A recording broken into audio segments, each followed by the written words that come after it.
Who knew what kind of things were in there? Maybe they looked harmless, but, well, Jingshu didn't say anything more. Jen Nantian probably guessed what she meant.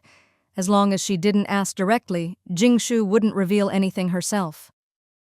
Now that the information was confirmed, Jingshu wrapped up her current tasks and spent another day packing and making arrangements. That's right, this time Jingshu planned to personally go into the deep mountains and bring out the entire insect clan. She'd thought about this for a long time. If they wanted to build roads quickly and prepare for the Great Migration, it was too inconvenient for the insect clan to stay hidden in the mountains. Besides, now that the authorities were more tolerant of new humans, it was actually less safe to keep hiding in the mountains. This was a major event for the whole clan's migration, so she couldn't be careless. The mountains were far away, so Jingshu had to prepare well. She didn't want to suffer on the road. How to get there and what transportation to use was also a problem. The helicopter was out. Mountains were too rugged, and with her lack of skill, she might crash it. Most importantly, she'd have to drive there and come back with people, and hiring a driver would risk exposure. The RV was too big to get into the mountains. The little red car would probably get buried in the snow and wouldn't make it out. There was also a shark yacht, but that wouldn't work either. So what to do? Jingshu thought for a while. Then her eyes lit up. Hey, didn't she have a bunch of mudfish? As dark creatures, they were super tough, and no matter how cold it got, they'd be fine. Plus, they were big and fast. Jingshu decided that, compared to gas-powered vehicles, the free labor of mudfish was much more economical. So her main concern became how to travel comfortably on the road. 2 days later, Grandpa Jing personally built a tent wagon frame on top of several mudfish. Basically, it was like a Mongolian yurt on top, with dual-purpose tracks below. On good roads, the mudfish could pull it like a fast sled. On rough roads, they could carry it on their backs and keep moving. The tent was made from long-haired ball fur, windproof and warm, so even when the mudfish were running, Jingshu wouldn't get cold. She even planned to travel day and night, letting the mudfish keep going at night. The tent was pretty spacious, since she'd be on the road for days, over 2 meters wide, with a comfy warm bed, a small 2-tiered fixed table for eating or storing odds and ends. Once Jingshu got in, she had the mudfish set off right away. She'd lied to her family again, otherwise Grandma Jing would never have let her go out. She used the Pharmaceutical Association as a cover to get out. Inside the tent wagon, she had all kinds of pots and kitchenware and plenty of food, everything Grandma Jing had packed for her, which she quickly stashed in her space. Of course, outside the tent, Grandpa Jing had even prepared her a personal toilet. He'd thought of everything: food, drink, and bathroom needs. If it weren't the apocalypse, it would look just like a vacation trip. The fat chicken came along too, refusing to be left behind. After 3 months without spiritual spring water, it was almost suffocating. The downside of the spring was starting to show, but at least the Jing family, with their low intake, didn't have that problem. Grandma Jing had said, "We have enough eggs at home. Take the chicken with you to build up your strength." So the fat chicken was basically a mobile egg-laying tool. The wind howled outside, but even traveling through the snow, the speed wasn't bad. At first, the tent was a bit cold, but Jingshu generously laid out a dozen hot water bottles and hand warmers, plus thick quilts, making it very comfortable.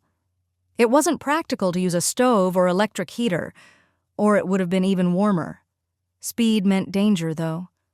During the day, Jingshu had the mudfish pull the wagon.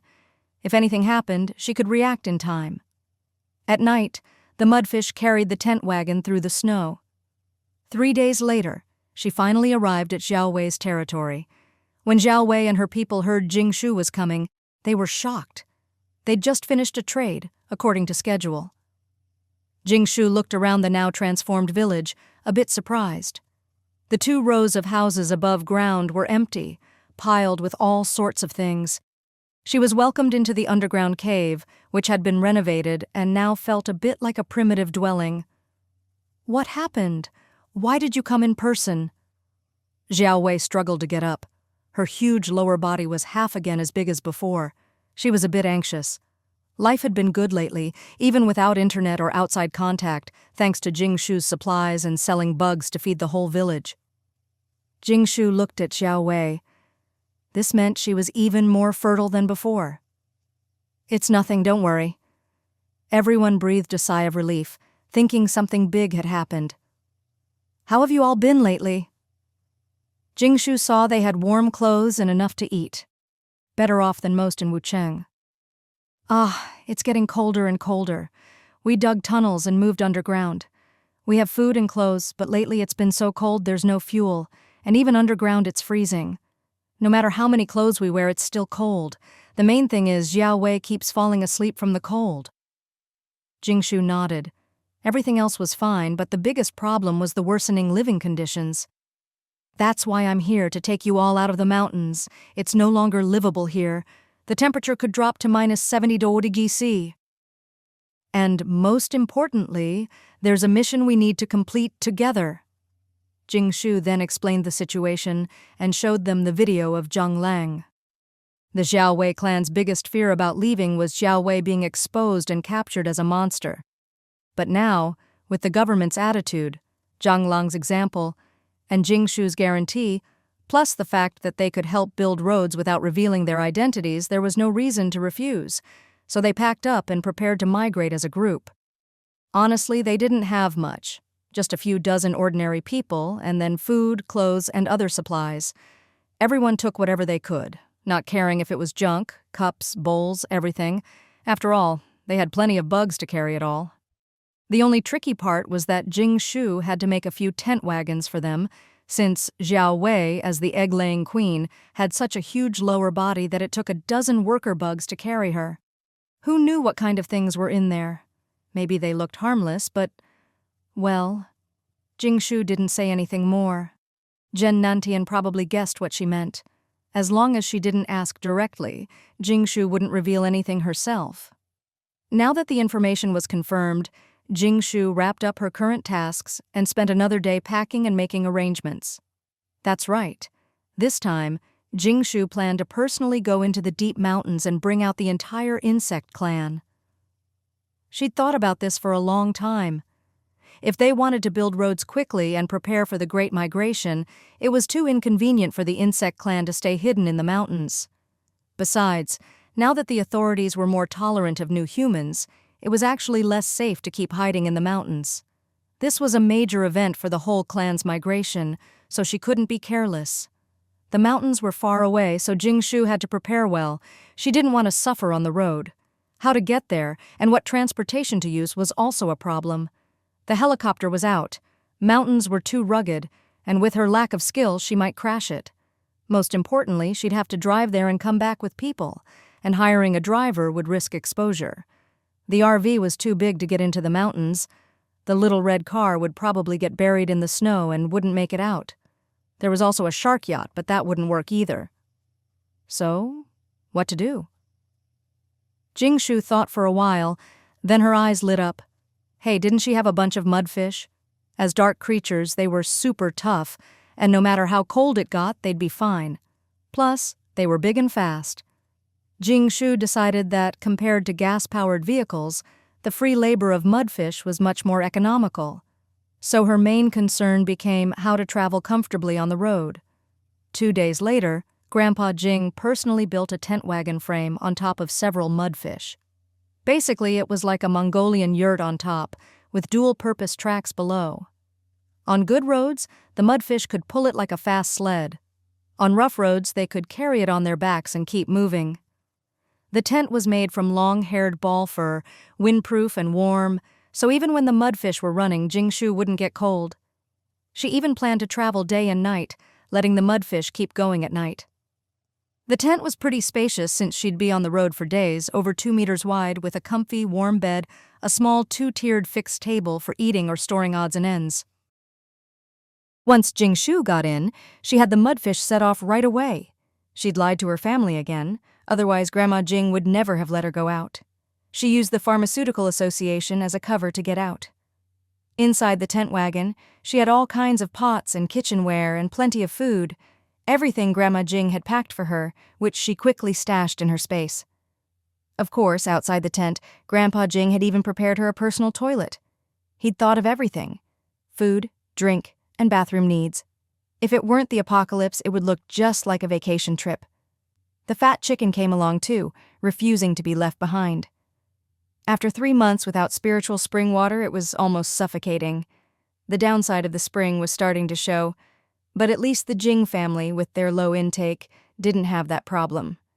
Grandma Jing had said, "We have enough eggs at home. Take the chicken with you to build up your strength." So the fat chicken was basically a mobile egg-laying tool. The wind howled outside, but even traveling through the snow, the speed wasn't bad. At first the tent was a bit cold, but Jingshu generously laid out a dozen hot water bottles and hand warmers, plus thick quilts, making it very comfortable. It wasn't practical to use a stove or electric heater, or it would have been even warmer. Speed meant danger, though. During the day, Jingshu had the mudfish pull the wagon. If anything happened, she could react in time. At night, the mudfish carried the tent wagon through the snow. 3 days later, she finally arrived at Xiao Wei's territory. When Xiao Wei and her people heard Jingshu was coming, they were shocked. They'd just finished a trade, according to schedule. Jingshu looked around the now transformed village, a bit surprised. The 2 rows of houses above ground were empty, piled with all sorts of things. She was welcomed into the underground cave, which had been renovated and now felt a bit like a primitive dwelling. "What happened? Why did you come in person?" Xiao Wei struggled to get up.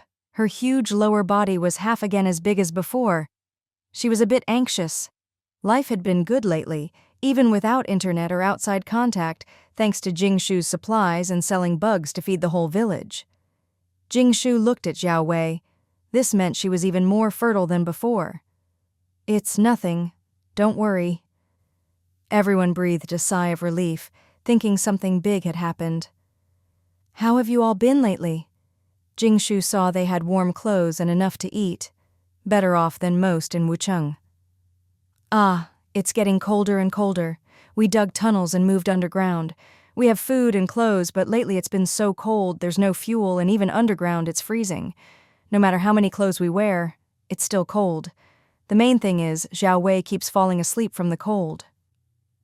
Jingshu nodded. Everything else was fine, but the biggest problem was the worsening living conditions. "That's why I'm here, to take you all out of the mountains. It's no longer livable here. The temperature could drop to -70°C. And most importantly, there's a mission we need to complete together." Jingshu then explained the situation and showed them the video of Zhonglang. The Xiao Wei clan's biggest fear about leaving was Xiao Wei being exposed and captured as a monster. But now, with the government's attitude, Zhonglang's example, and Jingshu's guarantee, plus the fact that they could help build roads without revealing their identities, there was no reason to refuse. So they packed up and prepared to migrate as a group. Honestly, they didn't have much, just a few dozen ordinary people, and then food, clothes, and other supplies. Everyone took whatever they could, not caring if it was junk. Cups, bowls, everything. After all, they had plenty of bugs to carry it all. The only tricky part was that Jingshu had to make a few tent wagons for them, since Xiao Wei, as the egg-laying queen, had such a huge lower body that it took a dozen worker bugs to carry her. To travel day and night without catching cold, the queen's tent had to be big and warm, and everything had to be just right. Plus, there were many eggs still incubating, precious assets that all had to be brought along. By the way, there was a type of large tube worm with a mouth connected straight through to the back, which was a huge help this time. Though a bit slow, it was excellent at clearing snow and obstacles. The key was its capacity. Most of the insect clan's belongings were carried by these worms. In the end, they even dismantled their houses, taking windows and doors. Nothing was left behind, not even a feather. 3 days later, after thorough preparations, the group of people and bugs set out in grand fashion. Since Jingshu had already opened up the road, the return trip was easy. After so much breeding, even though a batch was traded every month, under Jingshu's orders, their numbers had exploded to over 10,000. "These are all mobile rations," Jingshu thought. Xiao Wei was even more impressive than Zhonglang. Cockroaches bred fast and in large numbers, but couldn't compare to these bugs. Their growth cycle was quick, and a single adult could weigh several hundred kilos. Little did she know, Zhang Lang's side bred even faster and were valuable too. Tens of thousands of eggs at a time, ready to eat in 4 or 5 days, and much bigger than ordinary cockroaches. Xiao Wei was still a bit uneasy, so Jingshu comforted her from time to time. The best way was to give her something tasty, and Xiao Wei was easily satisfied. Just a good meal, and she'd be happy. With so many mobile rations, Jingshu treated Xiao Wei well, always sharing her own food and discussing living arrangements. You all can live by the Wucheng train station. The tunnel will start there, so it's convenient. The old station just needs some repairs and a few dugouts to be livable. Whatever you need, it'll be easy to dig. I've already picked out the spot for you. Xiao Wei nodded. We'll follow your arrangements. With that, everything became much simpler. Just housing, water, and food to sort out. There was no real danger on the road. With Jingshu's experience, any trouble was quickly handled. After a week, they finally reached the Wucheng train station, now completely buried in snow and battered by earthquakes and floods. Xiao Wei's bugs immediately started digging their own nest. With the queen present, their division of labor was clear. Some dug, some foraged, some guarded the queen, some moved eggs to the warm incubation chamber. Jingshu didn't have to worry at all. It was all under control. Oh, and about the tunnel digging payment, she'd already discussed it with Xiao Wei. It's not much trouble. The bugs would just be idle otherwise. If you really must pay us, this weather is getting colder, so we need more of that long-haired material you mentioned to make daily necessities. And if you could give us some tasty food, that'd be even better. See how simple and honest Xiao Wei's people were? Jingshu agreed right away. Compared to Junbao, who had to pay so much food to get people to build roads, Jingshu only needed to cover food for a few dozen people and provide some nearly cost-free long hair. It was nothing. The food didn't even have to come from her own stores. She could use the supplies from the Shishan partnership. For the next trade, Jishan would provide double the food and materials. Junbao had already urged Jingshu several times. Seeing that Xiao Wei's bugs had finished their nest and everyone was settled, Jingshu led the team to start digging at the first station. The mudfish were in charge of breaking ground, using their tough bodies to loosen the soil. Then the bugs dug, and finally the tube worms hauled the dirt away. This time, Jingshu used a new technique. Every mile, she dug an exit, making reinforcement easier and reducing the risk of collapse. Then, every 100 meters, she continued the tunnel. This sped things up, 100 meters less to dig every mile. With such a long tunnel, who knew how much they could finish before the migration? They just had to dig as much as possible. The earlier tunnels weren't wasted either, per Junbao's requirements. They just needed to be widened, which was quick. After several kilometers, Jingshu notified Junbao that his team could start reinforcing the tunnel behind them. This kept her busy for another month. Once everything was arranged, Jingshu dragged her exhausted body home, just in time for the new year. The apocalypse had entered its 5th year, known as the most brutal yet. The whole world was now truly an ice and snow world. By latitude, some places snow had turned to ice, others melted as soon as it fell.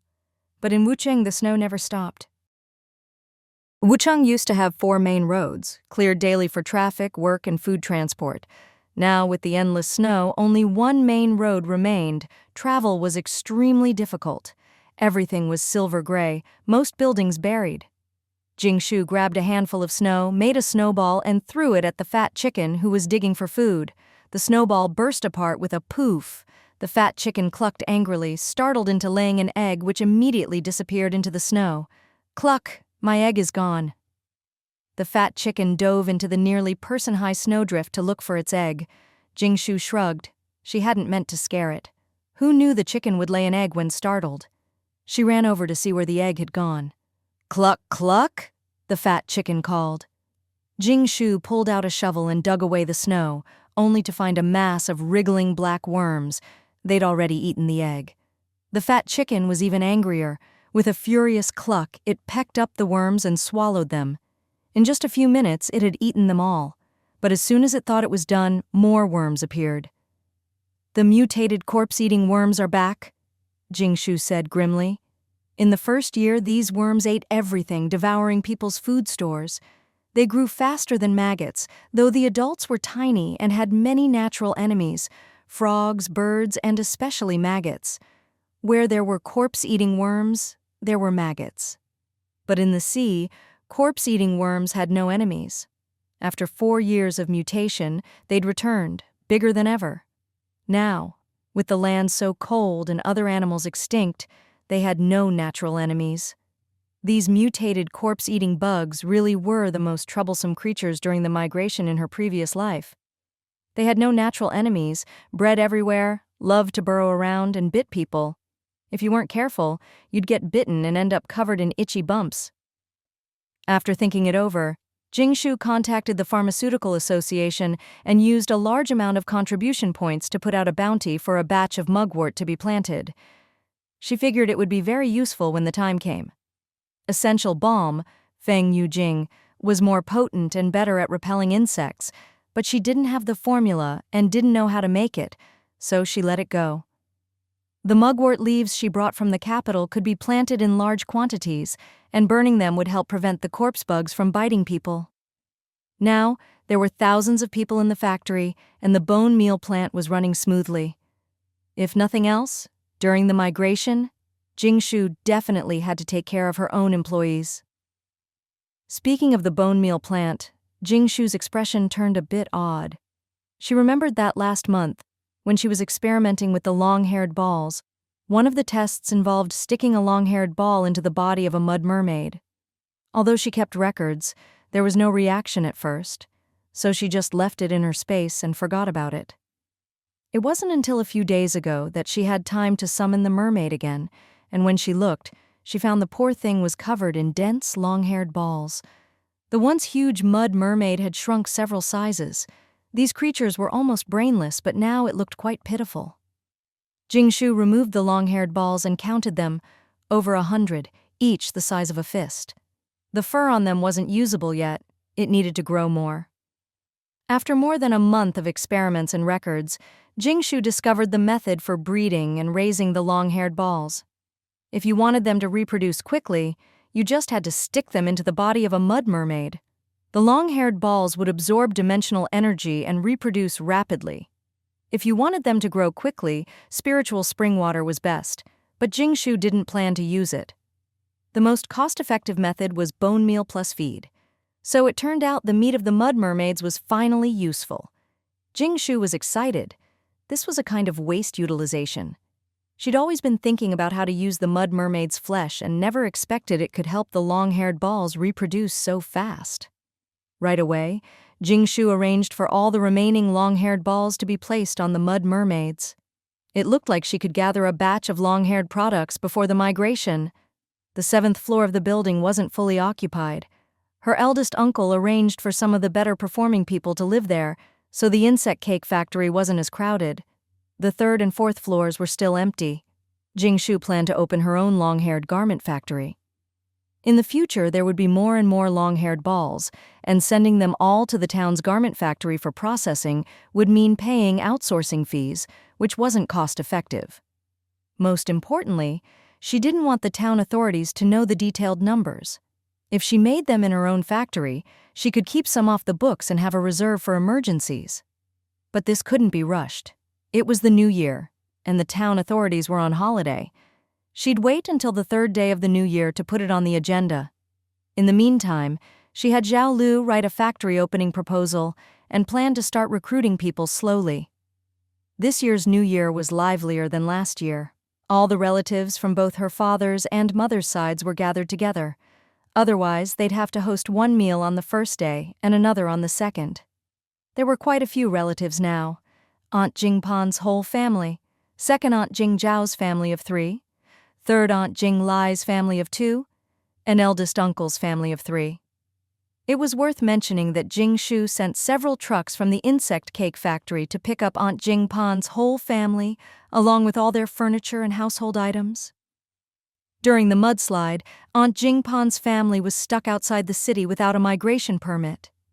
Jing Shu had planned to get them permits, but then she had to rush off to the capital for a competition, and later, since Wu County wasn't flooded, the matter was dropped. This time I told Jingpan no matter what, they have to move into Wu City. Wu County is too dangerous. Grandma Jing still felt lingering fear as she spoke. Second Aunt Jing Zhao was also arranged to move in. As long as she didn't cause trouble, Jing Shu wouldn't bother them. I just happened to be opening a garment factory. Aunt, you and Chaolian can go work there, Jing Shu said. Aunt was embarrassed. You went to so much trouble to get us all permits. How can we let you find us jobs too? Jing Shu didn't mind. I need to hire people anyway. The factory runs on contribution and performance. If you don't do well and get kicked out, it'll be embarrassing for me. Don't worry, Jing Shu. Mom and I will work hard, Chaolian said excitedly. She never imagined that the wealthy Jing Shu had so much influence. How hard was it to get a Wu City ID? Tens of thousands of people were fighting to get in, and those who made it in had to do hard labor every day. But Jing Shu had managed to get all of them registered as Wu City residents. Not only that, she even found them jobs. She'd heard that the benefits at the factory were even better than official town jobs. Chaolian felt that distancing herself from her own mother and serving her husband's family was the right choice. Cousin and uncle can go work at the insect cake factory. I'll arrange for you to be team leaders. You've done this before, so how far you go depends on yourselves. Second aunt would stay to look after the kids, which still counted as working for Jingpan, so Jing Shu didn't need to get involved in their affairs. Once everything was settled, they started talking about this year's New Year's Eve dinner. There's really no space at home. Grandma Jing was troubled. Because of the tense situation, they'd slaughtered a lot of livestock, cured or smoked the meat, or made it into ham or sausage. Plus, Jing Shu wanted to process a lot of ingredients into finished products, so the villa was even more crowded. There was simply no room for so many people. Grandma Jing's apartment in Building 25 was given to Aunt and Second Aunt's families, and it was packed with their stuff. Eldest uncle's old house had been flooded, but thanks to Jing Shu, they were now living in the building's dormitory. Most importantly, this year things are tense and the food at the villa is too conspicuous. So Jing Shu clapped her hands and said, "Let's have New Year's Eve dinner at Shishanshi Yuan. They have chefs there, so we don't have to cook and it's convenient." It just so happened that Jing Shu needed to recruit some people. Shishanshi Yuan had gathered many skilled and talented people. Compared to recruiting on the street, where untrained people caused more trouble, it was easier to poach some talent from Zhishan. How expensive will that be? Grandma Jing was distressed. She hardly ever ate out before the apocalypse. It's free. The owner still owes me money, so it'll be offset, Jing Shu explained patiently. Even if it's offset, it's still money.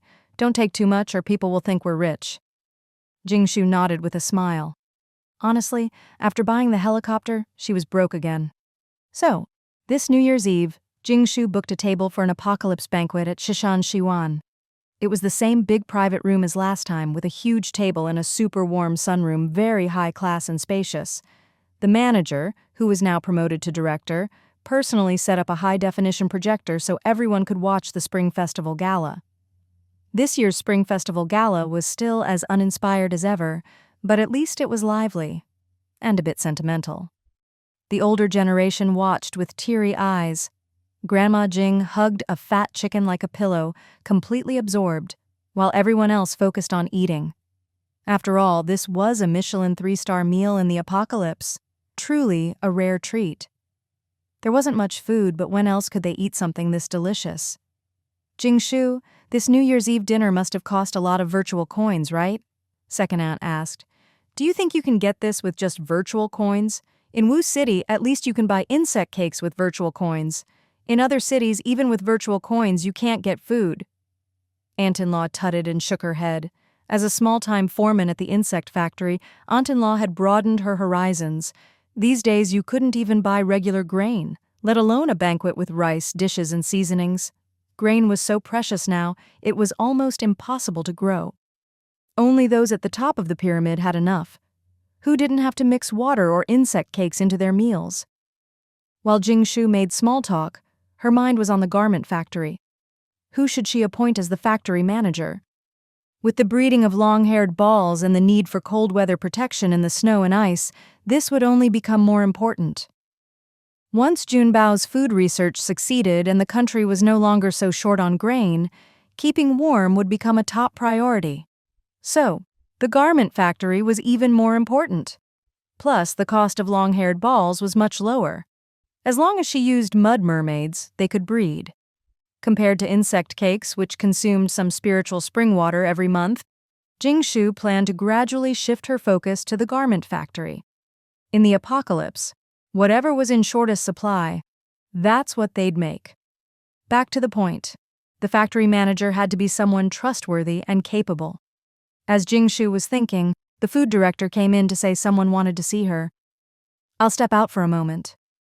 She thought it was someone else, but to her surprise, it was Qian Duoduo, the big boss himself. Shouldn't he be enjoying the holiday with his family? "Mr. Qian." "Jingshu, I heard you want to open a garment factory and hire some people," Qian Duoduo said with a smile, puffing on a cigar. "Isn't this a small matter? Why trouble you?" Jingshu was surprised and noticed Qian Duoduo looked tired, as if something was weighing on him. "How can it be a small matter?" Qian Duoduo sighed and led Jingshu to the second phase of the stone garden. Jingshu often came here. Xiaowei's bugs were processed here.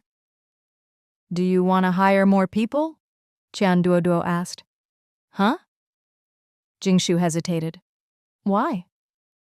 It was hard enough to support one worker in the apocalypse. Each one needed a lot of food. She wasn't running a charity. "I can't afford it anymore. Since the new leadership took over, they've given me 2 tough problems." Qian Duoduo looked troubled.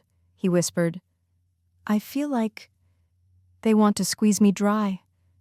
Jingshu coughed. He wasn't wrong. The higher-ups really did want to squeeze him.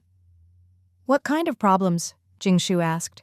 In this life, no one in Wu City had starved to death, so why did Junbao always want to squeeze people? "Recently, they brought in a bunch of people to dig tunnels, and now they want me to settle 30,000 people to dig the underground city. The key thing is, they're making me hand over my previous shares, saying that from this year on, all resources in Wu City belong to the town government. Not even dividends anymore. It's basically confiscation." Jingshu opened her mouth, wanting to pat Qian Duoduo on the shoulder. She sympathized with him. He used to make his fortune in oil. Well, at least they didn't take your life. Jingshu reminded him, "Remember the old days, when they took land from the landlords?" "I know, that's why I handed it over quickly." Qian Duoduo had seen enough in his years to expect this. So, this time, Qian Duoduo had been skinned. He lost his oil resources and was forced to support so many people. Truly miserable. "So now, if I need oil, I'll have to get it from the town government?" Jingshu sighed. Luckily, she had stored a lot in her space before, and even if she needed to trade for more in the future, she wouldn't need much. Still, she'd better buy more natural gas from Sumali, just in case her dad got squeezed too. "So, I should hire more people? I need people with sewing skills, management experience, and—" Jingshu listed everything from her proposal. "No problem. Take as many as you can. Save this old man." "So, when your factory starts producing clothes, can you supply a batch to Shishan first? If too many people die here?" The higher-ups would have an excuse to cause trouble. "No problem," Qian Duoduo left satisfied. That very day, Jingshu recruited all kinds of talent, 1,000 people, temporarily housed in Shishan, to be transferred once the factory was ready. This time, Jingshu opened the factory and recruited people without even advertising. She didn't even dare post in her friend circle, just in case. But somehow, the news still got out. So even during the new year, people kept trying to get in. Relatives from the Niu family, Jingma's bosses, she couldn't refuse them. At least they could do odd jobs and get 2 meals a day. Relatives and friends from the Jing family, the Su family, classmates who somehow heard the news and recommended themselves, saying they'd worked in garment factories before. Unified assessment on the 6th day of the new year. If you pass, you can start work. Jingshu didn't play favorites. She simply arranged for Xiao Zhang and Xiao Lu from HR to conduct the assessment on the 6th. By the 3rd day of the new year, Jingshu couldn't sit still anymore. She went to the town government to get the factory certificate, completed the paperwork, and borrowed another sum of money. In Jingshu's words, "If you can borrow money, never use your own." Finally, she bought a batch of garment-making equipment at rock-bottom prices from neighboring Shinlan City. All the old garment factories have closed. Can you find a way to get more machines? Some must not have been melted down for raw materials yet, right? Jingshu asked Junbao. Junbao looked at her. Did you figure out how to breed long-haired balls? With such a big operation, recruiting, opening a factory, borrowing money, buying machines, besides the long-haired balls, he couldn't think of any other material that could be produced in large quantities in a short time. Long-haired balls were a dark material, probably related to that energy. Jingshu raised her eyebrows and nodded. She didn't plan to hide it. You really are a timely rain. Let me tell you some good news. The ZS-880 synthetic meat research has succeeded. Really? Jingshu was delighted. This news was even more timely. In her previous life, so many people died because there wasn't enough food. This month we'll start production, and next month it'll be distributed nationwide. It won't become the main food source, but it'll help a lot, Junbao said with a smile. Once the bacterial meat is out, we can start mass production. So the next big issue would be keeping warm. This year's Spring Festival Gala was still as uninspired as ever, but at least it was lively. And a bit sentimental. The older generation watched with teary eyes. Grandma Jing hugged a fat chicken like a pillow, completely absorbed, while everyone else focused on eating. After all, this was a Michelin 3-star meal in the apocalypse, truly a rare treat. There wasn't much food, but when else could they eat something this delicious? Jingshu, this New Year's Eve dinner must have cost a lot of virtual coins, right? Second aunt asked. Do you think you can get this with just virtual coins?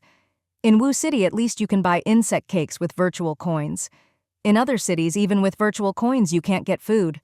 Aunt-in-law tutted and shook her head. As a small-time foreman at the insect factory, Aunt-in-law had broadened her horizons. These days, you couldn't even buy regular grain, let alone a banquet with rice, dishes, and seasonings. Grain was so precious now, it was almost impossible to grow. Only those at the top of the pyramid had enough. Who didn't have to mix water or insect cakes into their meals? While Jingshu made small talk, her mind was on the garment factory. Who should she appoint as the factory manager? With the breeding of long-haired balls and the need for cold weather protection in the snow and ice, this would only become more important. Once Junbao's food research succeeded and the country was no longer so short on grain, keeping warm would become a top priority. So, the garment factory was even more important. Plus, the cost of long-haired balls was much lower. As long as she used mud mermaids, they could breed. Compared to insect cakes, which consumed some spiritual spring water every month, Jingshu planned to gradually shift her focus to the garment factory. In the apocalypse, whatever was in shortest supply, that's what they'd make. Back to the point, the factory manager had to be someone trustworthy and capable. As Jingshu was thinking, the food director came in to say someone wanted to see her. I'll step out for a moment. She thought it was someone else, but to her surprise, it was Qian Duoduo, the big boss himself. Shouldn't he be enjoying the holiday with his family? Mr. Qian? Jingshu, I heard you want to open a garment factory and hire some people, Qian Duoduo said with a smile, puffing on a cigar. Isn't this a small matter? Why trouble you? Jingshu was surprised and noticed Qian Duoduo looked tired, as if something was weighing on him. How can it be a small matter? Qian Duoduo sighed and led Jingshu to the second phase of the stone garden. Jingshu often came here. Xiao Wei's bugs were processed here. Do you want to hire more people? Qian Duoduo asked. Huh? Jingshu hesitated. Why? It was hard enough to support one worker in the apocalypse. Each one needed a lot of food. She wasn't running a charity. I can't afford it anymore. Since the new leadership took over, they've given me 2 tough problems. Duo looked troubled. He whispered, "I feel like they want to squeeze me dry." Jingshu coughed. He wasn't wrong. The higher-ups really did want to squeeze him. "What kind of problems?" Jingshu asked. In this life, no one in Wu City had starved to death, so why did Junbao always want to squeeze people? Recently, they brought in a bunch of people to dig tunnels, and now they want me to settle 30,000 people to dig the underground city. The key thing is, they're making me hand over my previous shares, saying that from this year on, all resources in Wu City belong to the town government. Not even dividends anymore. It's basically confiscation. Jingshu opened her mouth, wanting to pat Duo on the shoulder. She sympathized with him. He used to make his fortune in oil. Well, at least they didn't take your life. Jingshu reminded him, "Remember the old days when they took land from the landlords?" "I know, that's why I handed it over quickly." Duo had seen enough in his years to expect this, so this time, Duo had been skinned. He lost his oil resources and was forced to support so many people. Truly miserable. "So now, if I need oil, I'll have to get it from the town government?" Jingshu sighed. Luckily, she had stored a lot in her space before, and even if she needed to trade for more in the future, she wouldn't need much. Still, she'd better buy more natural gas from Sumali just in case her dad got squeezed too. "So I should hire more people? I need people with sewing skills, management experience, and—" Jingshu listed everything from her proposal. "No problem. Take as many as you can. Save this old man." "So, when your factory starts producing clothes, can you supply a batch to Zhishan first? If too many people die here, the higher-ups would have an excuse to cause trouble." "No problem." Duo left satisfied. That very day, Jingshu recruited all kinds of talent, 1,000 people temporarily housed in Zhishan, to be transferred once the factory was ready.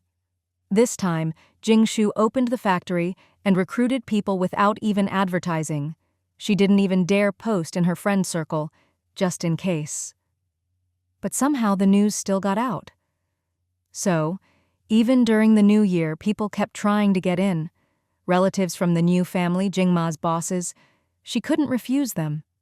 At least they could do odd jobs and get 2 meals a day. Relatives and friends from the Jing family, the Su family, classmates who somehow heard the news and recommended themselves, saying they'd worked in garment factories before. Unified assessment on the 6th day of the new year. If you pass, you can start work. Jingshu didn't play favorites. She simply arranged for Zhao Zheng and Zhao Lu from HR to conduct the assessment on the 6th. By the 3rd day of the new year, Jingshu couldn't sit still anymore. She went to the town government to get the factory certificate, completed the paperwork, and borrowed another sum of money. In Jingshu's words, "If you can borrow money, never use your own." Finally, she bought a batch of garment-making equipment at rock-bottom prices from neighboring Xinlan City. "All the old garment factories have closed. Can you find a way to get more machines? Some must not have been melted down for raw materials yet, right?" Jingshu asked Junbao. Junbao looked at her. "Did you figure out how to breed long-haired balls? With such a big operation, recruiting, opening a factory, borrowing money, buying machines, besides the long-haired balls, he couldn't think of any other material that could be produced in large quantities in a short time. Long-haired balls were a dark material, probably related to that energy." Jingshu raised her eyebrows and nodded. She didn't plan to hide it. "You really are a timely rain. Let me tell you some good news. The ZS-880 synthetic meat research has succeeded." "Really?" Jingshu was delighted. This news was even more timely. In her previous life, so many people died because there wasn't enough food. "This month we'll start production, and next month it'll be distributed nationwide. It won't become the main food source, but it'll help a lot," Junbao said with a smile. "Once the bacterial meat is out, we can start mass production." So the next big issue would be keeping warm. So Jingshu being able to find a large supply of cold-resistant clothing was truly a timely blessing.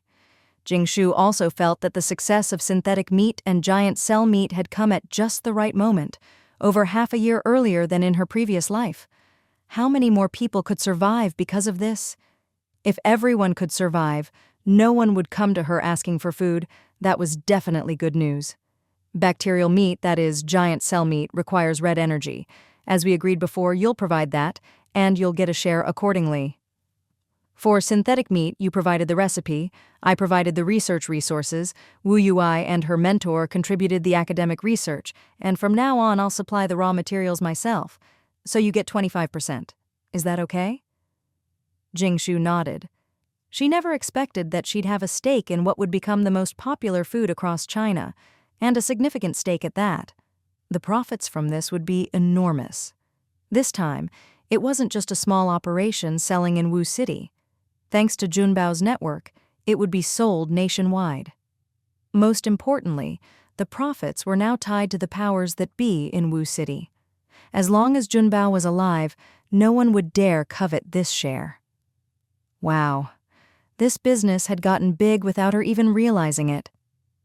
Speaking of red energy, Jingshu did feel a bit of a pinch, but at least she didn't need as much of it anymore, so she could afford to provide some. With that, everything was settled.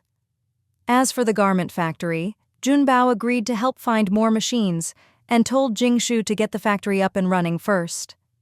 After the research succeeded, the real busy period began. After all, mass production required a lot of people, raw materials, machines, and sales channels, each a headache in itself. In the end, Junbao decided to increase his investment in the 8 red threadworm factories and have the insect cake factory process synthetic meat and giant cell meat. Then he'd continue expanding into neighboring cities, acquiring sites, people, and so on. Jingshu didn't need to worry about any of that. She just had to manage her own factory's meat processing. The Wu City factory will open together with the others. You go back and recruit another batch of workers. I'll send technical staff to guide you. Synthetic meat will be sold as a mid-range food. After all, its cost and taste are both higher than cell meat. Jingshu nodded. At least synthetic meat tasted like real meat. Giant cell meat, magnified 1,000 times, was impossible to chew, like eating wood. Other than being edible, it had no other advantages. Oh, and bone meal can be used as a seasoning in these foods to raise the price a bit. Jingshu recommended her own product. After all, insect cakes with bone meal sell really well. Product diversification can stimulate economic consumption. That's fine. So, she and Junbao worked out all the details. Even during the new year, Jingshu couldn't rest and recruited a few more people. The insect cake factory would soon expand to include synthetic and bacterial meat. The 8 factories in Sichuan would also expand, and Junbao planned to set up more factories in other cities. If it weren't for the apocalypse making transportation so difficult, Junbao would have wanted all of Wu City to focus on food manufacturing and ship it everywhere. He wanted to make Wu City the richest city. You're spreading yourself too thin, aren't you? I heard your factories have 6,000 or 7,000 people each, Jingma said worriedly. There was famine everywhere in the world. No one had enough to eat. Yet her daughter had gathered so many people, and just feeding them took tons of grain every day. As someone in the agriculture department, she knew the situation best. Wu City's artificial sun burned through resources and money like crazy, and all the energy they managed to produce went into farming. The agriculture department was a tough place to be now. Uncle New Moo is so stressed his hair is falling out. The agriculture department is under even more pressure than the finance department. Finance had always been the most powerful department. Everything needed money, from wars to salaries. But now, finance was just numbers in a database. There was plenty of money, but did you have the supplies? The agriculture department's headaches were about planting vegetables and grains. They couldn't stop planting cotton or soybeans either. Textiles, processing, and materials all needed resources. Food was important, but society still had to function, right? Minister Niu was constantly being pushed to plant all sorts of things, but there was only so much land and so many resources. Jing Ma was caught in the middle and felt miserable. The key was that Jing Dad would sometimes ask, "When are you going to plant more soybeans and get some soybean meal for feed? Our livestock are eating insect cakes every day and getting indigestion." Oh, and the vet said to increase breeding rates. We need to add a few more foods. Can't you plant those? If you want herbs, ask your daughter, Jing Ma snapped. Jing Dad slipped away quietly. He couldn't afford to offend either woman at home. The Pharmaceutical Association was busy planting life-saving herbs. No way would they plant feed crops. How to get chickens and ducks to breed more and improve their nutrition had become Jing Dad's latest headache. So, with things so tough, Jing Shu was still hiring more people. Jing Shu explained her cooperation with Jun Bao. Don't worry, no one in Wu City will starve this year. Wu City's temperature kept dropping, over -40 degrees Celsius. Unless absolutely necessary, no one wanted to go outside anymore. Jing Shu really didn't plan to go out again. Even if she had business, she'd work remotely from now on. Wasn't it nice to eat fresh fruit and cook delicious food at home? In the evenings, she'd practice the Rubik's Cube for 3 hours. Day after day, life just went on like that. The garment factory quietly opened half a month later. The first batch of clothes was sold to Jishan, then another batch to the town government. Jing Shu planned to stockpile the rest, but it wasn't to hoard for high prices. Right now, people couldn't even afford food. Who had money for clothes? But after a while, when everyone had enough to eat and work, they'd have spare money to buy clothes, right? The insect cake factory's new synthetic meat products were the first to hit the market. This time, there were 2 new products: regular synthetic meat patties at 5 virtual coins each, and tastier synthetic meat patties with bone meal at 7 virtual coins each. They were first sold to various town government departments, then to the resource department and official workers. Right now, only these people had virtual coins. Ordinary people couldn't bear to eat them, so the new synthetic meat was only talked about in chat groups. Shishan didn't buy any. After hearing about this, Qian Duoduo instead bought 300 tons of insect cakes, planning to feed them to the official workers. After the new year, it meant the new year had officially begun. On Lantern Festival, the Jing family made tangyuan, sweet rice dumplings.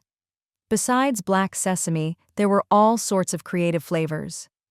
The frozen tangyuan they'd bought before the apocalypse had long been eaten up. In the apocalypse, no matter how much food you stored, there would always come a day when it ran out. Eating a little at a time, you might not even realize how much your family was consuming. In the end, you had to have your own source and grow your own food to survive long term. You never realize how much work goes into daily necessities until you're in charge. In a year, just one person could consume over 1,000 jin of grain. After natural disasters cut off the accumulated wisdom of humanity, you'd realize how hard it was to eat anything you wanted. Now, if you wanted to eat tangyuan or fried red bean buns, you had to start from the very beginning, by farming. Fortunately, Jing Shu had her space, and every 10 days or so she could harvest a batch of crops. Now that her cravings were satisfied, Jing Shu began to prioritize planting all kinds of raw ingredients. She didn't need to plant too much of each: 1 field with 6 plots, packed full, corn on top, sweet potatoes underneath. Jing Shu took out glutinous rice grown in her space, and Grandpa Jing ground it into flour. With the glutinous rice flour ready, how could they not make glutinous rice cakes, mochi, sticky rice cakes, and chilled rice cakes? The whole family got busy. With so many people in the Jing family, they ate a lot. Just making tangyuan used up dozens of kilograms of glutinous rice flour. Jing Shu didn't like overly sweet tangyuan, so she made herself some plain glutinous rice balls. These frozen foods were especially popular in the apocalypse. Since they were already using up so much, they decided to make all kinds of zongzi, rice dumplings as well. Sweet zongzi, savory zongzi, meat zongzi, chicken drumsticks, pork ribs, everything was made. They wrapped them in lotus leaves from the pond, boiled them, and froze them. When it was time to eat, just heat them up and they were delicious. Over the past few days, Jing Shu took stock of all the supplies in her space and started making all kinds of prepared foods.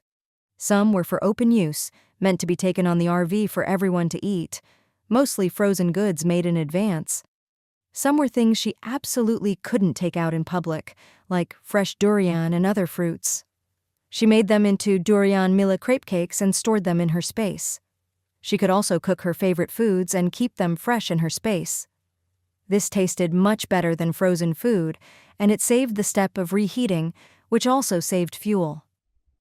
Freshly made hot food is still the best, especially in this freezing winter. Being able to eat all kinds of delicious food anytime, anywhere, was just amazing. In this apocalypse, the most awesome thing was being able to eat whatever you wanted, whenever you wanted. For example, if she wanted roast duck or whole roast lamb the next second, she could just take it out of her space, eat it, and feel completely satisfied.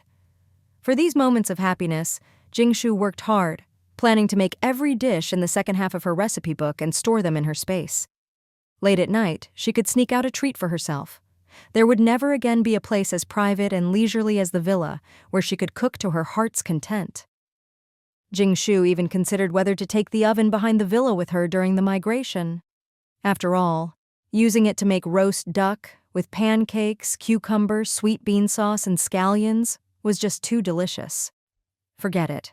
She'd just roast more ducks, lambs, and suckling pigs and store them in her space to eat in secret.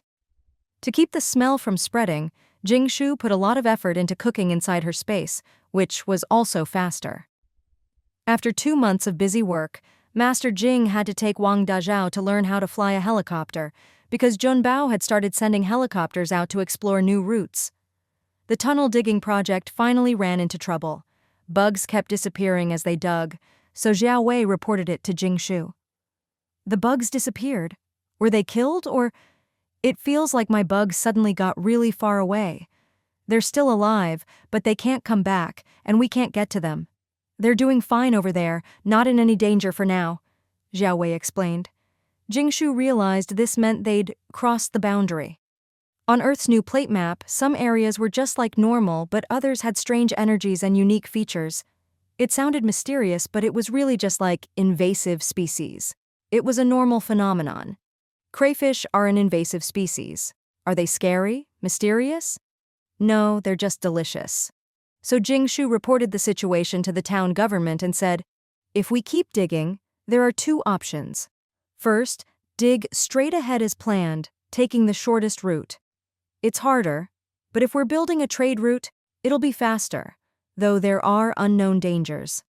Second, we can explore the new plate and go around it to the destination. The route will be longer, and future trade routes will be longer and cost more, but it's safer. Jingshu remembered in her previous life, there weren't so many detours. The tyrant just led a massive team straight through. Anyone who couldn't keep up died. It took half a year of marching to reach the destination, so Junbao ordered the town's helicopters to scout the map, just like last time. 5 per group, keeping distance and contact, equipped with mini satellites, supplies, and armed forces. Each team also had someone with supernatural abilities, though Wu City didn't have as many as the capital, and their powers weren't as strong as Gen Nantian's. Each one was precious, so their main job was to spot anything unusual and send a distress signal if needed. With this, Jingshu hurried to learn to fly a helicopter with Wang Dazhao. Otherwise, if she had to run and couldn't drive, it'd be a joke. Tunnel digging was put on hold. Every time she lost a bug or a mud mermaid, Jingshu felt the pain. During this time, she had the Xiao Wei clan start making some handmade goods for use on the road, just in case. For example, to keep up with the main group, walking was too tiring, so they made dual-purpose bug cars, sled mode for snow, wheels for rough terrain. They could make more of these bug cars to transport supplies, or at worst, rent them out for food. Supply issues were still a big headache. So, the fur from the rapidly breeding long-haired balls now had a new use, and Jingshu's garment factory had a new job, making fur-lined tents and wagons. These could be sold to migrants. If you had a tightly sealed tent, at least you wouldn't freeze to death on the road. If someone could afford it, they could rent one of Xiao Wei's bug cars and have the bugs pull them along. It was at least more comfortable than walking. If that wasn't possible, a couple of families could pool their money to buy one and take turns riding each day, which would at least save some effort. These days, having a vehicle that didn't need fuel was truly amazing. Panoramic sunroof, leather seats, and it only used a lump of dirt for every 100 miles. Was there any creature more cost-effective than this? Sigh, you really are living in a good era. At least after my rebirth, you don't have to suffer like before." Even Jing Shu couldn't help but sigh. In this life, the people of Wu City were truly fortunate. In this cold, snowy world, everyone was busy. In the previous life, because there was no productivity, many people had no work and no food. But in this life, because there was food, there was plenty of work to do. No one knew exactly when it started, but people's lives were no longer numb and hopeless. It was as if there was a new sense of expectation. As long as there was food, they could survive. Sometimes, people's needs were just that simple. While Jingshu was stockpiling gourmet food, the number of synthetic meat factories had increased to 36, basically covering all the major cities in China, yet demand still far outstripped supply. Even with daily purchase limits and quotas, every new batch of meat patties sold out quickly. The factories were built rapidly, with local governments practically giving away machines and sites, doing everything they could to help, anything to reduce the death toll in their jurisdictions. Synthetic meat greatly eased the food shortage, but it still didn't solve the root problem. The output still couldn't match that of rice or corn. Many people still couldn't get enough to eat. The capital had already started mobilizing all its grain reserves, but it was just robbing Peter to pay Paul. There wasn't a single place in the country that wasn't short on food. There were rumors that some regions had developed dark food like green algae, which was being shipped around due to its high yield. Meanwhile, the spread and outbreak of corpse-eating bugs finally forced the Chinese people to take action. Just like in the previous life, regions with no special products started researching ways to eat the corpse-eating bugs, making them into concentrated pills that you swallowed in one go, even more bitter than Chinese medicine. Or they'd grind them into powder and mix with water to drink. Some people were even bolder.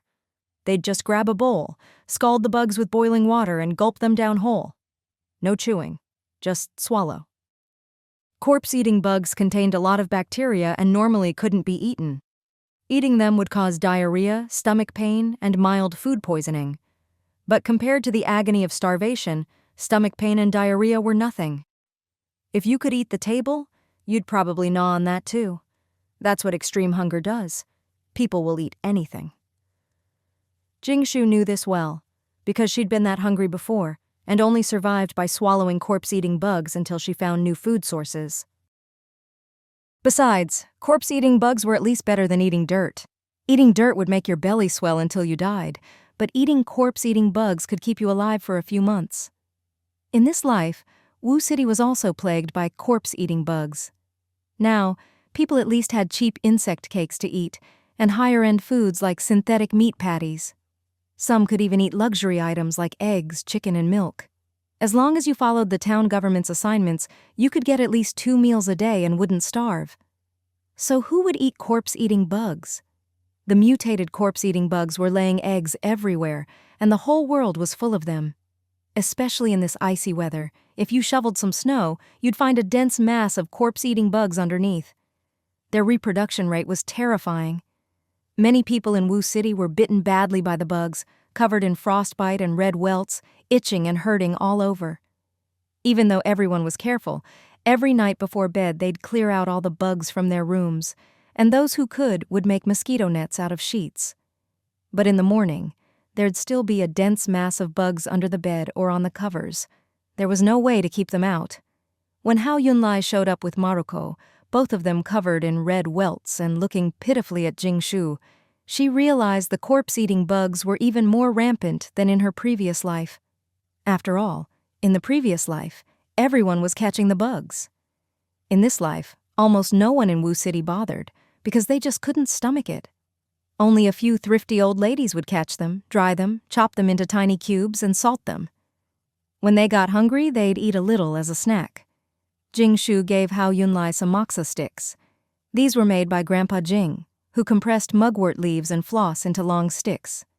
When lit, they worked like mosquito coils, driving away most insects, and especially effective against corpse-eating bugs. A few days ago, Jingshu's villa was surrounded by corpse-eating bugs, with some even in the soil. Even though she sprayed essential balm and floral water every day, the villa was so big she had to spray every 4 hours, which used up a lot, so Jing Shu buried mugwort leaves in every corner around the villa, even on the roof and walls, and regularly burned them. She also let the fat chickens, snakes, and frogs out to eat up all the bugs. The effect was excellent. There wasn't a single bug left in the villa. Hao Yunlai said awkwardly, "I can't use mugwort. If I do, my whole family will be harmed." Jing Shu. WTF? She was speechless for a moment, then remembered that Hao Yunlai's whole family seemed to follow him. Mugwort is a highly yang, positive energy substance, and drives away evil. "All right, I'll give you a bottle of essential balm. Dilute it 10-to-1 with water and spray it around. I'll see if I can make some insect repellent water for you later." Sigh. Even someone as powerful as Hao Yunlai was afraid of bugs. A few days later, Jing Shu was invited to Xishan for a conference. The topic? The rampant corpse-eating bugs had become such a serious problem in Wu City that they were now the second biggest enemy after the freezing weather. So, how should they deal with the plague of corpse-eating bugs? This time, many people were invited, and everyone was eager to attend, because whether rich or powerful, no one was spared. Everyone was harassed by the bugs every day. Everyone really wanted to solve this problem. After all, resources were limited. How could they solve the problem without wasting resources? Floral water and mosquito repellent had long since stopped being produced, and there were no raw materials left. Aside from the batch of mugwort the Pharmaceutical Association planted recently, there were almost no other resources available. By the way, Jing Shu's red threadworm factory also needed a lot of corpse-eating bugs to cultivate algae. But a lot is relative. Right now, there was absolutely no shortage of corpse-eating bugs, but if Jing Shu used all of them to raise red threadworms, her spiritual spring and blood-red spiritual spring wouldn't be nearly enough. Now that there was synthetic meat, and soon there would be giant food, Jing Shu didn't need to waste such precious spiritual spring to convert large amounts of red threadworms. If raising red threadworms didn't require spiritual spring and only needed corpse-eating bugs, Jing Shu could breed as many as she wanted and open factories all over China. Then no one would ever go hungry. But with the current setup, the red threadworm factory could only clear out the bugs around the plant. It couldn't possibly solve Wu City's massive corpse-eating bug problem. The mutated corpse-eating bugs were coming in from the sea, crawling everywhere, covering the ground in a thick layer. There were even more than the red threadworms back in the day. Jing Shu told the factory manager to take advantage of the current abundance of corpse-eating bugs, free raw materials, and stockpile as much as possible, drying and storing them for years to come so there'd be no worries about raw materials. That's what Jing Shu had done before. In her previous life, the corpse-eating bug problem was never really solved, nor did it need to be. But in this life, now that everyone was fed, people started paying attention to the bug problem, especially those at the top of the pyramid. The Pharmaceutical Association's doors were nearly trampled down lately. Everyone, whether they had connections or not, wanted to get some mugwort to burn, but there was no way to keep up with such huge demand. Relatives and friends close to Jing Shu all received moxa sticks made by Grandpa Jing. These burned longer, had a stronger smell, and just 15 minutes of burning could drive all the bugs out of a house, with the effect lasting a whole day. The corpse-eating bug problem really needs to be solved. When digging the underground city, we keep running into them, which makes the work much harder. They've become my nightmare. Every morning I wake up covered in welts. Old ones haven't faded before new ones appear. The worst is when they crawl into your clothes and wriggle around. It's creepy. The hall was in chaos, everyone complaining about the bugs. They were impossible to guard against. Make some mosquito repellent, special medicine, sterilizing spray, sterile male bugs. At this point, Master Huang Ya next to Jing Shu spoke up loudly. I don't agree with planting more mugwort. Our association already grew a big batch for the town government, but next we need to plant life-saving herbs. Jing Shu sat in her chair, hugging her thermos, sipping occasionally, sometimes chewing. No one knew what she was eating. Jun Bao, sitting at the head, coughed lightly. All right, enough. From now on, only suggestions. Just say what solutions you have. No more talk about mosquito repellent, bug spray, or anything that requires more planting resources. The hall quieted down. Using repellent or bug spray was just too much work. Step on the ground and you'd crush a whole nest of bugs. Now, with everything buried under snow, it was just a temporary fix and a waste of planting resources. So what could they do? If there's anything that can motivate the hard-working Chinese people, besides eating a species to extinction, what else could drive them so completely? How about we hire 50,000 people to collect and clean up the corpse-eating bugs? Maybe pay a few virtual coins per 1,000 jin. Just like with red threadworms. I don't believe we can't clean them up. Even if we can't get them all, it'll help a lot. We issue the virtual coins so we can give out as many as we want. Someone immediately objected. People don't feel secure these days. Even if you pay 1 virtual coin per 1,000 jin, they'll work you into bankruptcy. They'll use the coins to buy food. Do you have enough food to sell? Then just raise food prices. Won't people still buy? Raise it a few times and it's basically free labor. Sigh. Everyone's used this trick before. No need to pretend. Junbao slapped the table and said calmly, "Basic food prices won't go up unless there's a special situation." All right. That idea was shot down. Jingshu tapped her thermos, thinking of the fat chicken and the livestock at home. They ate all kinds of bugs, including corpse-eating bugs. She'd never thought it was strange. After all, livestock eat bugs, right? But a few days ago, her dad complained that there were too many corpse-eating bugs, and after the chickens at the factory ate a few, they got sick. Now all the livestock were kept in sealed barns and disinfected daily. So, corpse-eating bugs couldn't be used as regular animal feed. They contained too many bacteria and made animals sick. But Jingshu's animals were fine because they'd drunk diluted spiritual spring water, so... The hall got noisy again, everyone tossing out ideas. Some said that even though people could eat their fill now, more food was always better. What if things got worse in the future? So, we should set up a corpse-eating bug food processing plant, turn the bugs into food, and sell it at the lowest price. Or get the research team to find a way to make them edible. Who's going to pay for the research? Who'll provide the materials? How long will it take? Will it even work? After an hour of discussion, there was still no clear answer. Junbao called on Jingshu. "Did you think of something?" Jingshu nodded. "The idea of paying by the 1,000 jin and opening a processing plant is feasible. If we process 100 million tons, at least the bugs won't be so rampant. If it kept going, the whole city would be eaten clean. When they returned from migration, there'd be nothing left." Master Huangya was shocked.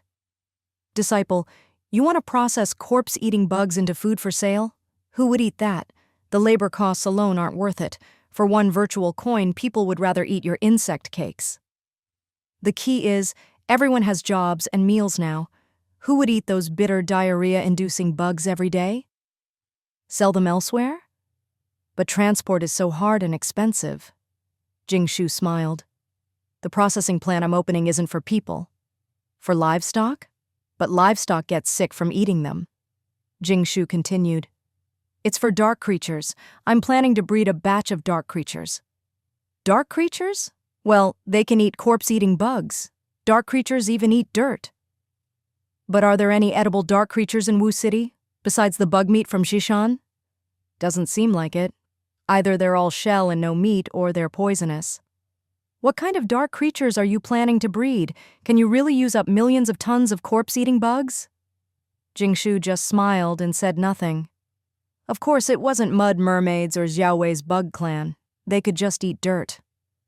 All the dark creatures discovered in Wu City so far can be counted on one hand. Aside from a few useful ones, I really can't think of any dark creatures worth cultivating. As everyone knows, dark creatures are extremely hard to tame. The key is, they have no value, can't be eaten, can't be used, and even their materials are basically useless.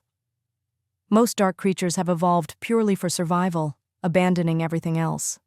Many people have researched them, even spent money on scientific studies, but it's basically been useless. Otherwise, people would have already...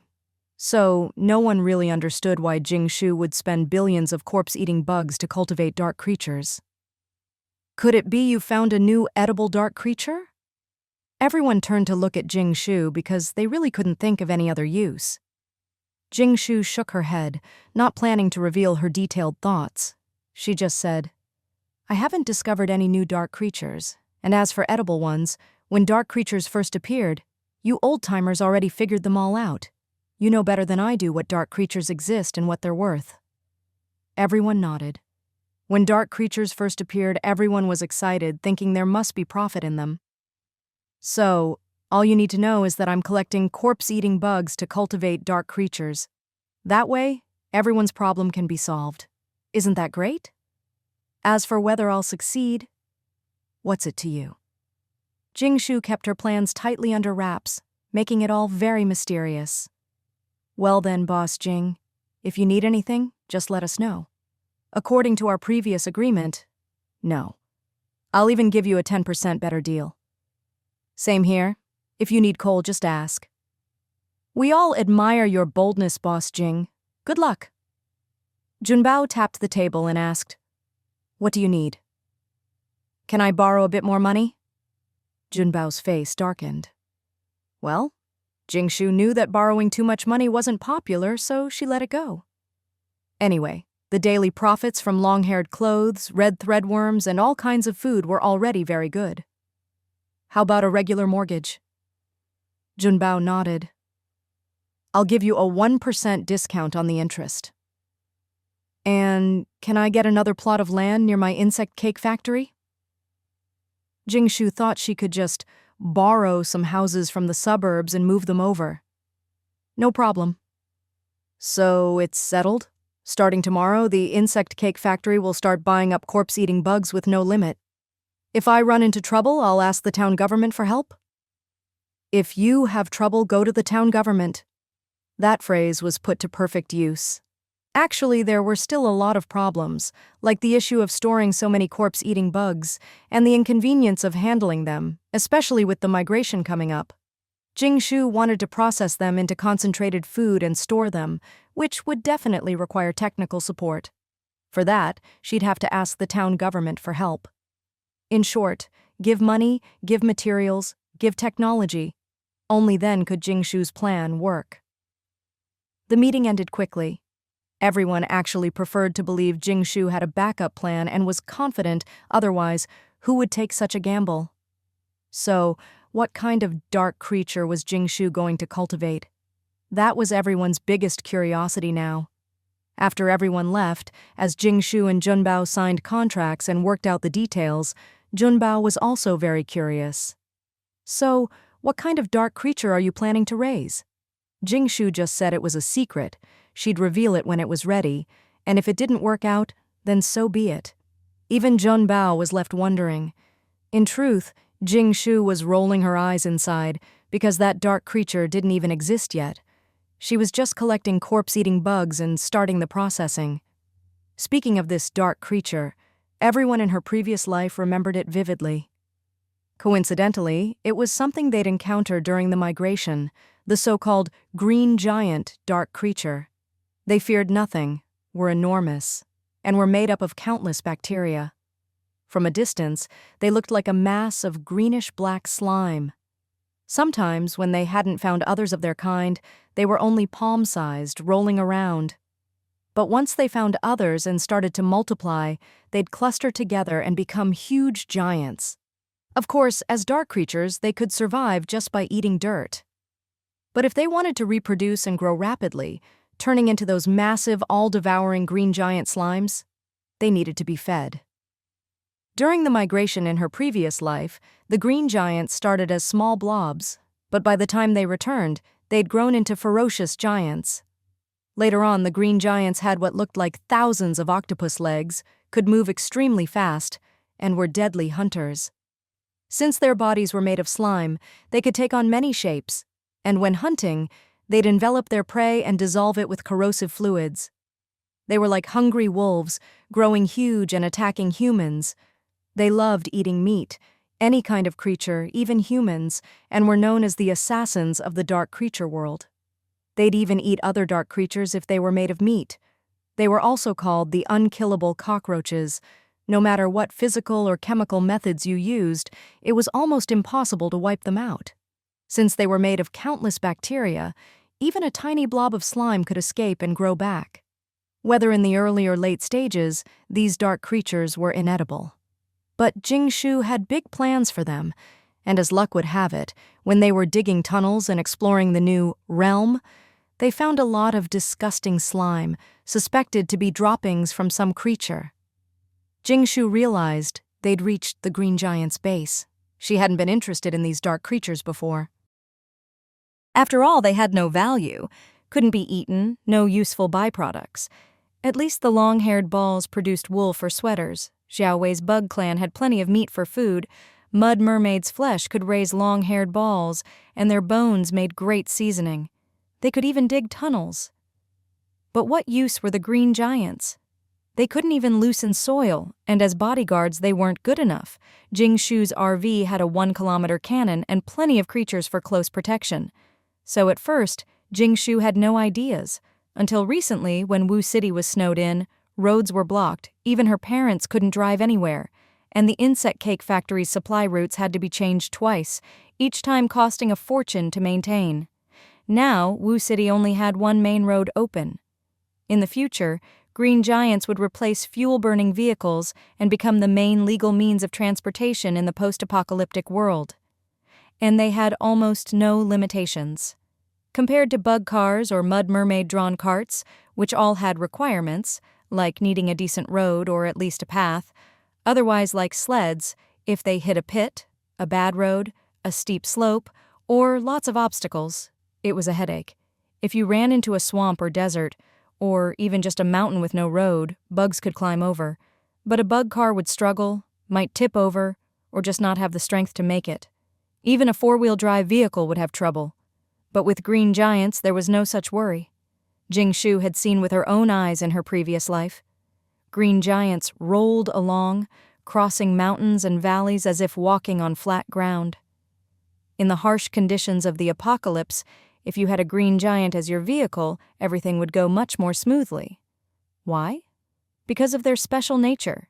They're made of bacteria with strong enveloping ability. They can swallow specially designed vehicles whole, then run with them inside, crossing mountains and snowy roads. Other bugs carry goods or pull carts. Green giants swallow the cargo and run. Wu City only had one main road left. Other roads were buried under more than 2 meters of snow. The green giant could swallow passengers and go wherever it wanted. As long as it reached the destination, that was enough. Another advantage, it could be big or small, soft or hard, long or short. Not only could it carry people, it could also store cargo in its belly and transport it. In the future, Jingshu's insect cake food and other goods could also be delivered everywhere by green giants. Very considerate, very ginkgo, probably a pun or typo for intimate or ingenious. Jingshu felt there was no other bug that could serve as a post-apocalyptic transport tool as well as this one. It was warmer, safer, wouldn't get into accidents, and even if it did tip over, it wasn't a big deal. No one would be thrown out. And so on. Just imagine. After the apocalypse, there would be no more cars, luxury vehicles, or buses on the streets, but instead, blobs of green slime moving in all sorts of strange ways, crawling, hopping, rolling on wheels under their bellies. But without exception, their bellies would be full of cargo, living people, transported goods. They wouldn't fear robbers. Even if they were chopped or shot, nothing would happen. In fact, they could swallow and eat their attackers. And if someone couldn't afford a ride, there could be a post-apocalyptic bus, just 2 virtual coins per person to get to the designated stop. The speed might be slow, but in this freezing, snowy weather, having a green blob to shield you from the elements would be wonderful. As for the experience of riding inside, Jingshu thought of a blob of green slime, and the idea of crawling into its belly was a bit creepy. So she'd probably have to design special carriages to keep people separated from the slime. Otherwise, touching that sticky stuff would really ruin the experience. Green giants were pretty fast. Jingshu estimated at least 40 km/h. She didn't know how fast they'd be with all sorts of cargo, but in the apocalypse you couldn't be too picky. The timing was a bit awkward, though. According to her memory, there were only a few months left before the migration. She didn't know if she could successfully cultivate a batch before then. If she could, Her family could bring all their stuff on the road and wouldn't have to leave so much behind. Recently, the underground city was being rushed, and the third phase of Jishan was also under construction. The snow was getting heavier, the weather colder. If you didn't dress warmly, you'd really freeze outside. It wasn't quite like that movie where your hand would freeze off instantly, but it was getting close. The whole atmosphere in Wu City and the northwest provinces was tense, with frequent meetings. At first, Jingshu wondered if, now that part of the underground city was finished, maybe they wouldn't have to migrate. But then she realized, after all that digging, the underground city could only house a few tens of thousands. What about the remaining millions? So, barring surprises, the migration would go ahead as planned. The day she signed the contract, Jingshu packed up and headed for the boundary area. She put out an ad for unlimited corpse-eating bug collection, set up 10 collection points in Wu City, and had everything shipped to the insect cake factory for preliminary processing and storage. The rest would wait until she got back. She'd already told Junbao about her plan to compress and concentrate the bugs and asked for technical support. Junbao said he'd send a research team to produce a finished product. The purchase price was 1 virtual coin per 1,000 jin, and the bugs couldn't contain dirt, snow, or debris. The insect cake factory was experienced. They knew how to buy, inspect, and manage the whole process. It might sound worthless, but with the current bug infestation, a single shovel could turn up a pile of fat, corpse-eating bugs. After work, digging a path to the collection point could yield thousands of jin of bugs. If someone was diligent, they could earn 5 or 6 virtual coins a day. With a biker cart, dozens of coins a day was easy. This time, the collection was unlimited, almost like picking up free money, even easier than the red threadworm days. Jingshu delegated other tasks to her uncle, Xiao Lu, and the factory team. The factory itself could wait until she brought back the green giant slime. With everything arranged, Jingshu ignored the now-crazed Wu City and set off with bug girl Xiao Wei, traveling through the tunnels they'd dug toward the boundary. Xiao Wei wanted to see the outside world, too. She had 3 clansmen and hundreds of powerful bugs protecting her, and sat comfortably in the Queen's carriage, enjoying the smooth tunnel ride. Mainly, Jingshu's cooking was delicious. It was rare to be with Jingshu, so Xiao Wei wanted to make the most of it. Compared to before, Xiao Wei was much more cheerful. She no longer felt sad about her transformation. In fact, she was a bit proud, because Jingshu told her that her bugs had fed hundreds of thousands over the years. The road was smooth, the tunnel sloped down and up, and the bugs didn't have much trouble pulling the carriage. The bug team reached the boundary in just 2 days. As expected, all communications were cut off. Although, on the surface, nothing seemed different. In the future, green giants would replace fuel-burning vehicles and become the main legal means of transportation in the post-apocalyptic world, and they had almost no limitations. Compared to bug cars or mud mermaid-drawn carts, which all had requirements, like needing a decent road or at least a path, otherwise, like sleds, if they hit a pit, a bad road, a steep slope, or lots of obstacles, it was a headache. If you ran into a swamp or desert, or even just a mountain with no road, bugs could climb over, but a bug car would struggle, might tip over, or just not have the strength to make it. Even a 4-wheel drive vehicle would have trouble. But with green giants, there was no such worry. Jingshu had seen with her own eyes in her previous life. Green giants rolled along, crossing mountains and valleys as if walking on flat ground. In the harsh conditions of the apocalypse, if you had a green giant as your vehicle, everything would go much more smoothly. Why? Because of their special nature. They're made of bacteria with strong enveloping ability.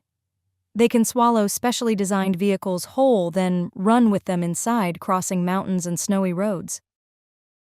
Other bugs carry goods or pull carts. Green giants swallow the cargo and run.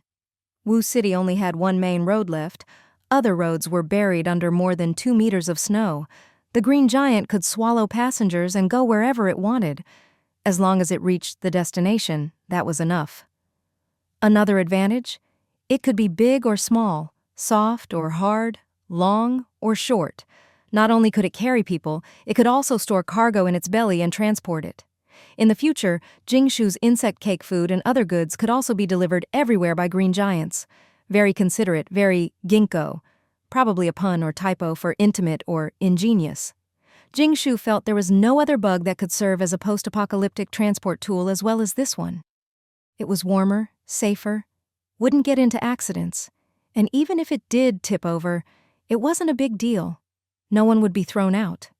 And so on. Just imagine. After the apocalypse, there would be no more cars, luxury vehicles, or buses on the streets, but instead, blobs of green slime moving in all sorts of strange ways, crawling, hopping, rolling on wheels under their bellies. But without exception, their bellies would be full of cargo. Living people, transported goods. They wouldn't fear robbers. Even if they were chopped or shot, nothing would happen. In fact, they could swallow and eat their attackers. And if someone couldn't afford a ride, there could be a post-apocalyptic bus. Just 2 virtual coins per person to get to the designated stop. The speed might be slow, but in this freezing, snowy weather, having a green blob to shield you from the elements would be wonderful. As for the experience of riding inside, Jingshu thought of a blob of green slime, and the idea of crawling into its belly was a bit creepy. So she'd probably have to design special carriages to keep people separated from the slime. Otherwise, touching that sticky stuff would really ruin the experience. Green giants were pretty fast. Jingshu estimated at least 40 kilometers each. She didn't know how fast they'd be with all sorts of cargo, but in the apocalypse, you couldn't be too picky. The timing was a bit awkward, though. According to her memory, there were only a few months left before the migration. She didn't know if she could successfully cultivate a batch before then. If she could, her family could bring all their stuff on the road and wouldn't have to leave so much behind. Recently, the underground city was being rushed, and the 3rd phase of Zhishan was also under construction. The snow was getting heavier, the weather colder. If you didn't dress warmly, you'd really freeze outside. It wasn't quite like that movie where your hand would freeze off instantly, but it was getting close.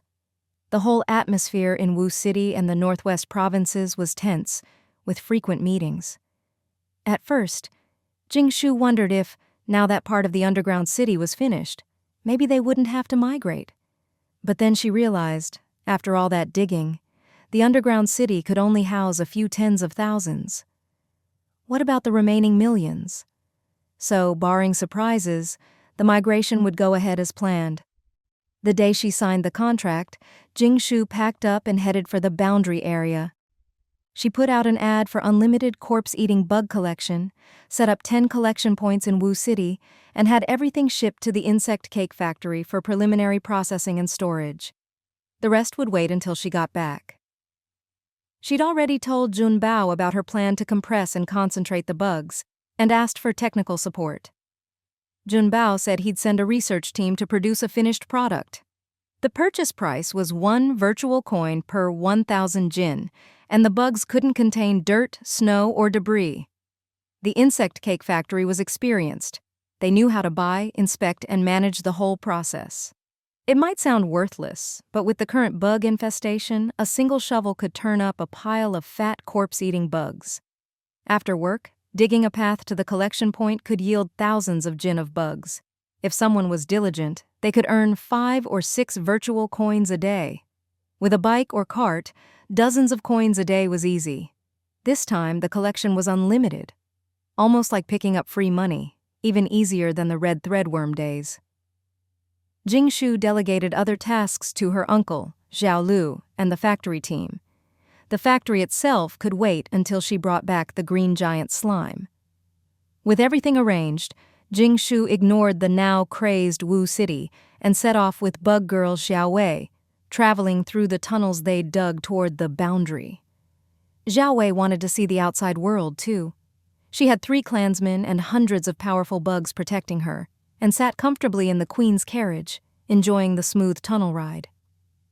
Mainly, Jingshu's cooking was delicious.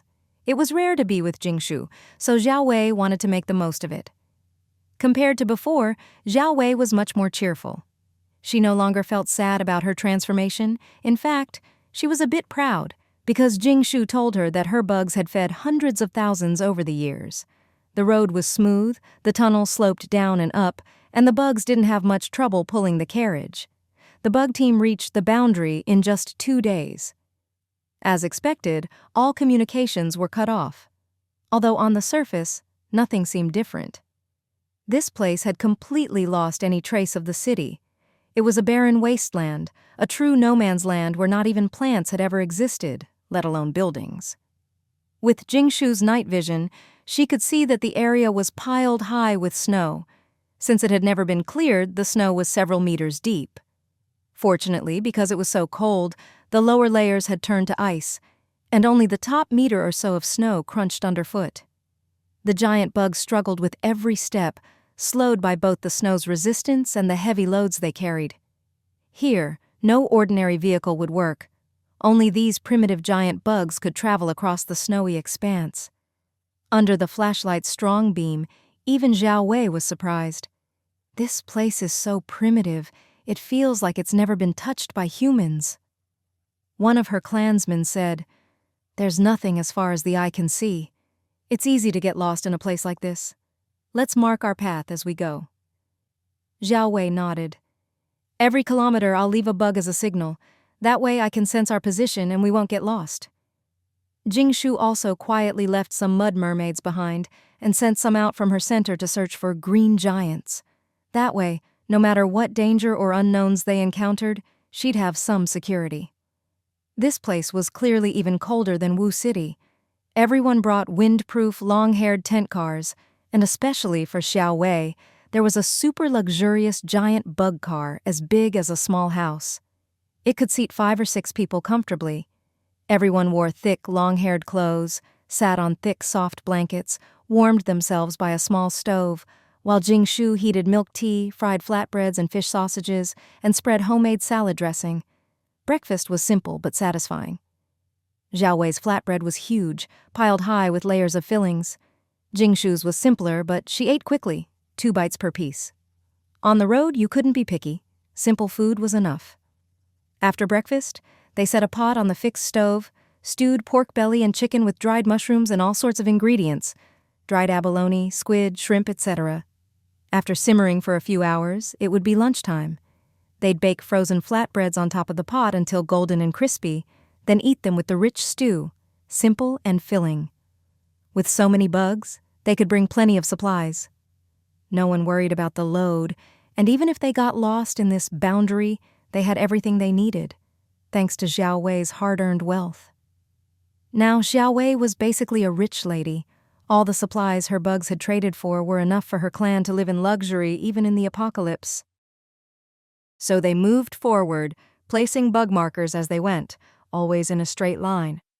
Gradually, Jingshu started to notice green slime, at first sparse, then in patches, until it covered the ground and they were stepping in it constantly. "These slimes are our target? They look disgusting, and once they stick to you, you can't get them off. I see some bugs' feet have been corroded by the slime. Is it corrosive?" Jingshu nodded knowingly. If she guessed right, this slime was probably green giant excrement. Pretty gross. If she wanted to raise lots of green giants, she'd need a special waste pool. Otherwise, Wu City would be in trouble with all that slime. And green giant excrement couldn't be used as fertilizer. At least mud mermaid droppings could go in a biogas tank. Sigh, one headache after another. Jingshu started spotting fist-sized green giants rolling around in the snow, searching for others to merge with and grow.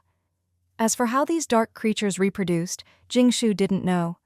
How do bacteria reproduce? Supposedly by splitting, 1 becomes 2, 2 become 4, and they share information. So if one becomes drug-resistant, it passes that on to the others. The connections between them were mysterious. That day, a group of fist-sized green giants were fighting and merging in a snow pit. Jingshu was excited to witness it firsthand. In the end, the winner was king. A green giant the size of the fat chicken was born. It was still a long way from being a true giant, but Jingshu believed she could guide its growth. She caught the green giant, brought it back to her tent, and put it in her space for research. Not bad luck. Let's keep going. The next day, at the same time, Jingshu witnessed another green giant battle and caught another one the size of the fat chicken.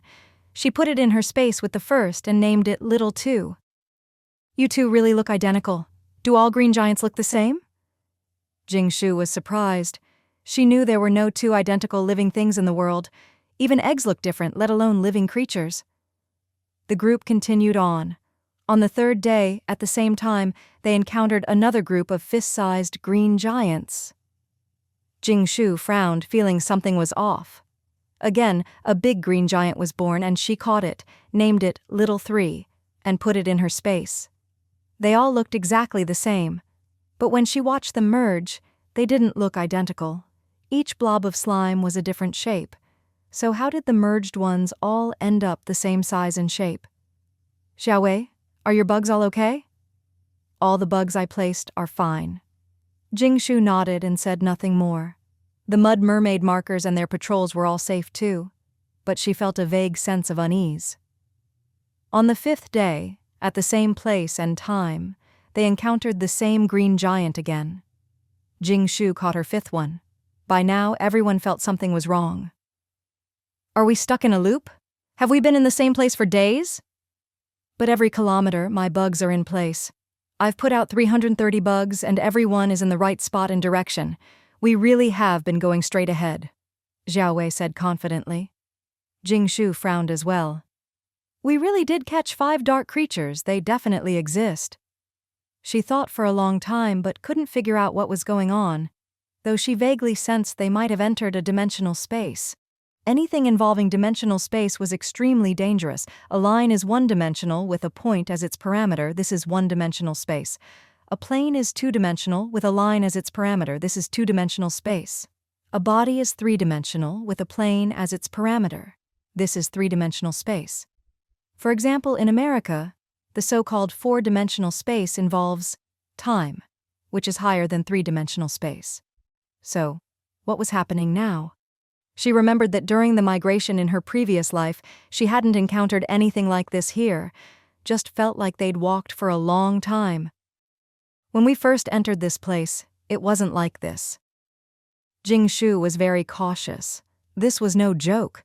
Creatures from lower dimensions could easily be torn apart if they didn't mesh with a higher dimension. As for how to figure out what was going on here, and whether there was any energy, she'd have to observe further. So Jingshu said, "Let's rest for a day and see what happens tomorrow." That settled it. They had plenty of supplies and lots of bugs marking the path, so at worst they'd just get lost or stuck in a loop. No one else was too worried. There were no wild animals or living creatures here, other than the green giants, not even plants. As for the environment, Jingshu had observed carefully these past few days. Other than the snow-covered landscape, there was nothing special. The only difference was that some places looked like little hills, others like basins. Aside from the green slime, even Jingshu couldn't tell if this was the same place or not. The next day, at the same place and time, everyone was a bit nervous watching that spot. Do you think another group of dark creatures will appear and start merging today? No idea. Hard to say. Time ticked by. It's time. Everyone held their breath, but nothing happened. What they'd expected didn't occur, which made Jingshu even more puzzled. Was my guess wrong? Jingshu frowned. Let's set out today, but go at a third of our usual speed. The team moved very slowly, and nothing happened along the way. Their only worry was what to eat for the next meal. With so much time, Jingshu started making more elaborate meals. Aside from her daily Rubik's Cube practice and organizing her space, her main concern was how to catch all the green giants and get home. But for now, she could only take it one step at a time. With the slower pace, their meals improved. Jingshu took out her homemade soup base, rich bone broth frozen into jelly, and tossed in a big chunk. She added secret seasonings and dipping sauces. When it started bubbling, she threw in frozen tofu, meatballs, sausages, hot pot balls, and frozen meat slices for a big stew. When it was done, they'd bake homemade noodles on top, then eat the noodles and soup together. The fat chicken ate so much its mouth was greasy, even licking the pot clean. Poor thing didn't get any bones. Jingshu had already removed them to save space. Xiaowei had never tasted such heavenly food. Just a sip of the rich broth was enough to make her swoon. So, the previous meals really had been too simple. They drifted along at this pace until the next day, same time, same place, and another green giant appeared. This is so weird. Jingshu was almost driven crazy by this. She wanted to shout at the sky, "What's the principle here?" After catching the green giant, Jingshu thought for a while and said, "Let's try going back." "Sure," Xiao Wei agreed. She was just here to play and eat. Honestly, she'd be happy to stay here forever as long as there was food. If not, she could always eat bugs to survive, so she wasn't worried. The team sped up, and Jingshu quickly found the first checkpoint, then the second. Every kilometer there was a bug and a mud mermaid as sentries relaying messages. In just half a day, Jingshu led the team back to their starting point from the day before. She was sure because of the markers, the bugs, and the measured distance.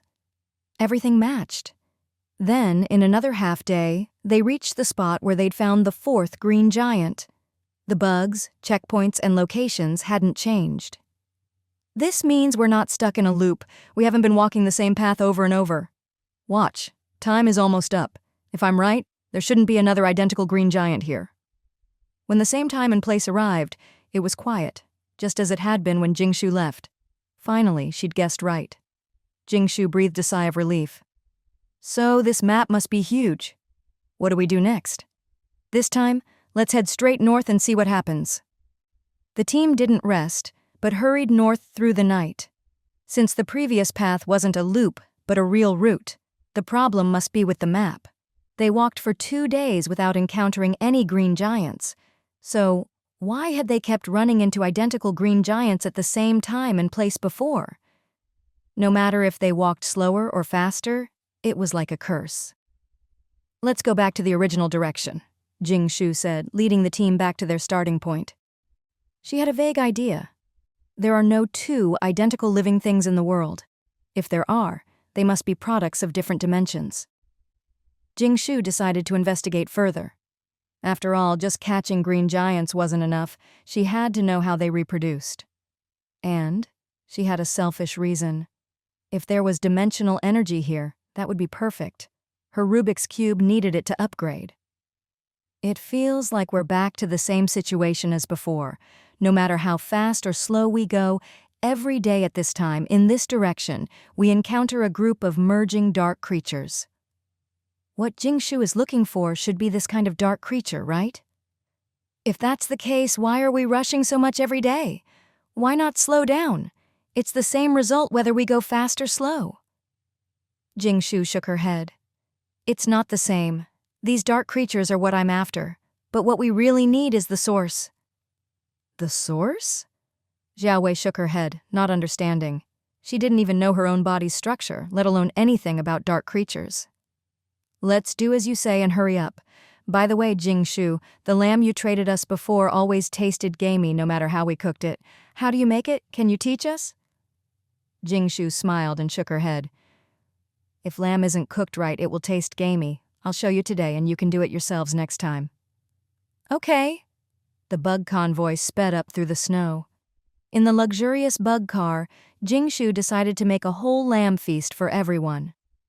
In the cold winter, a bite of lamb really warms you up. Jingshu took out a frozen lamb leg, sliced the meat paper thin. We'll use this for hot pot. The meaty bones and fatty parts, she said. We'll marinate these with egg white, onion, salt, and cooking wine to remove the smell and make grilled lamb ribs, crispy outside, tender inside, the best. Finally, she chopped the big bones into small pieces, marrow and all, and put them in a stew pot with Sichuan pepper, cooking wine and pepper to make a rich broth. A bite of golden, juicy, cumin-scented lamb ribs with onion, fresh and rich.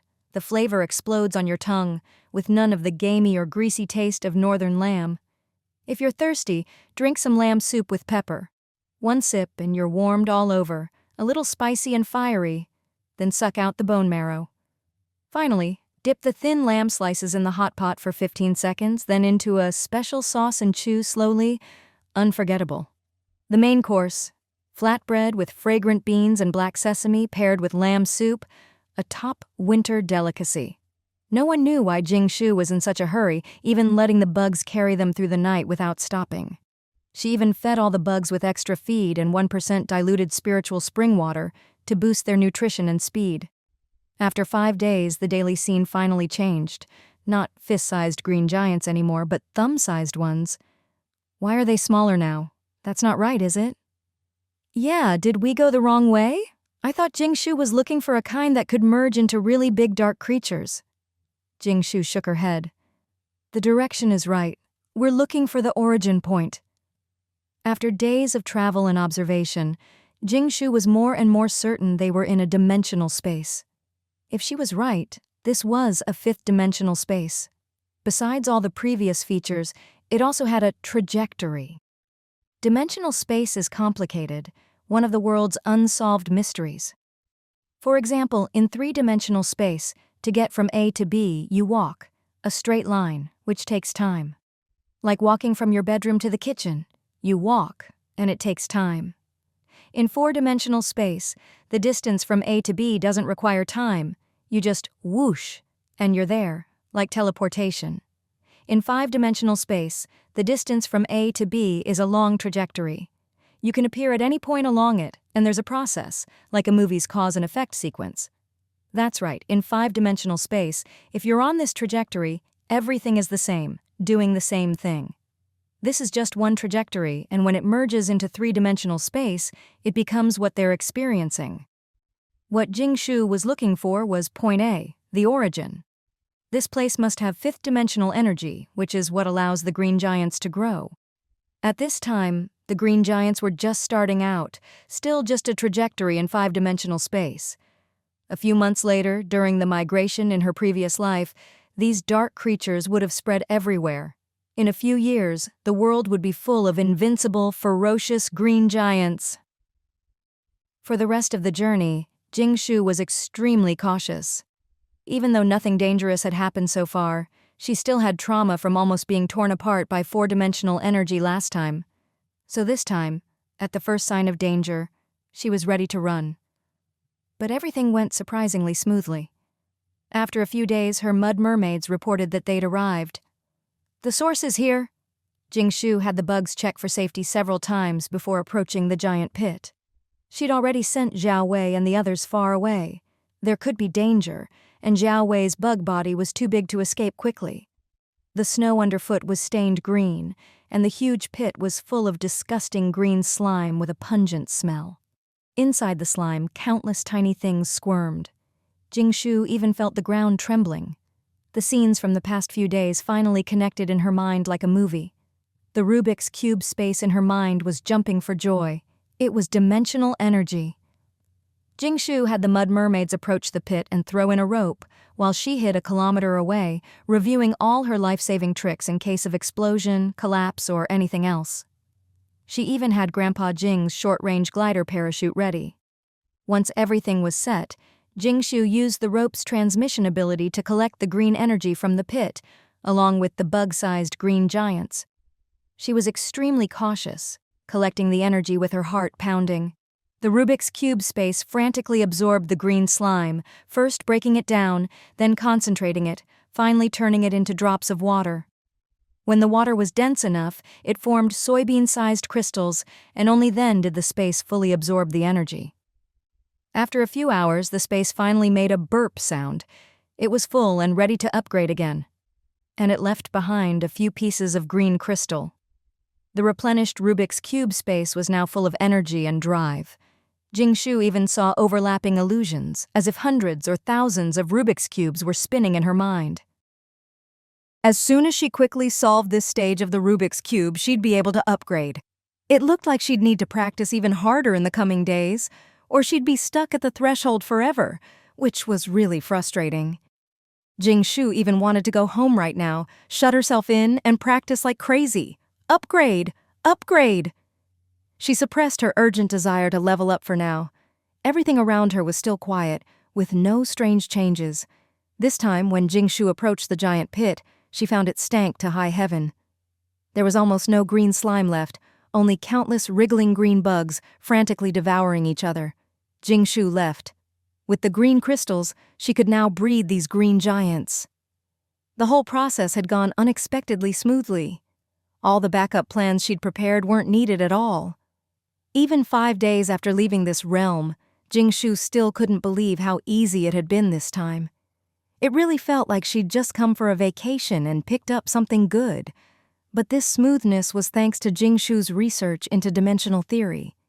If she'd been as clueless as before, she'd have been totally lost when she ran into this and probably would have wandered around forever. She wouldn't have understood the concept of trajectory either. This place was so huge. If she'd really tried to search blindly, who knows how long it would have taken. And if she'd used reverse logic, she might have kept looking for bigger and bigger green giants instead of searching for the source. Later, Zhao Wei asked Jingshu, "What would have happened if we'd gone looking for bigger and bigger green giants?" Jingshu thought for a moment and said, "We might never have gotten out of there." Because that's the development trajectory. Simply catching green giants was useless. To breed them, you needed the green dimensional energy. Jingshu didn't realize she'd stirred up trouble.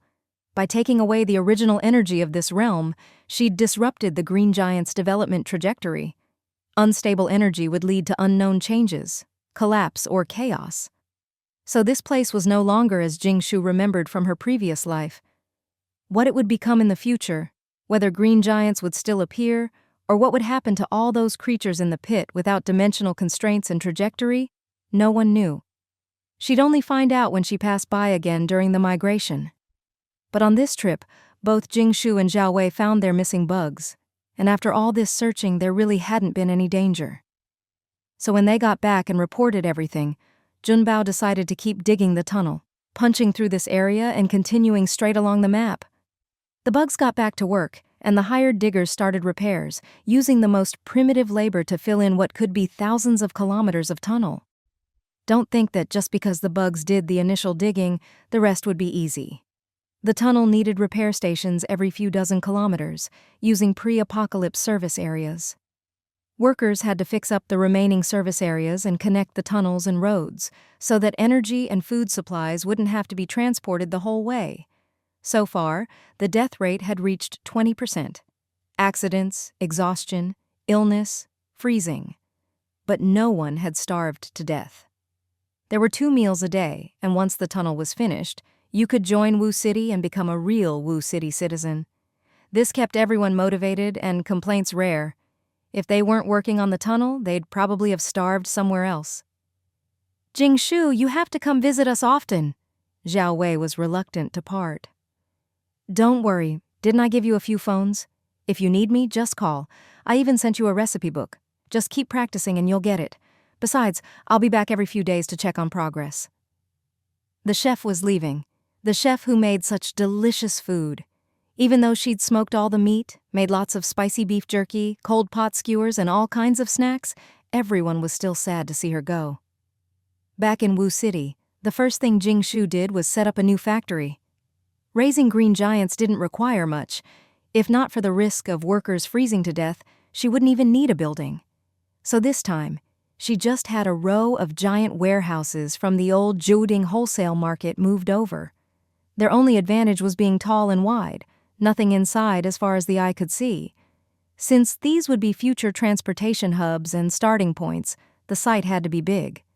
Junbao was a responsible guy. While Jingshu was away, the team he'd sent had already developed the corpse-eating bug concentration technology. Not only that, they can offer you 2 methods. One is concentrated dried bugs, a 10-to-1 ratio for feed. The other is concentrated bug water, which costs a bit more but at a 30-to-1 ratio for feed. Supposedly just a test tube's worth can fill up a cow, Junbao explained enthusiastically. Before the apocalypse, this wouldn't have counted as technology, but now, with so much lost, it was a hassle to recreate. Jingshu nodded, very satisfied. Green giants would eat a lot in the future. She didn't want to have to carry huge bags of rations during migration. Food would be key to their breeding and growth.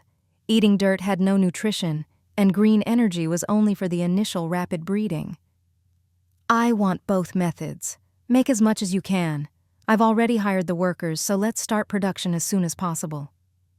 Junbao tapped the table, then held out his hand. Before that, could you pay back what you owe? Haven't you noticed there are a lot fewer corpse-eating bugs in Wu City? Jingshu thought for a moment. On her way back, especially in the deserted suburbs, she'd seen people with homemade shovels and carts digging up corpse-eating bugs. And there were quite a few of them. They'd already dug out the suburbs?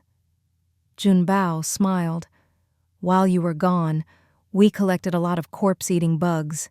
Even at 1001, people were so enthusiastic that they've almost dug Wu City empty. Now your factory's warehouse can't hold any more, so I put the rest in the reserve granary. You can take them whenever you need. No storage fee, since there's not much grain left anyway. Didn't I leave money and let them exchange for insect cakes? Junbao shrugged. You have no idea how enthusiastic people are. Just because 1,000 jin could be exchanged for one insect cake, everyone went crazy, trying to get as many as possible to store up food. Now, who complains about having too many insect cakes? So your factory was often out of stock, and when others saw food was scarce, everyone went out to dig up corpse-eating bugs. Jingshu. So this was a chain reaction? No, wait, the point is people were so enthusiastic they nearly dug up all of Wu City? Just how many corpse-eating bugs did they store up? And more importantly, how much money did she owe? Junbao tapped the table again. If you don't want to pay, that's fine. I know you don't have the money. Otherwise, I'll count those corpse-eating bugs as mine, and if you need them later, I'll sell them to you. Or you have another option. The money for these bugs can come from Wu City's public funds. The city will cover it for you. But for this new dark creature you're developing, can Wu City have a stake? Jingshu was torn. Corpse-eating bugs wouldn't be in short supply in the future. They'd be everywhere, and she could collect them whenever she wanted. But the key issue was time, cost, and manpower, the relationship between the three. Right now, manpower was the cheapest it would ever be in the apocalypse, and food was the most precious. That's why it took 1,000 jin to get one insect cake. Later, when giant meat was mass-produced and everyone could eat, labor would become more expensive. No one would work so hard just for a bite to eat unless you offered something tastier. It's like water flows downhill and people seek better lives. In the future, people would crave real food, rice, noodles, potatoes, not flavorless synthetic food. So if Jingshu didn't pay now and had to buy those bugs later, she'd lose out. And no matter how good her relationship with others, she wanted to keep control of these things herself. But the second option was tempting too. With the Wu City government involved, interests would be shared, and she wouldn't have to worry about powerful backers. Plus, she'd need official approval for some things in the future. The question was, how much of a stake? Too much, and it would hurt. Too little, and it would be awkward. Seeing her hesitation, Junbao smiled. Wu City won't take advantage of you. And if you succeed, it's more about honor. It'll set an example nationwide, and Wu City needs that kind of halo. So, Wu City will only take 10% of the shares and can provide you with technical and strategic support. Plus, from now on, all corpse-eating bugs you buy will be paid for by the city. Lots of benefits. What if I fail? Failure isn't possible. You just came back with good news, didn't you? Otherwise, you wouldn't have rushed to set up the factory. If you were only somewhat confident before, now it's a sure thing. Junbao smiled. Jingshu never fought battles she wasn't sure of, and neither did he. If he'd taken over the bug business before Jingshu left, he'd have wanted a bigger share, since Wu City would have taken on more risk. But now that she'd succeeded, he was just following along for a small share and a closer partnership. All right, let's do it. Working with Junbao was pleasant. Though he'd been a tyrant in her previous life, with a terrible reputation and ruthless methods, outwardly gentle but black-hearted, he knew when to advance or retreat, understood people, and no one could do it better. Jingshu only trusted friends with shared interests. We need to speed up the tunnel digging, Junbao said. Jingshu nodded. She wanted to hurry too. The bugs were already working day and night. She didn't want to take the same old migration route as in her previous life. If they could use the tunnel, it would be much safer. Here's a tip.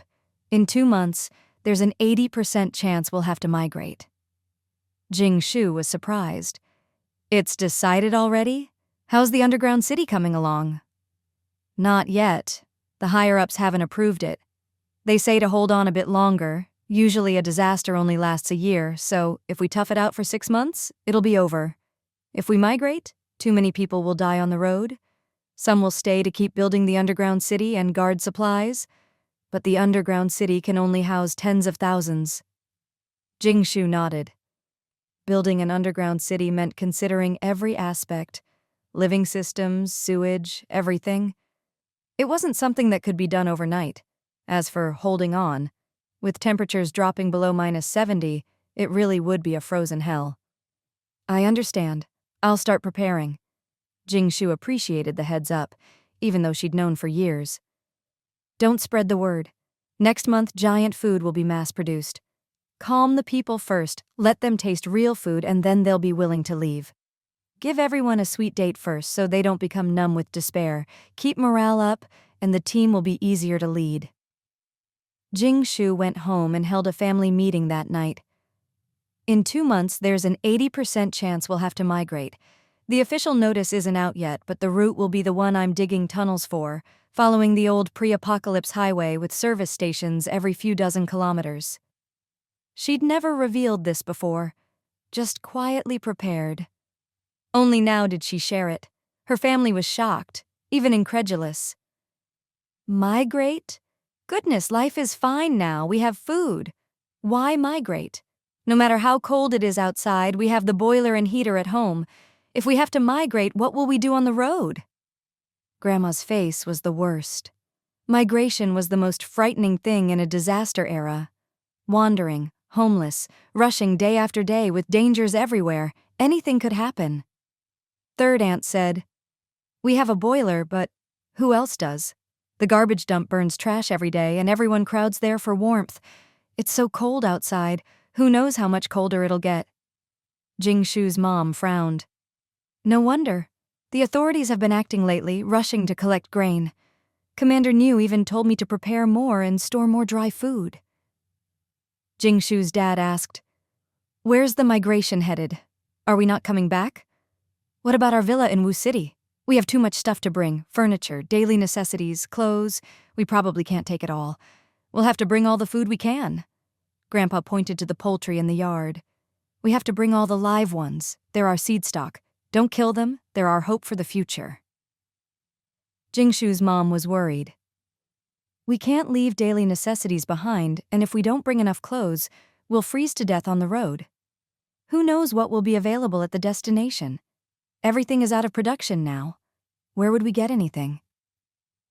Grandma, though not fully accepting the reality, felt very aggrieved at the thought of leaving things behind. "We have to bring the cooking tools, right? And the tools your grandpa just made. The stone mill is perfect for making rice cakes, and the big flour can grind soybeans so fine." Everything in the villa had been painstakingly acquired over the years since the apocalypse. Some things were handmade by Grandpa, who, as a woodworker, had the attitude that he could make anything. So the house was full of handmade items. Some things were treasures Jing Shu had found elsewhere, things needed for daily life. Without them, life wouldn't be impossible, but it would be less comfortable and much less convenient. Jing Shu had always planned to secretly stash what she couldn't carry in her space, but her family was far less calm about this migration than she was. Because everything was so uncertain, and with the possibility of never returning, everyone was reluctant to leave anything behind. Every item seemed useful, and this might be goodbye forever. "You might as well bring the whole villa with you," Jing Shu joked, unable to help herself. But Grandpa's eyes lit up. "Really? We can bring everything? Every plant and stick of furniture in this villa was made by my own hands." He was truly reluctant to leave it all. Here they had a home. No matter how big the problem, they never panicked. Because this was home. Migration meant wandering, being homeless, drifting like a ship at sea, never feeling settled. Nothing could compare to the comfort of home. Jing Shu's joke made the whole family look at her seriously. In their eyes, Jing Shu could do anything. Maybe even moving the whole villa wasn't impossible for her. Moving the villa is impossible. It's not like those mobile homes I bought before, which could be moved with special equipment. Our villa has a foundation and a basement. There's no way to take it. Seeing their disappointed faces, Jingshu quickly added, "But while we can't take the villa, we can take everything inside. Not a single thing will be left behind. Whatever you want to bring, we'll bring it." Before, Jingshu would never have dared to think this way. At most, she'd have tried to bring an extra car or a few more things. Her vision had been too small. Really? How? The RV is already crowded with all of us, not to mention your aunt's family, your second aunt's family, your uncle's family. Even with a truck, the cost would be huge. Gas and electricity are expensive. It's not worth it, her dad said, still rational. I've bred a batch of giant dark creatures. They're as hardworking and obedient as oxen and horses. With their help, we can transport all our belongings, and they only need a lump of corpse-eating bugs per 100 kilometers. Isn't that cost-effective? Jingshu then explained her plan to create huge internal cargo pouches inside the green giants, so they could swallow and carry things on the road.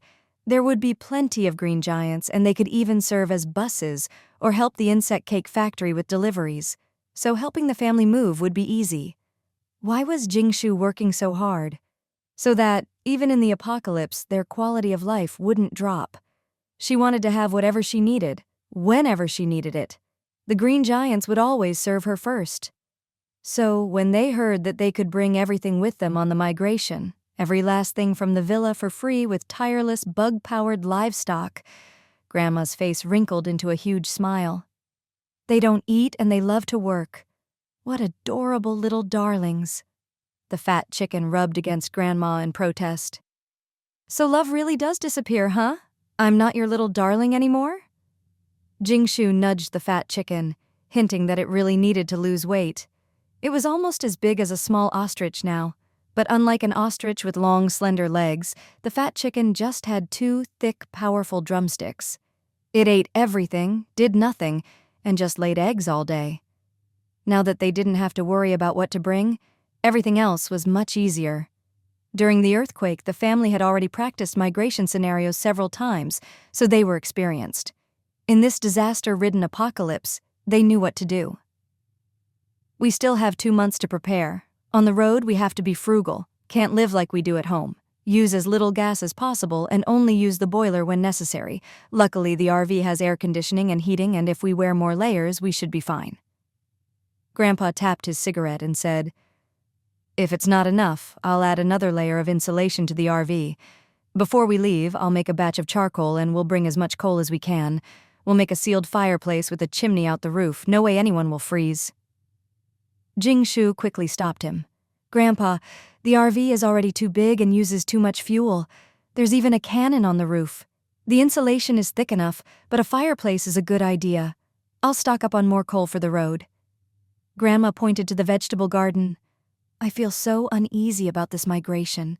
No matter how much food we have, it'll run out eventually. Who knows how long we'll be on the road? If we can, let's bring the garden frames. As long as we can keep growing vegetables and raising pigs, we'll never run out of food." Grandpa agreed. "Right, the land can't go to waste. We have to keep planting. I'll modify one of those biological pouches you mentioned, set the temperature, and we can grow some veggies on the road. Eat fresh greens." "Luckily, we've been making all kinds of cooked food since New Year's. We need to make even more now. On the road, we can't cook so much in public. If you want anything special, tell us now. We'll get all the ingredients and cook it, then freeze it. On the road, we just heat it up and eat." Everyone agreed.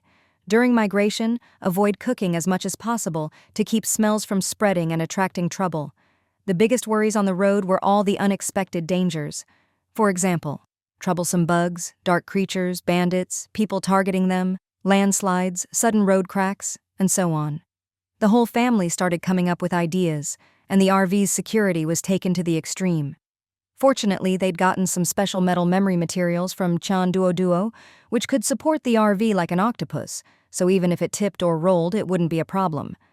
That was one big worry solved. "All right, it's getting late. Those who have work tomorrow, go to bed. We'll think more when we get back. Your grandma and I will start sorting out what everyone needs tomorrow, so let's get some rest. Jing Shu knew all too well what difficulties and problems they might face on the migration road. But since things had changed in this life, she couldn't afford to be careless. So while she was already swamped with work, she also had to keep preparing for the migration. The next day, the Jing family began taking inventory and organizing everything they'd need for the journey. Jing Shu helped out, checking for anything missing. They also packed up anything they wouldn't need right away, so it could be taken along. For packing, Jing Shu brought out a batch of large, square storage boxes made from long-haired animal fibers. The advantages? Super sturdy, airtight, bug-proof, and hard to damage on the road. The downside? Heavy. But with green giants, that didn't matter. First up was clothing. Since Jing Shu said they could bring everything, Grandma and Grandpa packed up all the thin clothes first. If it had been before, they wouldn't have brought them.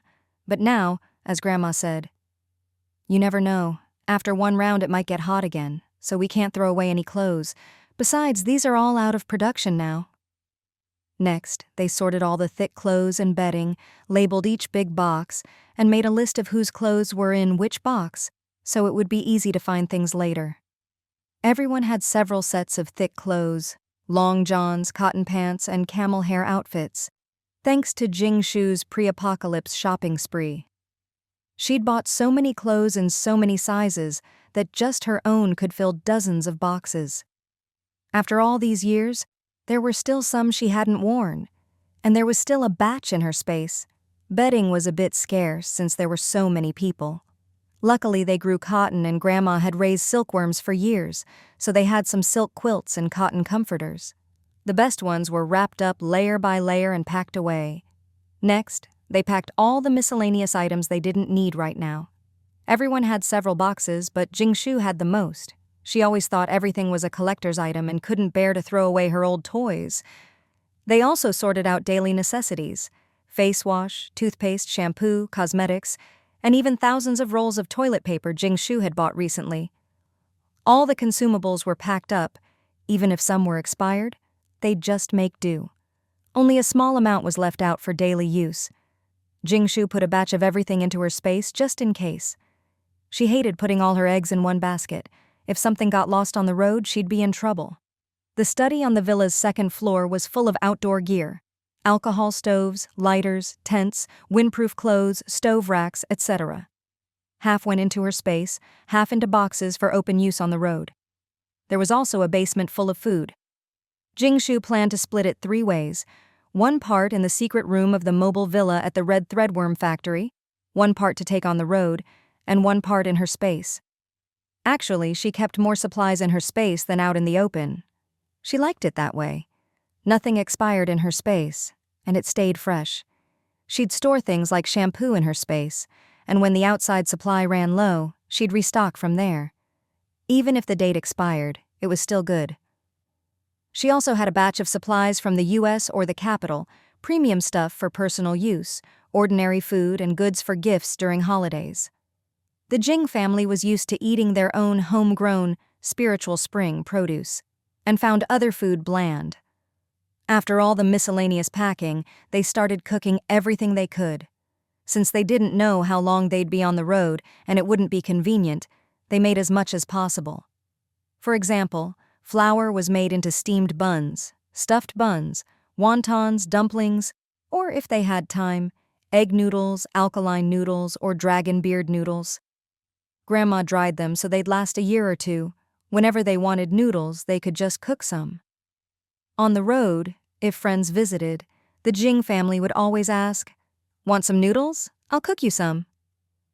Rice could be made into all kinds of snacks like fried rice crackers, Jing Shu's favorite, in crab roe, spicy chicken, or scallion flavors, or they'd make rice noodles or vermicelli, dried for years of storage. When they wanted some, they'd soak it, add a deluxe set: shrimp, tofu, meatballs, sliced meat, chili sauce, and pour on the sauce. Perfect.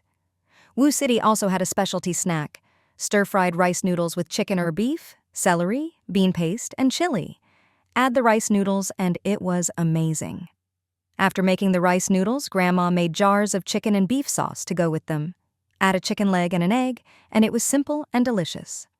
Grandma also learned to seal and freeze cooked rice, which kept well and could be reheated in the microwave.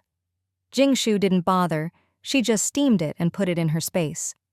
On the migration road, Jingshu would mostly eat from her space, fresh, hot, and tasty. Frozen food just didn't taste as good, but with her resources, she could afford to be picky. The whole Jing family was spinning like tops, and Jingshu was like a diamond drill, working non-stop.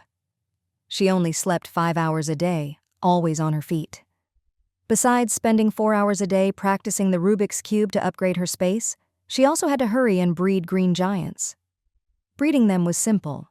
Just let them keep fighting and devouring each other until they grew up. But it was also difficult.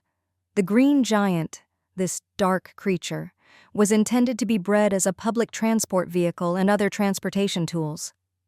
In the early stages, Jingshu didn't plan to sell them, but once the numbers increased, she would sell them to the wealthy as their personal vehicles.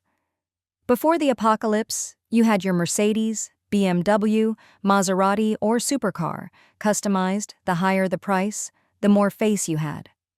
After the apocalypse, you might have a bicycle or an old car, showing off your fuel or electric ride. But I have a green giant, which only needs a handful of corpse-eating bugs for 100 miles. Before the apocalypse, there were expensive 4S car dealerships.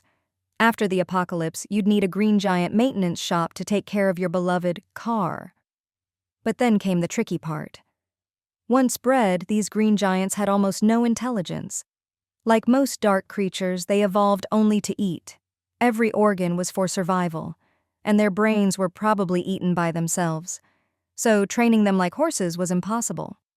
Tying a rope and hoping to control their destination was the best you could do. Even if you assigned a driver to each green giant, how would the driver communicate with it? Jingshu tried for days, but the green giants were completely unaffected by ropes. Unlike horses, they didn't move when pulled or hurt. They had no sense of pain or feeling.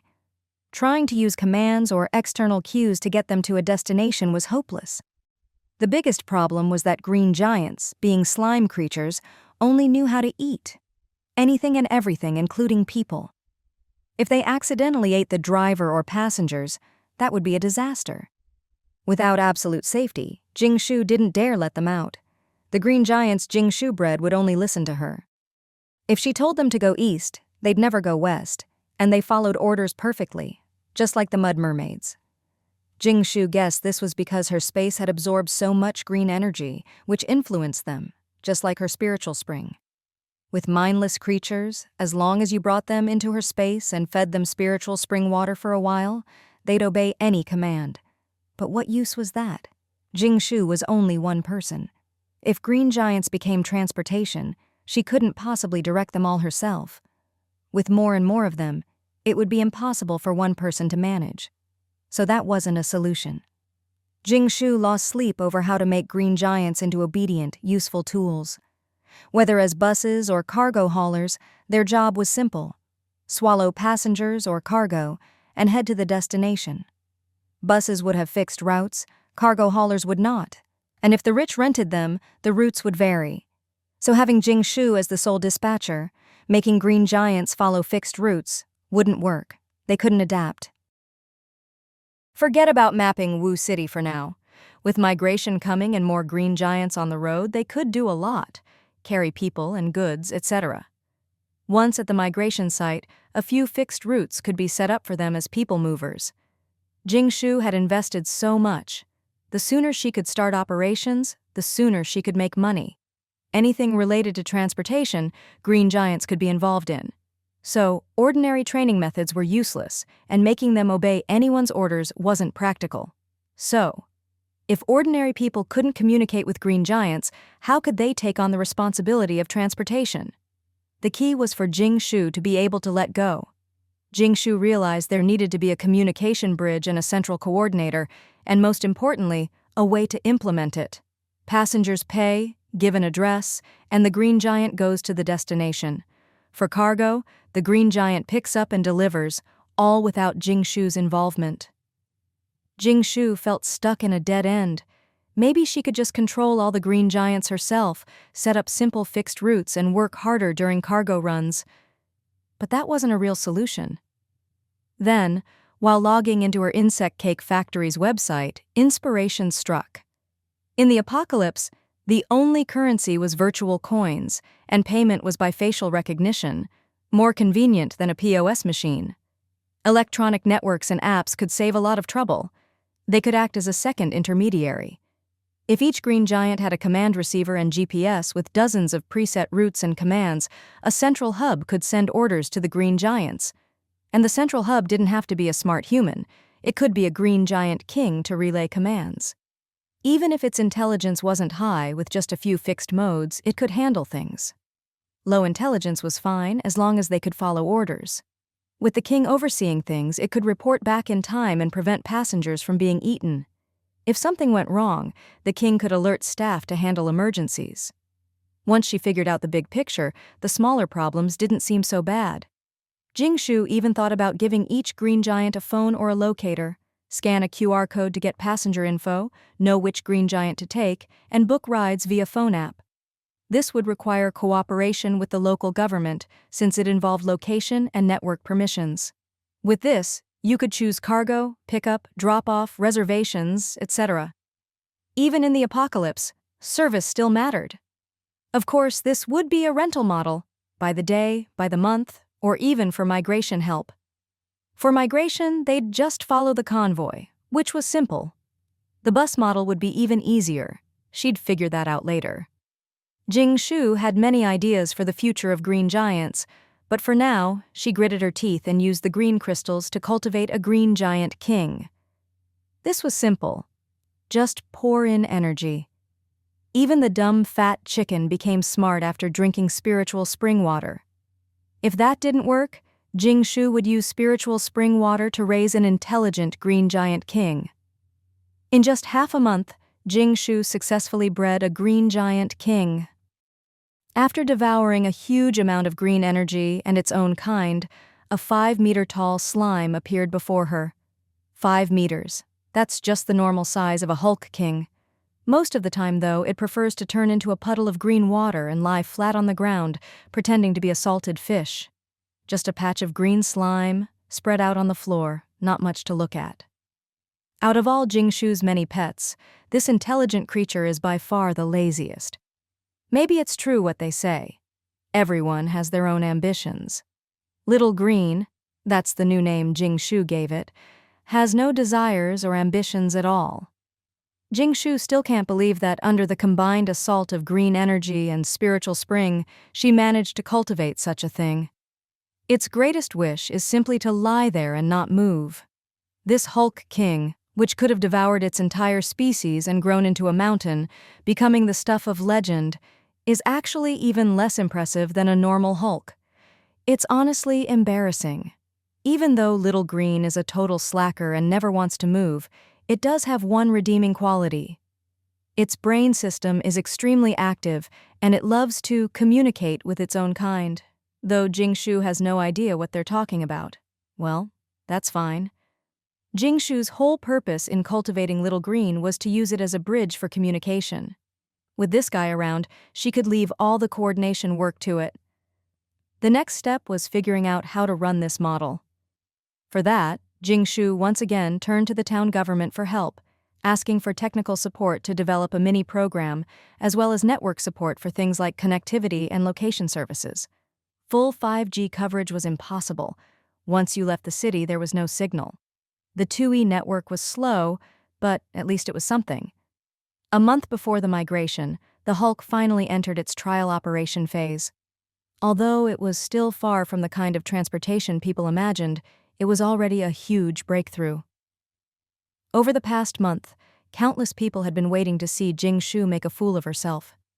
After all, she'd spent a fortune just collecting corpse-eating bugs. What kind of dark creature could she possibly cultivate?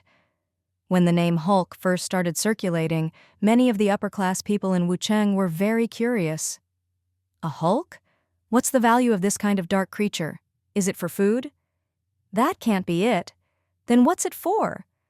Ah, that girl Jingshu actually wants to make a transportation system.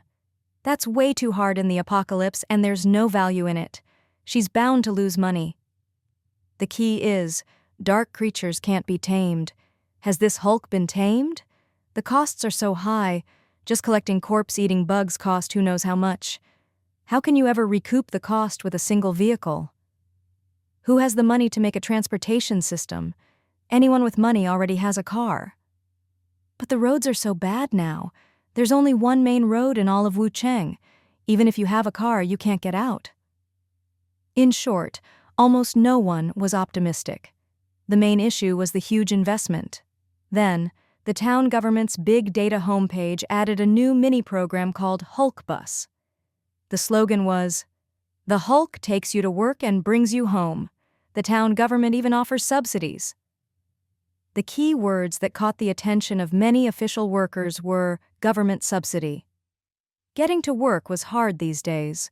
Ordinary workers had to use sleds, and even the well-off Jing family had to drive on the main road and then switch to a snowmobile made by Grandpa Jing. Wucheng had already assigned over 10,000 people to clear snow and roads every day, but the snow just never stopped. They had to clear not only the roads, but also the snow around every house, or else the houses would get buried. It was a massive undertaking. Car or no car, traveling in the apocalypse without public transport was nearly impossible, unless you were in power and could fly everywhere in minutes. So a lot of people clicked on the mini-program and got a coupon worth 20 virtual coins, good for 20 rides. There were a few pictures, some route maps, and an explanation. First, this isn't a traditional vehicle. It's a living creature. And you don't ride it in the usual way. You have to be swallowed by it. Don't be afraid. Don't be afraid. Don't be afraid. If anything happens because of this creature, you'll get 1,000-fold compensation. The town government guarantees it. The Hulk is a new type of dark creature, already tamed by the Wucheng town government and relevant professionals into a controllable means of transportation. Don't be fooled by their size. They're the Samoyeds of the dark creature world. Gentle and obedient. We've set up 30 stops around Wucheng, with a bus every 5 minutes and every 3 minutes during rush hour. You can wait for the Hulk at designated spots. Before boarding, scan your face. When you hear a beep and payment is successful, you can enjoy your ride. Since this is just a trial run, only the following 30 locations are open: Ministry of Agriculture, Town Hall, Breeding Farm, Food Factory, Bug Cake Factory. The price is very reasonable. No matter how many stops, each ride is just 3 virtual coins. Right now, with the government subsidy, it's only 2 virtual coins per person. Don't miss out. Coming soon, Hulk Taxi and Hulk Private Service. Stay tuned. At first, some people thought 3 virtual coins was a bit much. You could buy a luxury bug cake for that. But with the 20-coin subsidy, if you didn't use the coupon, it would expire and you'd lose 20 coins. If you did use it, you might end up spending 40 coins, so people were a bit conflicted. Either way, it felt like a bit of a loss. As soon as the Hulk bus launched, chat groups lit up. Even Jingshu's college groups, high school groups, and the Banana Community group were buzzing. It just happens to pass by my place on the way to work. That's awesome. 2 virtual coins is affordable.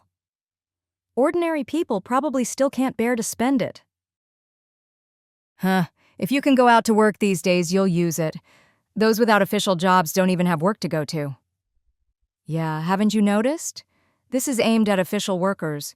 Most stops are at the power grid, town hall, food factory, places where people have money but no private car. Very targeted. I'm just curious. I want to spend 2 coins to experience the whole ride. How do you even ride this thing? Get swallowed? Will you really get eaten? At least it won't be cold inside. We'll see tomorrow. On the first day of operation, lots of people came to watch. When they saw this creature made entirely of green slime, everyone was shocked. It was nothing like anyone imagined. The Hulk wasn't tall, only about 1.5 meters.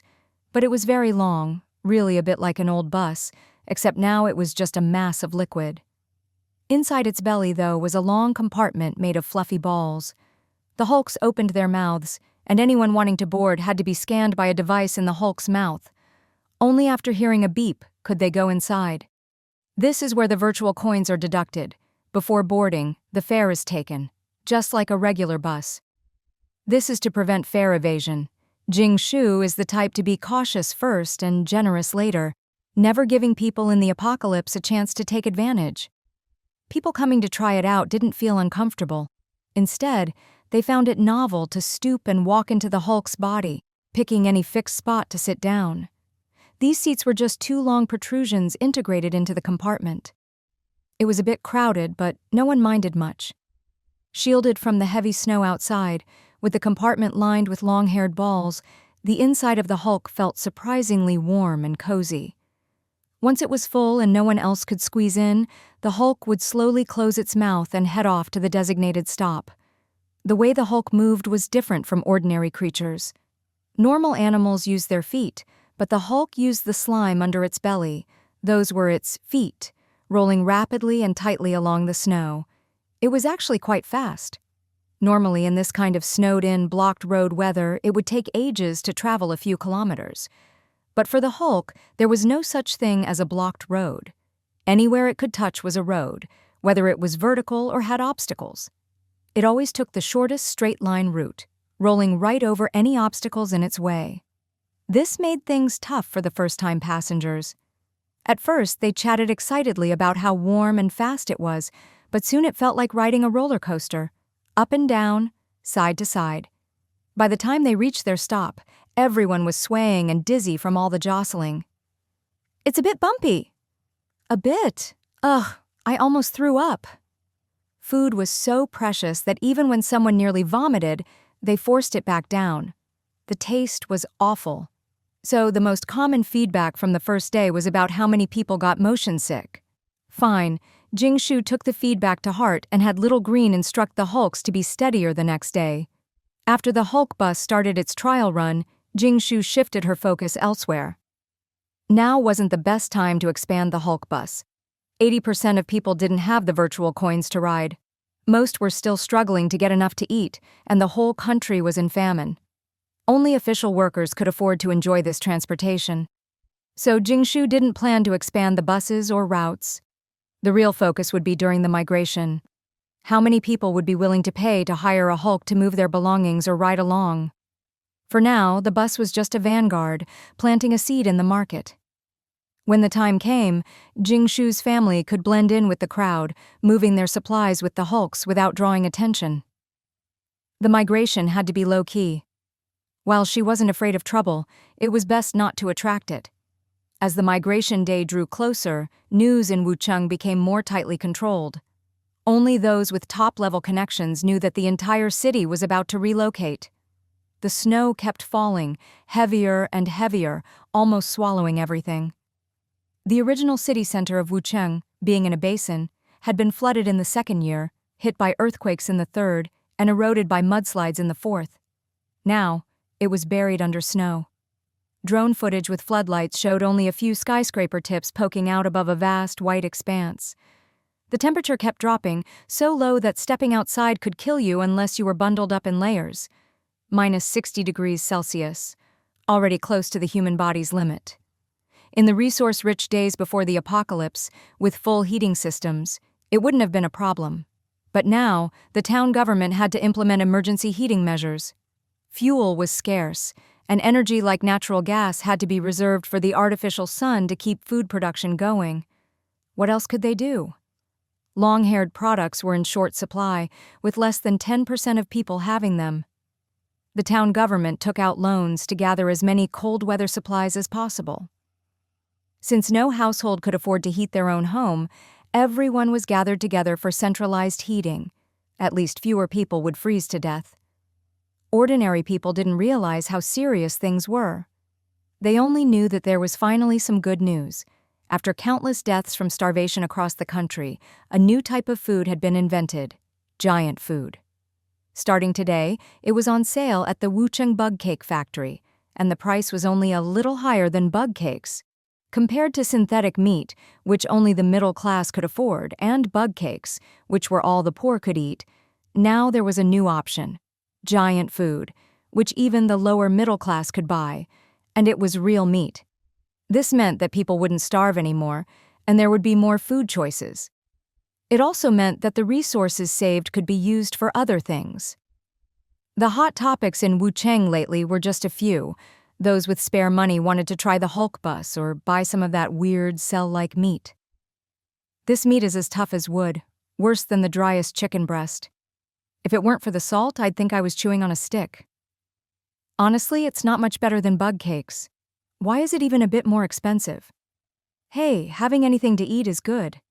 At least it's real meat, better than bug cakes, which are all shell and rubbery. It's more filling, too. Synthetic meat still tastes better. I say, buy as much as you can. With food in hand, you won't panic? Who knows what's coming next? Ordinary people didn't notice much, but some official workers did. They used to get vegetables and white flour as benefits, but it had been a long time since those were distributed. Strangely, all the good food had disappeared from the market. No one was selling or shouting about it. Even the black market, which used to have things like sausages or canned food, was now empty. Some sharp people immediately sensed something was wrong. Is something about to happen? Let's use our virtual coins to buy more synthetic meat. I'm afraid soon even that won't be available. The higher-ups must be planning something. We should prepare early. The atmosphere in Jingshu's house was tense too. As the day approached, everyone felt a weight on their hearts. No one knew what the future would bring, so they kept preparing in every way they could. Jingshu had already packed up everything unnecessary. Next, she had to prepare all the supplies they might need on the road. It was a tedious but satisfying process. Taking inventory and preparing like a hamster was the most fulfilling thing about her rebirth. Even for breakfast every day, Jingshu had come up with dozens, even hundreds of combinations. As the saying goes, eat well in the morning and eat your fill at lunch, so breakfast had to be nutritious but also quick and simple. For example, milk and eggs were essential. The milk was made into powder to be mixed later, and eggs were marinated and vacuum-packed. For example, besides instant frozen buns and other staple foods, there also had to be all kinds of nutritious side dishes. Grandma Jing had already pickled a variety of vegetables and preserved mustards, even making fermented bean curd. With so many people in the Jing family and big appetites, Grandma Jing went big. She packed everything into the 60-liter airtight storage boxes they'd bought before, stacking them up and getting them ready to take on the road. Things like bean sprouts or small tofu could just be soaked and prepared along the way if they wanted to eat them. With no sunlight these days, they needed extra vitamins. All the medicine they'd bought before had been used up, so now the only sources were fresh fruit, dried fruit, and frozen fruit. Previously, Jingshu could still find excuses to bring back some of Wucheng's fresh fruit from Xishan, plus the carefully tended fruit in the sunroom on the villa's second floor, so the family never really lacked fruit. As for fresh fruit that Wucheng didn't have, Jingshu would never bring it home. With her parents' high positions and good information, she'd have to make up too many stories to cover for it, so she usually processed it into dried fruit, frozen goods, or finished products before bringing it back. Take the wealthy Somali family, for example. Their fridge still had lots of pre-apocalypse cheesecakes, durian cakes, and other treats, some collected from all over, some custom-made at high prices. These things could be frozen for years without spoiling, just losing a bit of flavor. At Somali's last birthday party, Jingshu had a slice of mango durian cake and thought it tasted pretty good. Of course, only a few close friends were invited to that birthday party. Somali was no longer the girl who'd once treated the whole class to a full Western meal. She even kept a notebook listing all her current food stores, counting them several times a day. Jingshu glanced at it and clicked her tongue. She actually had more good stuff than Somali now. Without realizing it, her collecting habit had made her stash of treats surpass even Wucheng's second richest family, and she felt quite proud. Every morning, they still had to eat some fruit. Fruit was important, but they couldn't take all the fruit from the sunroom or the apple and apricot trees in the yard. You couldn't just uproot the apple trees and take them along during the migration, right? That would be a bit much. After thinking it over, Jingshu decided to take the easy-to-grow strawberries, the grapevines already covered in horse milk grapes, and the potted dragon fruit with the Hulk's help, so they could at least have some fresh fruit on the road. Apples keep well, Pre-apocalypse, supermarket apples were often stored in cold storage for a year, so those could be taken along to eat on the way. Peaches, apricots, kiwis, and oranges could be frozen and would last half a year without a problem. As for pears, they'd be made into frozen pears, Jingshu's favorite dessert. She'd slowly slice open a frozen pear in a bowl, slurp up the icy sweetness, and with a bit of cake, it made for a perfect afternoon tea. Frozen pears with hot pot were even better. Other fruits, if they were available from Shishan, could be brought out to improve their meals. If not, then so be it. If she really craved something, she'd just eat some dried fruit. Jingshu understood that feeling. Sometimes you have a pile of things, but you just want the one thing you don't have. Isn't that frustrating? Not being able to eat it would make her restless and irritable, so she was extra careful to go over everything, making sure she wouldn't be disappointed later by wanting something she didn't have. As for the rest of the sunroom fruit, she'd leave it behind. Not because it was hard to take, but because the plants had already finished fruiting and wouldn't be useful on the road. Only the fruit that was still growing would be taken. Because of temperature, humidity, and other factors, these fruits usually needed 8 hours of artificial light every day, which was a hassle. If not cared for properly, they'd die, so she'd just keep the seeds and cuttings, bundle them together, and transplant them when they arrived. Jingshu didn't mind. She could plant anything she wanted in her space, and it was no trouble at all. If it weren't for the need to keep a low profile, Jingshu wouldn't even want to take these. Grandma Jing, though, looked longingly at the big potted lychee tree. It's such a big pot, but it's not really useful to take it. Let's just cut some branches, take good care of them, and replant them when we get there. Not just the dwarf lychee, but also watermelon vines, apple branches, and so on. In the apocalypse, you could judge a family's foundation by what food and crops they had. Now that they were moving, these crops were their lifeline. Grandma and Grandpa Jing couldn't bear to part with anything. The vegetable racks in the yard, some had already been moved to the second floor of the RV, some placed in a newly built heated box, to be carried by the Hulk, with Grandpa Jing tending them carefully. The Jing family villa also had a special area for cultivating mushrooms.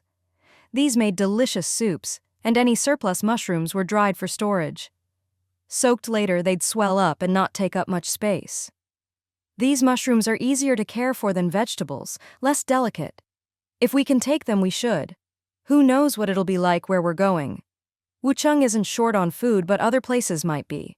It wasn't easy to raise so many mushrooms over the years, and being able to save the extras as food is a real achievement. These days, who would complain about having too much food? The more, the better. After a nutritious breakfast, Jingshu would arrange a lunch full of her favorite foods: fried chicken, roast lamb, pan-fried steak, braised goose, lion's head meatballs, Buddha jumps over the wall, and more. The freshly made dishes tasted best, so she'd secretly stash them in her space, while things that could be frozen, like roast goose, would be vacuum-packed for sharing. When the time came, just tear open a bag and heat it up. So convenient. Her dad loved baked buns, the kind with golden crispy skins, juicy lamb and onion filling, and a bite that left your mouth full of flavor. He could eat a dozen at a time. When Jingshu roasted lamb, she made several boxes of these buns and froze them. They could be steamed and eaten later, not as good as fresh, but still tasty enough. Grandpa loved baked naan, Mom loved honey-glazed lotus root, Grandma loved spicy crayfish, Third aunt loved steamed pork ribs, and Wu Yui, who'd just come home and heard about the migration, loved roasted pork belly. So even though it wasn't New Year's yet, the villa was always filled with delicious smells. Sometimes there was even a sharp, pungent scent mixed in. That was from all the cooking Jingshu and Grandma Jing were doing, even with the range hood on. Jingshu had come up with a compromise for that too.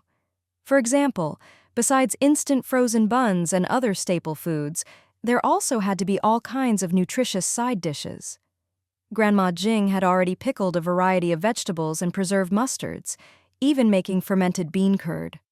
With so many people in the Jing family and big appetites, Grandma Jing went big.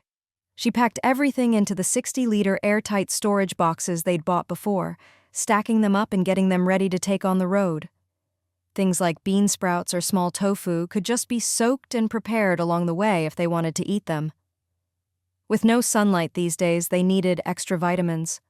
All the medicine they'd bought before had been used up, so now the only sources were fresh fruit, dried fruit, and frozen fruit. Previously, Jingshu could still find excuses to bring back some of Wucheng's fresh fruit from Shishan, plus the carefully tended fruit in the sunroom on the villa's second floor, so the family never really lacked fruit. As for fresh fruit that Wucheng didn't have, Jingshu would never bring it home. With her parents' high positions and good information, she'd have to make up too many stories to cover for it, so she usually processed it into dried fruit, frozen goods, or finished products before bringing it back.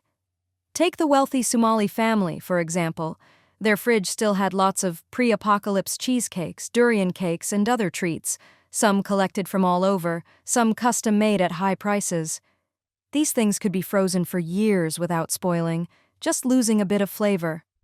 At Sumali's last birthday party, Jingshu had a slice of mango durian cake and thought it tasted pretty good. Of course, only a few close friends were invited to that birthday party.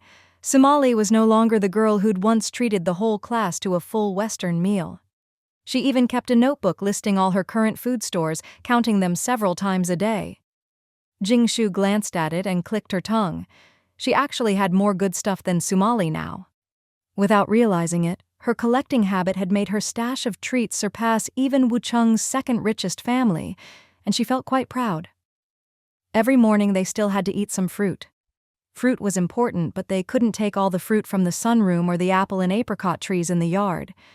You couldn't just uproot the apple trees and take them along during the migration, right? That would be a bit much. After thinking it over, Jingshu decided to take the easy-to-grow strawberries, the grapevines already covered in horse milk grapes, and the potted dragon fruit with the Hulk's help, so they could at least have some fresh fruit on the road. Apples keep well. Pre-apocalypse, supermarket apples were often stored in cold storage for a year, so those could be taken along to eat on the way. Peaches, apricots, kiwis, and oranges could be frozen and would last half a year without a problem. As for pears, they'd be made into frozen pears, Jingshu's favorite dessert. She'd slowly slice open a frozen pear in a bowl, slurp up the icy sweetness, and with a bit of cake, it made for a perfect afternoon tea. Frozen pears with hot pot were even better. Other fruits, if they were available from Shishan, could be brought out to improve their meals. If not, then so be it. If she really craved something, she'd just eat some dried fruit. Jingshu understood that feeling. Sometimes you have a pile of things, but you just want the one thing you don't have. Isn't that frustrating? Not being able to eat it would make her restless and irritable, so she was extra careful to go over everything, making sure she wouldn't be disappointed later by wanting something she didn't have. As for the rest of the sunroom fruit, she'd leave it behind, not because it was hard to take, but because the plants had already finished fruiting and wouldn't be useful on the road. Only the fruit that was still growing would be taken. Because of temperature, humidity, and other factors, these fruits usually needed 8 hours of artificial light every day, which was a hassle. If not cared for properly, they'd die. So she'd just keep the seeds and cuttings, bundle them together, and transplant them when they arrived. Jingshu didn't mind. She could plant anything she wanted in her space, and it was no trouble at all. If it weren't for the need to keep a low profile, Jingshu wouldn't even want to take these. Grandma Jing, though, looked longingly at the big potted lychee tree. It's such a big pot, but it's not really useful to take it. Let's just cut some branches, take good care of them, and replant them when we get there. Not just the dwarf lychee, but also watermelon vines, apple branches, and so on. In the apocalypse, you could judge a family's foundation by what food and crops they had. Now that they were moving, these crops were their lifeline. Grandma and Grandpa Jing couldn't bear to part with anything. The vegetable racks in the yard, some had already been moved to the second floor of the RV, some placed in a newly built heated box to be carried by the Hulk, with Grandpa Jing tending them carefully. The Jing family villa also had a special area for cultivating mushrooms. These made delicious soups, and any surplus mushrooms were dried for storage. Soaked later, they'd swell up and not take up much space. These mushrooms are easier to care for than vegetables, less delicate. If we can take them, we should, Who knows what it'll be like where we're going? Wuchang isn't short on food, but other places might be. It wasn't easy to raise so many mushrooms over the years, and being able to save the extras as food is a real achievement. These days, who would complain about having too much food? The more, the better. After a nutritious breakfast, Jingshu would arrange a lunch full of her favorite foods: fried chicken, roast lamb, pan-fried steak, braised goose, lion's head meatballs, Buddha jumps over the wall, and more. The freshly made dishes tasted best, so she'd secretly stash them in her space while things that could be frozen, like roast goose, would be vacuum-packed for sharing. When the time came, just tear open a bag and heat it up. So convenient. Her dad loved baked buns, the kind with golden, crispy skins, juicy lamb and onion filling, and a bite that left your mouth full of flavor. He could eat a dozen at a time. When Jingshu roasted lamb, she made several boxes of these buns and froze them. They could be steamed and eaten later, not as good as fresh, but still tasty enough. Grandpa loved baked naan. Mom loved honey-glazed lotus root. Grandma loved spicy crayfish. Third aunt loved steamed pork ribs, and Wu Yui, who'd just come home and heard about the migration, loved roasted pork belly. So even though it wasn't New Year's yet, the villa was always filled with delicious smells. Sometimes, there was even a sharp, pungent scent mixed in. That was from all the cooking Jingshu and Grandma Jing were doing, even with the range hood on. Jingshu had come up with a compromise for that too. This pungent, stinky smell was enough to make anyone gag, yet it was mixed with the aroma of food, making people wonder if there was something wrong with their own noses. To make up for the half-month of suffering endured by the banana community residents, and for the resentful look from Wang Qiki after her promotion to director, Jingshu offered a huge discount: bug cakes and synthetic meat at 40% off. Of course, each person could buy a maximum of 10. Even so, the banana community was as happy as if it were New Year's. In the apocalypse, food had never been discounted before. For a while, every household lined up to scan their faces and buy bug cakes. Those with more money bought synthetic meat, and whatever they couldn't eat right away, they froze for later. When hungry, they'd just rehydrate it with hot water for another meal. Many people tasted synthetic meat for the first time and realized that, after all these years in the apocalypse, this was the first time they'd eaten real meat. It tastes like meat. So this is what meat tastes like. Back to the main story. Afternoon tea was Jingshu's own treat, so she didn't have to worry about anyone else's preferences. She made all sorts of breaded and fried meat snacks in her space after learning various pickling and marinating techniques. There had to be a snack platter for the road, right? Onion rings, calamari rings, Orleans-style chicken wings, spicy ribs, pan-fried fish, popcorn chicken, salt and pepper crispy pork, fried chicken drumsticks, and so on. She even followed recipes to make some Cantonese dim sum, like tiger skin chicken feet and shrimp dumplings. Jingshu had already prepared all kinds of cakes and desserts, and for tea, she had coffee, black tea, green tea, milk tea, and even homemade health drinks like lotus root powder and red bean barley milk. She even packed all the ingredients neatly in boxes, several cubic meters worth of transparent containers, filled to the brim with homemade meat floss, raisins, dried fruit, oatmeal, homemade tapioca pearls, taro balls, coconut jelly, Oreo crumbs, and more. Jingshu especially missed pre-apocalypse Oreo McFlurries, Oreo milk foam, and cookies, so she went to great lengths to recreate Oreos herself, learning the recipe from a comprehensive cookbook. She grew her own cocoa beans, which she fermented, cleaned, roasted, separated, ground, and pressed into cocoa powder.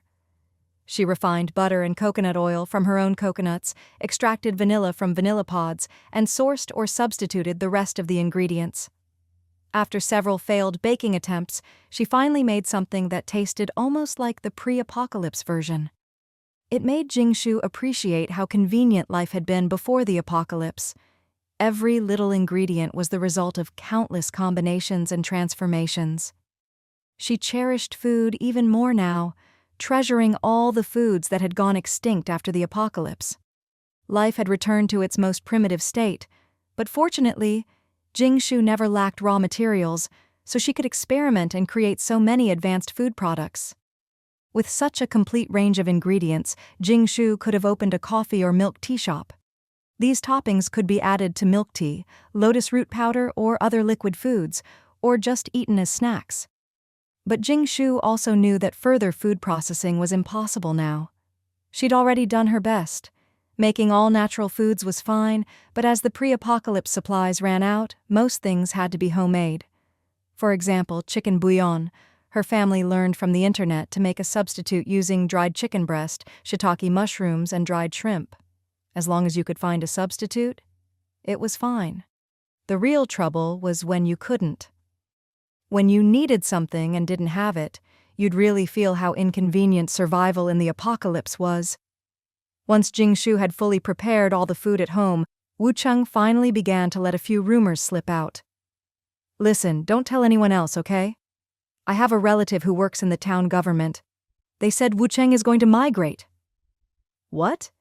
Migrate? To where? Why? Haven't you noticed it's getting colder and the snow's getting heavier? Of course we're moving south. Anyway, you'd better get ready. Quietly stock up on food and warm clothes. I have a friend who knows someone in the government. I heard about the migration too. I also have a friend in the government. I've heard about it, but I'm not going. There's no transportation. The trains have long since stopped. How many people can a plane carry? Cars can't get through the snow. How are we supposed to go walk? We'd die on the way. I'm not going either. Either way, it's death. I don't want to die from exhaustion. Lei Zi's whole family are official workers. I heard there will be transportation for the migration. What about people like us who aren't official workers? The rumors spread like wildfire, always starting with, "Don't tell anyone else." But the more people said that, the faster the rumors spread, causing undercurrents throughout Wucheng and making many people anxious. Most people were thinking about their own interests. What would happen to themselves and their families next? Jing Shu knew this was Jun Bao conducting market research. If the government really wanted to keep something secret, no one would know. What you do know is only what those above want you to know. Public opinion has always been crucial. Whoever controls it controls people's hearts. And Jun Bao seemed to be just that kind of person, able to guide public opinion. The news was finally out. Jing Shu had already warned her uncle and aunt's families to prepare early, so they weren't too surprised, just worried about what to do next. If there were any other way, who would want to leave their home? Instead, all the work units started to get restless. This was about the iron rice bowl of official workers. If they migrated, what would happen to their jobs? Even Jing Shu, the idle vice president, was ordered to report to work, observe the situation, help with reassurance and persuasion, and lay the groundwork for the migration. One by one, each issue had to be resolved. For a migration of this scale, it had to be top-down.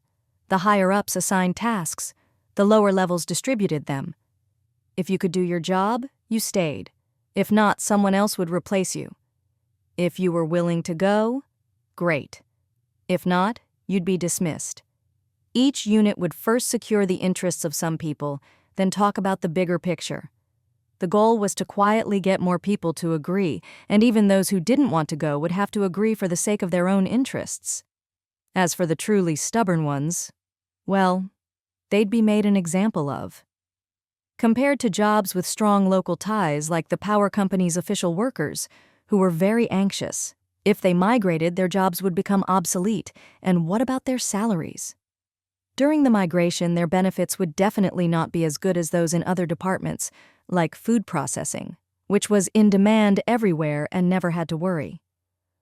Compared to the panic among official workers in the Power Bureau and similar departments, the people at the Pharmaceutical Association were much more composed. First, because Jing Shu, as vice president, had brought great honor to Wucheng in the capital, and Wang Danai was still leading a team there, running a pharmaceutical factory. Thanks to this, the association's benefits had increased significantly, and salaries were higher. Although there was no more white rice, synthetic meat was still a regular part of their diet. By the way, it's worth mentioning that last time, Vice President Jing Shu made a major contribution and was duly rewarded. As for promotions, she'd already reached the top. Any higher and she'd be president. which was a position as valuable as a town treasure in Wucheng. Since she couldn't be president, her rank was bumped up by one level instead. The benefits didn't increase much, but the honor did, so strictly speaking, Jingshu's position was now higher than her mother's. Second, no matter where they went, the Pharmaceutical Association members had confidence, especially since they'd be needed on the road, even if they were just a bunch of people growing and processing medicinal herbs. They weren't as popular as doctors, but even the best housewife can't cook without rice. Doctors can't treat patients without medicine, and these days, Chinese medicine was so precious that even the dregs weren't wasted. For the migration, the town government would definitely take the whole association along. On the road, they'd have to care for the herbs, make pills, and handle all sorts of tasks. It was in this atmosphere of swirling rumors and citywide anxiety that Jingshu's mother's boss, Minister Niu, got promoted again. The timing was perfect. It was also Minister Niu's birthday, so he threw a big banquet. The venue was at Shishan Phase 2, with the conference hall converted into a banquet hall, and many people were invited. Over the past 5 years, Minister Niu's career had skyrocketed, and Jingshu's mother, following in his wake, had benefited greatly. She was now his top lieutenant. Minister Niu had previously managed all of Wucheng's agriculture and food affairs. Wucheng had 13 districts and a solar base. Jingshu's mother managed one district and the solar base's output. Now, with his promotion, Minister Niu would oversee the entire food industry of Wucheng. After the new post-apocalypse laws, a new management system was established. Now, anything related to food was under Minister Niu's control. Food processing, production, agriculture, animal husbandry, aquaculture, and even key supply chains like salt. All of it was his domain. This was a huge leap. He'd truly entered the upper echelons of Wucheng's power with real influence. Previously, there had been 6 people at Minister Niu's level in this sector. Now, they were all his subordinates. This time, Minister Niu invited not only his former Agriculture Department staff, but also the 6 new subordinates. In his words, "From now on, we're all colleagues who need to help and coordinate with each other. It's good to meet and get acquainted." Of course, not everyone was invited, only those qualified. Even department heads weren't high enough. Still, the system was huge. Minister Niu was promoted, celebrating his birthday and inviting everyone. How could anyone not attend? Who would dare not to? Jingshu's mother, as his top lieutenant, had to go. Jingshu's father, as deputy director of the breeding farm, also had to go. The Pharmaceutical Association wasn't under Minister Niu's jurisdiction, but as a friendly department, each got an invitation. So, Jingshu would go too. But what to give as a gift became the family's biggest headache. Jingshu's mother, with years of experience, knew all the ins and outs, which made it even harder. She sighed. Now that Minister Niu's been promoted, his old position is vacant. The whole agriculture department is eyeing it, and other departments want to get in too. The vinegar brewing department next door is even openly angling for a spot. She sneered. They don't even know what the position is, but everyone wants a piece. Minister Niu's former subordinates are all desperate to move up. But lately, someone's been spreading rumors that I'm the one he trusts most, and that his old job will definitely go to me. A lot of people have heard it. A few years ago, she might have been secretly pleased, but now, as a seasoned veteran, she cursed. If I find out who started that rumor, I'll drag them down for sure. Especially at a time like this. I'd skin them if I could. Minister Niu did trust her, and the families were close, thanks in no small part to the thoughtful gifts Jingshu's family always sent to Mrs. Niu on holidays. Minister Niu was good at both work and relationships, and he especially liked people who were capable and personable, like Jingshu's mother. He'd even quietly told her the position could be hers. If I give too good a gift, it'll be too conspicuous. Especially with the migration coming, that's not a good thing. But if I give something ordinary, it doesn't match our relationship and people will look down on us. No matter how many people there are in China, for birthdays and promotion banquets, the custom is to bring a gift. It's a matter of etiquette and reciprocity, and even in the apocalypse, this hasn't changed, so gift-giving is a big deal. Jingshu frowned and said, Mom, I think this banquet isn't simple. Her father laughed. Of course it's not simple. Who is Minister New? He's never left himself open to criticism, and he's never thrown a banquet like this before. Since this year, no one's dared to hold such a high-profile event. Minister New is the first.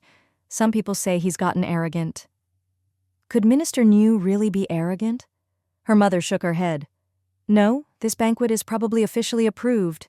Jingshu also found it odd. Official approval for a big banquet? Openly accepting gifts? That's usually taboo for officials. But even if it's approved, the gifts won't be light. Everyone in this circle will bring something substantial. Too little and you lose face. Too much, and it looks bad. And with this happening right before the migration, Jingshu felt there was definitely more to it. Maybe it was related to the migration itself? If someone like Junbao were in charge, what would he do with this opportunity? Jingshu felt there was something going on, a thread she couldn't quite grasp. So this time the gift can't go wrong. It can't be too good or too expensive, but it can't be too ordinary either. It has to be something that touches Minister New's heart. Let's give food as a gift. Minister New, now called Secretary New of the Discipline Committee, his new position is all about food. In this apocalypse, what could be more desirable than something to eat? The key is, what does Secretary New actually lack right now? Jingshu's mother was stuck in a rut, because, honestly, she didn't lack anything. With a husband running a breeding farm, a daughter in the Pharmaceutical Association, and a father-in-law who could make anything overnight, plus a mother-in-law who could grow any crop she wanted, their family wanted for nothing. Vegetables, meat, fruit, you name it. Now that Secretary New managed everything food-related, Jingshu's father, representing the breeding farm, was giving 30 eggs as a gift. Each egg was worth 100 virtual coins on the market, and even then, they were hard to come by. Jingshu, representing the Pharmaceutical Association, was giving finished warming ginger pills, all through official channels. Jingshu herself wasn't conflicted about the gift. Instead, she kept wondering about Secretary New's real purpose for holding this event right before the migration. Was this a fishing expedition? Given the higher-up's style, it wouldn't be surprising. She quickly said, Mom, we need to keep a low profile this time. Don't give anything too expensive. And don't worry about whether Secretary New needs it or not. The important thing is that his wife's precious son, New Nuben, is healthy and happy. If his wife is happy, Secretary New will be happy. I heard her complaining recently that New Nuben isn't growing tall and it's been bothering her. Her mother nodded. That's true. Before the apocalypse, there were growth hormone shots and immune boosters, but now all you can do is supplement calcium and drink milk. I had your dad send over a kilo of fresh milk recently and his wife was over the moon, but bringing fresh milk to the banquet would be awkward. Powdered milk would be too conspicuous, with so many people watching. At this point, all milk powder production had stopped, and even the machines had been melted down. Jingshu's source for milk powder wasn't suitable for public knowledge. A few years ago, she could still claim it was pre-apocalypse stock, but now, 5 years in, that excuse wouldn't fly. If you brought out new milk powder, people would wonder how you got it. Just running the machines would require at least a ton of milk. If you had that much, shouldn't you share it with everyone? There were plenty of people with good stuff, like Qian Duoduo, but he wouldn't risk drawing attention by bringing it out. The breeding farm had produced a lot of milk in recent years, but with so many high-level officials, retired cadres, pregnant women, and wealthy or powerful people all wanting milk, there just wasn't enough to go around. Good things were always in high demand. Even Jin Tianqi's milk allocation was limited. Secretary New's family got some, but only every few days. And with the migration coming, the breeding farm had stopped deliveries. Too much hassle with people coming and going. Now, all the milk was being stored and made into cheese. On the road, there'd be even less milk. So, Jingshu took out some homemade nougat in various flavors. I originally made these as snacks for myself, but they're perfect as a gift. Whether it's peanut nougat, nut nougat, or strawberry nougat, they're all made with pure milk, honey, butter, marshmallows, and all sorts of nutritious ingredients. If you mention the ingredients, Secretary Neo's wife will understand. On the migration road, they're tasty, nutritious, full of calcium, and help with growth. Wrap them in paper. No one will know what they are, and even if you say it's not too flashy, people will just think it's candy. Jingshu also thought it was a pity that 11-year-old New Nubin was still a bit short. Such a smart kid. It would be a shame if he didn't grow. 5 years had passed in a flash. The little boy who once tricked Jingshu into eating cashews was growing up, his bright eyes now a bit mischievous. But in this apocalyptic world, everyone had to mature quickly. Shishan's terrain was high and the roads were rough. Chanduoduo sent people every day to clear a path, but the snowbanks on either side were now higher than the buildings, so instead of shoveling, they just packed the snow down. The rollers had been modified with grooves, and 6 workers took turns flattening the road. Because of the way the force was distributed, the road was mostly flat, with grooves for traction. Cars could still move slowly, and exhaust would melt the snow into slush, which quickly froze again. With the snow still falling, the rollers had to keep working, or cars would start sliding on the ice. There was also a cableway in Shishan, an ice road for transporting goods. With just a bit of electricity, they could use the terrain to move cargo. At this critical moment before the migration, the place was bustling. In the previous timeline, Chanduoduo had starved to death, and the Shiyuan family's assets were confiscated. This time, even though they'd lost a big chunk and Phase 2 was almost swallowed by the town government, they'd survived, even taking on the responsibility of feeding thousands. Today, the Shishan banquet hall was lively, with modified vehicles filling the open space outside, and plenty of Hulk taxis parked as well. Compared to the Hulk buses, the taxis were much smaller. At most, they could seat 3 people, even smaller than a sedan. A row of greeters stood at the entrance, responsible for welcoming department heads. They stamped their feet against the cold, chatting as they watched for familiar faces. Don't underestimate them. The lowest ranking among them was a division chief, still a big deal in their own right. These things cost 300 virtual coins a day to rent, and there's still not enough to go around. With no gasoline quotas even for government units, it makes sense. I heard for the migration, they'll need at least 100 Hulk vehicles, good for cargo and passengers, and most importantly, very safe. They can go anywhere. Look at that Hulk over there. It's different, really impressive, even has windows. Wow, who's getting out? Whose family is that?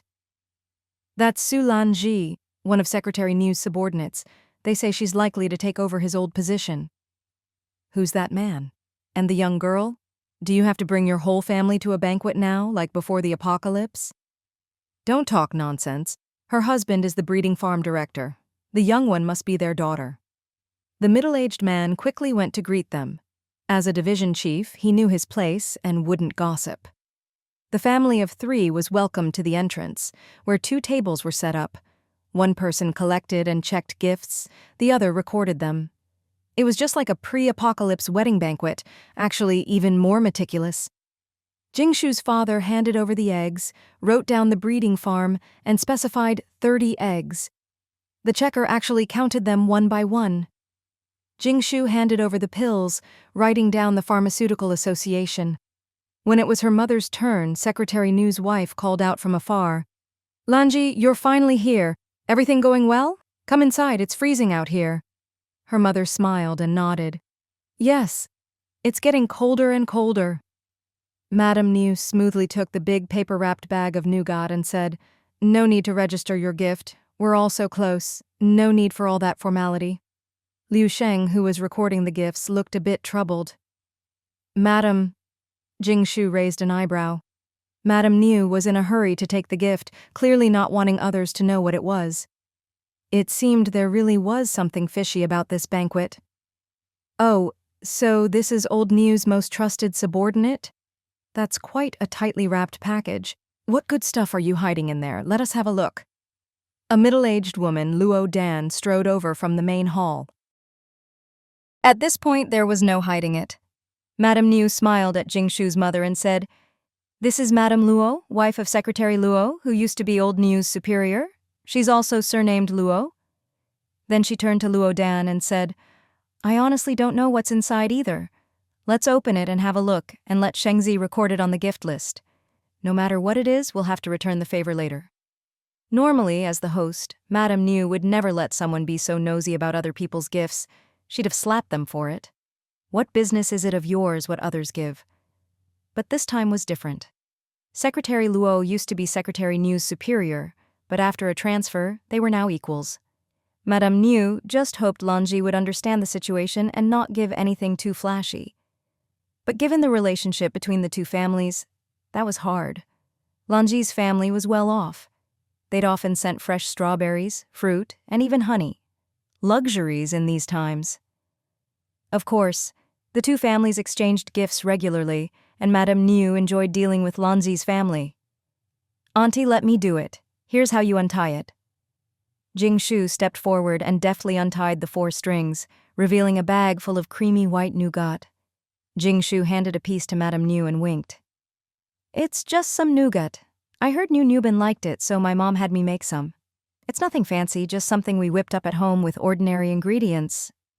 Madame Niu was stunned for a moment, then took a bite. Instantly, the rich, sweet milk flavor, silky honey, and crunchy peanuts exploded in her mouth with a bit of stickiness. She chewed a few times, then licked the lingering sweetness from her teeth, savoring it with obvious reluctance. Ordinary ingredients? Just by looking, you really couldn't tell. Madame Niu saw there were other flavors besides peanut, and all used top-quality ingredients. The key was, with the migration coming, the more food you could bring, the better. This kind of candy made with milk, honey, and nuts was the perfect food for the road. One bite could quickly replenish energy. Not to mention, it was made with pure milk, just what New Nubin needed for nutrition. She'd been worrying about how to get him more milk for the journey, and here Lanji had sent exactly what she needed. It was like a gift straight to her heart. And most importantly, this gift wasn't against the rules or over the top. "Good, good, I understand your thoughtfulness. You're all so considerate. Niu Nubin loves this. He really does." Madame Niu let out a breath and smiled. Of all her husband's subordinates, none were as thoughtful as Su Lanji. If this position didn't go to Su Lanji, she'd never forgive old Niu. Well, actually, she'd already forgiven him for everything, but who would have thought old Niu still liked to play new tricks at his age? She subconsciously tightened her legs and pulled her thoughts back. Luo Dan caught a whiff of the delicious milky aroma. Her family never lacked for candy. She often made brown sugar ginger tea, but this smelled so good she couldn't help but reach for a piece to try. Madame Niu quickly swept up the box of nougat, already planning to ration it out. 2 pieces a day for New Nubin, enough to last a while. She and old Niu wouldn't eat any, saving it all for their son's health. Just as she was thinking this, Luo Dan's chubby hand reached over, and Madame Niu snapped the box shut, nearly catching Luo Dan's fingers. Madame Niu wouldn't even eat it herself. No way she'd let Luo Dan have any. Luo Dan was suddenly embarrassed, but she was thick-skinned. Since Madame Niu didn't say anything, she muttered, "What's so special about this candy? I don't even want it." Madame Niu smiled and told Liu Sheng, "Su Lanji, 1 bag of nougat." It really was all nougat. No way anyone would hide gold bars in there, and even if they did, gold wasn't as valuable as candy these days. Liu Sheng hesitated. "Value?" Madame Niu replied. 8,000 virtual coins per jin. This isn't pure sugar, but it has peanuts. There's about 2 jin here, so just write down 20,000.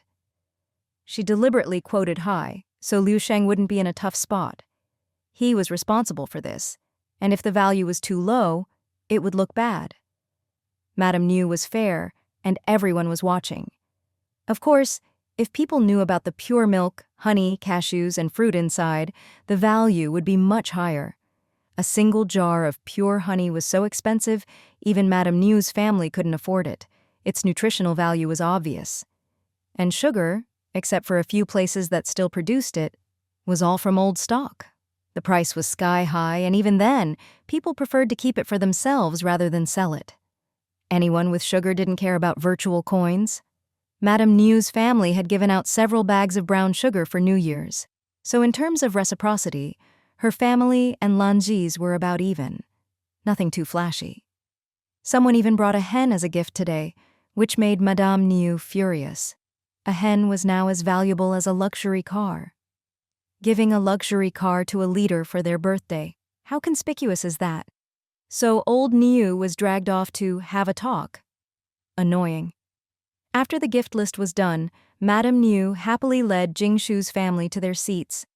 Luo Dan sat next to Jingshu, with Madame Niu on Luo Dan's other side. Status dictated the seating.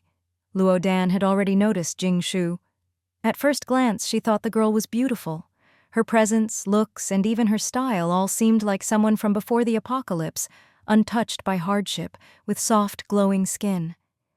Luo Dan quietly asked Madame Niu, "That's Su Lanji's daughter, right?" Madame Niu nodded. "Wasn't it obvious?" "Her status is still a bit low for my son," Luo Dan said, a little conflicted. Su Lanji's daughter was beautiful and lively, just the type her son liked, but he'd never met anyone like that, so he'd stayed single. Madame Niu's face looked a bit constipated. Luo Dan whispered again, "If she gets promoted to minister this time, then it'd be just barely enough." "What do you mean, just barely enough? Is your family waiting to inherit a throne or something? Besides, it's the apocalypse. Power is nice. But how good can the material conditions of those so-called high-status families in Wucheng really be? In the end, they're all just waiting for a pitiful share of supplies from above. No one's much better off than anyone else." Madame Niu couldn't help but say, "Her father is the deputy director of the breeding farm, managing all the livestock in Wucheng. Their family even keeps chickens and has a dairy cow. There are only a handful of private dairy cows in all of Wucheng. With those conditions, they're better off than 99% of people in Wucheng. Honestly, her husband's position might be higher and they have some good things, but in terms of real living conditions, no one can compare. Her in-laws may be from the countryside, but they raised livestock before the apocalypse, know how to farm, and have kept it up all these years.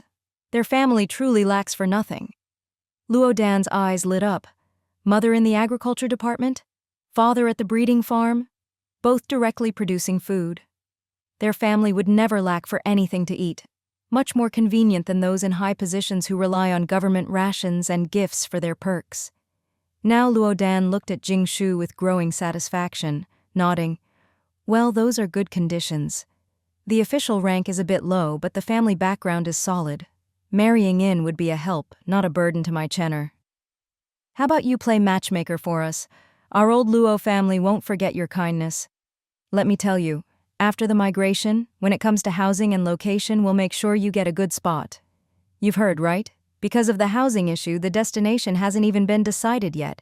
Just shows how tight things are." With so many people migrating, housing was a huge problem. Disasters had destroyed most of the country's housing stock, and there were very few livable places left. What could they do? Just cram people in. If there wasn't enough space, they'd cram more. There was no time to build new houses, maybe just some makeshift metal sheds. So if you're hoping for a villa for your family, forget it. How to allocate housing, who goes where, who lives where. There was a lot of room for manipulation, and no one knew how long the migration or the temporary housing would last. Luo Dan's husband happened to be in charge of this, a position of real power. When the time came, plenty of people would be begging him for help. Gifting, currying favor, flattery, all of it was expected. Even though her family had no one in agriculture or animal husbandry, being at the center of power meant getting what you wanted was never a problem. She really enjoyed being held up so high by others. Jingshu's parents were already chatting with people nearby. Jingshu listened to this middle-aged, chubby woman's arrogant talk, acting like she looked down on everyone and had everything under control, without even asking her, the person involved, for her opinion. Jingshu couldn't help but laugh. Honestly, it had been a long time since Jingshu had seen someone so brazen. She lowered her voice and asked calmly, "May I ask, what does your son do?" Luo Dan had been speaking loudly on purpose, especially about her family's power, and now that Jingshu asked, she thought Jingshu was interested. She'd taken the bait. She smiled modestly. "Oh, nothing special. He's currently working under his father, starting as a community housing manager. In the future, he'll definitely inherit his father's position." "That's it? Luo Dan was even showing off about it. Even for that position, people still sent gifts, though she looked down on most of them. Some people were already sleeping in basements. What good gifts could they possibly offer? Truly nothing special. Just a community manager, huh? Jingshu shook her head lightly. Luo Dan was thunderstruck, stunned for a moment. What did she just hear? Was she being looked down on? By the daughter of someone who wasn't even a minister? Madame Niu coughed lightly on the side, feeling a bit sorry for Luo Dan. She hadn't even had a chance to mention Jingshu's real status. She hadn't wanted to use it to pressure anyone. Before Luo Dan could respond, Jingshu asked, "How old is your son? What does he look like? How much property does he have?" Luo Dan's chest heaved, and her gaze toward Jingshu turned sour. "My Chenner is only 30, right in the prime of his career. With his father's help, he gets promoted every year. He's sure to become a discipline committee secretary in the future. You're just relying on your parents' middling positions. What's there to be so arrogant about? These days, power is what matters. Pretty girls like you don't understand. When it comes to housing, you'll live wherever you're assigned. If you marry into my family, I can get you a better place. The government compound has electricity and heating. Who wouldn't want that? You really don't know what's good for you, you little—" "Wait, do you know why I'm sitting next to you today?" Jingshu interrupted, exasperated.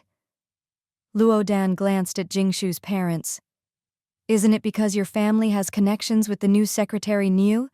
That's why you're here, right? Every guest at this banquet has a quota. Outsiders can't just come. You silly girl, you don't understand. This isn't an ordinary banquet. It's an official survey meeting. Every move you make is being watched. You're just making trouble for your family and Secretary Niu. When the formal part starts, you'd better slip out the back. Otherwise—" "Madame Luo." Madame Niu frowned, glancing around. Luo Dan shut up, also looking around before quietly exhaling. "It's about to start. You'd better send her away. If this were a real banquet, your precious son would be at the main table. I wanted to bring him, but I barely made the cut myself. If it were a real banquet, people would bring their kids. But this time, strangely, not a single child was present. If anyone had brought family by mistake, they'd be sent to the next room." Jingshu took out her invitation and waved it in front of Luo Dan. Luo Dan sneered. "So what if you have an invitation? It doesn't mean anything. Who are you representing?" "Jingshu, take a closer look at the invitation." Luo Dan looked again, still dismissive, then froze. She read it carefully. "Pharmaceutical Association Vice President Jingshu, representing the Pharmaceutical Association, you?" The Pharmaceutical Association. Who didn't know it? The place that grew and produced medicine. Who didn't get sick or need medicine? No way, how is that possible? Vice President is a big title. Can someone so young really represent the whole association? Luo Dan shook her head in disbelief. It sounded impressive, but Jingshu was so young. In the association, seniority was everything. The older the doctor, the more respected. Young meant inexperienced. Jingshu put away the invitation and smiled. "Nothing special, really. Same rank as your husband. I really envy your son. He's got a dad who can get him promoted. I'm not so lucky. I've hit the ceiling." Luo Dan looked at Jingshu as if she were some kind of monster, pointing at her and stammering, you, for a long time, her face turning red, but she just couldn't get any other words out. She really couldn't believe it. How could a young girl's position possibly be as high as her husband's? This wasn't cabbage in the pre-apocalypse days, after all. But Sister Niu, standing to the side, gave a subtle nod, letting her know that what this girl said was true. How could it be? How was this possible? Luo Dan was plunged into utter shock. Actually, Jingshu was very low-key. She really was. She never deliberately flaunted her abilities or showed off unless she ran into someone as annoying as today. Just at this moment, in the center of the hall, Secretary Niu strode up onto the stage, wiped the sweat from his forehead, and spoke into the microphone. "Welcome, everyone, to this banquet of special significance." Secretary Niu first cleared the room, sending a few family members who had slipped in over to the next room, before continuing. The banquet began. interrupting Luodan's awkwardness. Her expression flickered uncertainly, lost in thought. Jingshu ignored the ignorant middle-aged woman and listened intently to what Secretary Niu had to say. It wasn't quite a Hongmen banquet, but it certainly wasn't anything good either. After some formalities and words of encouragement, Secretary Niu told everyone to eat, adding that there would be matters to discuss after the meal. As soon as the dishes were served, the only sound in the hall was that of chopsticks.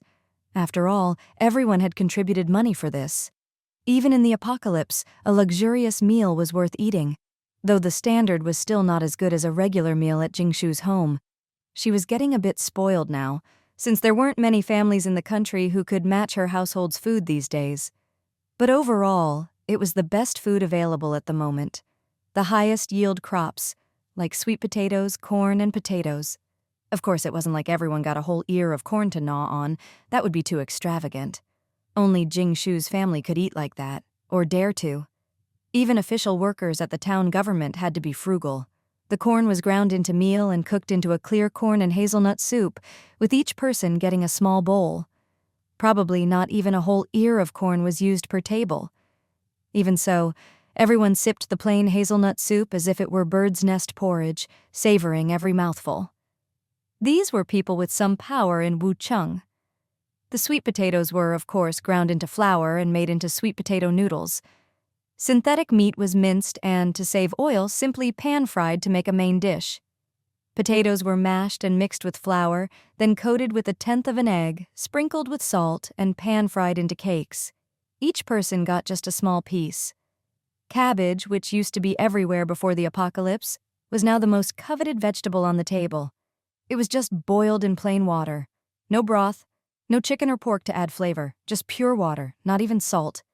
As soon as it was served, it was gone. This was pure, naturally grown food, not the weirdly cultivated stuff from after the apocalypse, so it was especially precious. Even those present, who all worked in food-related jobs, couldn't usually eat so many varieties at once. At best, they'd get a pound of sweet potatoes one week, a pound of cornmeal the next as a benefit. The rest of the time, they'd eat in the cafeteria, some middling mixed foods. Ordinary people could only eat things like insect cakes or dirt cakes every day. Those with higher status might get some green vegetables every now and then. Basically, whatever was available was distributed. For example, employees at the vegetable bureau in each district would get some wilted leaves as a benefit, and after the leaders at the dairy farm got their share of milk, the rest would be distributed among the workers. This meal left most people extremely satisfied. They ate quickly. Each dish was emptied as soon as it was served, and since there wasn't much food to begin with, everything was finished within 3 to 5 minutes, and the hall fell completely silent. Occasionally, there were even slurping sounds as people licked their bowls, trying to get every last drop of juice. Hey, in the apocalypse, who hasn't licked a plate? It's a required skill. Jingshu had long since mastered it, and her tongue had become quite nimble as a result. Looking around, Jingshu saw that all the chopsticks, bowls, and plates were as clean as new, so there was no need to waste water washing them. For some reason, Jingshu's expression darkened. Her family had only eaten a piece of potato cake and a small bowl of soup and hadn't touched anything else. Luodan looked listless, not interested in the food. Judging by her figure, her family must have plenty of good things to eat. After the meal, the main event began. The dishes were cleared away, and someone handed out a confidentiality agreement to each table, requiring everyone to sign and fingerprint it, promising absolute secrecy about the meeting. Then, images appeared on the central projection screen. Everyone here works with food in Wucheng. The Ministry of Agriculture used to be under my management, but now, not only do I oversee the Ministry of Agriculture, but anything related to food is under my jurisdiction. As the saying goes, the troops haven't moved, but the provisions go first. The higher-ups have decided we need to migrate. We now have 5 departments, 13 bureaus, and 6 major factories. How will we proceed? How will you coordinate between departments, organize the migration in batches, and ensure that not only do we have enough to eat, but so do the others on the road? I hope you all give this serious thought. The moment had come. In her previous life, Jingshu's family had been confused when the order came to migrate. If they didn't, they'd freeze or starve in Wucheng. So they followed along, enduring many hardships on the road. This time, Jingshu's family knew in advance, prepared in advance, and now were even involved in the migration plan itself. They were at the center of power. No matter how difficult the challenges ahead, we must solve them. As for other matters, we don't care, just the food. But now we have a big problem. All the processing and food factories must migrate, but shutting down means there won't be enough food. There will be a gap. What should we do? At the mention of food shortages, everyone wilted. We've decided to sacrifice the benefits of those who are better off. Today's gifts, if your personal value is over 1,000 virtual coins or your department's is over 3,000, your benefits will be temporarily suspended during the migration. Wages and supplies will be given only if you work. If not, you get nothing. Benefits will resume after the migration. The gifts everyone brought today will be donated to the department and distributed when supplies are tight. The hall grew restless. Damn, they were basically cutting all the benefits. Benefits were only distributed once a week. What a shame. And during the migration, if you didn't work, you wouldn't get paid. No pay meant no food. But thinking about it, it made sense. If you didn't work, why would anyone pay you? Before anyone could object, things got even more intense. Secretary New had already donated his own gifts. Shouldn't others donate something too? Most people were definitely unwilling, but Secretary New had anticipated this, so he said, "We may not be the wealthiest group, but in Wucheng, our families definitely have the most food stored up. The migration will be dangerous, and after hearing the news, many of you spent a lot of virtual coins to buy synthetic meat and bulk food, right? Some of you even used your connections to get sweet potatoes and corn. See, even you know how important food is. So why not donate some food? The value should match the gifts you brought today. How about it?" It wasn't about donating money, but supplies. Ever since the migration news broke, all kinds of food had been snatched up in the markets, and now there were daily purchase limits. But the only foods you could buy were the usual few.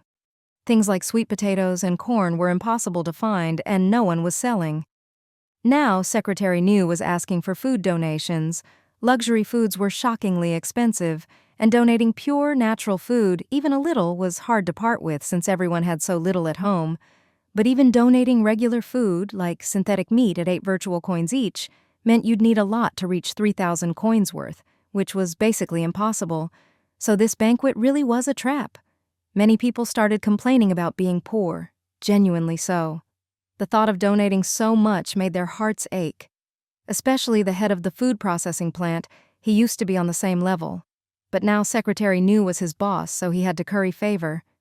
Being asked to hand over an equivalent value in food all at once was painful. There were also dissenters, like Old Wei, who immediately voted against it. He was from the Tianshan Salt Lake and had been assigned to the seasoning processing department. He and Jingshu had even exchanged virtual coins when she bought a helicopter. "We in the seasoning department only have seasonings. Are we supposed to donate salt? The town government gave us so little for this migration but wants us to produce so much salt, and they still haven't paid the balance. How about we just write off the balance as our donation?" Old Wei was the toughest. He'd gone from private to public, and the town government still owed the Salt Lake virtual coins. In short, the hall was a mess. Even Jingshu's parents were considering what would be appropriate to donate, but the pharmaceutical association Jingshu represented wasn't included. They were a friend department, and Secretary New had no authority over them. Besides, the warming ginger pills Jingshu donated on behalf of the association weren't expensive, so there was no violation. It's not like you're donating to someone else, it's for your own department, but it seems like everyone's not too willing. How about a compromise? No matter what, we have to make sure our food-related workers don't starve, right? Of course! As soon as Secretary Niu mentioned a compromise, everyone wanted to know what it was. As long as they didn't have to donate their own food, anything else was negotiable. So Secretary Niu continued. "The reason for donating food is to guard against accidents on the road, to make sure our own workers don't go hungry. For now, we won't collect food donations. Instead, the 5 main departments, 13 bureaus, and all the factories should go back and tally up their own food stores. If you don't have enough, use department funds to buy more. No matter what happens, you must ensure your own people have food. I'm assigning this task to the 5 main departments. Each will handle it from the top down. If there's a problem, you'll have to cover it yourselves. Everyone quickly understood what Secretary Niu meant. During the migration, any food problems had to be solved internally. Each department had to make sure their own workers had enough to eat, without bothering the town government. Tighten your belts and let the higher-ups manage the lower downs. Whether you share between departments, buy more, or trade internally, you can't use public funds or trouble the town government anymore. All the departments, bureaus, and factories agreed. You had to admit Secretary Niu was clever. If he'd started by saying everyone had to handle their own food, no one would have agreed. Why should they use their private stores to feed their subordinates? Each department had at least 1,000 people. If the higher-ups didn't allocate food, were they supposed to use their own? But by first suggesting donations, a hellish demand, then switching to self-management, it suddenly seemed much more acceptable.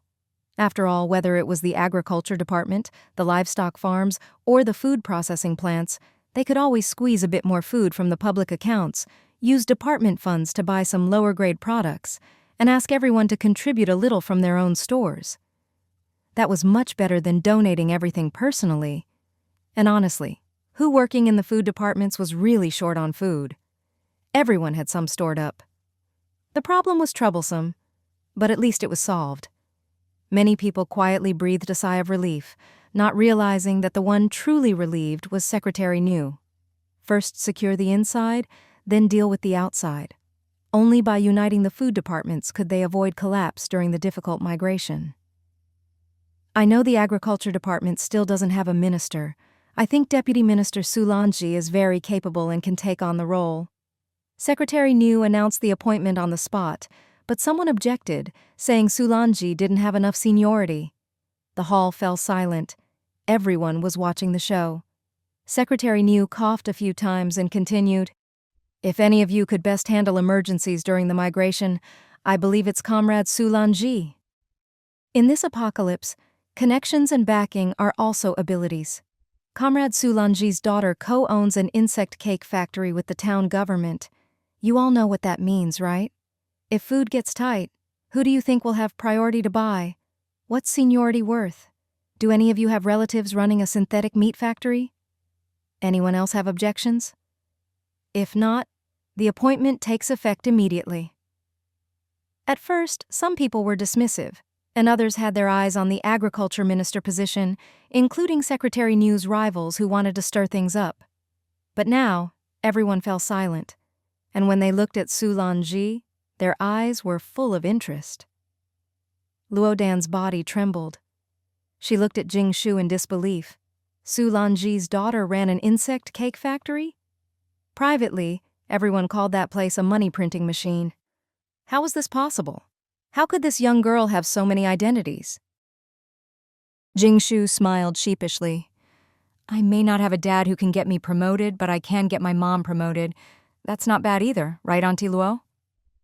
Luodan was so embarrassed she wanted to crawl into a hole. This was blatant humiliation. Earlier, she'd been showing off in front of everyone, even deliberately bringing up Secretary Luo's power. Honestly, her family might not have as much food as Secretary Niu's, but when it came to power, her old Luo family definitely outranked Secretary Niu. So many people came to give gifts. Whoever needed land or needed to consolidate resources, wasn't it all up to her family's say? But now, it seemed this young girl wasn't easy to deal with either. So young, yet already in such a high position. She'd thought it was all thanks to her parents, but it turned out her parents needed to rely on her. Most crucially, she co-owned an insect cake factory with the town government. A literal money-printing machine, especially in this apocalypse where food was so precious. Luodan knew this girl was humiliating her, both openly and subtly. Not only did she fail to become in-laws, but she'd also made an enemy. Luodan was extremely annoyed. So what if this girl was impressive? She made up her mind to remember this family. After the migration, she'd make sure they got assigned a lousy place to live, so they'd have no way to complain. Thinking of this, Luo Dan felt a bit smug. She'd make them come begging. She'd heard this girl's family had plenty to eat. She'd make sure they had to hand it all over. If she didn't make Jingshu pay dearly, she wouldn't be a Luo. Jingshu didn't care at all what Luo Dan thought. Luckily, she didn't know Luo Dan was already plotting to make things difficult for her after the migration, whether it was housing, land allocation, or factory space. Otherwise, Jingshu would have to teach her a lesson, but even if it came to that, Jingshu wasn't afraid. What's the big deal about housing or land? Wasn't her family's luxury RV comfortable enough? Besides, if anyone tried to make things difficult for her insect cake factory after the migration, giving her a bad location on purpose, Jingshu could simply refuse to sell insect cakes or synthetic meat to their unit. If they had the guts, let them go without her products. Jingshu's thoughts were interrupted by Secretary Niu. Wucheng is no longer suitable for human habitation. To be precise, the entire northern 3 provinces need to migrate, and Wucheng is the most urgent. In 3 months, temperatures may drop below -80 degrees Celsius. According to tests, at -80, exposed skin will be frostbitten. At -100, exposed skin will necrotize instantly, completely ruined. The underground city built in Wucheng can still be lived in, but it can only accommodate 10,000 people. The rest of the space is for storing supplies. Migration is necessary, but not everyone can leave. We've been given a quota of 1,000 people to stay behind. Why? First, to keep some factories running and continue producing food. Second, to safeguard the assets of each department and factory so private property isn't violated. Third, to handle logistics and ensure food for the 10,000 people in the underground city. Fourth, the artificial sun won't be completely shut down. Some people must stay to keep farming and cultivating new crops, which is even more complicated than your current work. In short, professionals had to stay behind to guard the home base, watch over the property and immovable machinery, report any incidents, and do their jobs. Staying behind wasn't about enjoying life, it meant a lot of hard work. Those who stayed had to be capable and trustworthy, since all of Wucheng's core assets would be in the underground city. Those who stay must pass strict screening. Ideally, they should have family members with them and must have a guarantor in a position of responsibility. If anything happens, the guarantor will be held accountable as well. Benefits and pay will remain the same. From the start of the migration, wages will be calculated based on work, and the town government will provide an extra subsidy. The positions available in the underground city are shown in this image. Everyone can choose according to their preference. Each department and factory should decide on their own numbers and report the candidates to me for final screening. Those who stayed in the underground city would have good benefits and wouldn't have to travel far and wide. Many people were tempted. Compared to the uncertainty of migration, staying behind seemed better. But if you couldn't be with your family, what was the point? Also, we don't know how cold Wucheng will get. If it drops to -100, even those in the underground city will have to evacuate, and it'll be even harder then. Once the main force leaves, no one will clear the snow on the roads, and Wucheng will be buried under snow with countless unknown risks. No one knows how long those who stay will be able to remain. In 3 days, I need the final list. After dividing up the departments and factories, there weren't that many people left. They had to ensure the minimum number for operations, and in special circumstances, might need to rush work and send people to the front lines. Jingshu's insect cake factory and clothing factory also needed people to stay behind. The production lines couldn't be moved, and there were some big machines that needed to be watched over. Even if theft wasn't a concern, someone had to be there in case of accidents. Maybe I should just let my uncle's family stay, Jingshu thought. Her uncle's family was trustworthy, familiar with the factory, and in management. They could supervise others and wouldn't have to endure the thousands of kilometers of migration. The RV was already full, and even with the Hulk, the environment would be tough and exhausting. Anyway, they'd be coming back in 2 years. But when Jingshu glanced at her mom, she could tell her mom was reluctant. Besides, in her previous life, she didn't know what happened to those who stayed in Wucheng's underground city, or if anything major or dangerous occurred. But Jingshu's family definitely wouldn't stay. Those spots were for employees who had to keep things running, and both her parents had their own factories to manage, plus Jingshu had her pharmaceutical association duties. Once this was settled, the next issue was the migration order. Who would go first? Who would bring up the rear? With millions in Wucheng and only a 2-lane road, the line would stretch for dozens of kilometers. I'm sure you've all heard, the town government started repairing tunnels along the Wucheng Railway heading south half a year ago. Every 30 kilometers there's a pre-apocalypse rest stop. As these stops are repaired, food has been gradually shipped to them. The government will send troops to handle food transport and distribution. But because time is tight, the tunnels haven't reached the final destination, and there are no more supply stations beyond that. Everyone needs to be prepared. Secretary Niu was right. Even with Jingshu's mud mermaid helpers and Zhao Wei's bugs digging tunnels, there was no way to reach the destination in just a few months, especially with all the map distortions along the way. So even though Jingshu had flapped her butterfly wings in this life, the road ahead still had to be traveled. With the front line stretched so far, supply became a huge problem. That's why half the factories would begin migrating in a week, moving to the supply station at the end of the tunnel, where they'd set up simple processing and food production plants.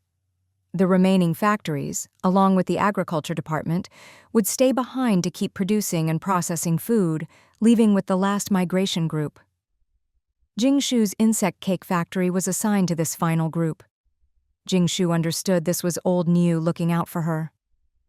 Although the tunnel was finished, the migration route was still full of dangers.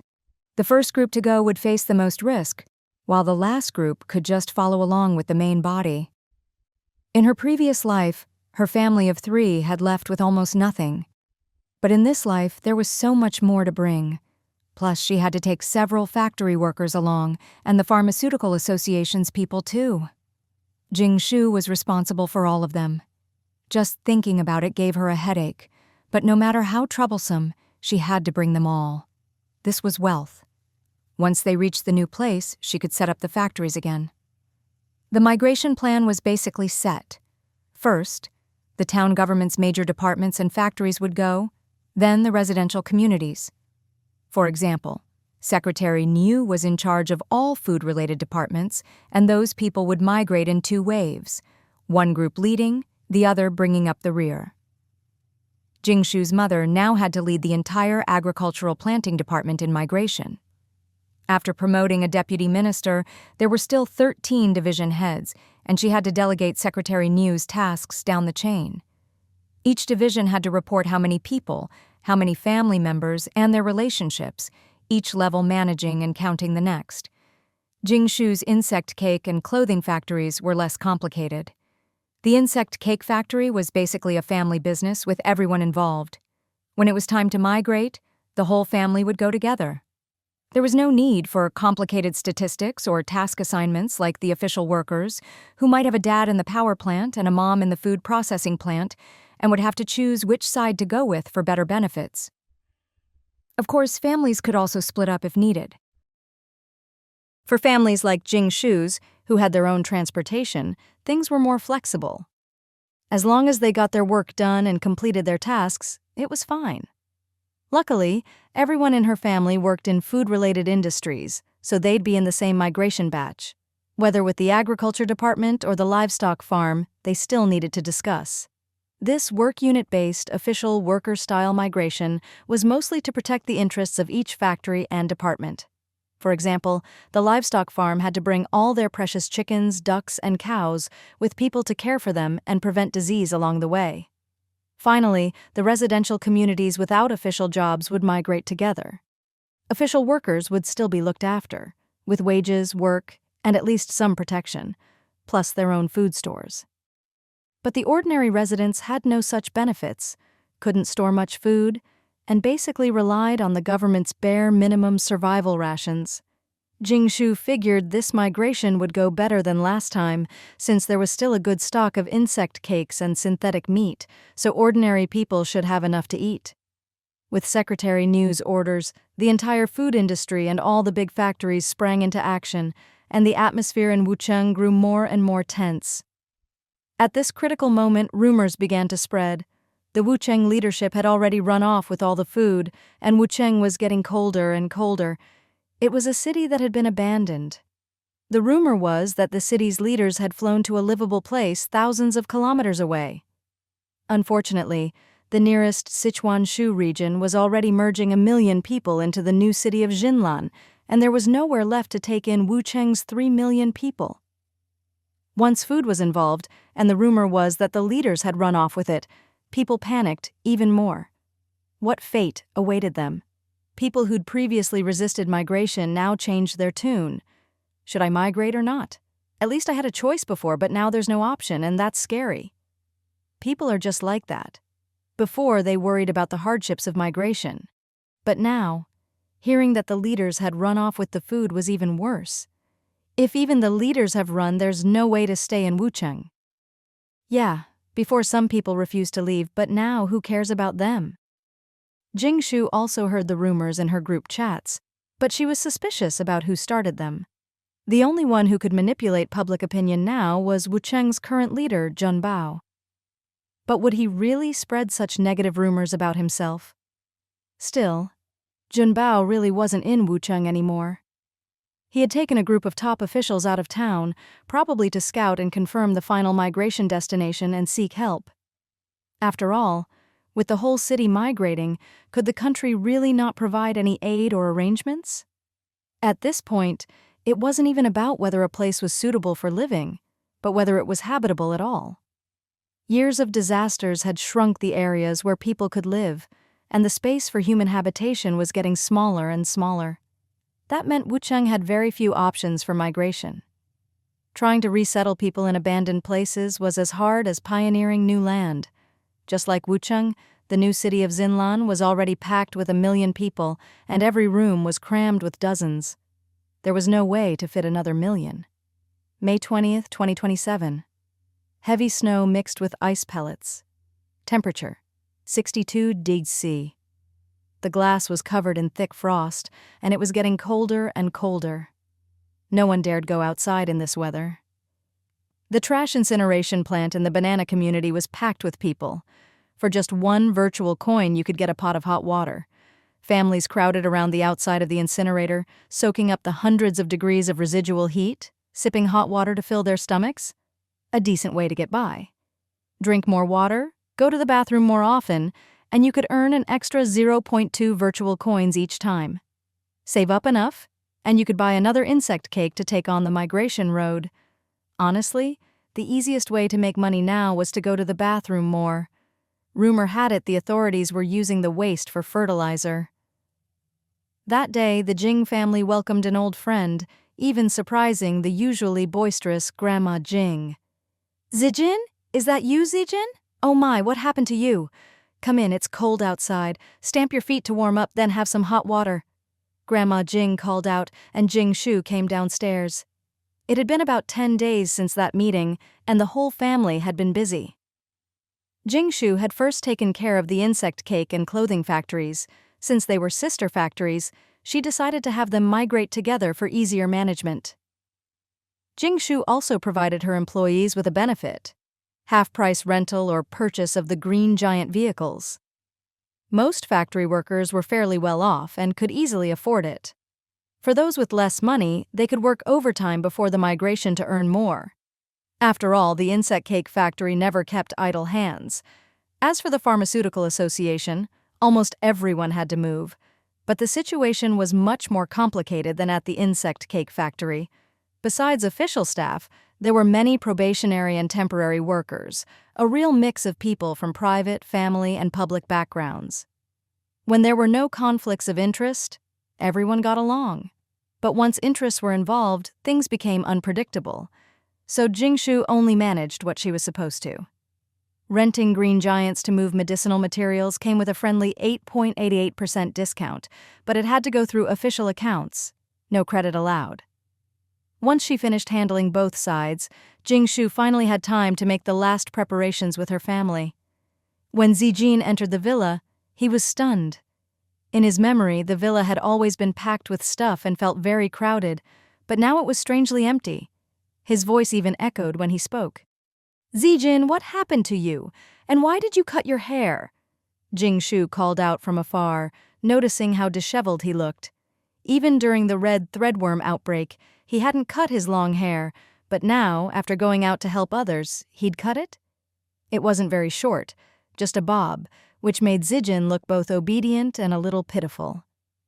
After downing a cup of hot water, Zijin smiled. So much has happened these past years. I've seen through a lot of people. I used to be so naive, thinking my passion alone could change the world. If he could see this, he'd be comforted. Jingshu understood. Zijin, what happened? Zijin shook his head. What you predicted happened, but I don't regret it. Jingshu, you were right. Liking someone doesn't mean you have to imitate their interests. He sacrificed himself to save others. He was a hero. He did nothing wrong. But those who are still alive should live well. No one else was wrong, and neither was I. The only thing wrong is this world. From now on, I want to do things I like. Zijin lowered his head. She knew that whatever she did, he would support her, just as she supported him. What? You want to stay behind? No way. Haven't you heard how dangerous it is? It's freezing out there. How could you stand it? Grandma Jing clung to Zijin's hand, refusing to let go. Zijin replied seriously, Jingshu, you left me a message before, saying you'd saved the position of factory manager at the clothing factory for me. Does that still count? Jingshu nodded. Then let me stay as the manager. I'm really interested in your factory, and I heard from the rescue team that some people will be staying in the underground city. I don't want to leave. I don't want to leave this place. This land, every familiar spot reminded him of someone, of places he'd been, of memories everywhere, as if he could still talk to him. You're sure you want to stay? Yes. All right, I'll leave the factory to you, I trust you. But Zijin, if you run into trouble or danger, call me right away. If you can't reach me, find the local manager staying in Wucheng. Jingshu felt a bit melancholy. She'd originally planned to take Zijin with her, but fate had changed. Last time, Zijin obediently migrated, but this time he was determined to stay. Well, she was the one who gave him the confidence. Still worried, Jingshu gave Zijin lots of instructions, as well as some yogurt curds, compressed biscuits, canned beef, and other long-lasting foods and clothes, considered an advance on his wages. Don't worry, Jingshu, I'm not the same as 3 years ago. Zijin pulled out a black pistol and tucked it away with practiced ease, leaving Jingshu speechless. Zijin had really toughened up. The green giant was now the most useful creature under Jingshu's command, especially at this critical moment of migration, with so much to move. Grandpa Jing had been working day and night to make special planting racks for the green giants, and had originally planned to convert the RV's second floor into a fish tank, but now that wasn't necessary. After all, if the RV hit a bump or something, the fish would be doomed. Now they could just put sealed containers inside the green giant's belly, though it was a bit more work. Oxygen had to be pumped in daily. All the seafood in the tank had been cleared out in the past 2 days. They kept the fry and pregnant fish, shrimp and crabs, and turned the rest into frozen food. It was a shame to lose so much after years of raising them, but only about 20% was left. Grandma Jing was heartbroken, grumbling as she cooked up delicious dishes. Jingshu didn't know much about transplanting crops. Grandpa Jing handled it all. A few tomato plants died recently, which really upset him. Jingshu belatedly added some spiritual spring water, determined that all the transplanted crops had to survive, no matter what. Grandpa Jing said the transplants might not make it, especially on the road, but he still equipped the racks with everything: warming lamps, generators, and more to control temperature and humidity. Jingshu wasn't idle either. She kept preparing food every day.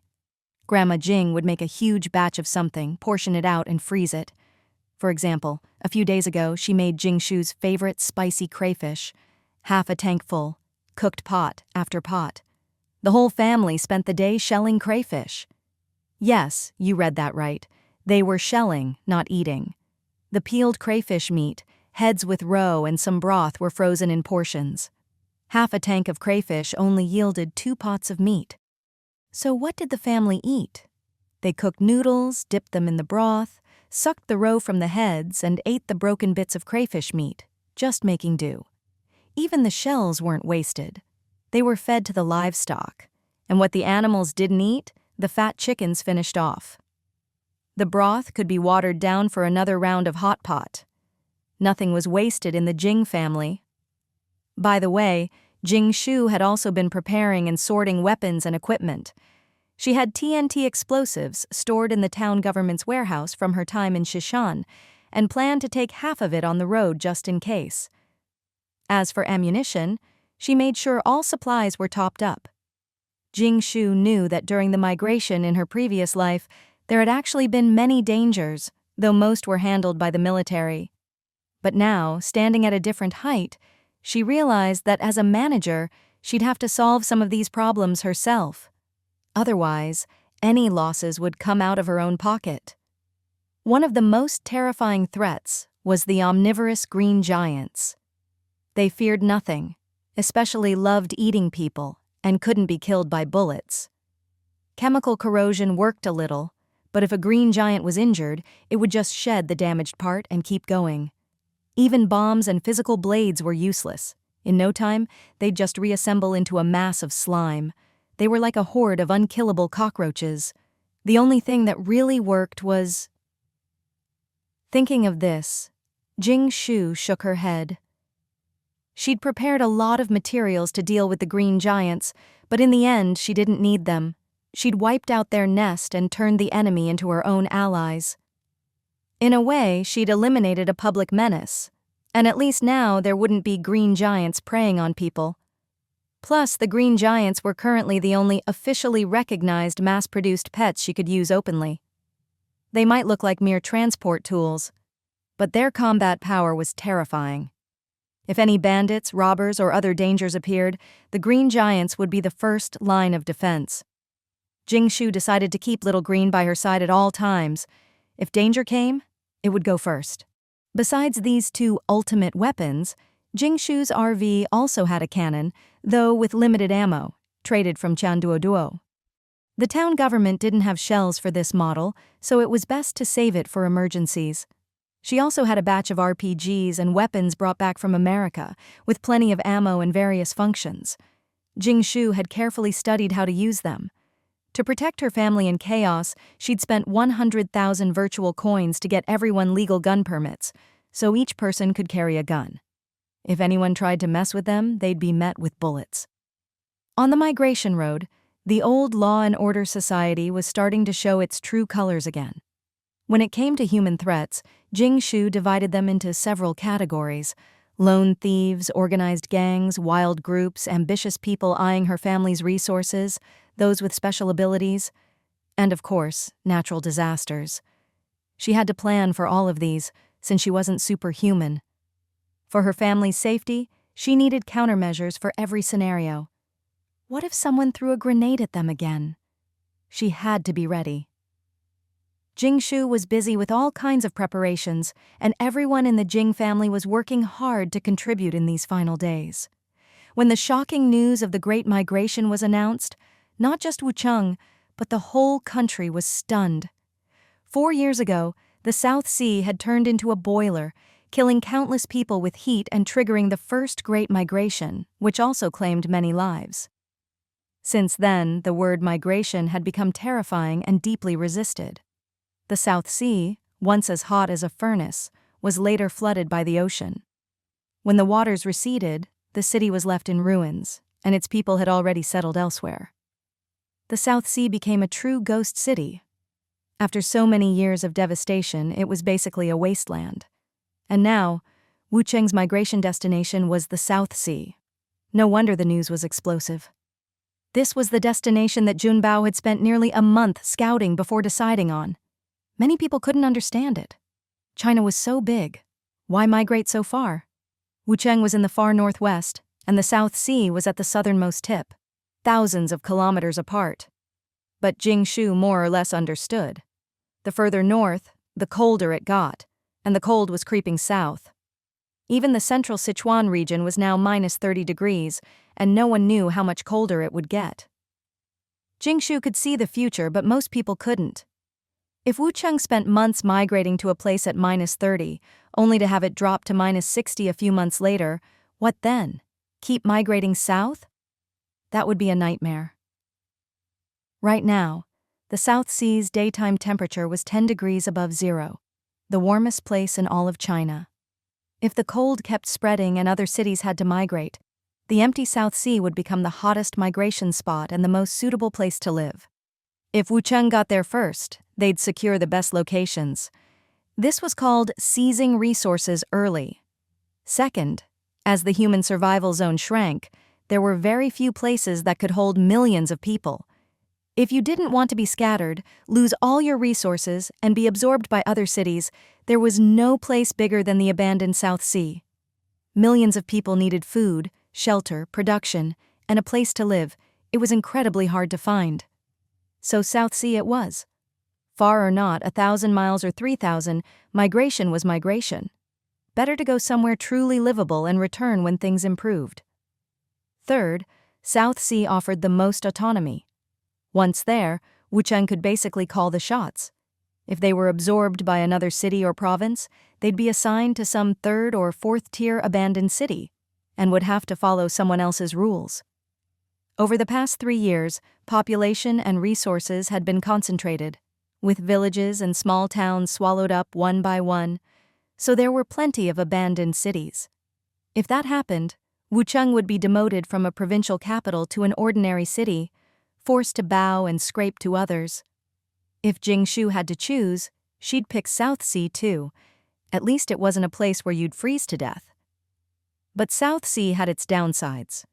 What Jingshu remembered most were the corpse-eating bugs, huge, fat, and endless, always crawling up from the sea, impossible to wipe out, and inedible. They were the most useless bugs. Well, now they were useful, as feed for green giants. Green giants were bottomless pits, and she'd already used up half her stock of corpse bugs to raise them. The rest would be food for the journey, and once they reached South Sea, the whole ocean would be a feed factory. Just imagine how many green giants she could raise there. She could even start a real bus company, and when it was time to migrate back, they'd be fully loaded. In short, the migration destination was still the familiar place from her previous life, which made Jingshu feel much more at ease. Having some foreknowledge was a huge advantage. This would be her greatest support in the years to come. South Sea was humid and prone to mold. It had been flooded by seawater before, so now it was covered in seaweed and mold. It was best to prepare plenty of desiccants, preservatives, and lime in advance. That place was by the sea and lacked resources. Unlike Wucheng, which had abundant natural gas and oil, vital for industry, artificial sun fuel, daily life like cooking and heating, as well as for vehicles, steel making, and chemical dyes, natural gas was extremely important. Once they reached South Sea, whether for public or private use, the quality of life would definitely drop. I just hope Sumari's family brings plenty of CNG, compressed natural gas. I heard they're planning to build a gas pipeline. No idea if it's true, but if it is, that's seriously impressive. Jingshu shook her head. Besides the CNG she'd bought from Sumari at a high price, she'd also signed a contract to rent green giants to Sumari. During the migration, she'd provide 100 green giants for the natural gas company, Sumari's father's company, to transport goods for as long as it took to reach the destination. In return, the natural gas company would provide Jingshu with 10,000 cubic meters of natural gas. Does that sound like a lot? Maybe you think it's for the insect cake factory? Actually, it was all for Jingshu's own use, and it might not even be enough. 10,000 cubic meters of natural gas is 50 compressed gas cylinders, each holding 20 map units, about 200 cubic meters per cylinder. Before the apocalypse, 1 cubic meter of natural gas cost 1.4 yuan and could fuel a stove for 1.5 hours. For heating in a villa, it would only last an hour, and with hot water for showers, the consumption would be even higher. On the migration road, Jingshu wasn't about to suffer. She wanted her RV warm and cozy. All this effort was for her own comfort. So her family would use about 30 cubic meters a day, at least 900 a month, and who knew how long the migration would take. Even after settling in South Sea, they'd still need to cook and bathe every day. So the natural gas company wasn't losing out by giving 10,000 cubic meters. For natural gas vehicles, 12 cubic meters could go 200 kilometers, which was very efficient, but Jingshu's 100 Green Giants could carry way more than any car, and their only fuel was a bunch of worthless corpse-eating bugs. Of course, natural gas was getting more valuable and wouldn't be supplied to ordinary people anymore. It was now a special supply. Jingshu's deal was a win-win for both sides. With natural gas, the biggest problems on the migration road, cold, hunger, and no hot water, were solved. Jingshu could even take a hot bath every 3 days. Speaking of this, she couldn't help but marvel at Sumari's wealthy lifestyle. Sumari's 6 townhouses had already been emptied, and she herself had flown to Sichuan, waiting for her luggage to catch up and taking the opportunity to travel a bit. She was also planning to buy a mobile villa in the city closest to South Sea and have it shipped there as her new home. If ordinary people had to walk step by step, the rich could drive or take RVs, but the super rich just flew their own planes to the next stop and started arranging their new homes in advance. Of course, the rich could go straight to the destination, but for now, South Sea was still deserted. The government had arranged for the nearest city to provide support and build temporary housing, so by the time the people of Wucheng arrived, things would be ready. The class group wanted to organize a farewell party, but the richest Sumari wasn't there, and the most mysterious Jingshu was too busy. Only then did everyone realize just how far above them Sumari really was. She was already living a life they couldn't even imagine. Wang Chao. Boss, is it true? We just found out the migration destination is South Sea, and you're already in Sichuan? I'm so jealous. You've even planned your villa in South Sea. When you move, you have to invite us to visit. Sure Lei. Yeah, having a private jet is awesome. We probably won't see each other during the migration, but let's get together in South Sea. Liang Xin. Sounds good. Let's see what Sumari says. By the way, how's Shiyuan? Mu Xiaoshuan as the manager, can't you give us a hint? Are the benefits still as good as ever? Mu Xiaoshuan. As a company, we're in the second migration batch. Benefits are the same. 3 meals a day. Recently, Shiyuan rushed out a new slab cart for the road, so at least we don't have to walk the whole way and can take turns resting. Jingshu, you introduced a dozen classmates to our company. So envious. Wang Chao. It's tough, though. Some of us have to stay behind to guard Shiyuan, keep up production, and run back and forth on the migration road to transport supplies. Sumari. This time I had to leave in a hurry, so no time to treat everyone to a meal. Once we're settled in the new place, I'll treat you all. Also, I want to start a company. If you're interested, you can apply. Zia Zihao. Wow, boss is starting a company? I'm in for sure. Yao Zixin. Get lost, Xie Zihao. Aren't you working for your family? Don't compete with us. Boss, what kind of company? Secret. The class group became lively again. At this critical moment, everyone was talking about migration, food, and supplies, always envying those who lacked nothing. Sumari privately messaged Jingshu, I'm starting a company. Want to invest? What kind of company? Jingshu thought for a moment. All the profitable businesses were already taken, and after 5 years of the apocalypse, she had her own development path. I'll tell you when we get to South Sea. Hey, it's definitely a big market. Sumari was mysterious. Jingshu thought about it. Sumari's luck was always off the charts. Whatever she wanted to do, she succeeded. It was honestly a little infuriating. If she wanted crayfish in the morning, she'd have crayfish delivered by afternoon. So, all right, I'll invest. Supplies or virtual coins? Either way, she wouldn't lose. Supplies and connections. I'll need your network too. Deal. We'll talk in South Sea. Jingshu didn't think much of it. I'll set aside a plot of land and start planning. So mysterious. What kind of company is she planning? It seemed Sumari was serious. Otherwise, she wouldn't be so proactive, already planning out land. But she wouldn't reveal a thing about what kind of company she was starting, which made Jingshu extremely curious. The most frustrating part was that even if she didn't reveal her plans, every few days she'd ask Jingshu about something, like, Jingshu, does the landfill you contracted also collect feces? How much can you collect in a day? If there's a buffet on holidays, over 40 tons a day, on regular days, about 20 tons. Why do you ask? Planning to build a biogas pond, make electricity, or produce fuel? Jingshu replied. Fuel was a good idea. South Sea had almost no resources, farming was tough, and the sea's fish had been eaten by corpse bugs. That place was technically an island, with lots of trees left after the city's migration, so in theory, you could use wood for fuel. But it was so damp, and the trees had been soaked in seawater, so they basically wouldn't burn. Still, making fuel was possible.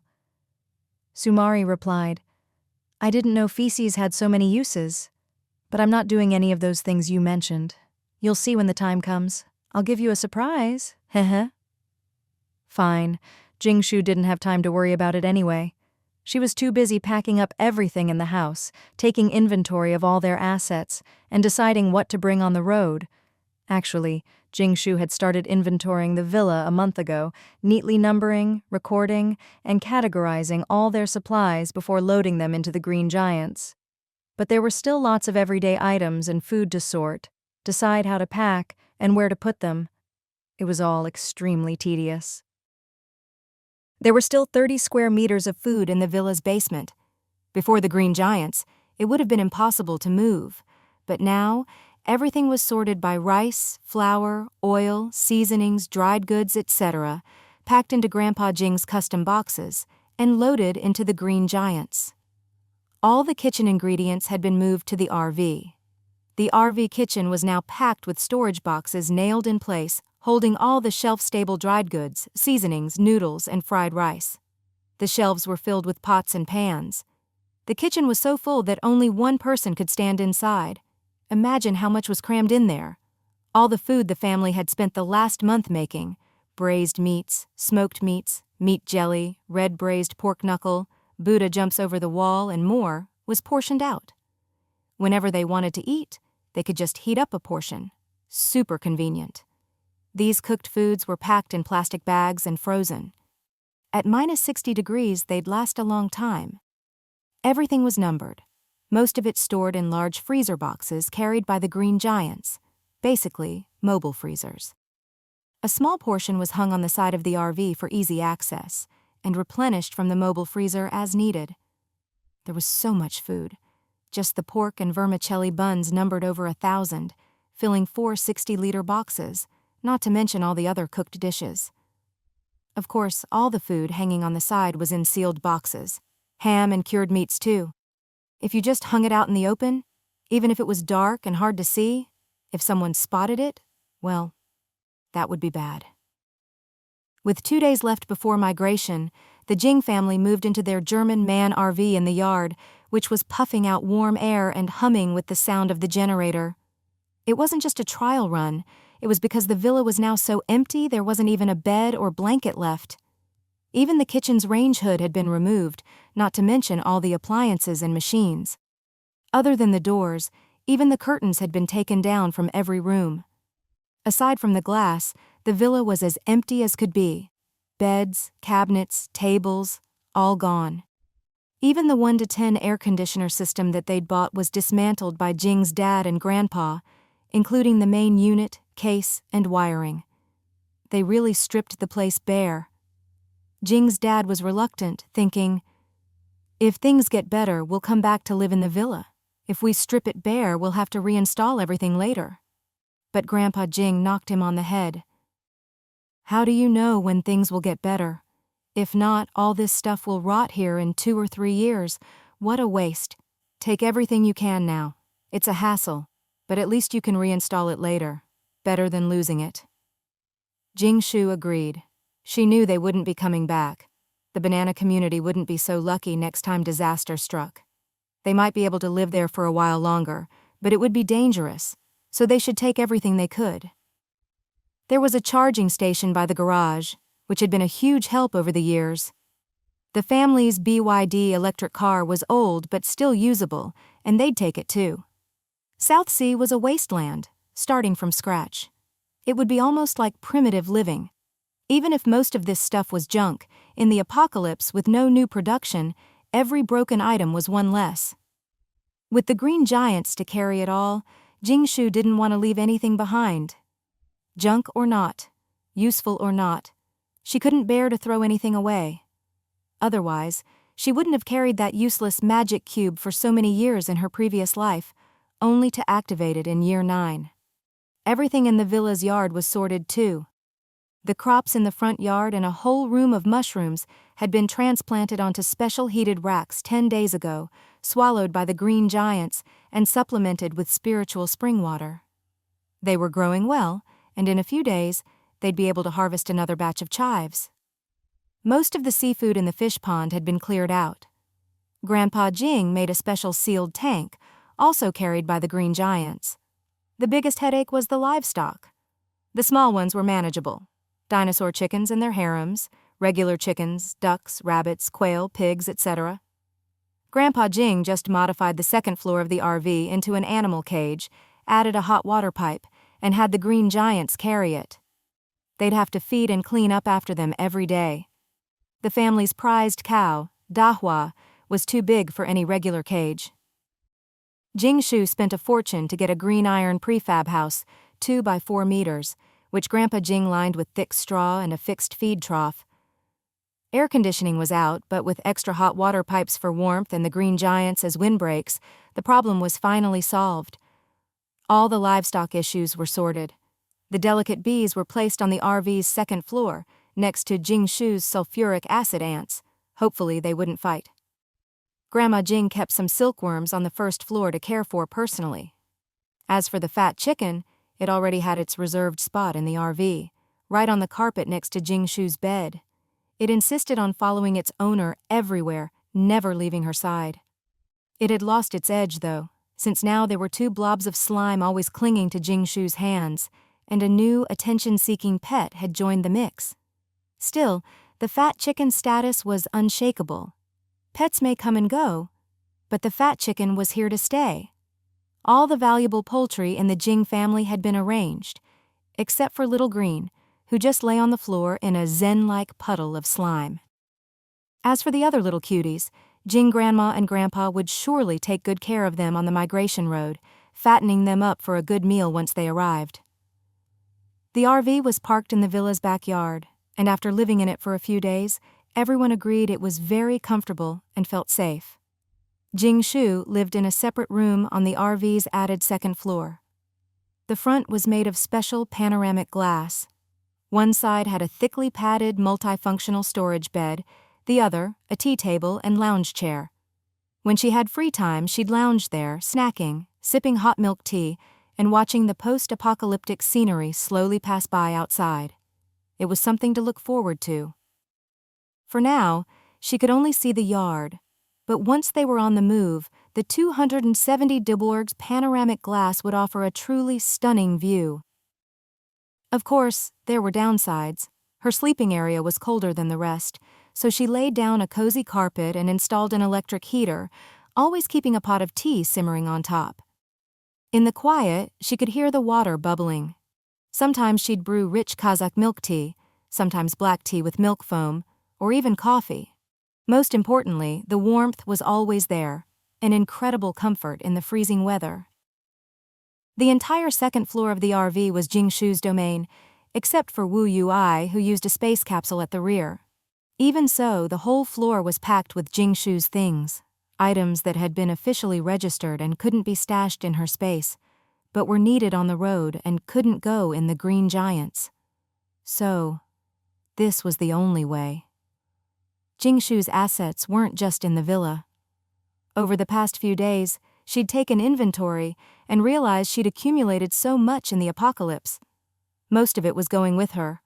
Only a small portion would be left in the Wucheng town government's reserve cave, along with half a year's worth of insect cakes from the factory, all secretly transported there.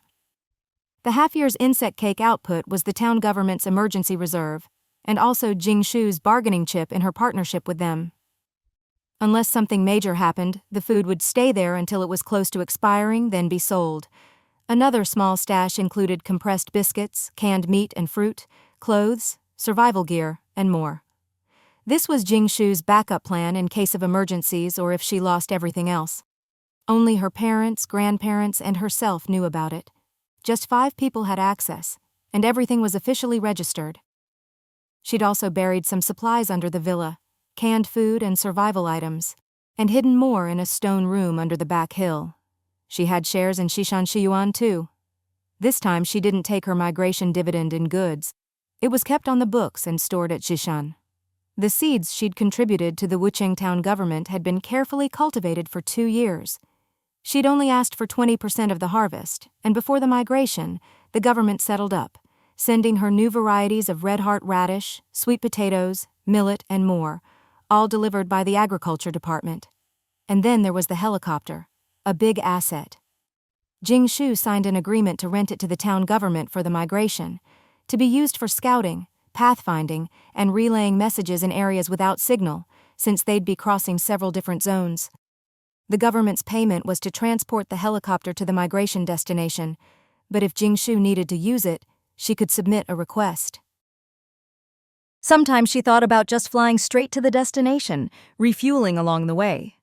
But with so much family property and everyone having their own responsibilities, she couldn't just leave it all behind.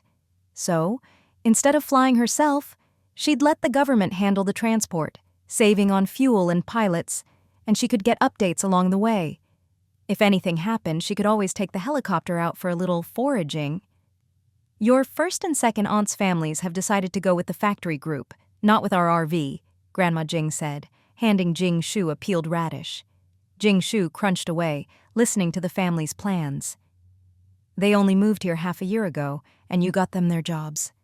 Now, with the migration, of course they'll go with the factory families. They're small managers, so they'll have work and get paid on the road, and there's no way we could all squeeze into the RV anyway. Grandpa Jing nodded in agreement, munching on his own radish. Take all the furniture and supplies from the 25th floor, and your aunt's stuff too. Use the green giants, but keep the accounts clear. Business is business. You're running a company, so you have to charge them.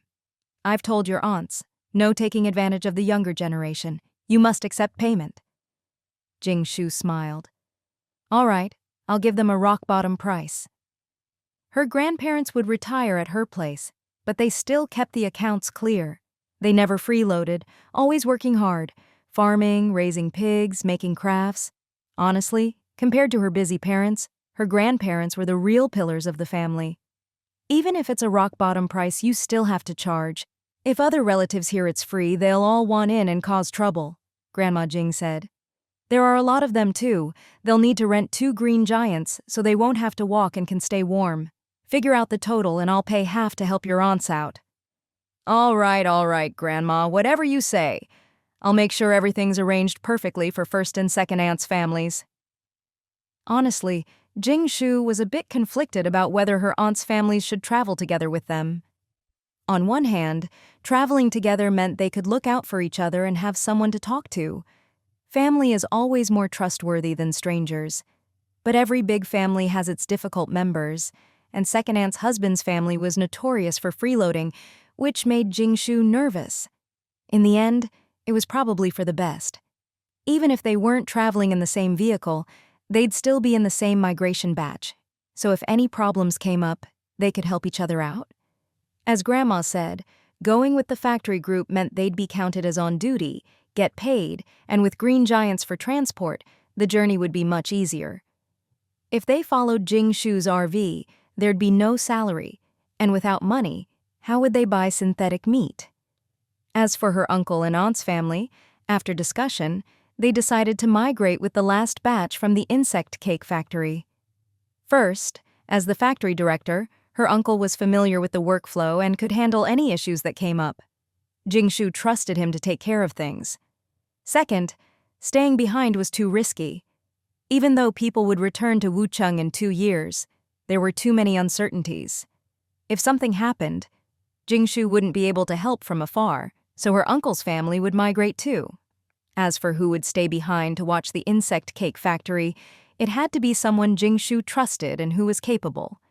In the end, she decided to leave Xiao Liu as the office manager and Wang Dazhao as the security chief. With these two in charge of the base and supplies, Jing Shu felt at ease. Wang Dezhao wasn't staying because he couldn't stay in the army anymore, but because Yang Yang was also staying, so he could help Jingshu keep things in order. Jingshu was surprised Yang Yang wanted to stay. Did you take the wrong medicine? Didn't your grandpa scold you? You're the only son of 3 generations. Yang Yang smiled mysteriously and said, We're waiting for orders from above. We might have to go out on a special mission and then hitch a ride to South Sea. Jingshu raised an eyebrow. Got your eye on something again? If you find anything good, let me know. I'll pay top price. Yang Yang's RV was always impressive. Every time he went out, he came back with a haul, which made Jingshu envious. Don't worry, if I find anything good, I'll post it in the sheep herd group. If the cake is too big, I'll call for backup. With that, they made a deal. Once in South Sea, Jingshu didn't mind going out on a few runs. She'd make good use of the helicopter. These things are for your uncle and aunt. They're leaving a batch later than us, and we might not be able to help them on the road, so I packed extra quilts and dried vegetables for them, plus some nuts and snacks for DeLong. I also rented them one of your bodyguard green giants, the high combat kind that can be used as a taxi. I'll pay half and they'll pay the rest, Jingshu's mom said, carefully packing everything. Jingshu nodded. Don't worry. The green giant I'm giving them is top-notch. No one can steal anything from inside. It's absolutely safe. That's a relief. Her aunt's side got some supplies, too. Since there were a lot of people and it wouldn't be fair to give them the best stuff, she gave them the most popular and tasty things. Synthetic meat, cooked rice, and 2 cans of milk powder for the kids. Even though they were 3, more nutrition was always good, plus some daily necessities. Both sides of the family were settled, and everything seemed ready. That night, the RV's dining area was warm and cozy as the family held a meeting. Third aunt sat in the aisle, busy drying the last batch of chili peppers. Wu Yui was half asleep, dozing against a pole. Grandma Jing cuddled the fat chicken while peeling silkworm cocoons, and Grandpa Jing sat at the table weaving a basket from long-haired yarn. Jingshu ate a pot of her own stew, just a mix of whatever was left, perfect for a late-night snack. Jingshu's mom gave a speech. Tomorrow at 9 a.m. we'll gather at Wucheng train station for roll call with the Agriculture Department's family area. After that, we'll set off from the train station tunnel and officially begin the migration. Jingshu's dad added, Your mom and I will go early at 6 a.m. to handle arrangements. The rest of you just line up and register when you arrive. Even though it's the family area, things are unpredictable now. After registration, go back to the RV and don't wander around. It's still chaotic outside. Third aunt said, I'll check in at the cafeteria at noon. I've been assigned to the migration team's kitchen, so my work should be about the same. Once we arrive, I'll go back to the new district's cafeteria. Everyone nodded in understanding. Grandpa Jing, as the family head, had to say a few words. Check if you've forgotten anything and go over your stuff one more time. Once we cross the sea, if you leave something behind, you won't get it back. After 5 years, for once, Jingshu's dad didn't argue with his father. He was a bit sentimental. I'll go check around the villa one last time, see if we missed anything. The villa had already been emptied, but leaving the home they'd lived in for 5 years to head into the unknown made everyone a little emotional. So late at night, the whole family took one last walk around the villa. They touched the doors, the floors, and tried to pry up anything that could be taken. And wouldn't you know it, in the end, Jingshu's dad and Grandpa brought back a pile of traps, which Grandpa Jing then installed all around the RV. Front, sides, and back. The very front was lined with a row of spiked clubs. If anyone tried anything, the RV would just ram them. The women weren't idle either, reorganizing all the RV's supplies. Entering the RV, to the right was the central control area, where Grandpa Jing had added a cylindrical shoe cabinet for all the family's shoes. Inside, they wore thick house slippers. Outside, in -60 degrees, they wore special heavy boots. To the left was a small kitchen packed with storage cabinets. Further in, the little living room was filled with dried goods and vegetables. All right, Grandma, whatever you say. I'll make sure everything's arranged perfectly for first and second aunts' families. Honestly, Jingshu was a bit conflicted about whether her aunts' families should travel together with them. On one hand, Traveling together meant they could look out for each other and have someone to talk to. Family is always more trustworthy than strangers. But every big family has its difficult members, and Second Aunt's husband's family was notorious for freeloading, which made Jingshu nervous. In the end, it was probably for the best. Even if they weren't traveling in the same vehicle, they'd still be in the same migration batch, so if any problems came up, they could help each other out. As Grandma said, going with the factory group meant they'd be counted as on duty, get paid, and with green giants for transport, the journey would be much easier. If they followed Jingshu's RV, there'd be no salary, and without money, how would they buy synthetic meat? As for her uncle and aunt's family, after discussion, they decided to migrate with the last batch from the insect cake factory. First, as the factory director, her uncle was familiar with the workflow and could handle any issues that came up. Jingshu trusted him to take care of things. Second, staying behind was too risky. Even though people would return to Wucheng in 2 years, there were too many uncertainties. If something happened, Jingshu wouldn't be able to help from afar. So her uncle's family would migrate too. As for who would stay behind to watch the insect cake factory, it had to be someone Jingshu trusted and who was capable. In the end, she decided to leave Zhao Liu as the office manager and Wang Dezhao as the security chief. With these two in charge of the base and supplies, Jingshu felt at ease.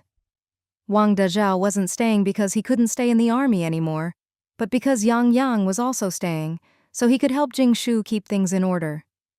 Jingshu was surprised Yang Yang wanted to stay. "Did you take the wrong medicine? Didn't your grandpa scold you? You're the only son of 3 generations." Yang Yang smiled mysteriously and said, "We're waiting for orders from above. We might have to go out on a special mission and then hitch a ride to South Sea." Jingshu raised an eyebrow.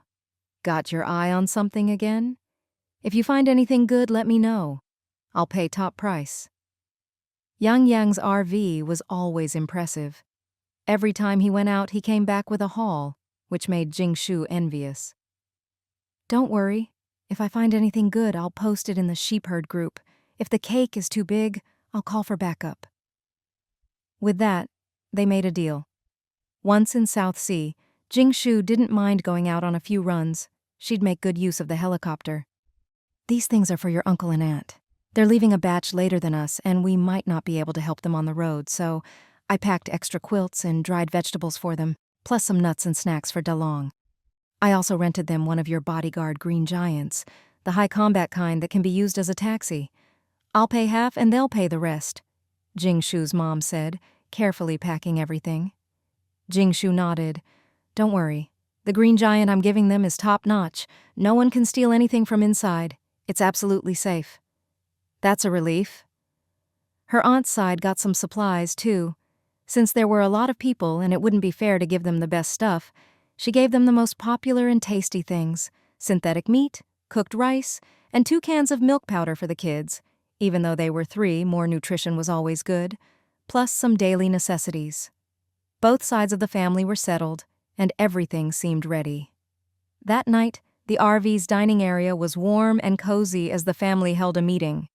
Third Aunt sat in the aisle busy drying the last batch of chili peppers. Wu Yu-ai was half asleep, dozing against a pole.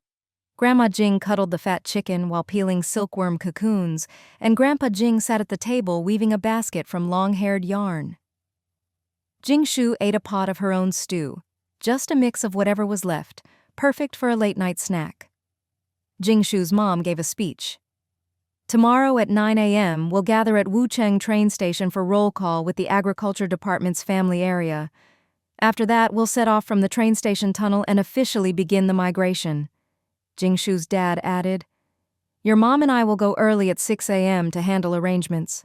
The rest of you just line up and register when you arrive.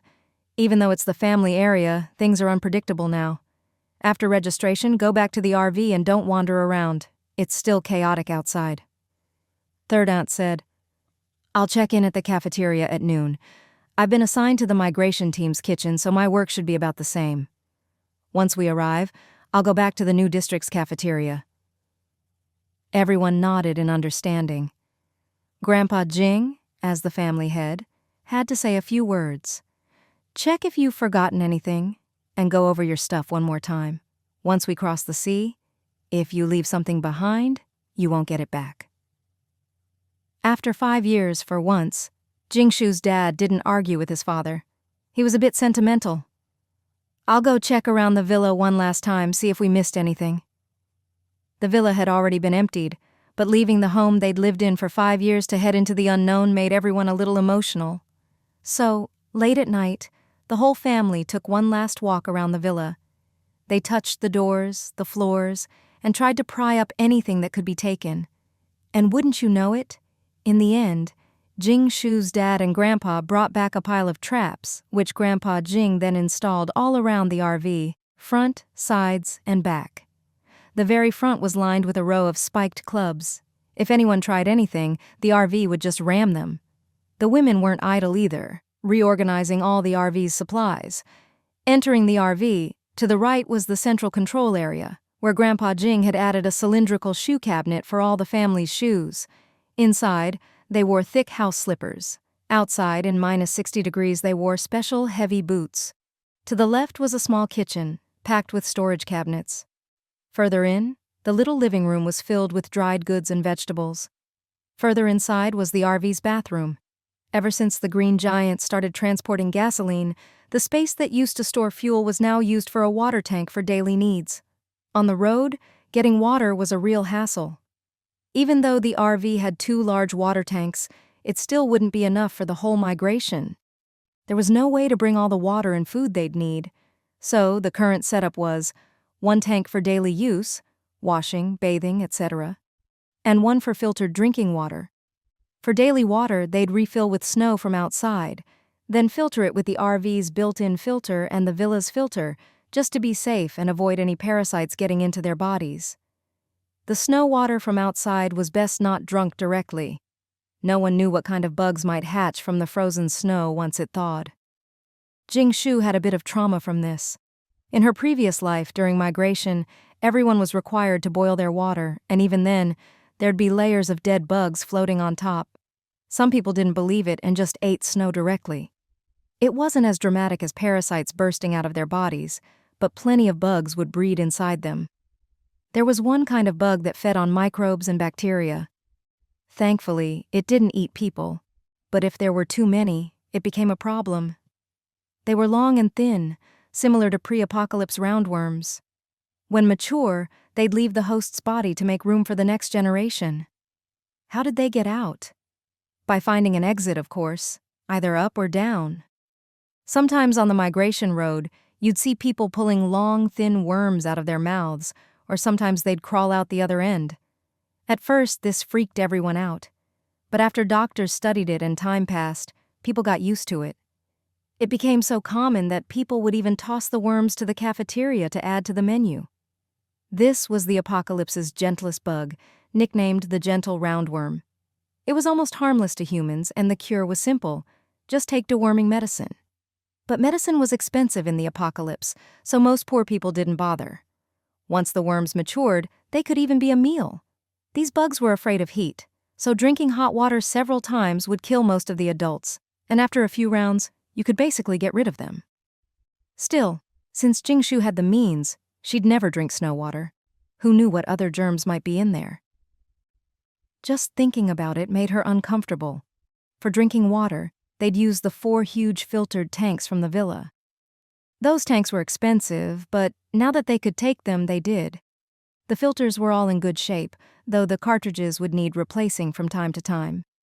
With these, drinking water was sorted, though it was a hassle to keep refilling the RV's tanks, probably every 2 days. If that still wasn't enough, they had plenty of bottled and barreled mineral water from before the apocalypse. Past these areas was the living space, packed with supplies. Even the corridor walls had built-in shelves. Further back was her parents' private room with a 2-meter bed, storage boxes underneath, cabinets on both sides, and a 33-inch TV on the wall, which they'd taken down to make room for more shelves. Grandma and Grandpa slept in the original dining area, which could be folded into a tatami-style bed, though it was a pain to set up. Third Aunt slept in a curtained-off section of the corridor, which became a private little room at night. Everyone checked their things one last time, making sure nothing was left behind. Grandma Jing especially double-checked all the supplies, even the ones hanging on the RV's side, and insisted Jingshu recite the food inventory out loud, checking each item. With every confirmation, Grandma's smile grew wider. 1,000 gin of smoked sausage, check. 12 pork hams, check. 24 spicy lamb hooves, check. Today's eggs, 66 chicken, 10 duck, 40 quail, all in the egg box. 30 gin of milk, boiled and frozen in the milk box. Once it's full, we'll make yogurt. I've already brought in some of the fish balls we made the other day. Tomorrow morning, we'll have fish ball and veggie soup before we leave. After checking, Grandma beamed. Good, good. No matter how far this migration takes us, we won't go hungry. Grandpa smacked his lips, not daring to smoke, but said proudly, even when we get there, we won't starve. We grow our own veggies and raise our own animals. As long as the world doesn't end, we'll be just fine anywhere. Exactly. Don't worry, everyone. South Sea is a good place. Even if the living conditions aren't as nice as here, as long as we have food, clothes, and each other, we'll be fine. At that moment, Wu Yui tossed over a bag of powder and a bag of black-red crystals. I just found these in my room. Almost forgot I'd hidden them. Don't need them now, so here you go. Jingshu grinned. You hid stuff? The house is already empty. There's a little hole under the tiles beneath the cabinet. That was pretty well hidden. Not gold bars, but still. What is this? Is it food? Something you mix with water, like lotus root starch, that does something cool? Wu Yui coughed awkwardly. It does have a cool reaction, but it's not food. These are from some old experiments. Do you know Pharaoh's snake? Jingshu shook her head. She was never good at science. Just tell me what it does.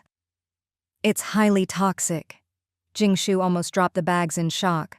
What the? You've had poison stashed at home for years and only just remembered? And then? Jingshu shook the bags. Just throw it out? Wu Yui shook her head. You need a chemical reaction. Mix the two, add some hydrogen peroxide. Oh, we don't have that, so use dish soap. Cover your mouth and nose and run. Did it really have to be that casual? What was this cousin Wu Yui thinking, being so casual about all this? You used poison for your little experiments before. Isn't that illegal? And what were you even doing with it? Jingshu couldn't help but ask. Wu Yui coughed. Well, things were pretty chaotic back then. Even though I usually have a if you can't resist, just accept it attitude, I still thought, what if something happened to my family? The key moment was when the Wu family came looking for us, targeting my mom because she was doing well. I have no bottom line, but my mom is my bottom line. So I figured if they pushed us too far, I'd just poison them. I even said as much. But then they disappeared and I forgot all about the poison. Jingshu nodded. I see. Next time the Wu family comes for you, tell me. We'll kick them out together. What a bunch of jerks. Wu Yui nodded, then explained. This poison is different from regular ones. When you need it, mix the main ingredient with the black auxiliary powder, add dish soap, and it'll expand thousands of times, releasing a toxic gas that knocks out everyone in range, friend or foe. You only need a tiny bit. Don't use too much, or the area will be too big and you might get caught yourself. When you throw it, run far away, and if you have a gas mask, wear it. If not, hold your breath. In my tests, if you don't get out of the gas, you'll die in under 5 minutes. It's slow, but it lasts a long time. The gas is also corrosive. When it expands, it releases billions of molecules that corrode any living thing they touch. If it gets on your skin, the poison will seep in, but it won't be fatal. It's great for tossing into enemy camps, long-lasting wide area, and the toxicity fades over time. Jingshu nodded, already thinking about how to use it. Right now, she didn't need it for killing people. She had plenty of other ways for that. But for dealing with tough mutant creatures or unknown enemies, this could be even better than a bomb. She asked, Is there an antidote? What if an ally gets poisoned by accident? Wu Yui shrugged. Nope, I never planned for anyone to survive, so be careful. If you get a little on you, just don't breathe and you'll be fine. Awesome! Jingshu could only marvel. This was so Wu Yui, making poison but not bothering with an antidote. What's it called? Let's call it Pharaoh's Viper. After saying goodbye to Wu Yui, Jing Shu split the Pharaoh's Viper into 10 portions and stored them in her space, right next to her stash of explosives, with a bottle of dish soap in the next compartment, ready for emergencies. She didn't dare put it with anything else. What if it contaminated her food and she poisoned herself? This stuff was just too dangerous. They kept busy until late at night. Grandma Jing even prepped some breakfast for the next day before everyone finally went to bed. Jing Shu didn't sleep well that night. Actually, ever since her Rubik's Cube space upgraded, her sleep had been restless. At first, she thought it was just pre-migration anxiety, which was normal, but the more she practiced the new Rubik's Cube formulas, the worse her sleep got, and she started having strange dreams, something that hadn't happened in years. Ever since she started drinking spiritual spring water, she'd always slept soundly. At first, the dreams were just weird, with all kinds of animals. Then they turned supernatural, then downright terrifying, like living through a horror movie, being chased and eaten by ghosts, fully aware she was dreaming but unable to wake up. Sometimes she was all-powerful in her dreams, other times just an ordinary person, even losing her space and watching herself get eaten alive. Everything felt real except for the pain. She'd wake up at dawn, chest heavy, but the dreams would fade away. After moving around, she'd feel fine again. Grandma Jing said she was possessed by something unclean, so Jing Shu went to Hao Yun, who assured her, "You're perfectly clean, full of yang energy. My siblings can vouch for that." She even had her master check her pulse, who said, "You're as strong as a calf, heart beating like a drum. Never seen anyone so robust." So, based on her experience, Jing Shu figured the dreams were related to the Rubik's Cube space. The more tricks it played, the earlier she'd go to bed, and once in the dream, she'd fight back as hard as she could. If a ghost tried to eat her, she'd bite back. If something chased her, she'd refuse to run, just to see what would happen. Sometimes she'd feel a strong urge to pee and spend the whole dream looking for a bathroom, but stubbornly refuse to go. In short, she was determined to do the opposite of what her instincts told her. The next morning, as the RV lights came on, the whole family started moving. Jing Shu got up with dark circles under her eyes, threw her hair into a messy bun, brushed her teeth, spat the water into the transplanted orange tree pot, and sat down for fishball and veggie soup. With the migration ahead, there was no need to wash her face too often. Water had to be saved. Breakfast was still hearty. Handmade fishball soup, hot, tender chicken feet, a few buns, and some fried eggs and sausage. "Let's go."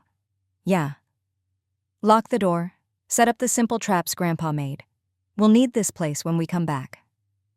"Okay, got it."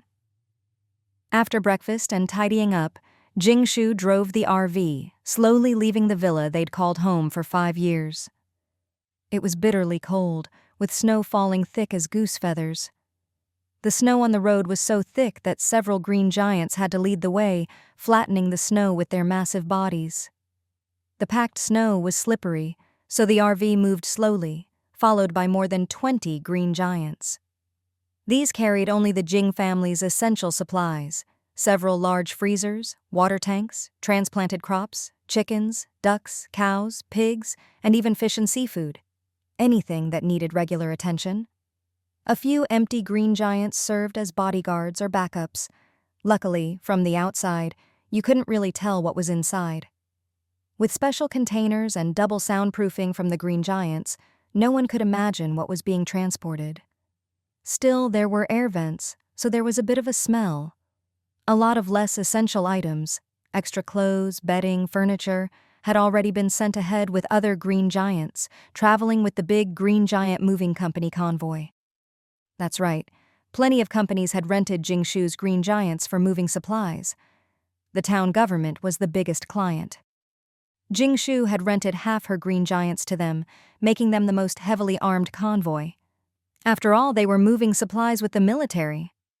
The rental price for the government was only 30% of the usual rate, but it was still profitable. The government handled the green giants' food and security, using advanced equipment, checkpoints, and even classified weapons. Other companies renting Green Giants traveled with the government convoy too, like the natural gas company, Jingshu's own insect cake factory, and salt transporters. So Jingshu's supplies were safe. Plus, splitting up the convoys kept things low-key. If all those Green Giants were just for her, it would attract way too much attention. Even so, it was still a spectacle. When the RV and dozens of green, slime-like monsters showed up at the crowded train station, it caused quite a stir. Look, so many Green Giants this time, what a sight. Wow, is this all one family? I've only heard of rich people renting Green Giants for migration. That's nothing. Our department head rented one Green Giant just for luggage and sleeping inside. It costs over 100 virtual coins a day. The head of the livestock department next door rented 3 at once. Whose family is this, with more than 20? The key is, even if you have money, you might not be able to rent one. My uncle's neighbor's son's aunt's daughter couldn't get one, just didn't have the connections. You're missing the point. Look at that RV. So cool, double-decker, and there's a cannon on top. If someone annoys them, they could just fire a shot. That's wild. I didn't even notice. The RV is surrounded by spikes. Who'd dare get close? Not to be messed with. Look, the RV is heading to the agriculture department's area. Is this the minister's family? Who else in the agriculture department could pull off this setup? Maybe the new minister, Sulanji? I heard she's not that capable, just well-connected. But with this display, she's not just connected. She's loaded. You don't know the half of it. Sulanji's daughter runs the insect cake factory. How many people does the agriculture department feed? How many does the insect cake factory feed? Thanks to the factory, Wucheng didn't starve and was named a national model city. Of course they're impressive. No wonder they can afford so many Green Giants. The world of the rich, huh? I heard every department rented a few Green Giants for employees to take turns using. Maybe we'll get a ride too. And it's all thanks to Minister Sulanji's connections. Jingshu had no idea about the gossip outside. She was struggling to maneuver the RV through the crowd, with 4 Green Giants in front, 4 behind, and 10 on each side forming a wall, inching toward the marked agriculture department area. The recently repaired train station hall was noisy, full of lively conversation. People didn't look numb with despair, just a bit worried or irritable. It was nothing like the lifeless migration scenes Jingshu remembered. Of course, this time it was the agriculture department and other food-related departments migrating together, not like the desperate, jobless, foodless refugees from the residential districts. Everyone at the station had jobs and food stores. They were the middle and upper class of the apocalypse. Jingshu even saw customers' Green Giants lined up in the designated area, waiting for registration. Most people in the hall looked healthy, wearing thick, government-issued long-haired coats and sturdy boots, carrying luggage, pushing carts. Each employee brought their whole family, loaded with bags and boxes, everything they'd worked for over the years. So the place was crowded and lively, not gloomy. As long as the government held and they kept their jobs, these iron rice bowl folks would always have food and survive. Plus, everyone had stockpiled food, so no one was panicking. Judging by the tightly wrapped carts, most of it was definitely food. In these times, having a secure job and not having one were 2 totally different worlds. As soon as they entered the agriculture department's area, a young man in a thick coat and red armband stopped the RV. "You're Minister Su's family, right? This way, your spot is number 4. I'm Guo Lin, head of the coordination department, in charge of all migration matters for the agriculture department. If you need anything on the road, come to me. Oh, and please join these groups." Jingshu, a bit dazed, realized none of this existed in her previous life. Guo Lin pulled out a battered phone and showed a QR code. Jingshu scanned it and joined several groups, noticing her mom was the group owner. She felt a sudden surge of pride. The groups were Agriculture Department First Team Migration Group, 500 people, Loving Agriculture Family Notification Group, 2,000 people, all muted, Management Communication, 200 people, and Supplies and Meals Group, 500 people. If there's signal, we'll use the groups for notifications. I'm also in the first team, and your group leader, so keep an eye on the chats, but don't spam. If there's no signal, we'll use assigned numbers and have messengers relay info. Your family's number is 4. The snow on the road was so thick that several green giants had to lead the way, flattening the snow with their massive bodies. The packed snow was slippery, so the RV moved slowly, followed by more than 20 green giants. These carried only the Jing family's essential supplies: several large freezers, water tanks, transplanted crops, chickens, ducks, cows, pigs, and even fish and seafood, anything that needed regular attention. A few empty green giants served as bodyguards or backups. Luckily, from the outside, you couldn't really tell what was inside. With special containers and double soundproofing from the green giants, no one could imagine what was being transported. Still, there were air vents, so there was a bit of a smell. A lot of less essential items, extra clothes, bedding, furniture, had already been sent ahead with other green giants, traveling with the big Green Giant Moving Company convoy. That's right, plenty of companies had rented Jingshu's green giants for moving supplies. The town government was the biggest client. Jingshu had rented half her green giants to them, making them the most heavily armed convoy. After all, they were moving supplies with the military. The rental price for the government was only 30% of the usual rate, but it was still profitable. The government handled the green giants' food and security, using advanced equipment, checkpoints, and even classified weapons. Other companies renting green giants traveled with the government convoy too, like the natural gas company, Jingshu's own insect cake factory, and salt transporters. So, Jingshu's supplies were safe. Plus, splitting up the convoys kept things low-key. If all those green giants were just for her, it would attract way too much attention. Even so, it was still a spectacle. When the RV and dozens of green, slime-like monsters showed up at the crowded train station, it caused quite a stir. Look, so many green giants this time. What a sight. Wow, is this all one family? I've only heard of rich people renting green giants for migration. That's nothing. Our department head rented one green giant just for luggage and sleeping inside. It costs over 100 virtual coins a day. The head of the livestock department next door rented 3 at once. Whose family is this with more than 20? The key is, even if you have money, you might not be able to rent one. My uncle's neighbor's son's aunt's daughter couldn't get one. Just didn't have the connections. You're missing the point. Look at that RV. So cool, double-decker, and there's a cannon on top. If someone annoys them, they could just fire a shot. That's wild. I didn't even notice. The RV is surrounded by spikes. Who'd dare get close? Not to be messed with. Look, the RV is heading to the agriculture department's area. Is this the minister's family? Who else in the agriculture department could pull off this setup? Maybe the new minister, Sulanji? I heard she's not that capable, just well-connected. But with this display, she's not just connected, she's loaded. You don't know the half of it. Sulanji's daughter runs the insect cake factory. How many people does the agriculture department feed? How many does the insect cake factory feed? Thanks to the factory, Wucheng didn't starve and was named a national model city. Of course, they're impressive. No wonder they can afford so many green giants. The world of the rich, huh? I heard every department rented a few green giants for employees to take turns using. Maybe we'll get a ride too. And it's all thanks to Minister Su Lanji's connections.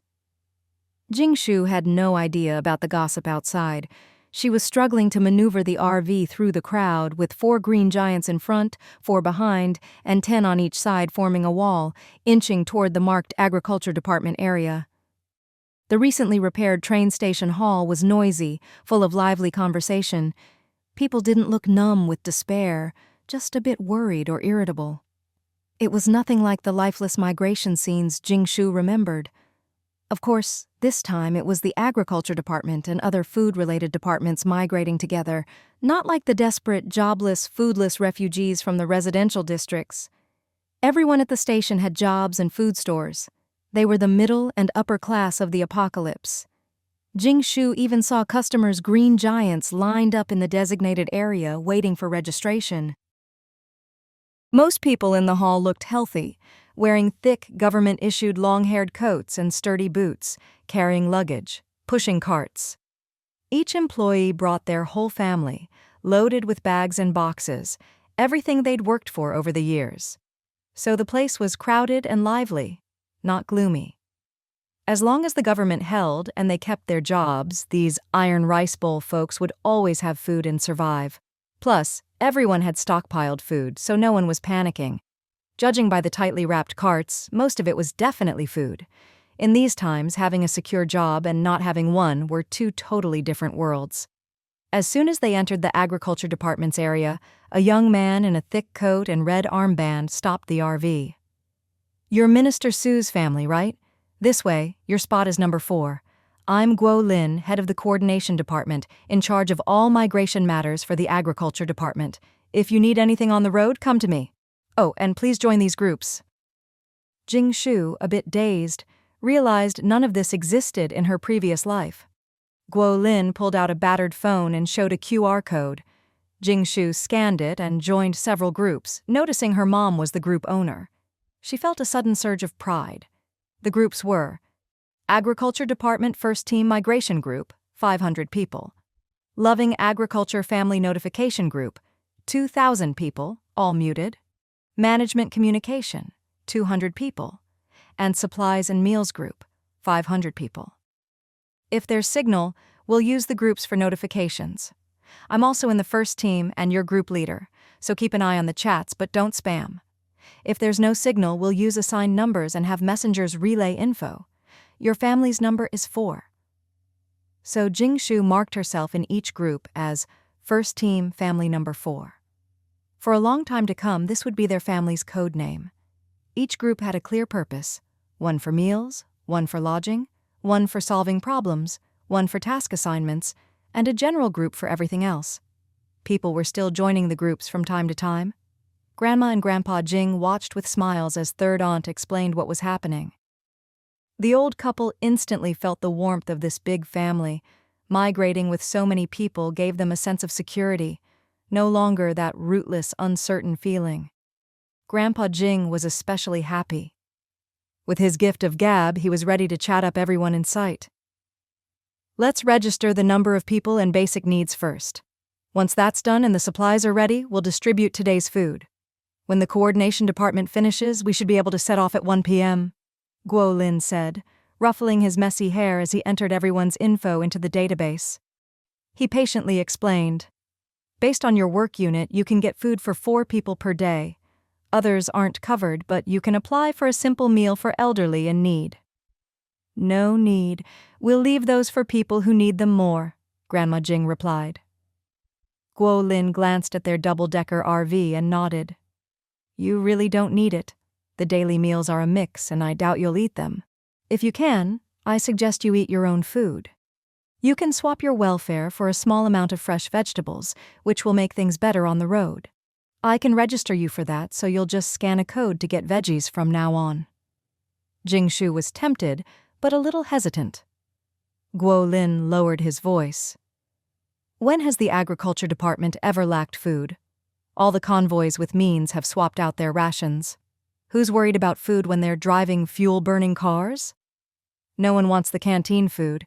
Better to leave it for the elderly and kids." "All right, sign us up," Jing Shu agreed. Their family didn't need the welfare meals. There was special feed for the livestock, and the rations weren't even enough for the pigs and ducks. The nutrition wasn't as good as their own grain feed, and the fat chicken would eat anything, but it felt wasteful. Better to give it to those who needed it. "Great." Guo Lin then explained the rules. The first 15 numbers in Team 1 are for families with their own vehicles. Numbers 16-20 are carpool groups, more people, more chaotic, and different job titles. So keep your valuables safe. According to the new apocalypse law, as long as you have evidence, you can do whatever you need to. You're the whole convoy for Team 1, leading at the front. Don't go too fast or too slow, and don't leave the convoy without permission. If there's danger, honk the horn to alert everyone. You can make your own decisions, but safety comes first. Before departure, a special police car, number 1, will come to you. It's government-issued, armed, and will protect everyone on the way. Also, we'll have a daily check-in meeting to report everyone's safety. For now, just park at spot number 4 and wait for updates. If you need anything, contact me. Spots 120 were in the old bus lot at the train station. The lot was big, but Jingshu's number 4 spot took up 3 spaces, squeezing number 3 and number 5 on either side. No choice, with the huge RV and all those green giants. Spot number 3 was a bus converted into an RV, and number 5 was a van conversion. The carpool groups, 15-20, had arrived too. Their vehicles were mostly double-decker sleeper buses, once popular for long-distance travel before high-speed rail made them obsolete. Now they were packed with luggage. The bus lot was even more crowded. Jingshu glanced over and saw that the carpool group's people were all over the place, some thin, some plump, some in patched clothes, some in rags. They didn't look like agriculture department staff at all. Some had sharp, unreadable eyes. Others looked shifty. Clearly, even among the wealthy, you couldn't let your guard down. At this moment, Jingshu's family was like a beacon in the dark, sure to attract predators. "Let's go. It's freezing at the station. We're all registered, so let's wait in the RV," Grandma Jing called. Wu Yu-ai went back to nap. Third aunt looked for something to do, and Grandpa Jing grabbed 2 handfuls of crab-flavored fried rice. "We took up a lot of space from families number 3 and number 5. I'll bring them some fried rice to apologize and check things out." "Come right back," Grandma Jing warned. "It's chaotic out there. Watch for troublemakers." Jingshu went up to the 2nd floor, made tea, and warmed herself by the fire. Through the 270-degree panoramic window, she watched Grandpa Jing sneak over with the fried rice, only straightening up with pride after seeing the other family's eyes light up at the food. "Just a little token. Sorry for taking up space." "No need to be so polite, brother. Come on, let me treat you to something good, too." And just like that, Grandpa Jing boarded the number 3 RV. Jingshu. Well, it was right next door. She sent a few bugs to keep an eye on things. Unless they tried something, she wouldn't interfere. These days, there were no human traffickers left anyway. In the food group, "Everyone, please send 1 person from each family to the temporary canteen number 1 to line up and scan your face to collect your registered food share. This is your food for the whole day, so store it carefully until tomorrow's resupply. 1 person's food, 1 slice of pan-fried synthetic meat, 3 mixed-grain insect cake rice balls, 1 bowl of potato porridge." Honestly, if you could eat like this for a whole day, this would be considered a high standard in Wucheng. No other department was as generous as the agriculture or food departments, getting a slice of synthetic meat and even potato porridge. This meal standard was easily worth 10 virtual coins. For most people, a day's wages might not even reach 10 virtual coins, so they couldn't afford such a luxurious work meal. This shows just how good the benefits were, not to mention the other hidden perks.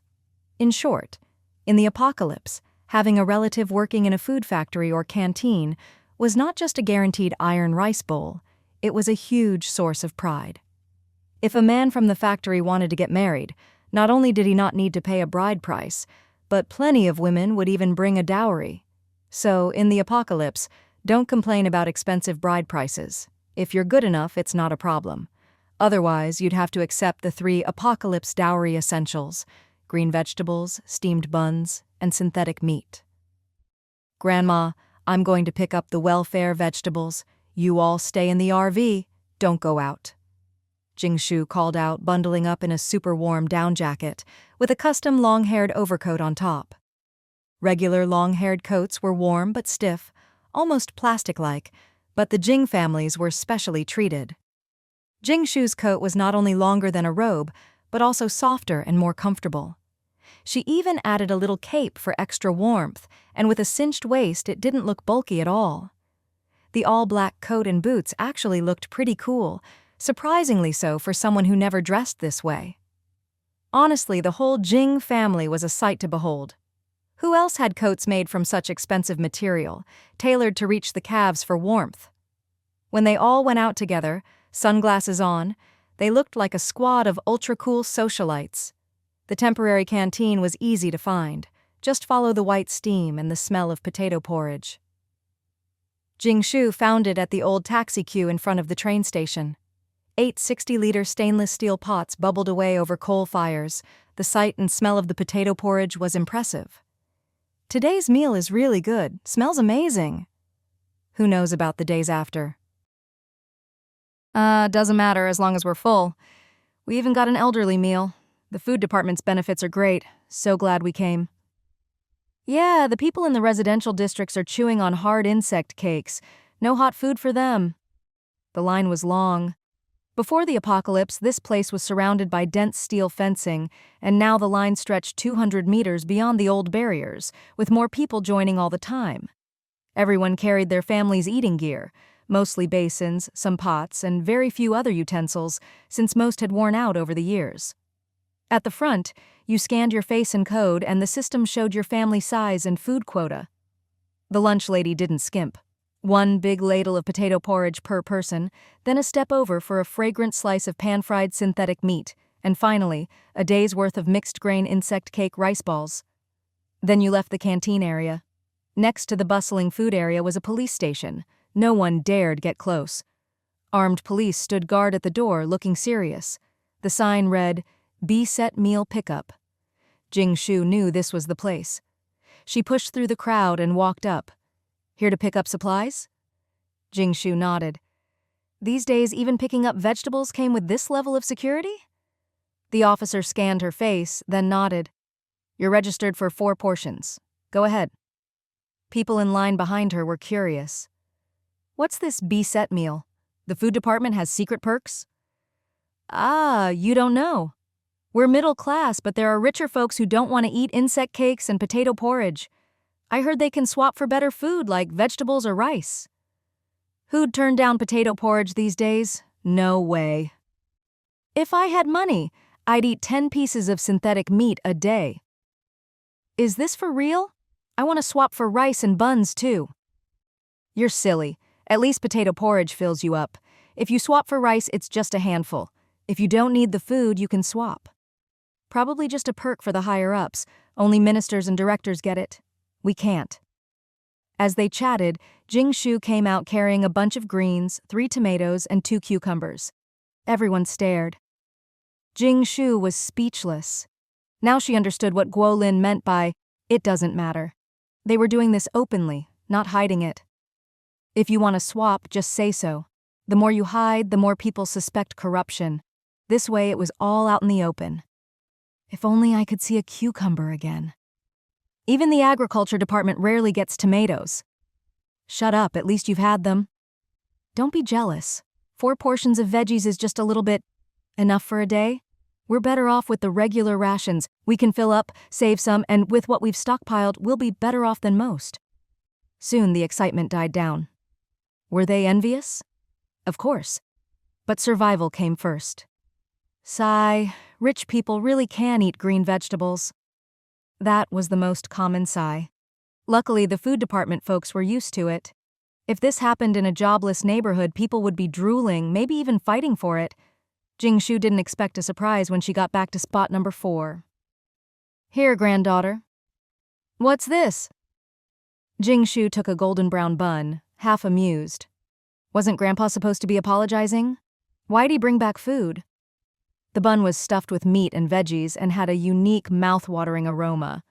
Honestly, with all her experience tasting food, Jing Shu had never had anything like this before. Fragrant. Especially fragrant. Grandpa Jing grinned slyly, looking mysterious.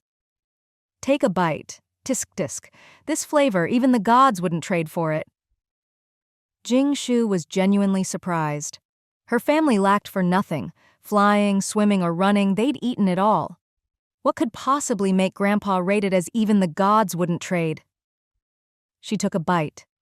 The crispy crust crackled, and the meat inside burst with juice. First, a rich, mellow soybean sauce hit her taste buds, followed by a mouthful of tender, flavorful meat, long-lasting, soft, and delicious. And that wasn't all. Inside, along with the meat, were ordinary stir-fried mung bean sprouts and chives. But at this moment, combined with the meat, the fresh bean sprout aroma, and the unique spiciness of the chives, created a flavor explosion. The taste was simply incredible. It was a bit like a Chinese meat bun, but those focus on braised pork and fatty layers, with a baked, crispy crust. This was more like a pan-fried puffy bread, and the flavors were quite different. The meat wasn't braised pork either. It had tendons and was chewier. All in all, the flavors were more complex and left a lasting impression. "This is amazing," Grandpa Jing nodded in approval, wiping the corner of his mouth. He'd only eaten 5 of them, after all. "Well, good, right? Didn't lie to you, did I?" Jingshu finished it in a few bites, still craving more. "What kind of meat is this?" "Donkey meat fire bun. The bread is called huoshao, and the meat is donkey." "Dragon meat in the sky, donkey meat on earth." Jingshu was shocked. "Even in the apocalypse, there's still donkey meat?" If she'd known donkey meat fire buns were this good, she'd have raised a donkey before the apocalypse. Now, after tasting it, she couldn't forget it. Too delicious. No big deal. The family in spot number 3 ran a donkey farm before the apocalypse, making donkey milk and ijiao and selling donkey meat fire buns and hot pot. You wouldn't believe it. Inside their RV, it's all donkey products, rows of donkey meat, and even donkey whip wine. Smells amazing. The old guy was so enthusiastic, wanted to pour me a glass, but I declined. Grandpa Jing was tempted by the donkey whip wine, but considering his age, he decided against it. He didn't want a second spring like his teeth, though it was said to boost immunity and longevity. The kidney-strengthening effect was just too strong, and the consequences could be serious. A donkey farm, huh? No wonder they're doing so well in the apocalypse. That's a rare treasure. Grandpa, how many donkeys do they have? If only she could raise a donkey. Who knows? But I heard they're migrating with the food department this time because they need help transporting the donkeys. Donkey meat is now a unique delicacy. Can't be bought with virtual coins, only traded for equally rare foods. But the donkeys themselves? No way they'd trade those. Of course.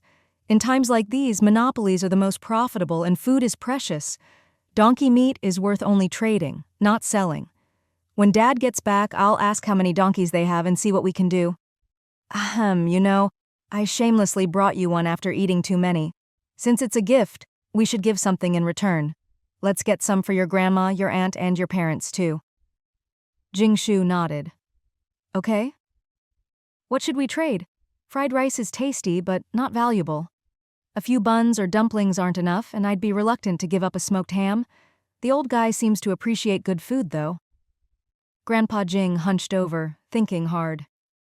They probably don't need milk or formula. They have donkey milk, the most nourishing. Ijiao is a top tonic. Honey is a luxury, but the upper class has plenty. Ordinary things just won't impress them. Grandpa Jing nodded.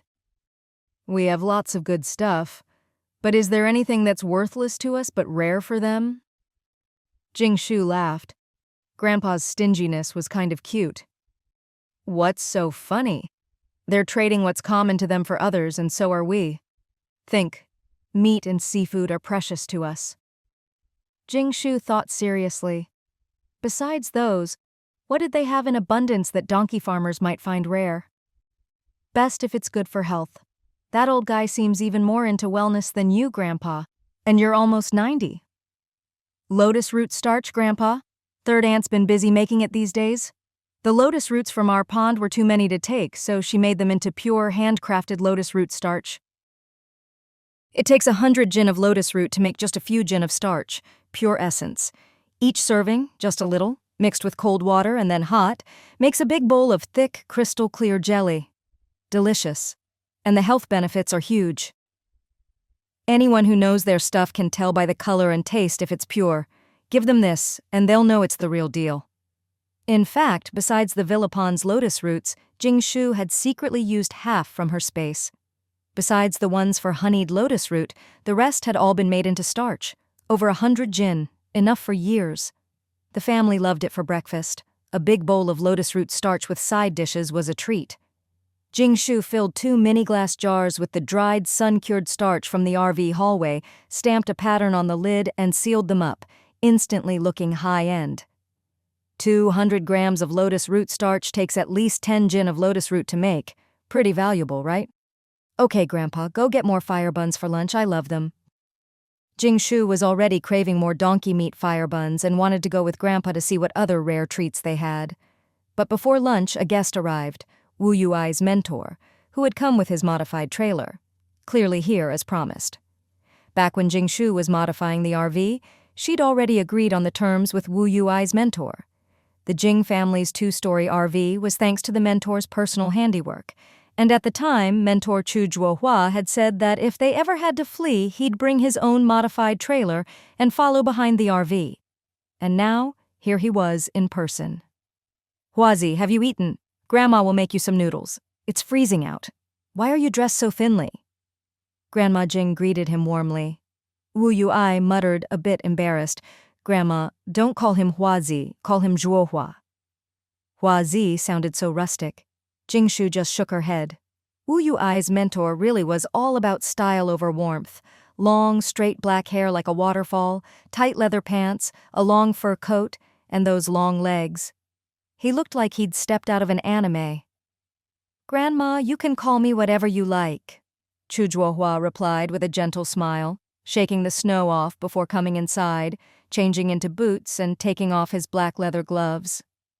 "Exactly. No matter what you call him, Huazi is always handsome," Grandma Jing said affectionately, looking him up and down with satisfaction until she noticed what he was carrying. Chu Zhuohua took out what he'd brought from a sealed bag.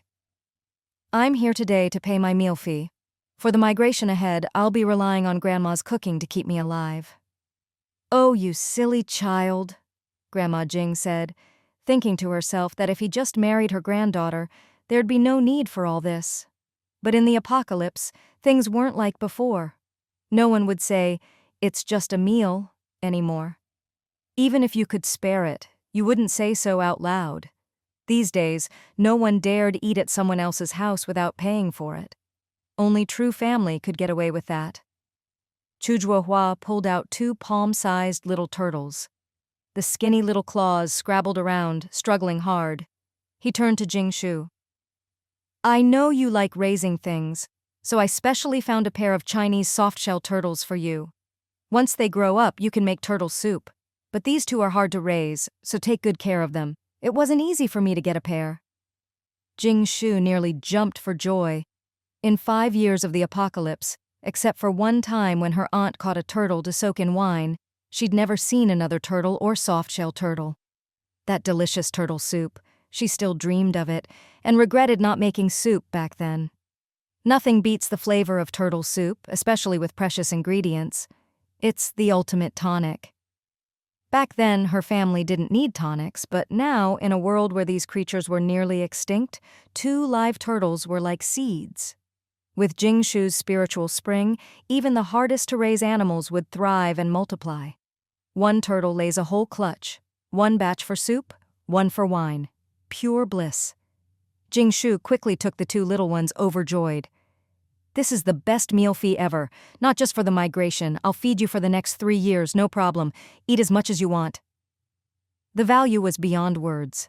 For others, it was just 2 turtles to eat, but for Jingshu, it was a breeding pair, a future food source. She had plenty of seeds, seafood, and rare ingredients, but not turtles, especially not live ones that could breed.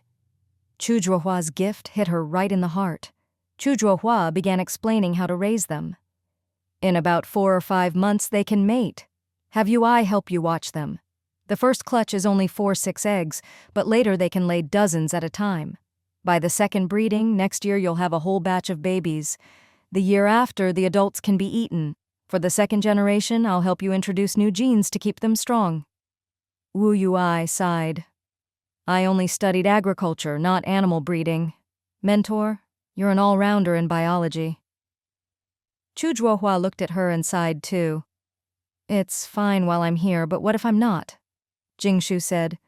"I'm going upstairs to settle little Wang and little Ba. You all keep chatting." All Jingshu wanted was to drink turtle soup. She didn't care about anything else. The 2 little turtles were skinny, all bone and claws, but lively. Who knew if they'd survive?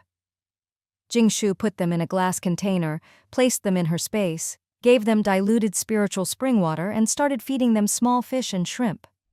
No need to worry about feed or disease. It might not be scientific, but with spiritual spring water and plenty of food, they'd thrive. She just had to control the amount of spring water so they didn't grow too fast and arouse suspicion. As for the second generation, Jingshu was attached to all her first-generation animals. She'd keep little Wang and little Ba as breeders, let them lay eggs and hatch babies, and use the second generation for soup and wine. That way, there'd be no inbreeding issues. If Chu Zhuohua ever got suspicious, Jingshu would never show him the originals again. 2 little jars of lotus root starch had traded for over 30 donkey meat fire buns. Jingshu thought it was a great deal. At this rate, her family could eat donkey meat fire buns every day. But it was better to keep a low profile and only trade occasionally so everyone could enjoy the novelty. The donkey meat fire buns were truly a one less each time you eat, no leftovers. After Grandpa Jing described all the ways to eat them, Grandma Jing made a few veggie dishes: spicy shredded potatoes, chives with tofu, to stuff in the buns with the donkey meat. It was amazing. But the best combo was donkey meat fire buns with a big bowl of thick egg drop soup with starch and cilantro.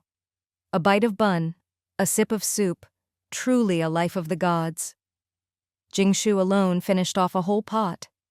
Just after lunch, before Jing Mom and Dad could even sit down, they had to rush out to arrange things at the livestock farm. Because the entire food department had finished their preparations, it was finally time to set off. Before departure, each of the first 15 family convoys sent a representative to the number 1 police escort vehicle. For the 1620 carpool convoys, everyone had to be present. The police escort team would hold a brief meeting to go over some rules. After receiving the notice, Jingshu hurried over to the number 1 police escort vehicle. This was a police escort vehicle modified from an armored bus. It was even taller than a regular Volvo bus, with a chassis about 1.5 meters high. You had to climb up using the big wheels. The sides of the vehicle were lined with barbs, and there was a rocket launcher mount at the rear. It looked seriously impressive. A crowd had gathered around the police escort vehicle, clearly divided into 2 groups. One group was the carpool convoy, each bus managed by a coordinator, so they stood in neat lines. The other group was the representatives of the first 15 families, mostly men, standing off to the side, alert and dressed in thick, clean clothes, with healthy complexions and strong builds. "Where'd this little girl come from? You're with the carpool group, right? Go stand over there, don't try to sneak in here." As soon as Jingshu arrived, a woman in a black mink coat mistook her for a carpooler. After all the family representatives were big men. None of them looked like a delicate young woman like Jingshu. Even the mink coat lady was holding on to her own man. Her husband looked a bit uncomfortable and tugged at her sleeve. "What? Do you own this spot? Why do you care where I stand?" Jingshu crossed her arms and glanced over indifferently. These people were really nosy. What the heck's so weird? The mink coat lady with her fiery temper stormed over and started cursing at the carpool group. Some women are just shameless. Before the apocalypse, they loved hanging around business class looking for rich guys. Now, after the apocalypse, they're still trying to hook up with men in the carpool group. A few of you succeeded today, huh? Still trying to worm your way into our circle? Her husband tugged at her again, but she shook him off and snapped, "What, one at home isn't enough? You want a second or third?" The man looked honest and simple, his face flushing red. "Ah Hong, Xiao Tao is different. I won't look for anyone else." Jingshu was about to retort, but a few women from the carpool group rushed out and interrupted her. These women were clearly tough. They went straight for hair pulling and face scratching, shouting, "You look down on the carpool group, huh? Who do you think you are? Just because you can't make it on your own, you look down on us for finding our own way. So what if we're looking for a man? Just keep an eye on your own." The mink coat lady wasn't one to back down. Using her considerable size, she turned and started brawling with the group of women. The scene quickly descended into chaos. Some people joined the fight. Some tried to break it up. Some took advantage of the mess. The mink coat lady's husband tried to pull her out of the fray, but his strong build was quickly pushed aside. Helpless and worried, he could only watch from the outside, calling out, "Ah Hong, don't fight, Ah Hong!" Tisk, tisk, what a bunch of drama queens. Jingshu. So what exactly is going on here? Just then, a group of burly men jumped down from the high chassis of the police escort vehicle, the thud of their landing instantly quieting the noisy crowd. Their muscular bodies and shiny black guns made everyone feel a sense of security about the journey ahead. More than 30 police escorts lined up in formation, an impressive sight. The commotion quickly died down. The mink coat lady's face was scratched and bloody, her mink coat torn in several places. She looked a mess. The young women, seeing the police officers, immediately fell to the ground, rolling and crying, their red faces making them look quite pitiful.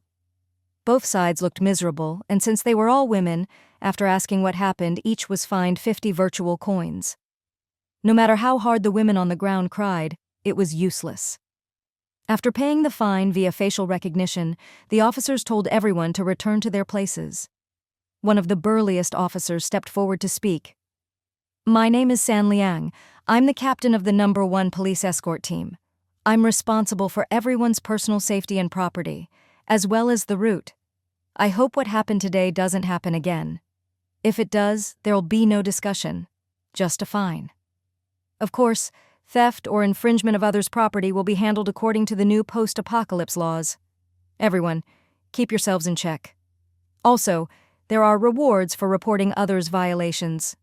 From now on, we'll have a roll call every day during rest stops to ensure everyone's safety and to go over the itinerary and any issues we encounter. The teams will stay as they are. The first 15 families as one unit, the carpool group as another. I'll call roll by number. When you hear your number, come get your walkie-talkie." The mink coat lady, trembling, pointed at Jingshu. "Did you hear that, you carpool tramp? Still hanging around here trying to seduce someone?" Enough was enough. Jingshu stepped forward and slapped her twice, then paid 50 virtual coins to San Liang's QR code. "Sorry, I lost my temper. I accept the penalty. I'm Jingshu, representative of family number 4. "Huh? A family sent a young woman as their representative?" The mink coat lady was stunned, forgetting her pain. She'd thought Jingshu's pretty face meant she was here to hook up with men during the migration, something she despised most in life. Hearing Jingshu's name, San Liang's frown relaxed. He handed her a walkie-talkie. "All right, just don't let it happen again. If anything comes up, use the walkie-talkie." A few sharp-eyed people nearby realized this family wasn't simple and grew even more curious about the beautiful young woman's identity. But keeping up appearances, they didn't ask, just planned to find out later. It turned out the mink coat lady was from family number 8. Her name was Kei Hong. Her husband was Kai Dali, her cousin. It was probably an arranged marriage. Jingshu took the walkie-talkie back to the RV and sat in the driver's seat, making final preparations. There was no choice. Her parents were busy outside and would be for a few days. Once things settled down, it would be fine, but for now, Jingshu had to drive. Then the walkie-talkie crackled. "Everyone, get ready. Follow the No. 1 police escort vehicle." The modified police bus led the way, rumbling out of the train station, with the other vehicles starting up and following slowly behind. Jingshu drove the RV forward at a slow pace. The family watched the scenery recede in the headlights, feeling a sudden sadness. The desolate landscape around the train station didn't last long before they entered a tunnel connected to the station. Rumble? The convoy slowly descended. The RV bumped slightly, the light dimmed instantly, and nothing could be seen except the pitch-black earthen walls on either side. 2 minutes later, the convoy rumbled up the slope again, emerging from the tunnel into blinding light. Once the lead police escort vehicle exited the tunnel, the last carpool bus finally entered. Then, the second wave of people, using all sorts of vehicles, slowly made their way into the tunnel. This second wave of people moved much slower than the convoy, but at least they still had some means of transportation and were relatively well off. Following behind them were all the family members of the food department who were traveling on foot. Of course, in the community model, this was to be expected. But since they belonged to the food department, their welfare was pretty good. They had access to vehicles like the Green Giants to take turns riding. At least every few days, they could rest for about half a day. Team 1 convoy has passed through 8 tunnels. Everything ahead is going smoothly. Report complete. Team 1, second wave, has passed through 2 tunnels, covered 2 kilometers. Report complete. Pedestrian group has started entering the tunnel. Everything is going smoothly. Report complete. By the time the convoy had already passed through several tunnels, the people migrating on foot were just beginning to slowly enter the tunnel in a long line, starting their own long march. All personnel, please note, today's destination is the Star Service Station 25 kilometers away. Pedestrians will rest for 15 minutes every 2 hours. Supplies will be replenished at the service station. Other groups, please arrange your own schedules. The walkie-talkie kept broadcasting the latest updates. Jingshu was driving at a turtle's pace of 15 km/h, still kicking up clouds of dust. The tunnel wasn't paved with concrete and smooth, but was a rough passage dug out by bugs, so it was already impressive that a 2-story RV could make it through. Sometimes it was downhill, sometimes uphill, making it hard to drive. Especially after exiting the tunnel, even though the snowplows had cleared the heavy snow ahead, the constant snowfall quickly piled it up again. The exhaust melted the snow, which then refroze into ice. Even the high-chassis anti-slip German man vehicle would creak and slide on the road. Jingshu felt like she was driving a tractor, swaying back and forth. There was none of that cool, post-apocalyptic thrill of crushing everything in her path. The dust flying in the tunnel, the occasional falling clumps of dirt, and the snow and ice outside all made her even more irritable. Grandma Jing, with her rough hands, was sorting through sun-dried chili peppers in a basket and said, "I wonder how your dad and mom are doing. Is everything going smoothly?" "Don't worry, Grandma. Dad left with the main group from the livestock farm after lunch. They're in special vehicles for transporting animals, so he won't get too tired. Mom left earlier with Director New. They'll be waiting for us at the next service area, and we'll rest there tonight." "Rest?" "Yeah, we'll stay at the service area. We've only gone 20 kilometers. Grandma, don't forget there's a whole group of people migrating behind us. They can't go too fast." "It's tough. I wonder if they'll make it. Such a long way." "They'll be fine." The RV swayed along, towing another small RV, with dozens of green giants in front and behind. In the dark, post-apocalyptic world, countless mud mermaids hid in the shadows, steadily protecting the RV in the center. If danger arose, they'd be the first to respond. 2 hours later, the convoy arrived safely at the Star Service Station. The walkie-talkie was silent, other groups were out of range. The pedestrians had only covered 6 kilometers. They'd have to reach the service area before their day's journey was done. On the first day, they only covered 21 kilometers, which was already very slow. This was just to let the migrants gradually get used to the pace.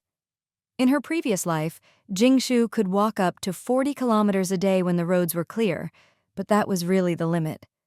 Anyone who fell behind would die, either from the cold or from exhaustion. Sometimes, though, the roads would be blocked or closed and they wouldn't get far, sometimes even being stuck for days. The renovated service area served as a transfer station, mainly for resupplying. It stored food and supplies, all tightly guarded, so no vehicles or people were allowed inside. Of course, temporary livestock pens and mobile vegetable greenhouses were set up inside as well. "All vehicles, rest in this tunnel." The number 1 modified police vehicle blocked the tunnel entrance, while Jingshu's large RV blocked the exit, shielding everyone from the wind and snow. The tunnel was dark, but at least it wasn't so cold. Jingshu's RV wasn't as fragile as other private cars. It had double insulation, and with light at the tunnel entrance, the family liked this spot. It didn't feel oppressive. The 1-kilometer-long tunnel housed 14 private cars and 5 carpool buses, which was pretty spacious. As soon as the vehicles stopped and people barely had time to catch their breath, San Liang gathered everyone. "Now I'll assign the next tasks. Each family must send 1 laborer. We need to dig 4 toilets and the pits must be deep enough for later use, since there will be people assigned to collect the waste. As usual, each toilet visit earns 0.2 virtual coins. For those with RV cassette toilets, we'll collect those too, 1 virtual coin per bucket." Many people whispered, "We're migrating and they're still charging for poop? That's too much." "So, are you going or not?" "Why not? You get 0.2 virtual coins for taking a dump. Only a fool wouldn't go." San Liang waved his hand and continued, "Of course, we also need to collect snow from outside, boil it for everyone to use, and clear the snow around us. There's a lot to do." For the carpool group, everyone takes a turn every 5 days. If you don't want to work, you can pay 10 virtual coins to hire someone from the carpool group. Oh, and by the way, family number 4 doesn't need to provide labor or pay. Family number 4? The one with the double-decker RV blocking the wind? That's not fair. If you want to block the wind, go ahead. Yeah, right. Your little junker can barely stay put, let alone block the wind.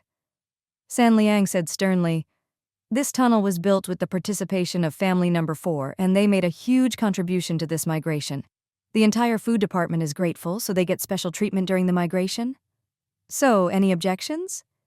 If not, get to work." At this point, most people looked at family number 4 with new respect and curiosity. Many had wondered about this mysterious tunnel. How did it get built so quickly, just in time for the migration? It stretched for who knows how many kilometers and probably wasn't built recently.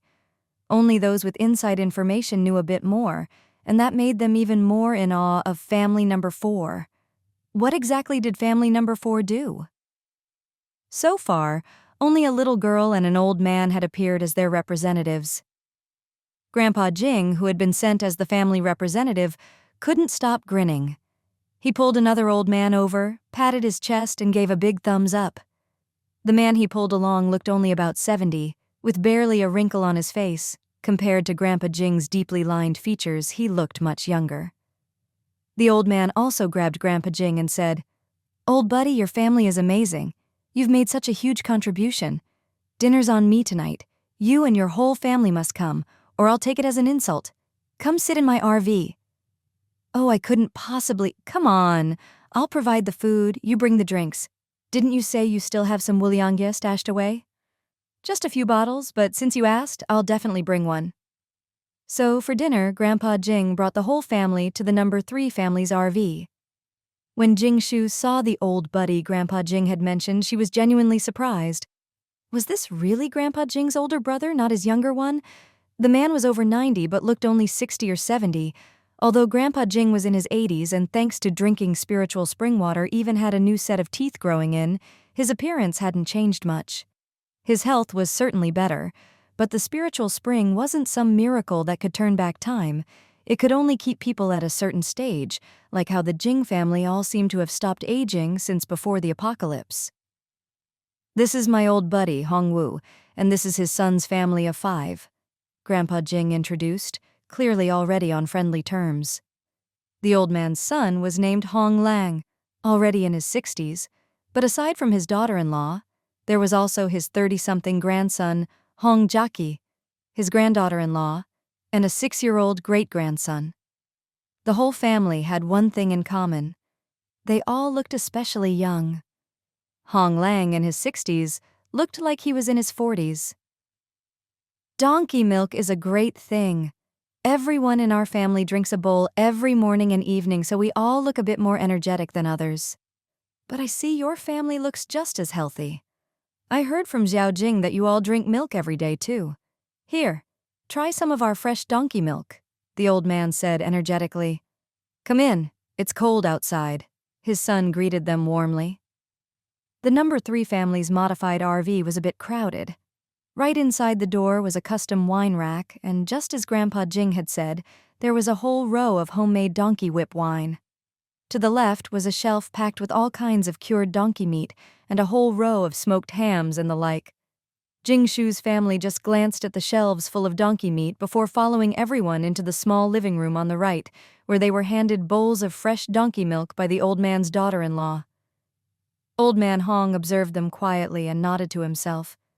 After coming in, the whole family behaved properly, didn't touch or sneak anything, and didn't look overly shocked, just a bit curious and surprised. This meant their family was doing very well, maybe even better than his own.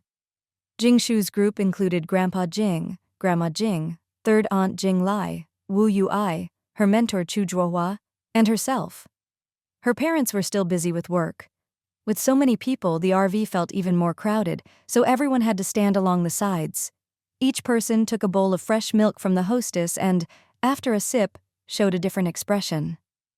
Old man Hong continued to observe their manners and clothing, noticing that their clothes were all new and clean, with no wrinkles or signs of being washed out, and even a faint scent of laundry detergent. He nodded again.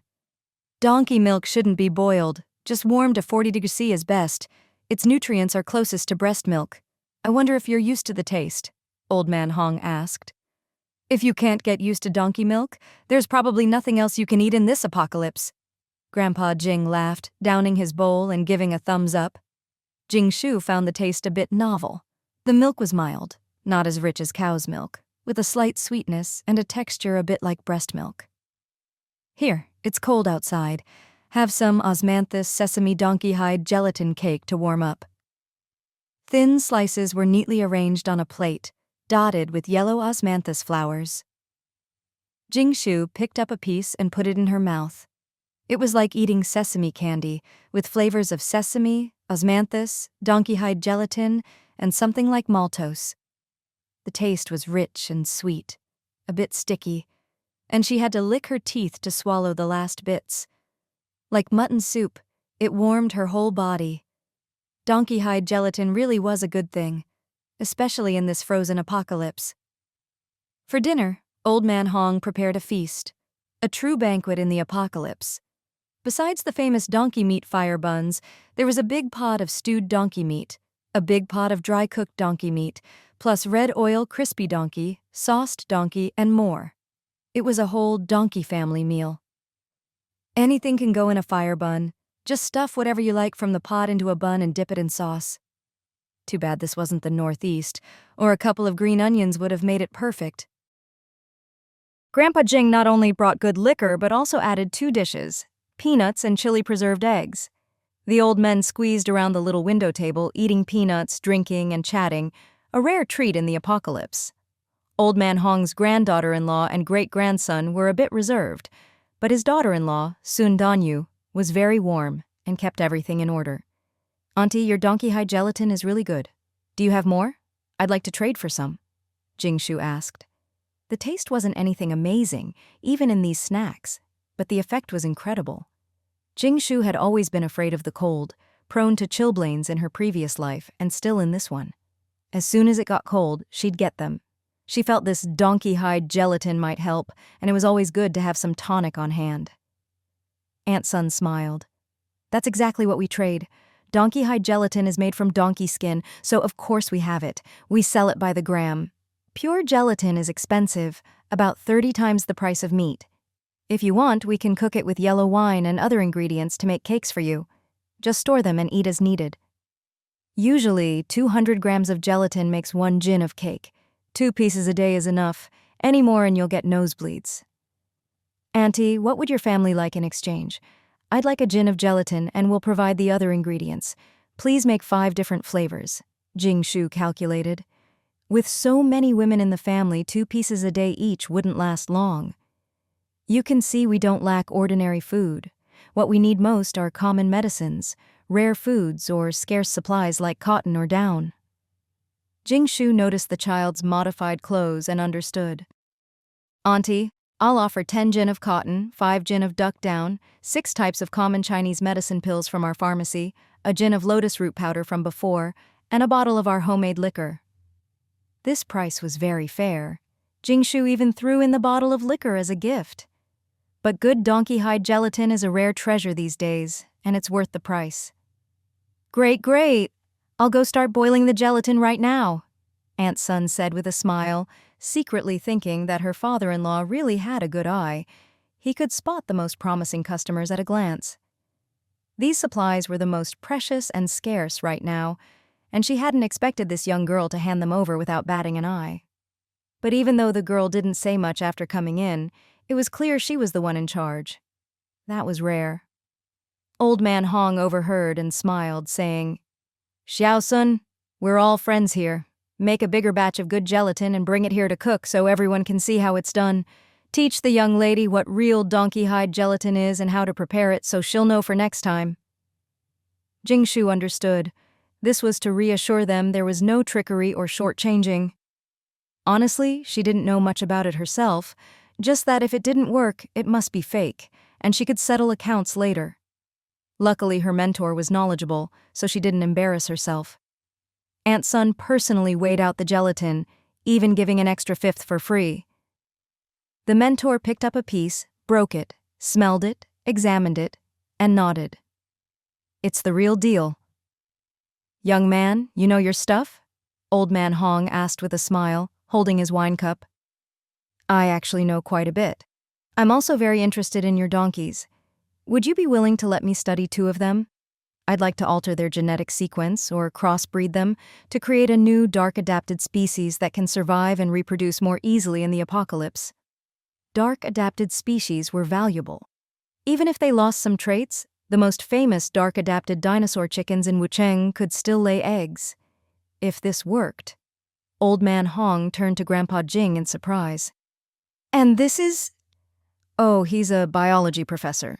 The synthetic and giant meat in Wucheng was developed by him and my granddaughter, Grandpa Jing said, downing his drink in a showy but casual way. As expected, this drew a round of impressed murmurs in the RV. Grandpa Jing was very satisfied. Old Man Hong was even more intrigued. After thinking for a moment, he said, to be honest, aside from breeding stock, females and foals, I only have 2 donkeys that can be slaughtered right now. One female I've already promised to the livestock farm that helped us with transport, so I can only give you 1 male for your experiments. If it works out, you'll get a 20% share of future profits. If not, just keep the donkey. I see, but I also need a female, the mentor said, a bit disappointed. Old Man Hong was troubled. The female's already been sent to the farm, and the rest can't be spared. Grandpa Jing said, Jing-an, my son, is the deputy director at the livestock farm. I'll ask him if you can borrow a donkey. What if the donkey gets ruined? Someone joked. Jingshu was speechless at this conversation. Seriously, what were they talking about? Ruining a donkey? She really wanted to know what that meant. Was it what she was thinking? We'll ask. If they agree, you'll get a share of the profits too. That's best, Old Man Hong said happily. If they could work with the official livestock farm, it would be the safest arrangement. Old Man Hong then asked about Grandpa Jing's son's work at the farm and was both surprised and delighted. He hadn't expected to make such a valuable connection. This could really deepen their relationship. Suddenly, an emergency broadcast came through. Emergency notice. All convoy members, return to your vehicles and do a head count.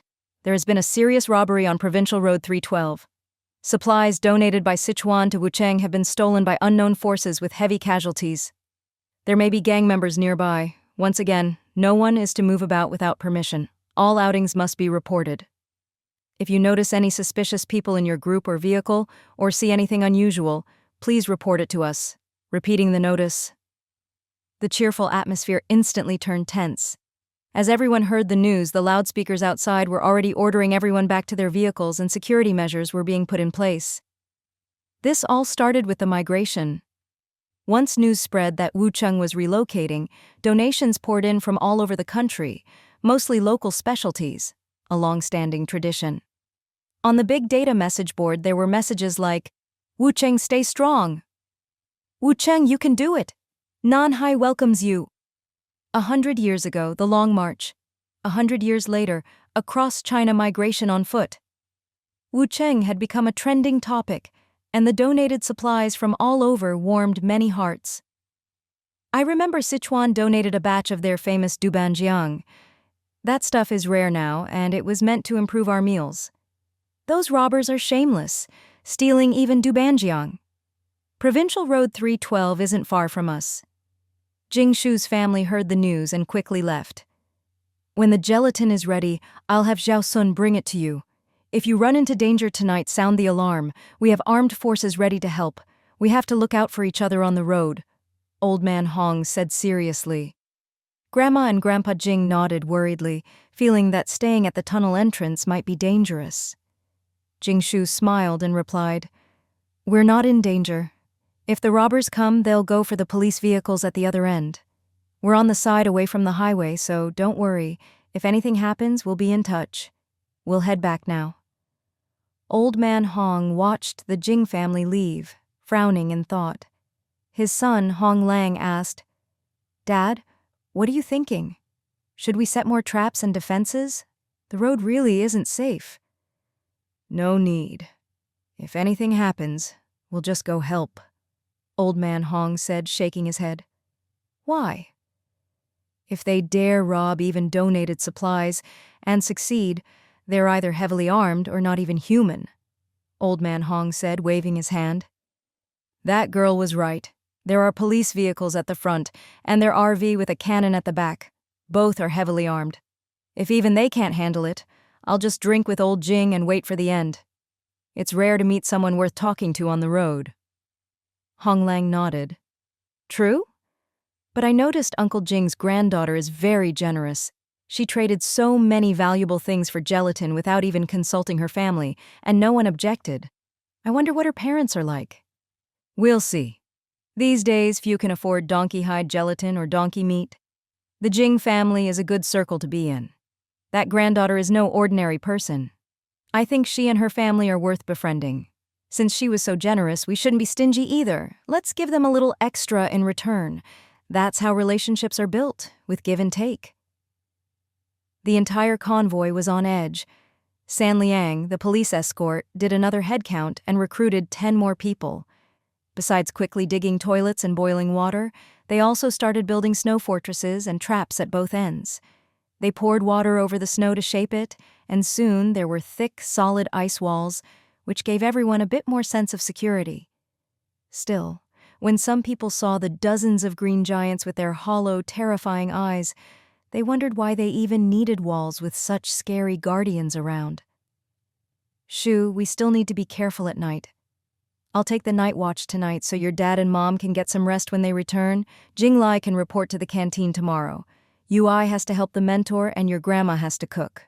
When you count it up, I'm the only one with free time, Grandpa Jing declared, slapping the table. He conveniently ignored the fact that Jingshu herself was also pretty idle. Fine, so be it. Although Jingshu felt it was unnecessary, if it ever came down to relying on an old man to spot danger, there'd be no point in keeping so many green giants and mud mermaids around.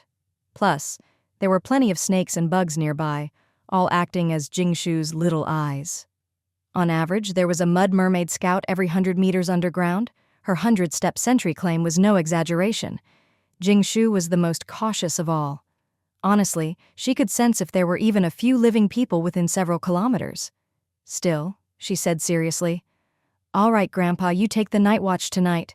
Our green giants are on guard. If they act up, just wake us."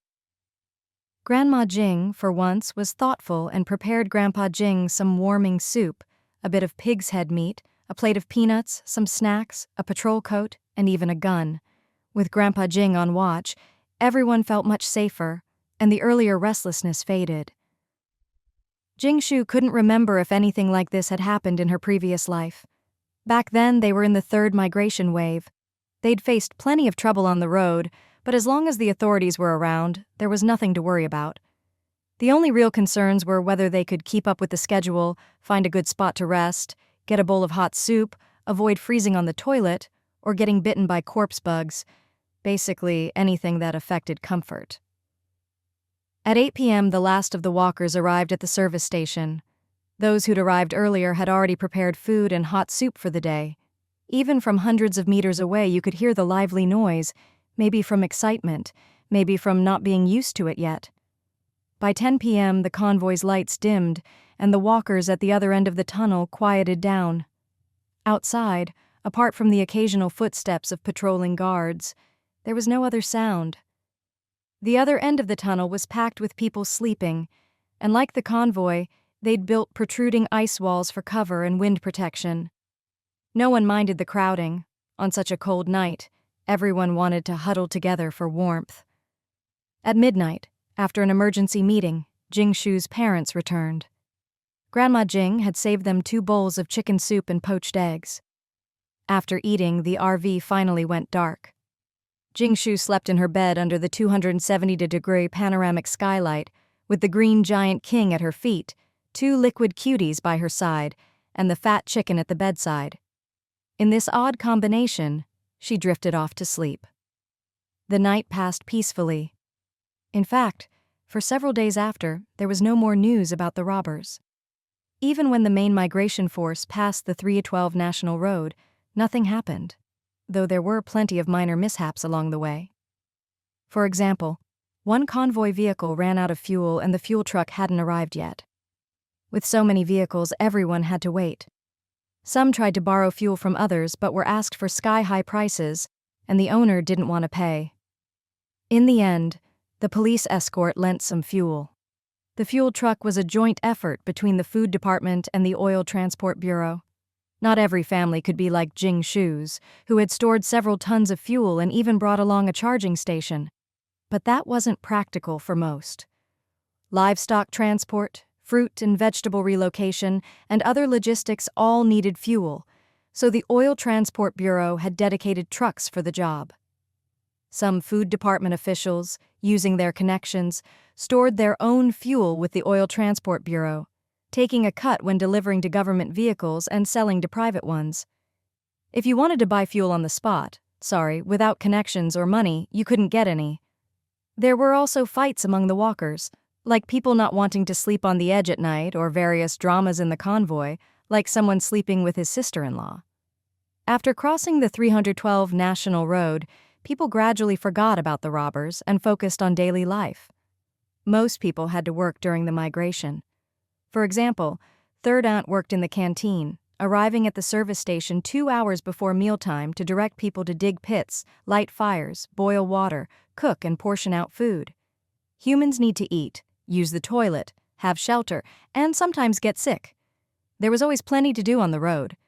In short, every aspect of daily life, eating, drinking, sleeping, traveling, had to be carefully coordinated. If any link in the chain failed, it would affect the next, and the whole migration could fall apart. If the service station didn't have enough food stored, or if transport staff had problems and the supply chain broke, the entire migration could descend into chaos. 16 days in, they'd traveled 400 kilometers. Zhangjiang had left the northwest and just entered Xinlan territory. The third and fourth waves of walkers were also on the road, including the factory workers Jing Shu had left behind. They were now on the move too. At this point, all 3 million people of Wucheng had set out on their own long march. The scale was massive, and there was so much to coordinate. Up to now, Jing Shu hadn't heard any more news about Junbao. No news was good news. Just as people were forgetting about the robbers, a shocking event occurred. At the Ludaowen service station, on the border with Xinlan, something happened. 1 p.m. "Stop! Everyone get out and assemble. Turn off all lights and engines. From now on, no loud talking or unnecessary noise." The convoy stopped in a tunnel 2 kilometers from the Ludaowen service station. The police car blocked the entrance, gathered everyone, did another head count, and then briefly explained the situation. Half an hour ago, the Ludaowen service station was attacked by unknown forces. The convoy from Xinlan to Wucheng, including 30 armed personnel, 10 Wucheng logistics staff, and 30 armed guards, have all lost contact. They only managed to send out a distress signal before losing contact. We're the closest group to the incident. All other supply and armed forces are at the Xinlan service station 30 kilometers away. It'll take them at least 2 hours to get here. Our patrol aircraft are over 200 kilometers away and have more urgent tasks. San Liang gathered everyone in the tunnel to explain, but the scene was noisy. Oh my God, there are actually robbers? I haven't heard of that in ages. They even dare to rob government supplies? Isn't everything tracked by big data now? How can they not catch the robbers? Will the robbers come for us? We're so close, I'm scared. We in the carpool group aren't scared. Only the fat sheep have to worry. Money's worthless these days and no one kidnaps people anymore. If you do, you have to feed them, and even the authorities don't want that. We're broke. What's there to be afraid of? Exactly. It's freezing anyway, and we can't help. Let's just get back in the car. You're all idiots. If they catch people, they can eat them. Don't you have any sense of danger? Haven't you seen the posts about how those robbers survive? No way. Eat people? San Liang raised his gun and chambered around. The tunnel instantly fell silent. He continued, "Danger is right in front of us. No one can just sit around. I'll leave 5 people here to assign you defensive tasks, like setting traps at the tunnel's high and low points and boiling excrement as a precaution." The tunnel nearly exploded with chatter again. What? Boil excrement? Why? To stink out the enemy? Shows you should have read more. In ancient times, cities would pour boiling sewage from the walls. Super effective. If we're holed up in the tunnel and robbers come, they won't dare crawl through. Imagine scalding hot sewage pouring down. Yikes. There's another use. If the place is breached, pour it on yourself. At least you might save your life. San Liang asked. Anyone here with strong combat skills willing to join us at the service station? I'll be clear. It's dangerous. What we need is for you to be able to escape and report back if things go wrong, and to assist us during the fight. A burly uncle from the carpool group stepped up, and from bus 2, a slender, masked figure, seemingly a woman, appeared, carrying a rocket launcher. Jingshu also stepped forward. At a time like this, with her strength and her family at stake, she had to get involved. Besides, she was curious. Her mud mermaids hadn't picked up any useful intel, which made her even more interested in what was really happening up ahead. Little girl, this isn't a game. Go back and stay put. Don't make trouble. If you come, we'll have to protect you. The first two were fine, but now a woman? Was she here to embarrass the men who didn't dare go? The crowd started to joke, with laughter and teasing. San Liang frowned, and his assistant said, "Boss, maybe don't bring a woman?" San Liang shook his head and whispered, "She's different. I know a bit about her background." "What's different?" "She went to America with Yang Yang, the SWAT captain from Wucheng, as part of the National Special Abilities elite team. The whole team was wiped out or crippled, except her. She brought back a ton of supplies, completely unscathed, and rumor has it she even gained weight." The assistant was shocked. "Is she one of those with special abilities?" San Liang shook his head and said nothing. Even he didn't know. Her file was so classified that even his superiors couldn't access it. All he knew were these rumors. Jingshu looked at the crowd and asked, "Who said that? Step forward." "What, you want to fight?" "Yeah, I said it. Am I wrong? Don't make trouble at a time like this." "I'll say it too. If you want to go, you'll have to beat me first. I'm a 9th-degree black belt." 3 or 4 young men from the carpool group stepped out righteously. Jingshu snapped her fingers. Snap! The noisy tunnel went silent for a second, then erupted in laughter. "What? Are you summoning Spider-Man, little girl? You think you're Thanos?" Just as they finished, the tunnel started to shake. "The enemy's here! The robbers are coming!" Someone shouted, and the crowd started to panic. But before chaos could break out, several huge green creatures came charging in. "Get them!" Jingshu said, pointing at the challengers. The green giants unleashed a flurry of simulated punches. Screams erupted instantly. Everyone gasped, especially the black belt youth, who didn't even get a kick in before being swatted away. He was about to hit the tunnel wall when a green giant cushioned him, bounced him back, and then swatted him again, like a ping-pong ball. Aren't those the green giant buses? My God, so the green giants can actually transform into monsters? Damn, that's insane. I always thought they were just regular vehicles. You fool, they're dark creatures, nothing scares them. The green giants lived up to their name, filling the tunnel with their massive, invulnerable bodies. Humans were like rag dolls in their hands. Snap! Another finger snap. Everyone heard it. The green giants heard it too, and immediately retreated behind Jingshu, acting as her bodyguards. Even though there were only a few, the sight was awe-inspiring.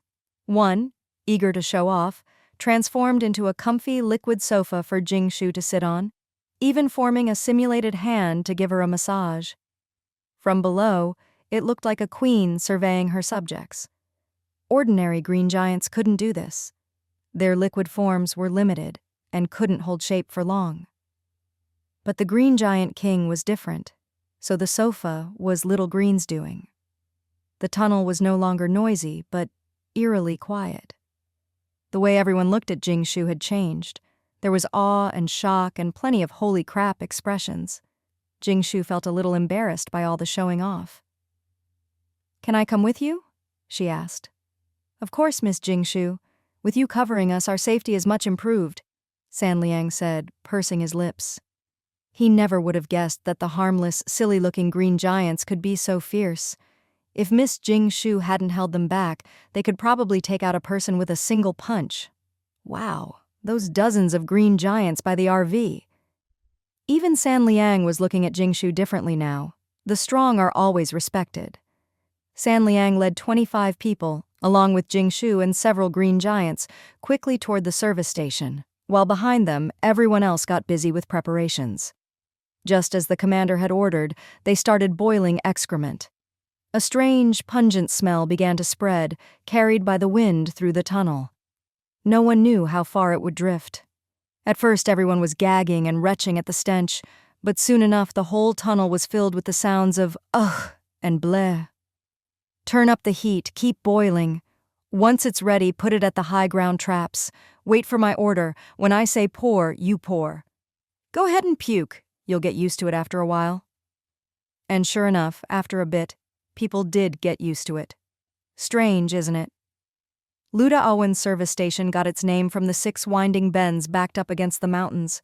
Each bend was a natural choke point, easy to defend and hard to attack, and before the apocalypse, it was a notorious accident hotspot. The group stopped here and got out of the green giants. With these creatures, everything was much easier. The snow was getting heavier. Every step sank to the knees, and each move forward was a struggle. The wind was icy, slicing at their faces like knives. Even though Jingshu was bundled up in layers, she could still feel the cold. "Captain, what kind of vehicle made these tracks?"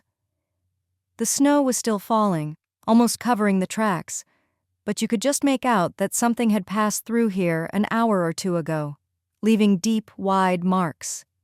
No, it was more like a whole road had been pressed into the snow. These aren't tire tracks, they look like treads. Could it be a tank? That's bad news. The enemy's firepower is high. So do we keep going, or wait for backup? We go. We need to find out what's going on.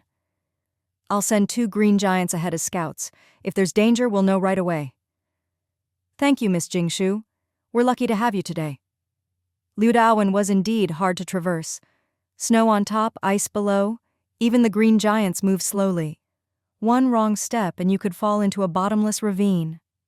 The biggest worry is if the enemy set up sentries at the entrance. There's only one way in, easy to defend, hard to attack. I really can't figure out how the original team here got wiped out, unless it was an airstrike. There are no sentries at the entrance. Nothing at all. It's empty.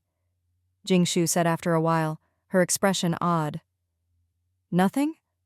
No one at all? Jingshu nodded. She found it strange, too. The original entrance had a security checkpoint, but now it was a mess. The lights flickered like a haunted house, and eerily, there was nothing. No people, no supplies, just some toppled barricades, scattered chairs and tables, and a burned-out stove. This doesn't look like an invasion. There's no blood. But it's weird. Unless everyone died, this place shouldn't have fallen. Did they all just disappear? Let's not worry about that for now. The robbers might be in the warehouse, moving supplies or planning to take over. That's why there's no one here. We need to stay alert. Jingshu had already sent her snakes out in all directions to scout and see what was really going on. The group moved forward. Once past Ludaowen, the view opened up. They finally reached the service station, a simple, single-story building covering over 1,000 square meters. Before the apocalypse, it was just a rest stop with a hall, restaurant, toilets, and a gas station. The gas station, except for the red canopy, was empty. The hall had been converted into a warehouse, but not much else had changed. You could approach from any direction. There were no doors. The group crawled through the snow, inching closer, the crunching sound of their movements especially loud in the silence. The warehouse lights are on. Look, there's a tank over there. No, 2 tanks. Let's observe from outside and see if the robbers move any supplies. Strange. Why didn't they leave any sentries? That doesn't make sense. As San Liang was quietly discussing with a few others, Jingshu suddenly sensed that all the snakes she'd sent out had been wiped out, contact lost. Danger! But it wasn't from human weapons. In this post-apocalyptic world, almost no one could spot snakes and bugs in the dark. That meant the threat was from something else, another kind of creature, and that danger was coming straight for them. Jingshu suddenly stood up and shouted, "Get in the vehicles, now!" At the same time, several green giants stood up and opened their mouths wide. "What's going on? What happened? Have we been discovered? Why get in the vehicles? Hurry, there's danger inside!" Jingshu dove into Little Green. "Just get in first!" Sanliang reacted quickly and followed Jingshu without hesitation. At that moment, the warehouse door banged loudly and was smashed open. Those outside saw in the dim light a flood of black creatures pouring out of the warehouse. Terrified, everyone scrambled to dive into the green giants. Jingshu ordered the green giants to retreat because she had no idea what those things were. From a distance, they looked like rolling blobs of black slime, a bit like green giants. But green giants could shape themselves, had form, and could combine into giants. These things were just amorphous black masses, rolling like seawater. But on closer look, each was about the size of a fist, no particularly large ones. But all the snakes and bugs Jingshu had sent out had been eaten by these things, and they didn't even react. Could these things even be called living creatures? Jingshu was still pondering this when the black slime surged toward them like a flood. Her heart sank, and she was about to unleash her big move when the green giants suddenly sent back a wave of excitement, especially Little Green, who communicated with Jingshu in delight. "Delicious! A great tonic! Descendants! Descendants!" Then the green giants pounced, rolling around in the black slime flood. Outside, there was a shrill, inhuman scream at a frequency normal people couldn't hear. The black flood that had been surging toward them suddenly scattered in panic, fleeing in all directions. The green giants, now like they'd been injected with adrenaline, split their bodies into tens of thousands of pieces and chased after them. Jingshu blinked. So, what just happened? Jingshu had originally wanted to command the green giants to flee this hellish place, but instead, the green giants pounced on the Black Sea as if they'd found the most delicious treat in the world, eager and impatient, making heavy, liquid thudding sounds as they struck the ground. Inside the green giants, Sanliang and the others could only feel the thick, spacious interior, shrinking as the green giants compressed themselves, the space getting tighter and tighter until everyone was squeezed together. Outside, terrifying noises echoed. This was the liquid green giants obeying their master, leaving just enough mass to maintain the vehicle form, while the rest of their bodies rushed out to hunt. My God, that wasn't an illusion, right? You all saw it too? Yeah, it wasn't your imagination. We must have entered the territory of some unknown dark creatures. It's terrifying. I fired a few shots, but it was like shooting into water. No effect at all. The mysterious rocket launcher-carrying man from Family 2 was still shaken. If only we'd been farther away, I'd have blasted them. Even Sanliang said gravely, "If I'm not mistaken, this is why everyone disappeared. Even now we're not safe. Miss Jingshu, how fast can the green giants go? Please, get us out of here as fast as possible in the opposite direction of the camp. We can't let these things get near the civilians. I'll report to my superiors and have them bring explosives to destroy this whole area." Everyone in the vehicle was nearly scared out of their wits. Since the apocalypse began, they'd never seen anything like this. One mouse isn't scary, but millions of mice surging like a tidal wave is enough to make anyone panic. The mood inside the vehicle was grim. Everyone looked worried. What a nightmare to run into something like this on the road. Jingshu's expression was odd, because only she could see what was happening outside. Outside, it was a frenzy. The green giants were like cats catching mice. No, even easier. The booming sounds were the green giants leaping and smashing down in excitement, hunting, or rather, fusing.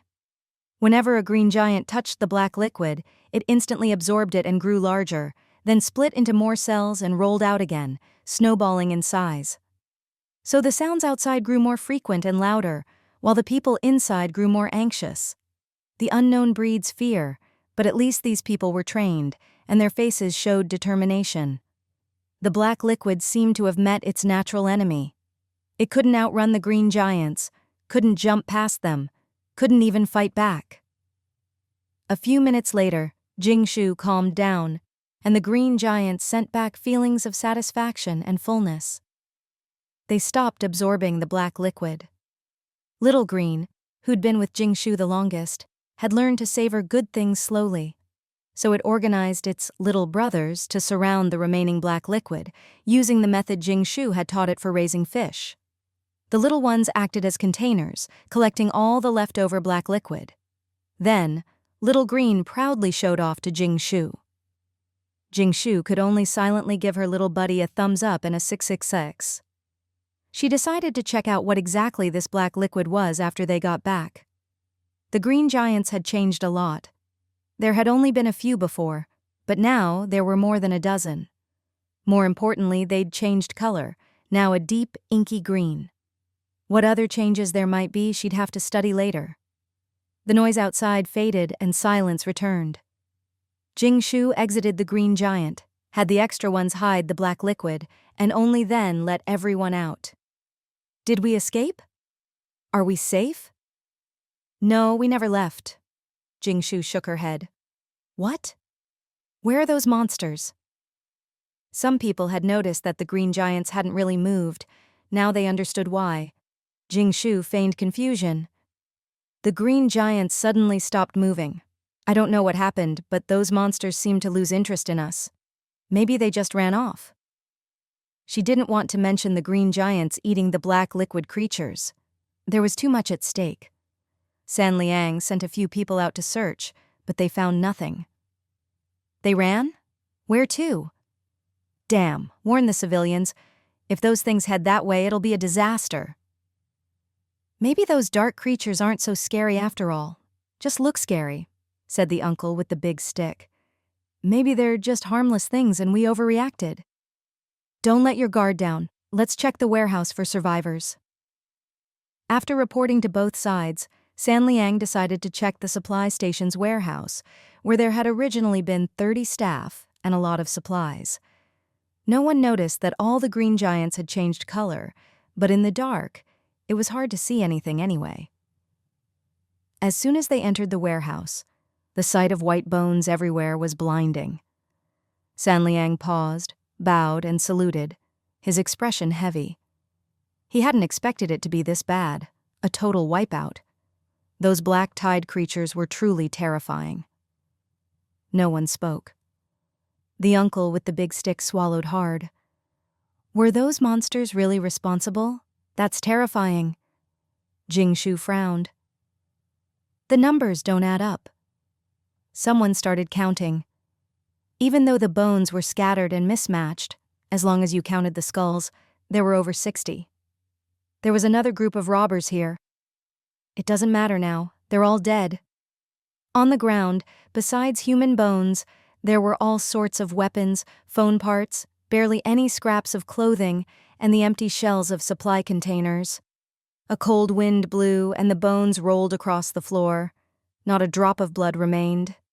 It was clear just how terrifying those creatures that had surged at them really were. If Jingshu hadn't gotten everyone into the green giants, they'd all be bones now. Against such a tidal wave, weapons were useless, unless you blew up the whole area with explosives or grenades. Damn, they eat everything but bones and metal, not even a feather left. The uncle with the big stick felt like he'd just walked through the gates of hell. He solemnly thanked Jingshu. Thank you, miss, for saving my life. The others all thanked Jingshu too. If not for her, the consequences would have been unimaginable. Jingshu also thought to herself how close it had been. Such vicious creatures, and the green giants ate them without hesitation. If anyone else found out, it would be a huge problem. I'll report everything to the higher-ups immediately, San Liang said seriously, then gave orders. You, go check the tanks outside. You, gather all the bones and pack them into the green giants to take back. You, collect all usable clothes, phones, bowls, pots, anything that can be used. You, gather all the weapons and parts. You guys go check the toilets and other areas. Anything useful or edible, bring it all out. In short, don't leave a single thing behind. You, tidy up the warehouse. Headquarters will be sending a team to garrison here, and this afternoon, the agriculture department and the livestock farm will be bringing supplies and setting up. The uncle nudged the man from Family 2 and said, Now this is what you call picking a place clean. Nothing left behind. Sigh. San Liang let out a long sigh, troubled. All the supplies are gone, the whole stock wiped clean, not even a hair left. The people coming after us are going to go hungry for the next couple of days. No food means no strength, and without strength, there's no way to cover 20 kilometers a day, especially since everyone had already gone a day without eating just to get here. If they're forced to march tomorrow, many will collapse. You have to understand, a supply station's food isn't just for one department. In a few days, the third and fourth waves of walkers will pass through here. Every department's supplies are carefully allocated and calculated. If it's gone, it's gone. Captain, the next supply point is the big city, Xinlan. Should we report to HQ and have them transfer a batch over? San Liang snapped. On whose dime? Just for the food department or for all the other departments and civilians behind us? There are millions in the main group behind them. How many tons of food does that take per day? About as much as this whole warehouse. That's just not possible. If the food department at the front doesn't have enough, neither will anyone else. It's a real mess. A junior officer scratched his head. Let's report to Minister Su. We can't solve this kind of headache. Jing Shu sighed. In the end, her mom would have to handle this. It wasn't that the problem was unsolvable, but it involved a lot of bureaucratic wrangling. If it went well, it was just her job. If not, she'd be blamed by everyone. Too many parties needed to be coordinated. But soon the mood improved, because they'd recovered 2 modified tanks along with some weapons and supplies inside. They're old Russian models, but well-maintained and fully functional. Medium tanks with coaxial machine guns and a medium-caliber cannon. Let's go see! Jing Shu's eyes lit up. She had no resistance to powerful weapons. To San Liang's surprise, the heavily bundled-up Miss Jing Shu hopped up onto the tank in 2 quick moves, even faster than the trained soldiers. The tank's interior was bigger than expected, and you could stand on the turret and control the machine gun, sweeping it back and forth. Jing Shu spun the gun, relishing the rat-a-tat-tat movie moment. After getting her fill and learning about the tanks, San Liang's mood improved too. These bastards had good gear. There must be some force behind them. We have to be careful in the future. This time they only lost because of the black dwarf creatures. Anyway, we've got 2 tanks now, which makes the road much safer. But we owe it all to Miss Jing Shu for surviving this. The spoils have to be turned in, but I suggest we report it so Miss Jing Shu has usage rights for the tanks in the future. Any objections? I have none. Jing Shu was the first to reply. First, such restricted weapons would never be given to a civilian. Second, even if she got a tank, she couldn't afford to maintain it. Just having usage rights and being able to call on it was good enough. No objections, no objections. This time it's all thanks to Miss Jing Shu. Hearing these tall, muscular men all calling her Miss Jing Shu left and right, Jing Shu felt a little shy, though she kept a calm smile. Inside, she was floating on air. Everyone headed back the way they came, with green giants and tanks leading the way, so the pace was much faster. People were still worried. What if those black creatures doubled back and attacked the tens of thousands of civilians? Fortunately, everything was fine for now. There was another reason for the rush. San Liang whispered, Xinlan's reinforcements have arrived.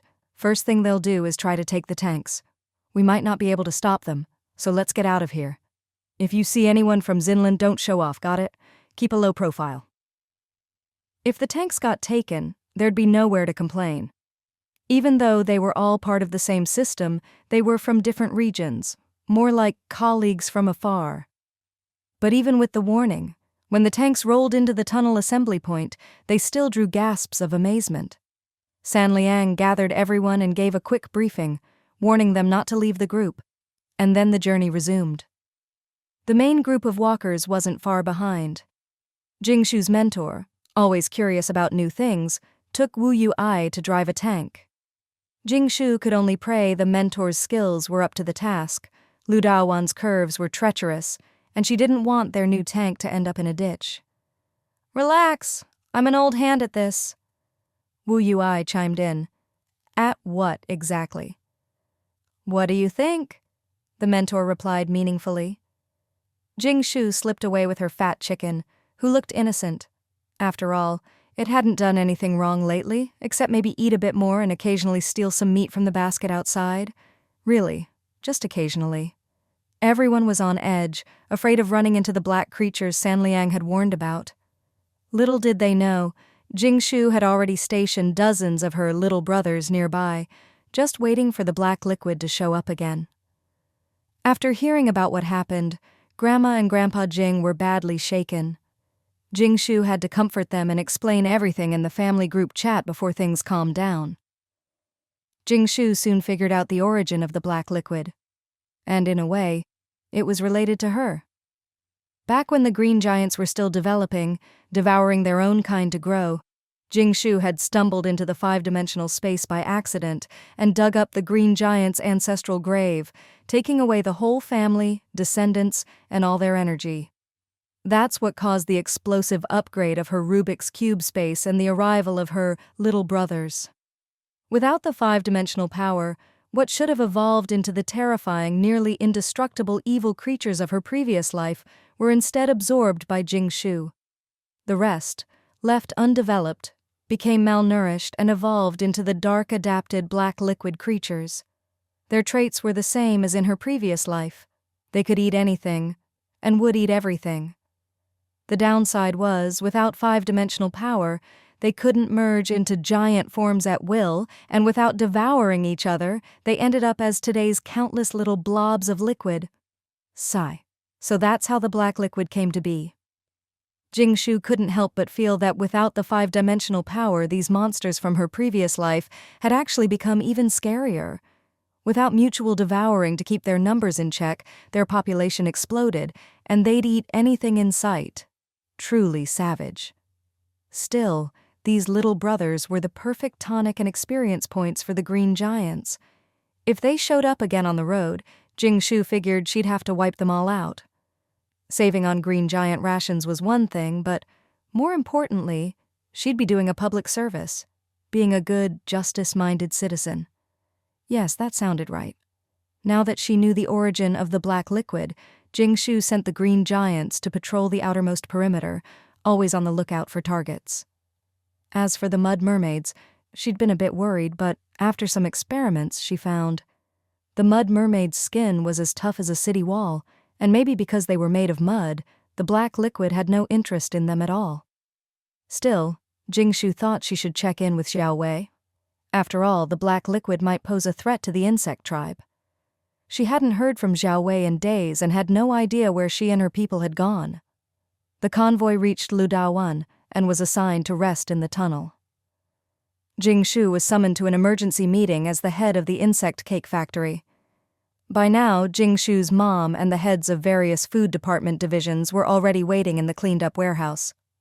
A well-fed little green waited contentedly outside the warehouse, opening the door and even gently lowering its master to the ground, a grand entrance that left the male secretary who came to greet her a bit stunned. Luckily, the secretary didn't say much, just, "Hurry in. The meeting's already started?" The warehouse had changed a lot. The agriculture department's vegetable greenhouses had been moved in, and the livestock trucks were parked inside. It was more like a market than a meeting. No tables, no chairs, just people standing around sipping hot water with a couple of goji berries for that high-class touch. "Minister Su, your suggestion is good, but Zinlin's food situation is even tighter than ours. I just contacted their head and they couldn't care less about us." "Zinlin's food is expensive. We might as well wait a few days for the logistics supply. People will just have to go hungry for now. Headquarters wants us to solve the problem but won't give us any money. How are we supposed to do that?" Jingshu found a corner, happily sipping her taro milk tea from a thermos, half dozing through the dull meeting until she heard, "The head of the insect cake factory, Jingshu, is my daughter. She has a branch in Zinlin and can lend us supplies temporarily. Each department will pay Wucheng prices, and when the next shipment arrives, we'll return what we borrowed." The room erupted. "Minister, you should have said so earlier." "That makes things easy. Minister, thank goodness for your connections. This saves every department a lot of money and we'll all have food." If it weren't family, who would lend out food for a few days? And the key was, they didn't have to pay inflated prices. This saved everyone a lot of trouble and money. Jingshu, ever the tool, knew her place. Of course she'd help her mom, especially since it was just a temporary loan. Once her mom gave her that calm, no-big-deal look, Jingshu contacted the manager of one of her 8-branch factories and had them prepare 10 tons of insect cakes. Her mom arranged for people to pick up the food. With the problem solved, everyone relaxed. Jingshu went to find her dad, who was in the warehouse giving a massage to a cow. Jing Dad was teaching 2 apprentices. Just like this, massage the cow's udder more and you'll get more milk. The apprentices were learning earnestly. Jingshu, baffled, asked, "Dad, who taught you that?" Jing Dad replied seriously, "Your grandpa. I've been watching him massage Dahua these days, and we always get more milk." Well, finish up and come home for dinner." Jingshu didn't mention that the real reason the cow produced more milk was because it drank spiritual spring water. Got it. With the borrowed food, at least everyone got a ration. Plus, Chinese people always stash a little food, so even though the rations were small, no one went hungry. As for the lost people in supplies, Jingshu's mom confided that someone higher up was furious, and the consequences could be severe. As if they could turn things back to the way they were. Jingshu snorted. The next day, the migration continued. Today's destination? Xinlan, 30 kilometers away. The further south they went, the warmer it got, but Xinlan was still around -30 degrees and getting colder. No one knew if Xinlan would be the next city to hit -60 and face a second migration, except Jingshu. Reportedly, Wucheng was already at -70, with snow still falling madly. The underground city was completely sealed, and everyone left behind was trapped below, but so far, there were no major incidents. "Jingshu, I've always wanted to see Xinlan. I heard it's a city built on both sides of the Yellow River. See how the Yellow River's waters come from the sky, rushing to the sea, never to return? I've never even seen the Yellow River." "Always making a fuss. In times like these, what's there to see? You're not going," Grandma Jing scolded. "If we pass by, we'll take a look. If not, oh well," Jingshu interjected. All right, let's see the Yellow River. We'll stroll around Xinlan too." Grandpa Jing was deeply curious about the Yellow River. He wanted to experience nature's grandeur and see a new city. With tanks leading the way and the convoy following, everyone was on high alert after yesterday's events. But with tanks, there was a lot more sense of security. The journey went smoothly. Attention. After one more tunnel, we'll reach the Xinlan service station. We'll camp in the next tunnel as usual." As soon as the announcement came over the radio, the convoy stopped. The cars behind braked hard, screeching to a halt. Jingshu's RV also screeched to a stop. "What happened up ahead? Why did we stop so suddenly?" "No idea. Is it a robbery?" Grandma Jing's basket of dried food spilled everywhere. The fat chicken, quick as ever, started pecking at the food. After all, in its mind, anything on the ground was for it. Grandma Jing smacked the chicken away and picked up what was left, muttering that the dirty food would have to go to Grandpa Jing. Such a waste. Grandpa: "So I only get to eat what falls on the ground, huh?"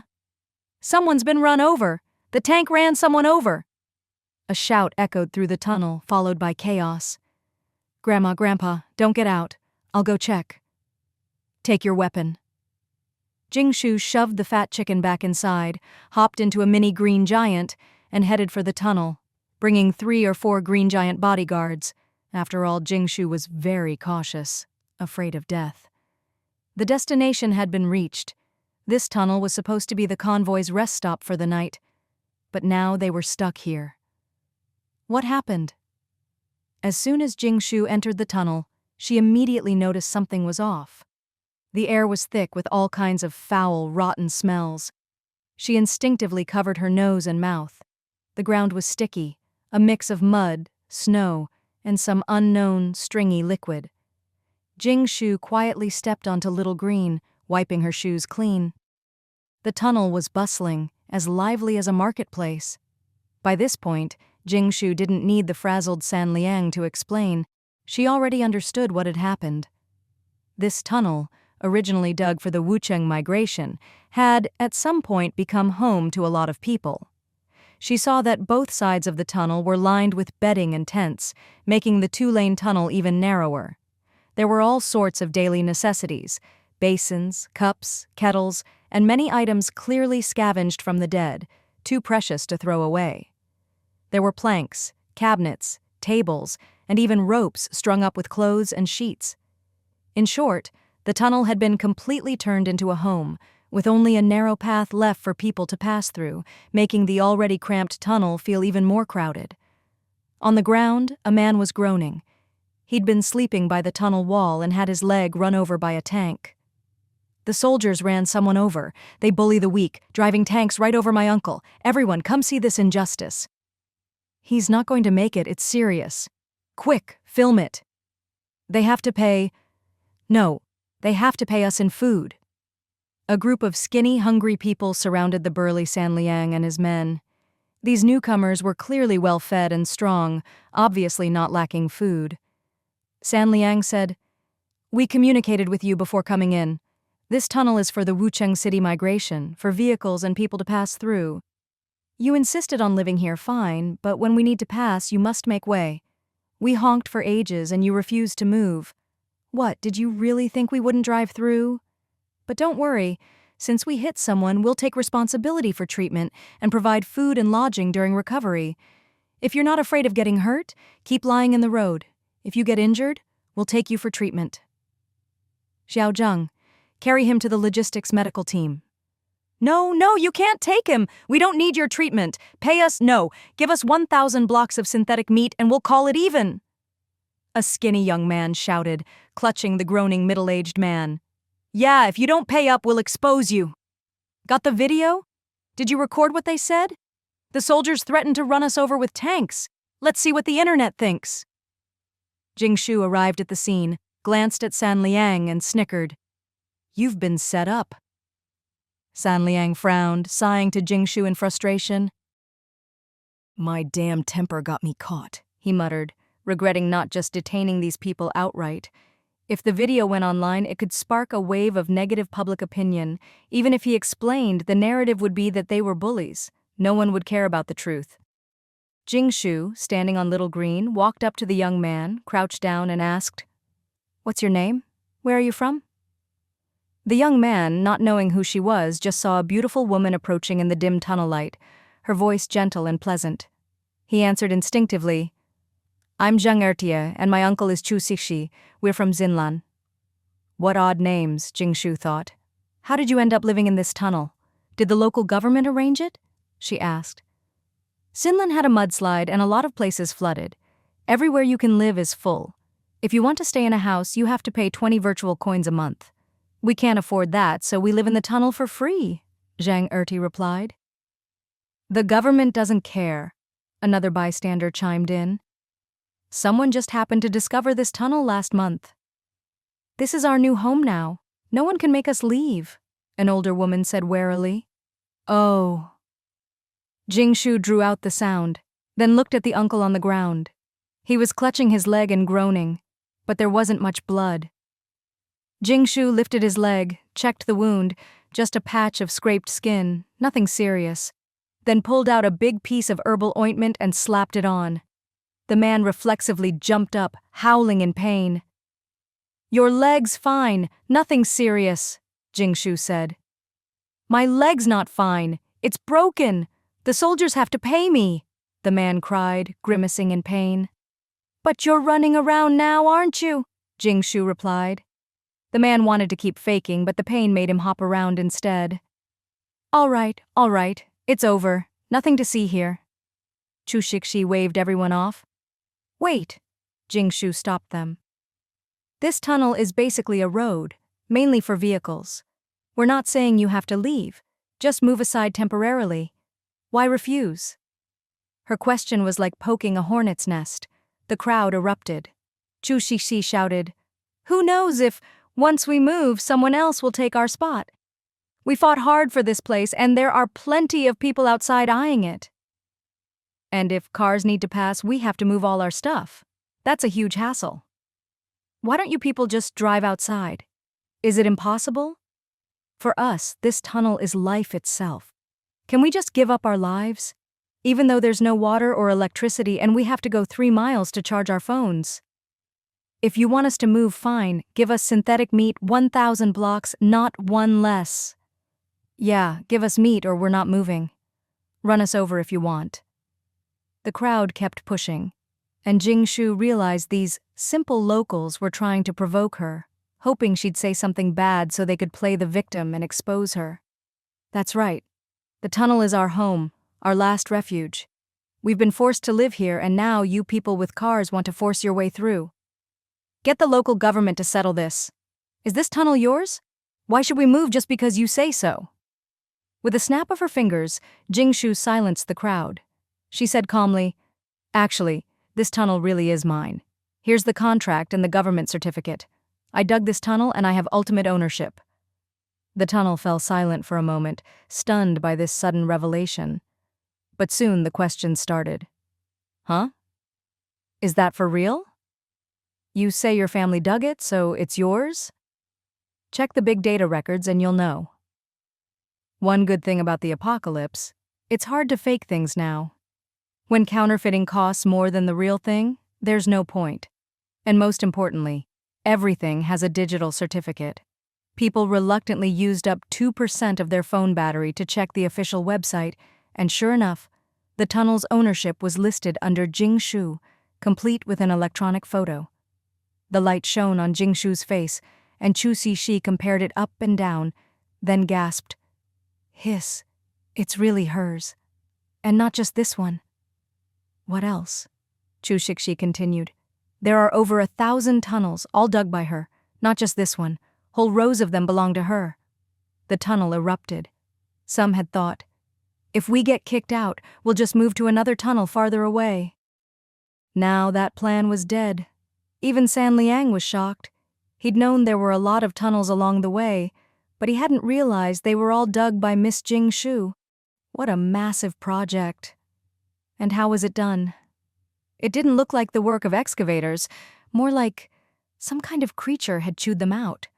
Jingshu nodded in satisfaction, seeing that everyone now accepted her authority. She deliberately asked San Liang, "Captain San Liang, what's the penalty for trespassing and damaging someone's private property?" San Liang cleared his throat and announced loudly, "According to the new post-apocalyptic law, if you trespass on someone's private property, the owner has the right to take any self-defense action, including lethal force." Seeing the crowd shrink back like quails, he added, "Even if you kill someone, it's fine." The crowd immediately retreated several steps in fear. Jingshu felt the setup was complete, just enough to scare them into cooperating with the migration convoy so the journey wouldn't be delayed any further. Just as she was about to wrap things up, a few older women rushed forward, throwing themselves to the ground and wailing, "Miss, please have mercy. You're so rich, you have thousands of tunnels. Can't you spare 1 or 2 for us poor souls to sleep in? It's nothing to you, but to us, it's life-saving. Please, I'll thank your ancestors for generations." "Yes, rich lady, please be kind. We're really pitiful." Jingshu's face turned cold. She hated this kind of moral blackmail. "Is there a lot of money in the town hall? Can you live in the government building? It's not only full of money, it's warm too. Why don't you go rob the government? The bank has even more money. Why not beg them for a free place to stay?" Someone muttered, "That's illegal." "If you can get the bank to let you live there for free, I'll do the same. In fact, I'll even give you virtual coins."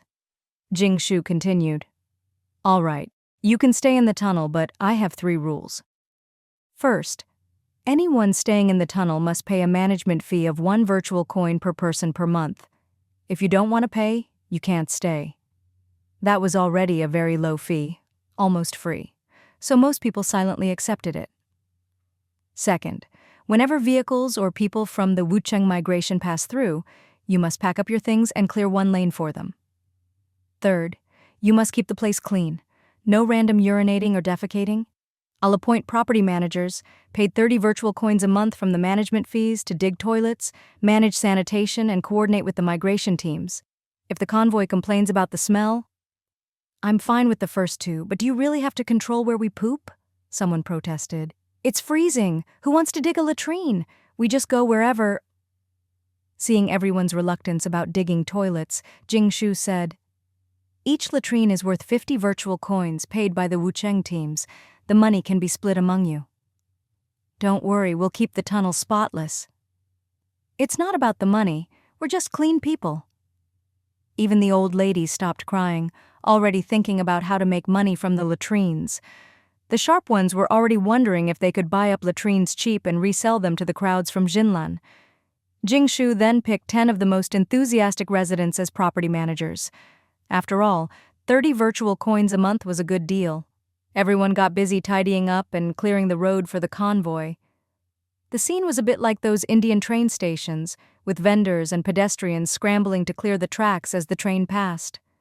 When San Liang led the convoy through, people on both sides stared at the vehicles with envy, while the convoy members looked back with a mix of pity and awe. Grandma Jing, especially, couldn't bear to see it. She muttered, "When will this ever end? It's worse than the famine years we lived through." When the green giants passed, the crowd fell completely silent, terrified that these monsters might eat them if provoked. San Liang's voice came over the radio. Because the tunnel was occupied, the convoy would spend the night in Jinlan, leaving the other tunnels for the walking migrants. "Jinlan is the first big city we've reached in days. If you're missing anything, you can stock up. Tonight we'll stay at the guest house. If you want a room, it's 20 virtual coins. Hot water is 1 coin per kettle. We'll regroup at 9 a.m. tomorrow and continue." Even though everyone had brought all their belongings, they were still short on daily necessities. Hot water was only boiled after arrival, just enough to drink, forget about washing up or bathing. Life was tough. Of course, this didn't include Jingshu's family. She still managed to take a hot bath every few days. 3 kilometers past the tunnel was Xinlan. The snow wasn't as heavy as in Wucheng, but the roads hadn't been cleared, so the wheels crunched and slipped, making progress slow and difficult. Still, everyone was in good spirits. After half a month of crowding, they could finally sleep in a real bed. Xinlan was an ancient, weathered city, now even more run down. Under the gray sky, only a few lights flickered, and the whole place felt lifeless. The guest house was right by the Yellow River, in a tall building. "Look, it's the Yellow River." Jingshu pointed at the distant gray expanse. "Where? Stop the car." Grandpa Jing was thrilled, and the whole family was a little excited too. The whole family got out of the car and finally saw the legendary Yellow River. "Where's the water?" Grandpa Jing asked. "It's turned to ice," Jingshu replied. So the Yellow River is now the yellow ice? The once mighty, surging Yellow River had become a cold, endless glacier. Grandpa Jing breathed into his gloves, gazing down from the dam, his expression complicated and full of emotion.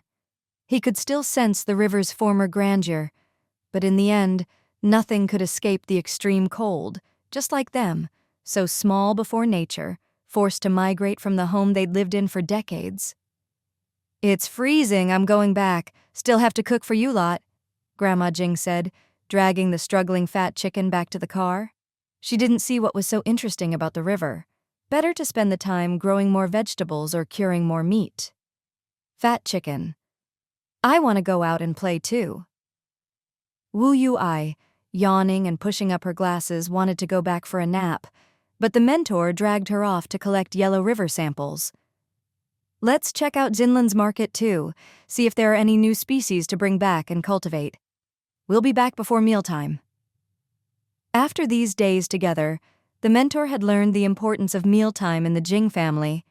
It wasn't that Grandma Jing was stingy or cooked too little.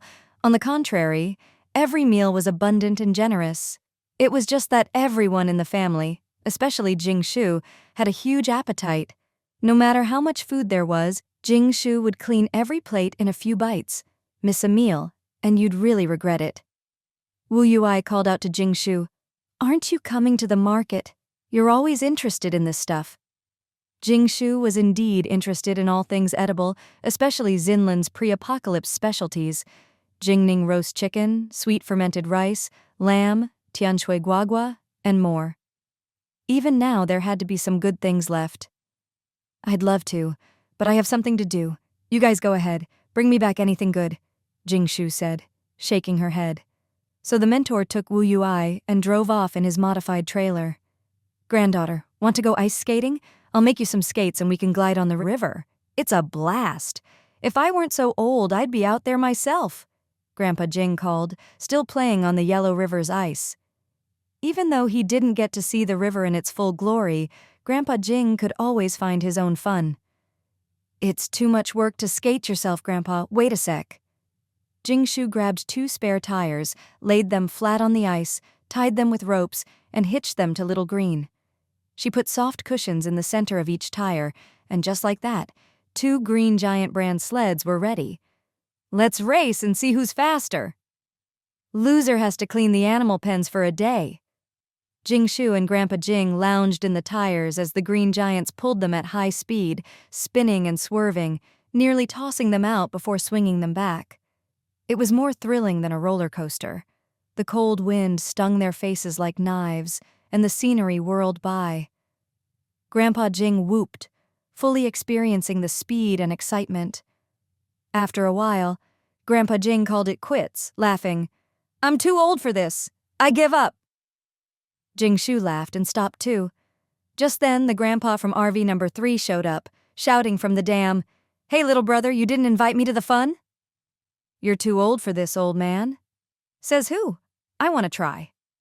So the 2 old men raced, even doing a low-altitude 360-degree spin, nearly getting flung out. It was truly, the car runs ahead, people sit inside, and their souls chase behind.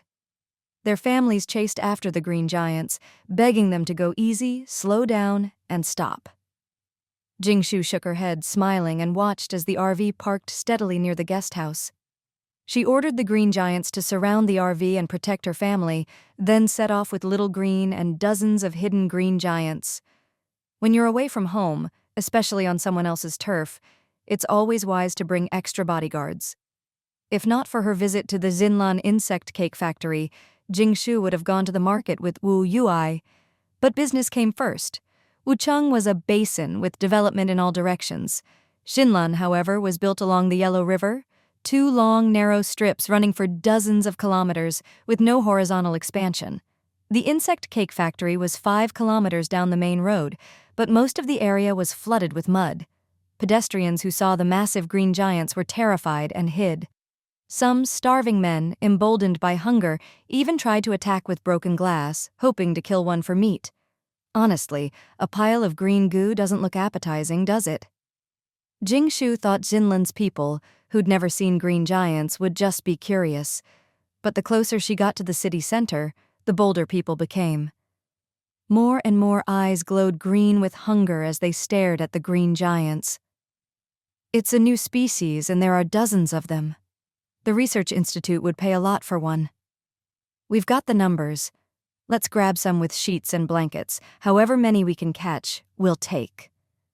Old Yang, go get more people. Everyone's starving. The green giants were embarrassed by all the attention. Did these people want to play hide and seek? Someone tried to throw a sheet over one, thinking they'd caught a new species, but the green giant just turned into liquid and slipped away. Not only that, but the person was left with a handful of sticky goo.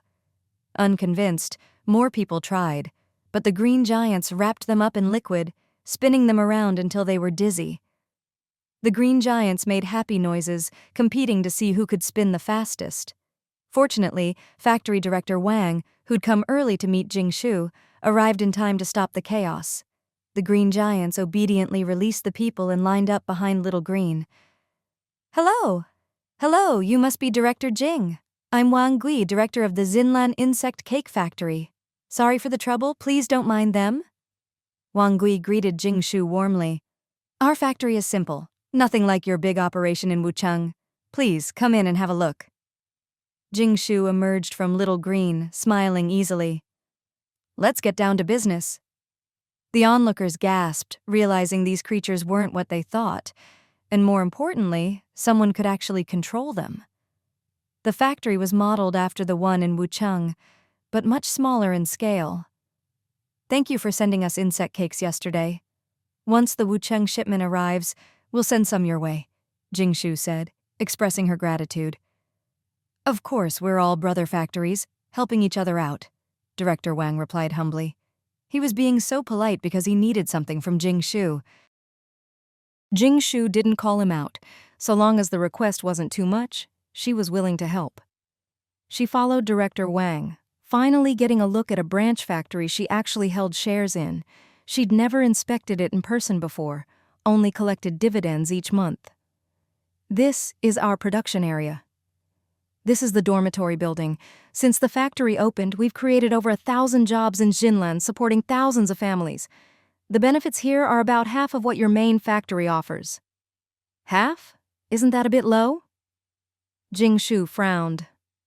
Director Wang explained helplessly, "It's not that we're stingy. Your factory's benefits are just too high. Even at half your rate, our jobs are the most sought after in Jinlan. One worker here can support a whole family, and the pay is better than most official jobs." Jing Shu's expression softened. True, the Wucheng insect cake factory's benefits were even better than those at Shiyuan. Just the all-you-can-eat buffet every day was unmatched anywhere else. Her new garment factory and Green Giant bus company also offered top-tier benefits. Synthetic meat and real rice at every meal, better than most official jobs. This is our staff cafeteria. As they spoke, Director Wang led Jing Shu to the cafeteria. It was mealtime, and a long line had formed at the door. Still, most people looked relaxed and happy. When they saw Director Wang, they greeted him. "Hello, Director Wang." "Director Wang, why didn't you come with the deputy director?" "Where's the deputy director?" And so on.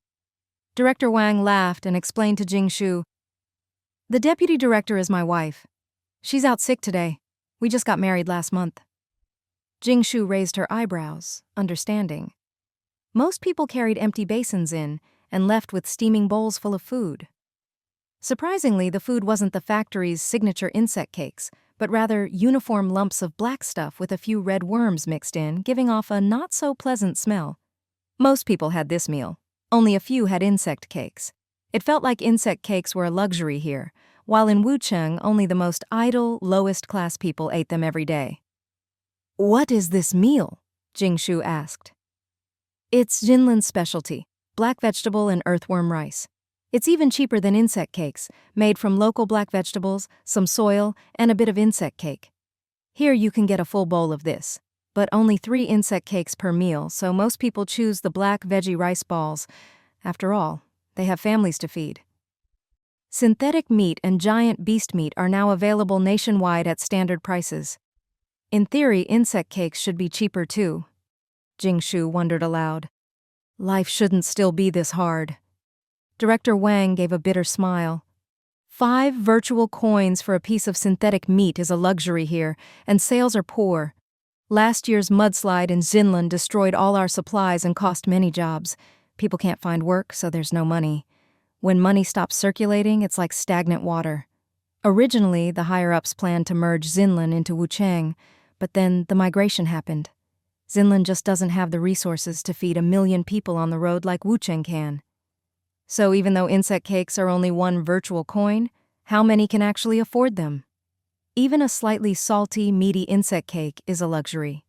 If it weren't for the discovery of black vegetables in the mud, which are hard to eat and digest but saved millions of lives, things would be even worse. And now that the mud is frozen, black vegetables are hard to find. Jinlan's situation was indeed grim. Jing Shu sighed. There were no reborn people with cheat codes here. In her previous life, Wucheng had suffered terribly too, losing half its people during migration. After his tale of woe, Director Wang looked at her hopefully. "I heard you have a great relationship with the Wucheng government. Do you know if there are plans to merge Jinlan into Wucheng? They say Wucheng's leaders are among the best in the country, with one of the lowest death rates. If we could merge, it would be amazing." Jing Shu thought for a moment, then shook her head. "I don't know about that. That's government business. Why would a small factory director like me be told?" "You're too modest, Director Jing. Your factory in Wucheng supports tens of thousands of people and has saved countless families. This migration is long and hard. Director Jing, could you leave us 3 months' worth of raw serum in advance? Otherwise, the back and forth is too time-consuming and costly. I know it's a lot to ask, but we're willing to offer a discount." Director Wang looked embarrassed. He was one of the few who knew the secret to cultivating red threadworms was using Director Jing's blood. Director Jing really was a good person. A selfless, kind soul who used her own blood to breed red threadworms, yet sold them at such a fair price, saving so many lives. All right, Jingshu nodded. Shinlan was worse off than other cities, and she could help within her means. Besides, the Wucheng factory hadn't been producing much lately, so she could spare some. Of course, all the proper paperwork and accounting would be done. Jingshu casually took out 3 glass bottles of diluted spiritual spring water, each with a drop of fat chicken's blood. Fat chicken was fat, with thick skin and lots of meat. 2 crispy fried drumsticks were enough to trick it into giving more blood. Such a bargain. Jingshu wasn't worried about anyone testing the blood. The secret had already been checked and confirmed. The more people who knew, the greater the risk, so she didn't care as long as they didn't try to expose the method. She figured they'd guard the serum with their lives. Director Wang carefully took the bottles, solemnly placing them in a small box, then into a cotton pouch, and finally into his shirt pocket. This little thing represented the factory's next 3 months of output. You really are a wonderful person, so beautiful, so kind, so gentle. Director Wang was at a loss for words. How could anyone be so perfect? Rumble. Bang, bang, bang. Just as Director Wang finished speaking, a loud noise erupted outside, followed by screams and chaos. The alarm sounded, and the outside was thrown into turmoil. Someone's after my treasure, was Director Wang's first thought. He clutched his chest and grabbed Jingshu. Let's get to the cold storage. The doors are thick. No one can break in. Shouldn't a director be out there managing the crisis? Jingshu had wanted to see what was happening outside, but seeing Director Wang clutching his treasure like that, well, she decided to follow and see what happened. The factory was thrown into chaos, but thanks to its management system, a team quickly assembled. Although Jingshu was a shareholder, she never got involved in management. Here, she was just a guest, an outsider. So she watched to see how Director Wang would handle things. Of course, being so afraid of death, Jingshu quietly released a batch of bugs to scout outside, summoned the mud mermaids from the nearby fields — these creatures couldn't be exposed unless absolutely necessary — and sent dozens of green giants to hide in the shadows.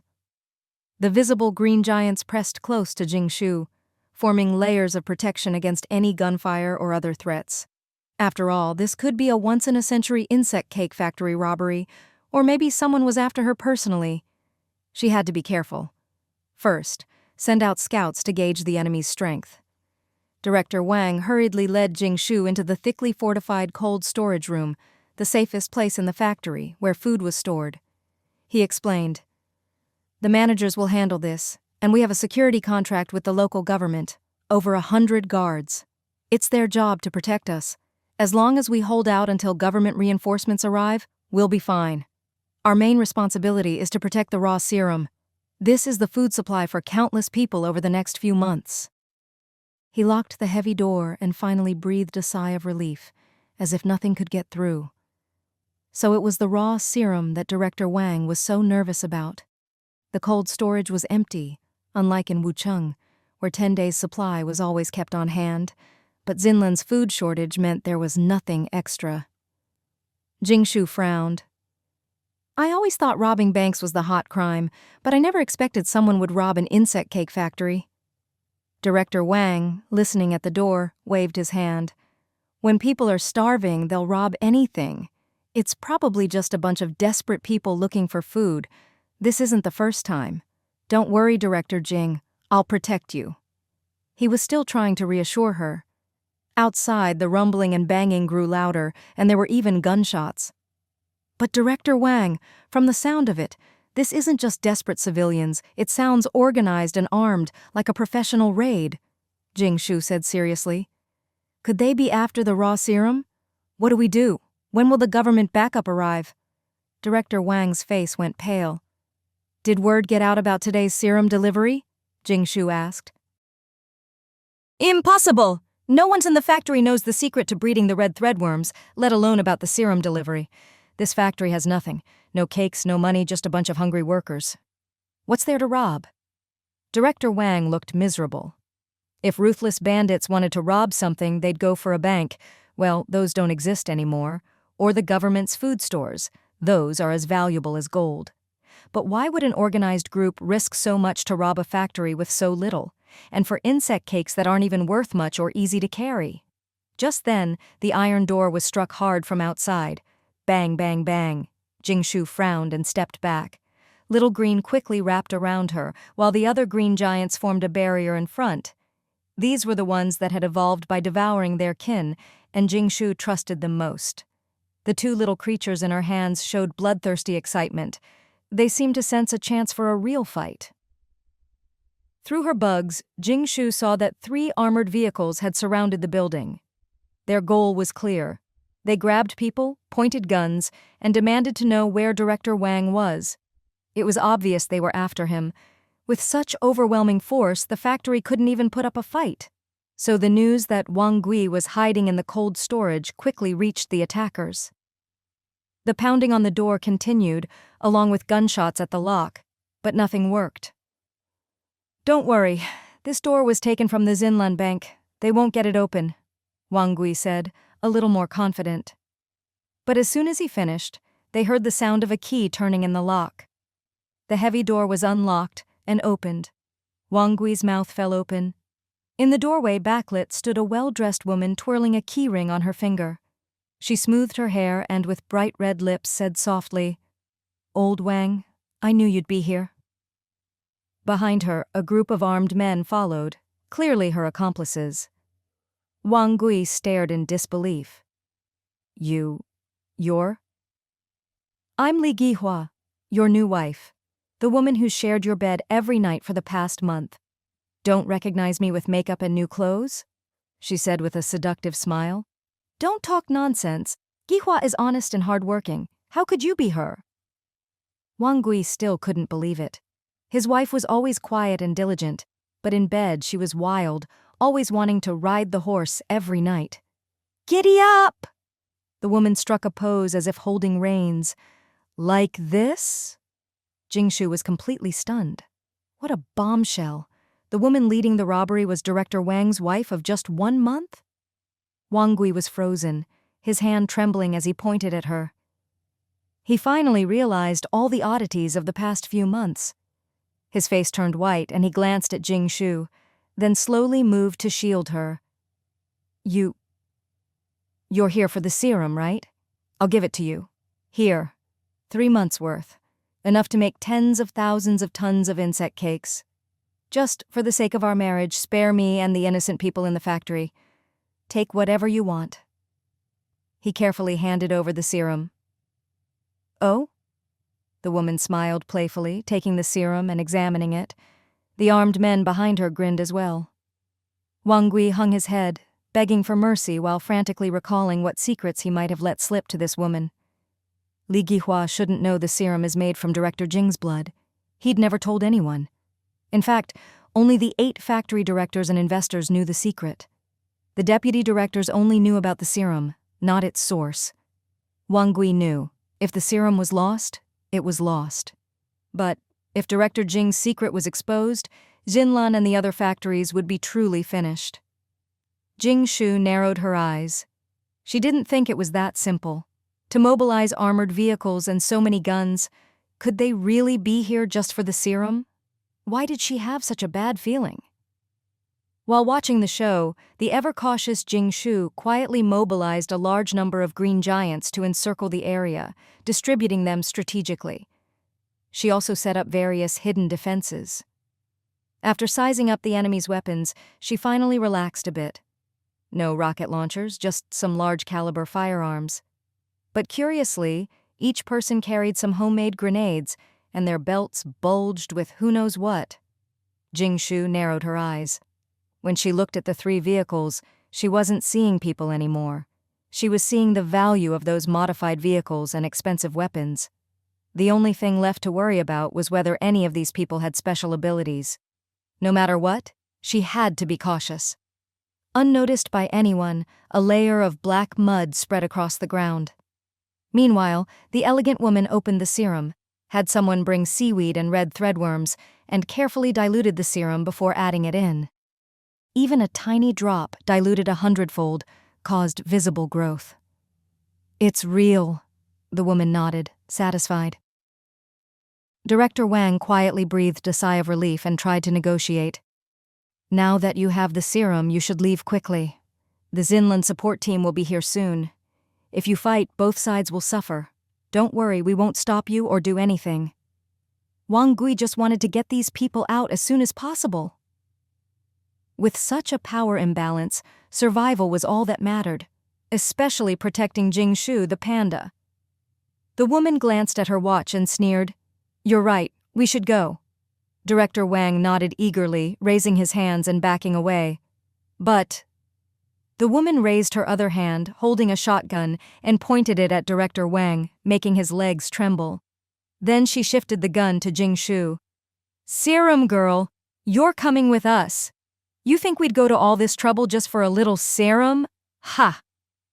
"What are you talking about?" Director Wang exclaimed. "Why do you think I've been by your side these months?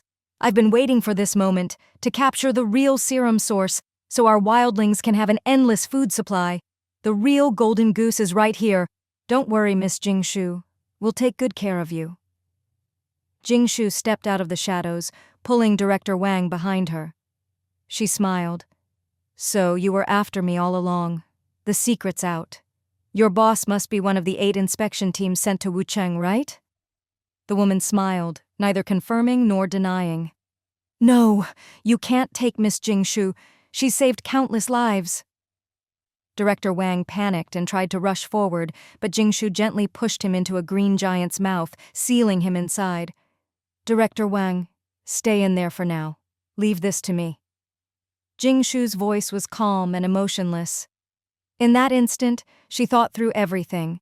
The faces of the 8 inspection teams flashed through her mind, lingering on the Jinlan team, the most suspicious.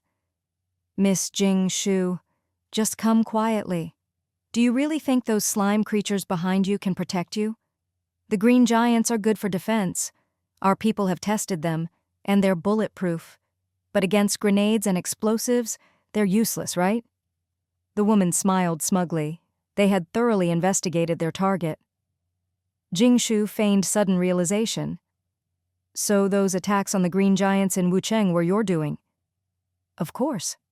With your super defensive creatures and an RV with a pursuit cannon, you're like a seamless egg, impossible to crack. We had to get creative. Your security is even more extreme than the richest tycoons." The woman waved her hand, and her people pulled out grenades and homemade explosives.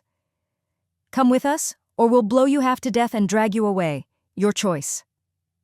The woman checked the time. She didn't want to use the grenades. They were precious resources. If intimidation worked, all the better. "Oh? Then I choose a third option." Jingshu snapped her fingers. Suddenly, countless black shadows surged in from all directions, more rising up from beneath the attacker's feet. It was so fast that ordinary people couldn't react. The ground collapsed. Chaos erupted. Screams filled the air while the lookouts outside didn't even have time to scream before they were gone. In that instant, Jingshu was swallowed by Little Green, hiding behind the green giant army, which had already formed a layered defensive wall to shield her from grenades and bullets. The green giant's role in this battle was pure defense. The attack was left to the mud mermaids lurking underground. In reality, these attackers never had a chance to do anything else. As the ground caved in, a massive pit opened and countless mud mermaids surged up, instantly locking onto and subduing their targets.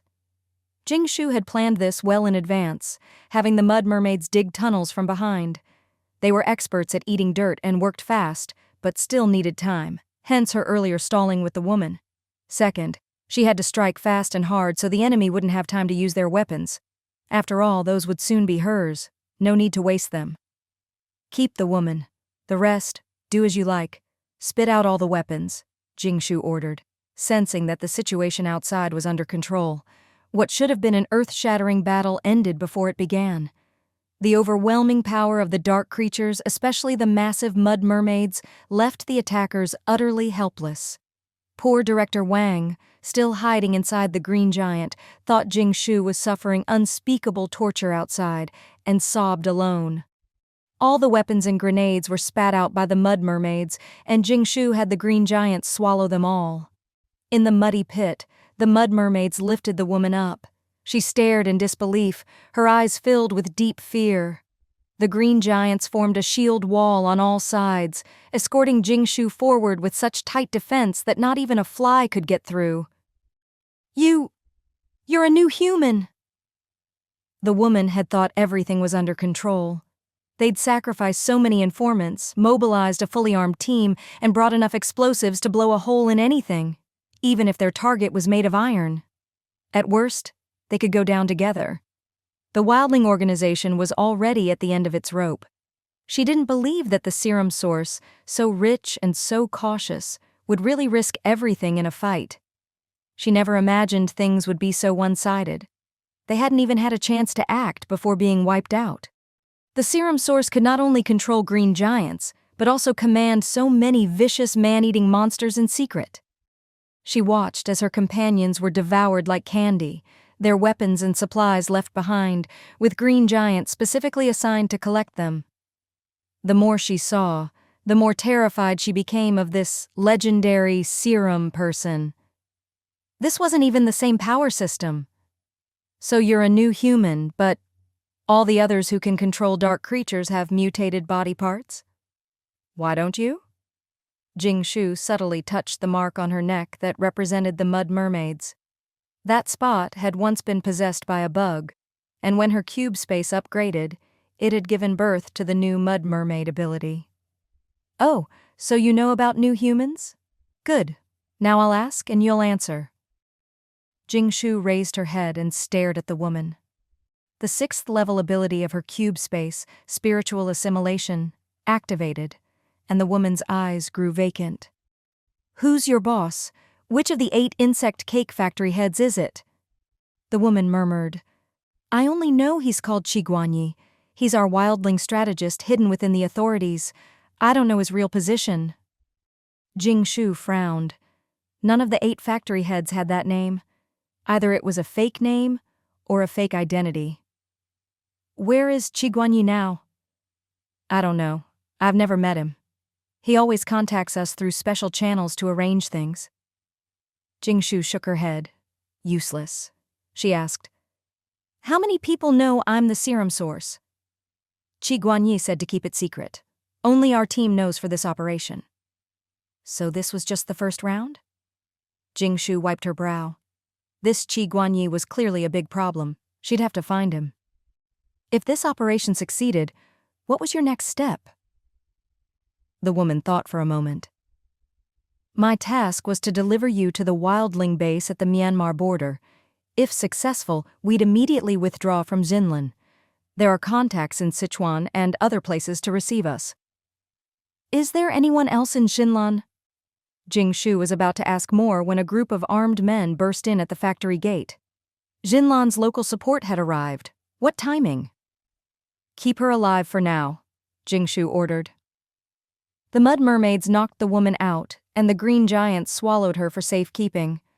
The collapsed pit was quickly filled in by the mud mermaids, who then cleaned up the battlefield, swallowing everything that needed to be hidden. In no time the warehouse was spotless. No supplies were left, just a field of white bones, looking truly terrifying. The mud mermaids retreated like a tide. The green giants lined up behind Jing Shu with their mouths full of weapons and supplies. Only the 3 modified vehicles at the entrance remained. There hadn't been time to swallow those, and besides, it would be hard to explain them away. Everyone inside, listen up. You're surrounded. Drop your weapons immediately. Don't move. Hands up. A dozen armored vehicles surrounded the warehouse, and hundreds of fully armed soldiers rushed in, only to be stunned by what they saw. It was silent. When the light shone into the warehouse, all they saw were piles of white bones and a bunch of dopey-looking slime creatures sitting obediently on the ground, raising what looked like hands. Where are the people? Anyone left? Where's Director Wang? And Miss Jing Shu? One of the green giants slowly opened its mouth, and Jingshu stepped out, tears streaming down her face as she complained, "I'm Jingshu. It was so scary. So many people came to rob us just now." The leader, Wang Zhibao, let out a long breath. The important target was safe.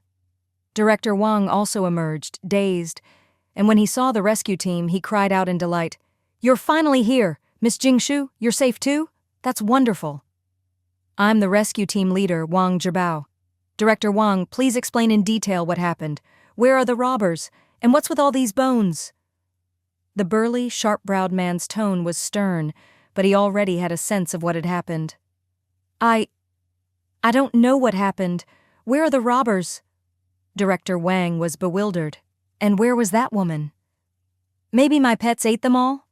Jingshu pointed innocently at the green giants and the pile of bones.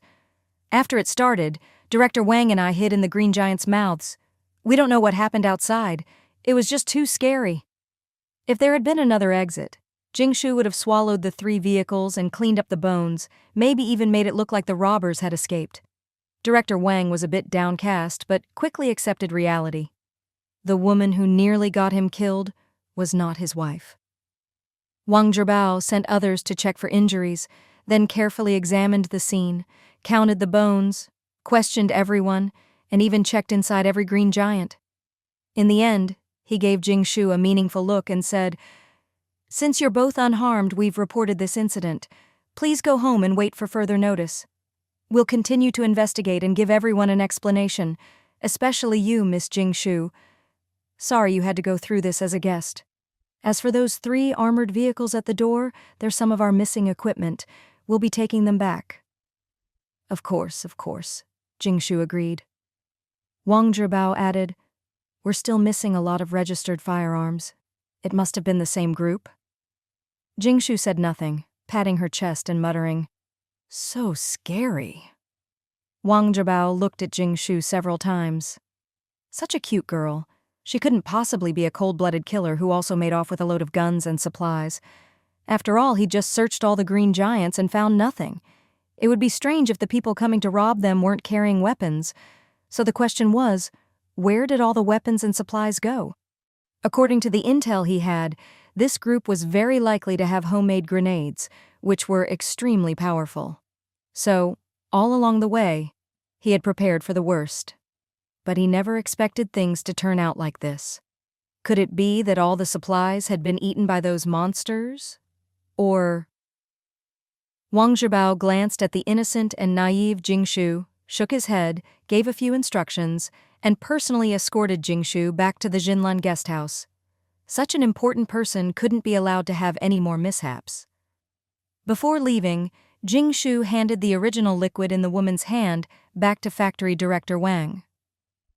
"This time you really have to keep it safe." Thank you, President Jing."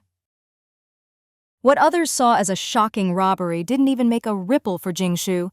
She didn't mention it to her family at all, and was even in the mood to enjoy a hearty dinner. These days they'd been eating pre-cooked food reheated on the road. While it was tasty, it just couldn't compare to freshly made dishes. So, when she bit into the freshly boiled corn on the cob and the just-made golden pancakes wrapped around shredded pork and scallions, the flavor was simply indescribable. Jingshu focused on sweeping up the food on the table while Wu Yui recounted what she'd seen and heard at the Jinlan black market that day. The whole family was happy and harmonious, but starting today, Jingshu used the excuse of recalling 20 green giants to strengthen security. She also assigned each of her parents an extra tag-along green giant and expanded the patrol range of the mudfish people. Until she rooted out Qi Guanyi, she had to be extra careful. The first round of the mission had failed. Who knew when the second round would come? As for that woman, she'd have to be carefully interrogated for information over the next few days. Setting out from Zinlin and heading south for another 500 kilometers, they would reach Hanzhong. Before the apocalypse, this would have been an 8-hour drive on the highway. In her previous life, due to all sorts of problems, the people from Wucheng took a whole month to get there. But now, with the tunnel, Jingshu and the convoy made the trip smoothly in just 10 days. That was already very fast, and they even left the walking group a bit behind. the walking group had increased their pace from 20 kilometers a day at the start to 40 kilometers a day now, and there had already been some casualties. The convoy could actually travel 80 kilometers a day, but if they got too far ahead of the main group, they wouldn't be able to help each other if something happened.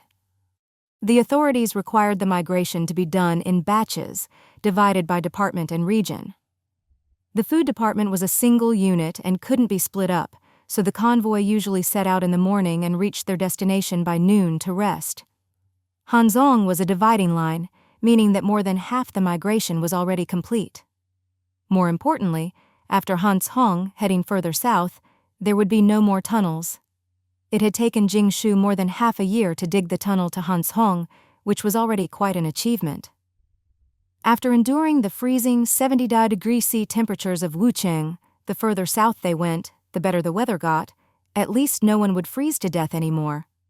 With the tunnel, you could just keep moving forward like an idiot. No roadblocks, no getting lost, no major dangers. The dangers encountered during the tunnel digging had already been dealt with. Without the tunnel, things would get much harder. The walking group would have nowhere to stay. Many highways were completely destroyed. Vehicles would have to detour, and there were even cases of tectonic plate shifts. When Jingshu's lead convoy arrived in Hanzhong, they were met by Wucheng's leader, Jun Bao, who was waiting in full force. Hanzhong was an ancient city, the endpoint of the tunnel migration, and the true beginning of everyone's real test. The real migration journey could be said to start here. All personnel will stay at the Hanzhong guest house to regroup and prepare, waiting for the rest of the teams. Restock your supplies now because there will be no more tunnels ahead. All other supply distributions will be halved, food rations halved, and except for essential supplies, all other distributions will be suspended. The people who had bought group bus tickets were the most vocal, sighing and complaining. What? Even the food is going to be halved? Does this mean we'll have to sleep on the bus from now on? No more tunnels to sleep in?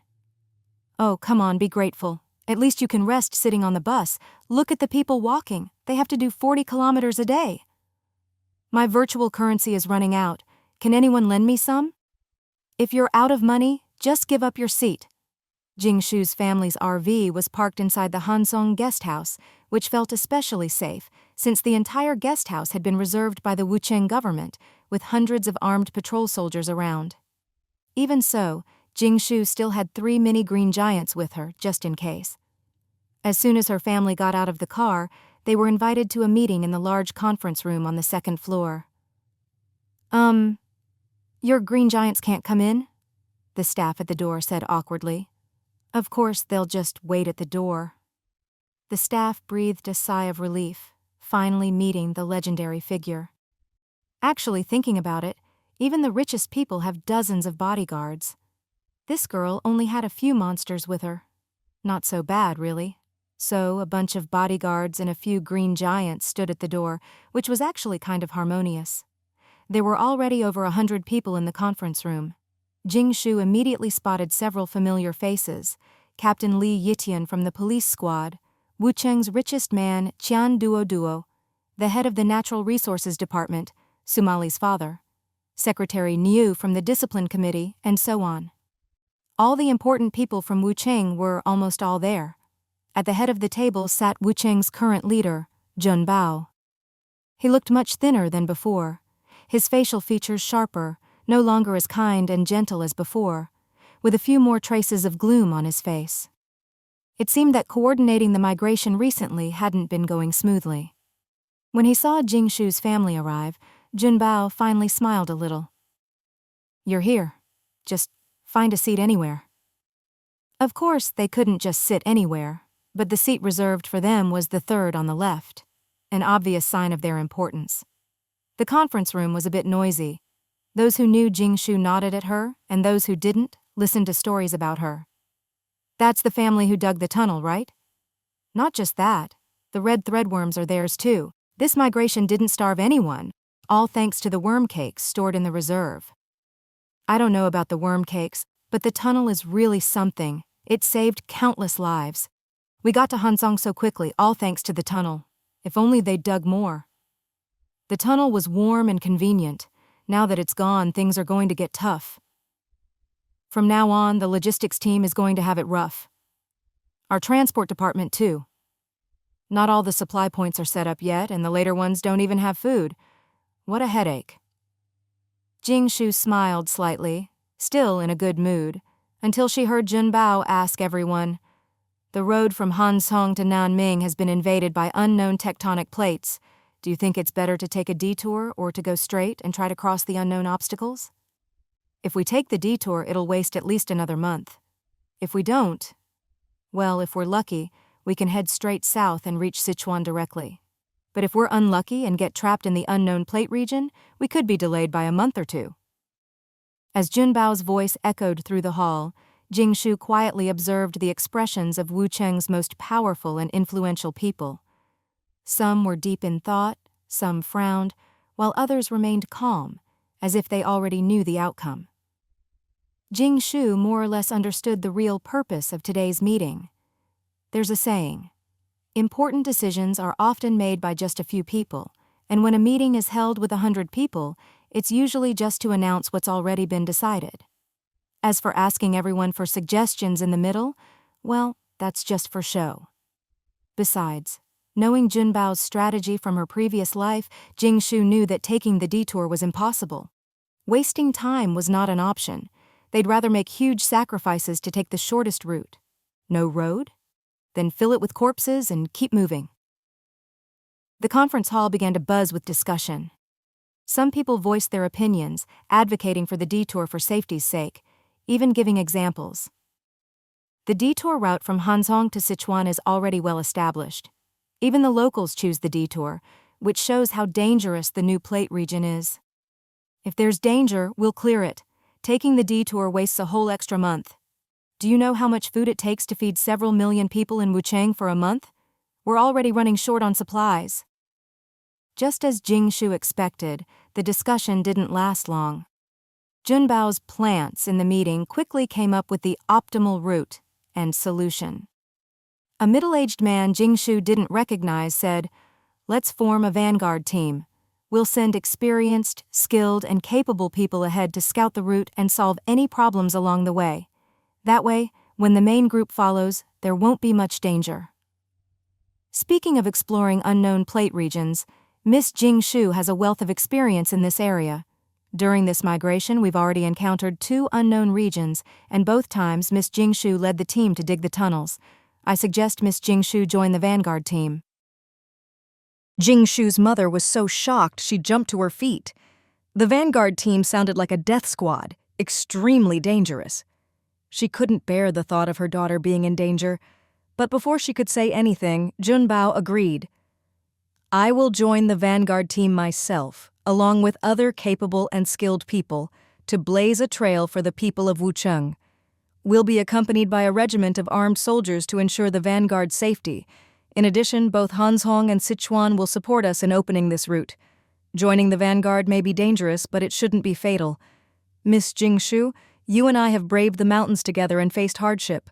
I greatly admire your ability and strength. Right now, we need high-level talent like you.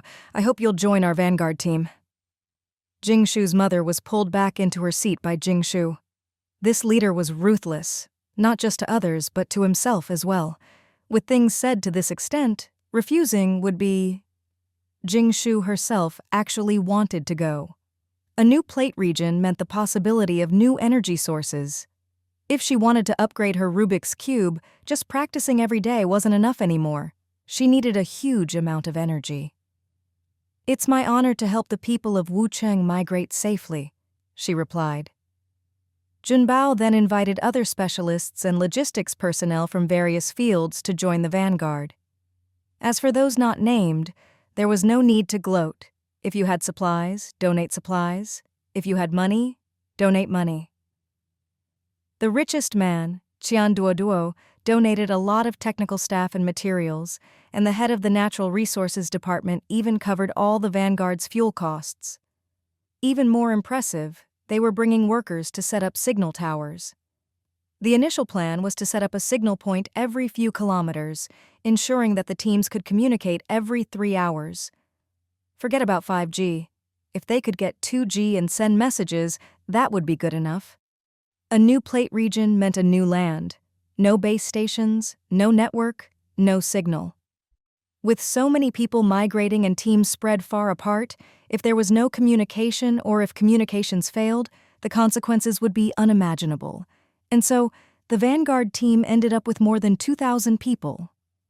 We're taking the most dangerous route and the biggest risks, so of course we deserve the best treatment. All supplies donated by the capital will go to the Vanguard team first. If we succeed, you'll all be credited with great merit.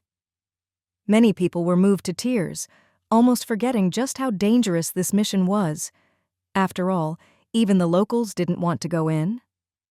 The plan was for the Vanguard to set out the next day and enter the unknown plate region to scout the way. For every 5 kilometers safely traveled, a signal source would be set up, and workers would install ultra-simple signal towers. Normally, a signal tower would take 3 days to install and activate, but these post-apocalyptic stripped-down versions could be set up in just 3 hours. Jingshu repeatedly assured her family that with over 100 green giants accompanying her, she'd be perfectly safe. Unless someone dropped an atomic bomb on her, there was really no danger. Only then did her family agree to let her join the Vanguard. Time was tight, so her family didn't have much time to pack supplies. But this was Jingshu. She'd been looking forward to going to a new map to hunt monsters, and everything she needed for the trip had long been prepared. Besides, she was a pro at this by now. She used to lug around 2 big black suitcases, but now, with the green giants, she could just load everything inside them. She tossed in bundles of jerky as if it cost nothing, stacked up piles of milk curds, packed the family's treasured exoskeleton armor, and armed herself with their best weapons. If the RV's cannon hadn't been fixed in place, Grandpa Jing would have wanted to mount it on a green giant to ensure Jingshu's safety. As for daily necessities, velvet blankets and tents were stuffed right into the green giants, along with the portable toilet Grandpa Jing had made, and all sorts of living supplies. Grandma Jing even turned one green giant into a green giant RV, fully equipped for living, eating, drinking, and even using the bathroom. Even without the RV, the conditions wouldn't be much worse. No lights? No problem. Jingshu had night vision. She even thought about putting the big wooden bathtub from her storage space inside so she could enjoy a nice soak before bed. In short, where Jingshu used to travel with just 2 big black suitcases, this time she was bringing 100 green giants and a fat chicken. Go on, stick close to my granddaughter, and at least you'll get to eat a few more eggs every day. Grandma Jing reluctantly handed the fat chicken to Jingshu, thinking, above all else, her precious granddaughter mustn't go hungry. After secretly arranging enough protection for her family and leaving some grenades with Wu Yui, Jingshu joined the Vanguard with peace of mind. Early the next morning, she set out from Hanzhong with the Vanguard team. This time, the Vanguard's departure was nothing like the ragtag convoys or the pitiful groups of bus-riding refugees. Instead, it was a formidable display. 2 rows of heavily armored tanks led the way, crushing the muddy, impassable roads into smooth tracks. Combat helicopters circled in the darkness above, their rotors buzzing as their searchlights swept the area on high alert. Behind them came multi-purpose armored vehicles, some equipped with missiles, others with cannons. The firepower was off the charts. Following these were the modified vehicles carrying the combat personnel and top technical experts. Even the Green Giants marched in orderly lines, subtly protecting an armored vehicle at the center. The whole formation was more impressive than a military parade, more visually stunning than a Hollywood blockbuster. Even Jingshu felt her blood boil with excitement and a strong sense of security. The armored vehicle had been temporarily converted into a command center. 12 screens flickered with real-time updates from outside, and there were 2 command reception rooms where professional dispatchers relayed information between departments via walkie-talkies and other communications. Reporting to headquarters 1002, coordinates 10708, 32.668, road section is secure. East 123, position 26, flying as planned, starting altitude 800 meters, visibility less than 500 meters, fog, slight low altitude wind shear, aircraft turbulence, requesting permission to ascend. Reporting to headquarters, first base station installed and debugged, ready for use, expected to receive signal every 3 hours. Junbao sat in the command center, frowning. After entering the new plate region, aside from the muddy, difficult terrain, fog soon began to appear, making detection and travel even harder in the darkness. He glanced around at the dozen or so people in the command room and only relaxed a little when he saw Hao Yunlai. With these special talents on board, things should go more smoothly. You are all Wucheng's top specialists. If you have any good ideas or suggestions, feel free to speak up so we can discuss them together. Now let's talk about your areas of expertise.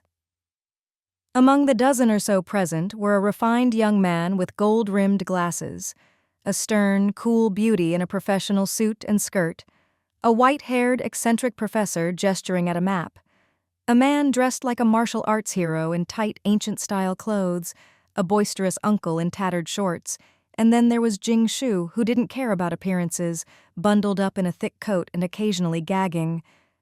Wait, what? Jing Shu, what's wrong? Why do you look so pale? Jing Shu waved her hand, covering her mouth. The ride is too bumpy. It's making me nauseous. Her earlier excitement had vanished. Even though the armored vehicle was following the path flattened by tanks, the road was still uneven, full of potholes and mud. Without the custom shock absorbers of her family's RV, the pampered Jing Shu was quickly carsick. I have some anti-nausea patches from an old doctor. Want one? Junbao offered. No need. If there's nothing urgent, I'll go ride in a green giant. Just give me a walkie-talkie and call me if you need me. Jing Shu quickly refused. Who knew how much farther they had to go? She didn't want to spend the whole trip throwing up. The green giants were well trained. Even on this terrain, their ride was smooth and comfortable. All right, go rest in the green giant for now. Junbao was a bit disappointed.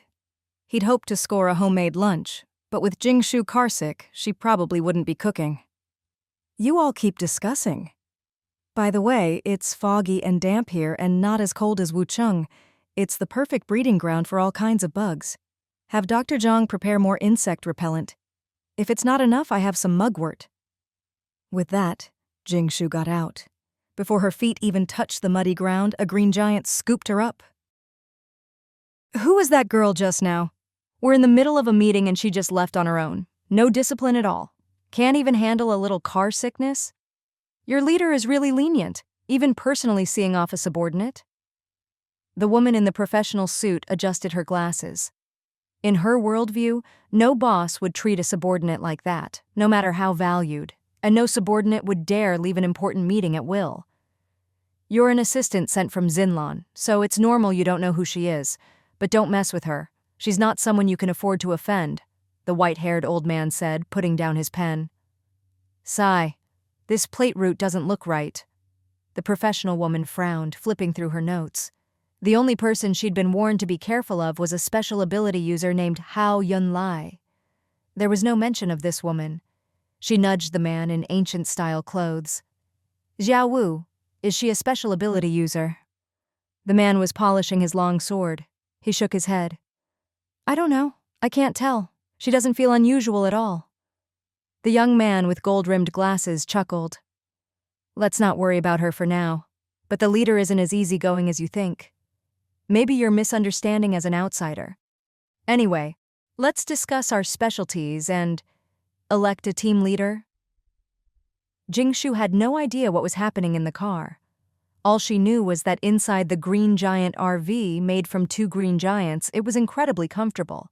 No more bumps or jolts, and her car sickness quickly faded. She soaked in a hot bath, half reclined in the tub, sipping orange juice, nibbling on mousse cake, cheese durian puffs, and roast duck wraps. Listening to the walkie-talkie as reports came in from various channels, Jing Shu soon drifted off to sleep. Until screams and alarms sounded outside. Jing Shu jolted awake. The fat chicken flapped its wings and flew out of its nest, clucking excitedly as it circled around. But there was no energy fluctuation, so it was probably a minor incident. Unhurried, Jing Shu got dressed, dried her hair, and boarded the nearby armored vehicle. Inside, along with the people from earlier, there were now several wounded on stretchers and Dr. Zhang conducting examinations. What happened? Are there wounded? With such an impressive formation, how could there be casualties? Dr. Zhang, nearly 80 but looking 60, turned and smiled when he saw Jing Shu. Ah, Jing Shu. I was just about to find you. They were bitten by bugs. Are they poisonous? Jing Shu stepped forward, rolling up her sleeves and putting on gloves and a hood, leaving everyone stunned. No poison, but it's a bit tricky. As long as they're not poisonous, that's good. But what exactly makes this so tricky? Jing Shu didn't relax at all, staying fully suited up as she bent over to examine the wounded. The new teammates behind her thought this was overkill. Just a bug bite, and not even a poisonous one. Yet she was treating it like a biohazard. The woman in the professional suit rolled her eyes. So dramatic. Only Jing Shu knew the trauma. Just imagining parasites bursting out of someone's body was enough to make her sick. Dr. Zhang explained, "These wounded were people who got off the vehicle to take a break when we stopped. We've counted over 100 people who got off, and most were bitten to some extent, but only a few are this serious. Look here, this is the tricky part." The convoy stopped every 3 hours for a 3-minute break, and that's when people got bitten. Dr. Zhang pointed to several bulges on a patient's leg. The bugs aren't poisonous, but their mouthparts secrete a liquid that numbs nerves. Just like how a mosquito's bite doesn't hurt. They suck blood and eat flesh while burrowing into the body, tunneling deeper and deeper, destroying tissue and parasitizing the host. Hearing this, everyone immediately backed away from the wounded. That was terrifying. Now, seeing Jing Shu fully armored, they realized she had some foresight. "Don't worry, these bugs don't switch hosts easily." Jing Shu frowned. "This is a lot like the grass tick." She glanced at her gloves, which happened to be made from the mutated ancestor of that very tick. "No, this is worse than those ticks. Grass ticks live on the plains and can be killed with insecticides or powders, and as long as your skin isn't exposed, they can't burrow in. These bugs are like an upgraded version, an apocalypse-era species. They're good at finding gaps, and even with soldiers bundled up tightly, as long as there's a seam, they'll get in. Once inside, they move fast and are as big as soybeans, almost impossible to guard against. Once they burrow into flesh, they're hard to remove because they anesthetize the area and hide deep, so the victim doesn't even know where they are." Junbao frowned. What a bad start. He asked, "So, what do we do with these people?" Dr. Zhang had his assistant fetch tools. "If you see a bulge like this, you have to cut the flesh and dig it out. If it's somewhere you can't see, like inside the abdomen, there's nothing we can do. Some people have dozens of these bugs inside them. It's a real problem." Junbao pressed, "What about medicine? Is there an injection or something to force them out?" Dr. Zhang shook his head. "We've tried several common drugs, but they don't work. If I had time to research, maybe I could come up with something, but for now the fastest way is to cut out the bugs. If we can get live specimens, I'll study them. By the way, Jing Shu, you're with the Pharmaceutical Association. Do you have any useful medicines? We'll pay top price." Dr. Zhang knew Jing Shu's private stash was richer than anyone else's, so he wanted to see if she had anything that could help. "I brought plenty of insect repellent, and you have enough hemostatics. For now, let's focus on removing the live bugs and study them together. If there's too much bleeding, use the petrifying hemostatic powder I gave you." Jing Shu wasn't sure what these bugs were afraid of, since she hadn't encountered them in her previous life's migration. Junbao nodded and gave orders. "Until we find a solution, no one is allowed to get off the vehicles or touch the ground. Tighten your pant legs, belts, wear hats and gloves, and only use sealed suits for refueling or resupply. Minimize opening the doors. Each vehicle should have 2 people check for bugs inside and report immediately if any are found." Everyone hurried to take off their shoes, tuck their socks into their long underwear, tie them tight, secure their shoes, wrap them in plastic bags, and tuck their shirts into their pants, making sure there were no gaps. "We're short on time. I'll handle the most serious cases with a few assistants. The medical team will take care of the 100 or so minor cases. Jing Shu, can you handle suturing and bandaging?"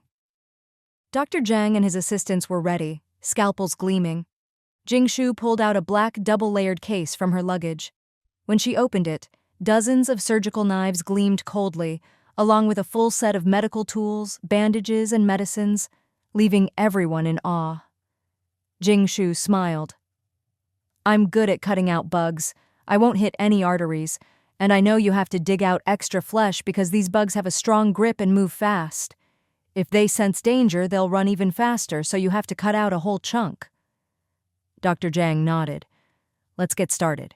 No anesthesia needed. The bugs have already numbed the area, so the patients won't feel pain. You all, go find the bulges and be quick and precise. I'll check the rest later." With so few people, everyone had to help. Each found a medical assistant, grabbed tools, and began emergency surgery on the spot. The patients were stripped down. Dr. Zhang took one leg, Jingshu the other, starting from the heel. Any bulge or moving lump the size of a soybean was an upgraded tick. Jingshu sliced it open, blood gushed out, and a black-red blood-engorged bug popped out. She scooped it out with the flesh, sealed it in a transparent jar, and the girl with the bun immediately capped it. The bugs, exposed to light, scurried around and banged against the glass, startling everyone nearby. Soon both legs were cleared, leaving bloody holes. Dr. Zhang flipped the patient over, pressed on the buttocks, and found a few more. There were also some on the back and arms. "Other than the internal organs, we've cleared everywhere else. Use the petrifying hemostatic powder." This powder was something Jingshu had made from mudfish saliva and bones. Its only downside was that it turned skin to stone and killed the surrounding tissue, leaving no sensation. But it was cheap and worked fast. Soon all the serious cases had their bugs removed, filling several jars. Enough for research. "Now we just have to hope they haven't gotten into the internal organs," Dr. Zhang sighed. "I'll try to find a solution as soon as possible, but we don't have much medicine. If we do find a cure but too many people are bitten, there's nothing we can do. Prevention is all we have for now." Jingshu took out some moxa sticks, lit one, and stuffed it into a jar. The upgraded ticks went wild, confirming that moxa smoke had some effect. "Burning moxa does help a bit. I brought plenty. I'll give you some. Have people work overtime to roll them into sticks and distribute them for burning. It should help with prevention." The woman in the professional suit coughed. "Do you know how many people are in this group? How much did you bring? Enough for everyone?" Jingshu thought for a moment. "Just a few tons. Dr. Zhang, I'll give you a 10% discount, okay?" The woman in the professional suit had originally looked a bit dismissive, about to say, "What's the use of just a few pounds of mugwort? Stop showing off." But then she heard, "A few tons? Tons?" She stammered, "Tons? A few tons? Not a few pounds or a few kilos?" A ton is 2,000 times a kilo. Even though she'd handled large quantities of materials back in Jinlin, in the apocalypse, anything measured by the ton was rare. But Jingshu ignored her and didn't answer, because Dr. Zhang was already excitedly pushing past her, eagerly discussing the mugwort purchase with Jingshu. "Girl, you're truly our lucky star. With this much mugwort, you've solved our urgent problem." Hearing that there was so much mugwort and that they finally had a way to protect themselves, everyone breathed a sigh of relief. But just then, one of the wounded lying on the ground suddenly convulsed, rolled his eyes, and stopped breathing. Dr. Zhang's assistant checked and said, "It was probably a bug that got into his internal organs, chewed through his heart." Dr. Zhang frowned, squatted down to check, and shook his head. He died suddenly. It was probably a bug that burrowed into his brain. The atmosphere turned cold again. "Dr. Zhang, what about the body? We can't cremate it now, and body bags aren't that sturdy.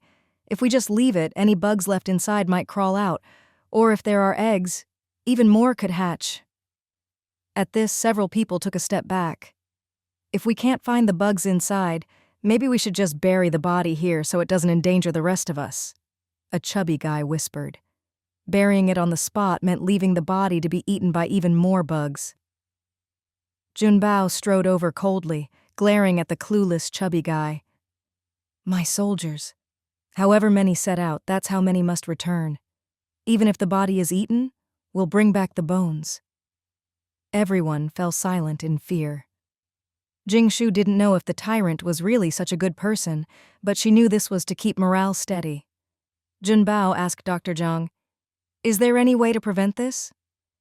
"Put the body in my sealed lab. I need to do some research anyway. Dissect it, remove all the bugs, and then seal it up. With Jingshu's mugwort, things should be a bit better." Junbao immediately had airtight protective suits brought in. "We only have 1,000, but you're the elite of the elite, so you get priority." Everyone put on the suits and instantly felt much safer. Inside her suit, Jingshu secretly added a leather raincoat and dabbed on some bug nemesis medicated oil. If it weren't for the heat, she'd have worn a bulletproof vest too. She never took her own safety lightly. The mugwort was quickly distributed to every vehicle and team. Everyone had to stop what they were doing and roll enough moxa sticks for their own vehicle, then thoroughly fumigate inside and out before they could relax. The command center set a rule: fumigate every 3 hours. Even the elite in the command vehicle had to roll their own moxa sticks, each sitting at the conference table, seriously rolling away. "Jingshu, it's dangerous outside. Why not rest in my lounge? If you get carsick, you can lie down there," Junbao offered. No one objected to this special treatment. Most people recognized reality. Anyone who could provide several tons of medicinal herbs was no ordinary person and clearly had special status with the leader. With Junbao's invitation, Jingshu had no choice but to end her brief, comfortable Green Giant RV life. When she came back, she was carrying a huge black case with the fat chicken following behind. Both she and the chicken went through strict inspection and moxa fumigation. In reality, there was nothing to worry about. Thanks to the seamless Green Giant connection, when that giant mouth appeared at the door, no one thought any bugs could get in. The arrival of the fat chicken nearly stunned the elite present. Everyone was well-mannered, so even though their jaws dropped wide enough to fit an egg, no one said anything out loud. Junbao explained, "Jingshu's grandma was afraid she'd go hungry, so she sent a laying hen with her. Never seen a chicken this big. Bigger than a turkey. Built like a calf. What does it eat? How many eggs can it lay?" Once the lounge door closed, no one paid attention to what was happening inside, because it was dinner time. The meal was special potato cakes, freeze-dried cauliflower rehydrated in cold water, and a hard, dry rice ball that, after soaking, could at least be eaten as porridge. This was already a top-tier meal, special rations. No one was eating greasy food, but everyone was satisfied, especially since they couldn't open doors at will, the kitchen staff had stopped working, and even hot water wasn't being supplied. Everyone was eating contentedly when a rich aroma began to waft out. "Do you smell lamb soup?" "Wow, that smells amazing. Am I imagining things?" The scent from the lounge grew stronger and stronger. Half asleep, Hao Yunlai handed his portion to Maruko. Junbao twitched his fingers, then casually handed his food to his assistant and said, "You all eat first." Then, hands behind his back, he slipped into the lounge. The moment the lounge door opened, everyone saw a huge pot steaming away with the faint sound of bubbling. Slices of marbled meat were being swished in the pot, and when lifted out, they were glistening, tender, and fragrant. No one knew what sauce was used, but it seemed to have sesame, scallions, and fragrant oil. The meat, coated in sauce, was casually popped into the mouth. The fat and lean parts burst with juice. Hao Yunlai, awakened by the smell, handed his food to Maruko and hurried into the lounge, closing the door behind him. Outside, people swallowed again and again, sniffing the air and smacking their lips, as if still savoring the scene. Just moments ago, they'd thought their meal was top tier. Now, it suddenly didn't seem so tasty. Even the cauliflower rice porridge lost its appeal. Everyone had only one thought. If they couldn't eat meat, even just a sip of that soup would be heavenly. Inside the lounge, Hao Yunlai, now elected as the boss class monitor, blushed and said, "Jingzi, you're as meticulous as ever." How could she not be? At that moment, Jingshu was snipping fresh scallions from a pot and pulling up some cilantro from a potted plant. Having fresh scallions, garlic, and cilantro on hand at all times, this was even better than before the apocalypse. Same rules as always, no free meals. But this time, I don't want virtual currency, Jingshu said warmly, preparing dipping sauce for the two of them and ladling out fragrant lamb soup. That's only natural. Anything I have is yours, except my family, Hao Yunlai said, now wide awake and practically drooling. If it weren't for hearing that Jingzi would be on this mission, and that the reward was a batch of fresh vegetables and eggs, he never would have agreed to come. Following Jingzi really did mean getting to eat meat, and with Hao Yunlai's special abilities, Jingshu felt an overwhelming sense of security. Junbao knew this meal was going to cost him dearly. With tears in his eyes, he gulped down 3 big bowls of rich lamb soup, feeling it was a true luxury. Even the hot pot base was made from real bone broth. As the leader of Wucheng, he usually couldn't bear to splurge like this. Every cow and sheep was a numbered strategic resource. Of course, Jingshu also sent a big bowl of lamb soup with bread and hot pot vegetables to Dr. Zhang, who was working hard to study the bugs. Until Dr. Zhang figures out the tick's weakness and comes up with a solution, let's not act rashly. But we can't slow down either. I want to see how long it takes to get out of this bug-infested area, Junbao said, slurping as he ate. Hao Yunlai didn't care about any of that. These bugs are everywhere, and the deeper we go, the denser they get. If we don't solve this, the rest of Wucheng's convoy won't be able to pass, and we won't be able to set up base stations. But just waiting isn't a solution either. Jingshu nodded, a bit curious. In her previous life, this problem must have been solved, but how? Don't worry. If all else fails, we'll have Hao Yunlai jump down and try. Sometimes when science can't solve something, you have to rely on the supernatural, Junbao said, glancing at Hao Yunlai. Hao Yunlai just shrugged, unconcerned. Jingshu pondered. So whether she intervened or not, the problem would be solved. Or maybe not. Her rebirth had already caused so many butterfly effects. Who knew if this had even happened in her previous life? These mutated ticks were strange. Her mudfish people, in theory, could eat anything. When starving, they'd even eat dirt. Jingshu had wanted them to secretly devour the ticks underground, but the result was, the mudfish people ate them, but didn't digest them. What did that mean? It meant the mudfish people would gobble up the ticks and dirt, but after a few hours, the ticks would slowly burrow out of their bodies and get excreted, still alive and kicking, completely unaffected. The mudfish people were made of mud, with no blood or flesh, so they didn't fit the ticks' need for blood and meat, so the ticks left on their own. In short, the mudfish people weren't interested in the ticks. If Jingshu hadn't ordered them, they'd rather eat dirt. The ticks weren't interested in the mudfish people either. A lump of mud, no air, stinky, not even worth nesting in, and burrowing through it was a hassle and took a lot of effort. Not that there was no effect at all. Some unlucky ticks got chewed up by accident or were crushed by the mudfish army, but that was a small number. You have to understand, if it were a human, the mudfish people could gnaw them to bones in the blink of an eye, and half an hour later they'd be digested into nutrients.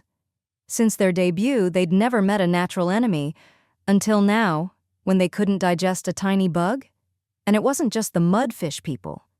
Even the green giants, those slimy dark creatures, were fierce when devouring other terrifying bugs. The green giants were assimilation type, made of countless cells. When they turned into puddles and enveloped the ticks should have died, but after a long time they were still alive, just struggling in pain.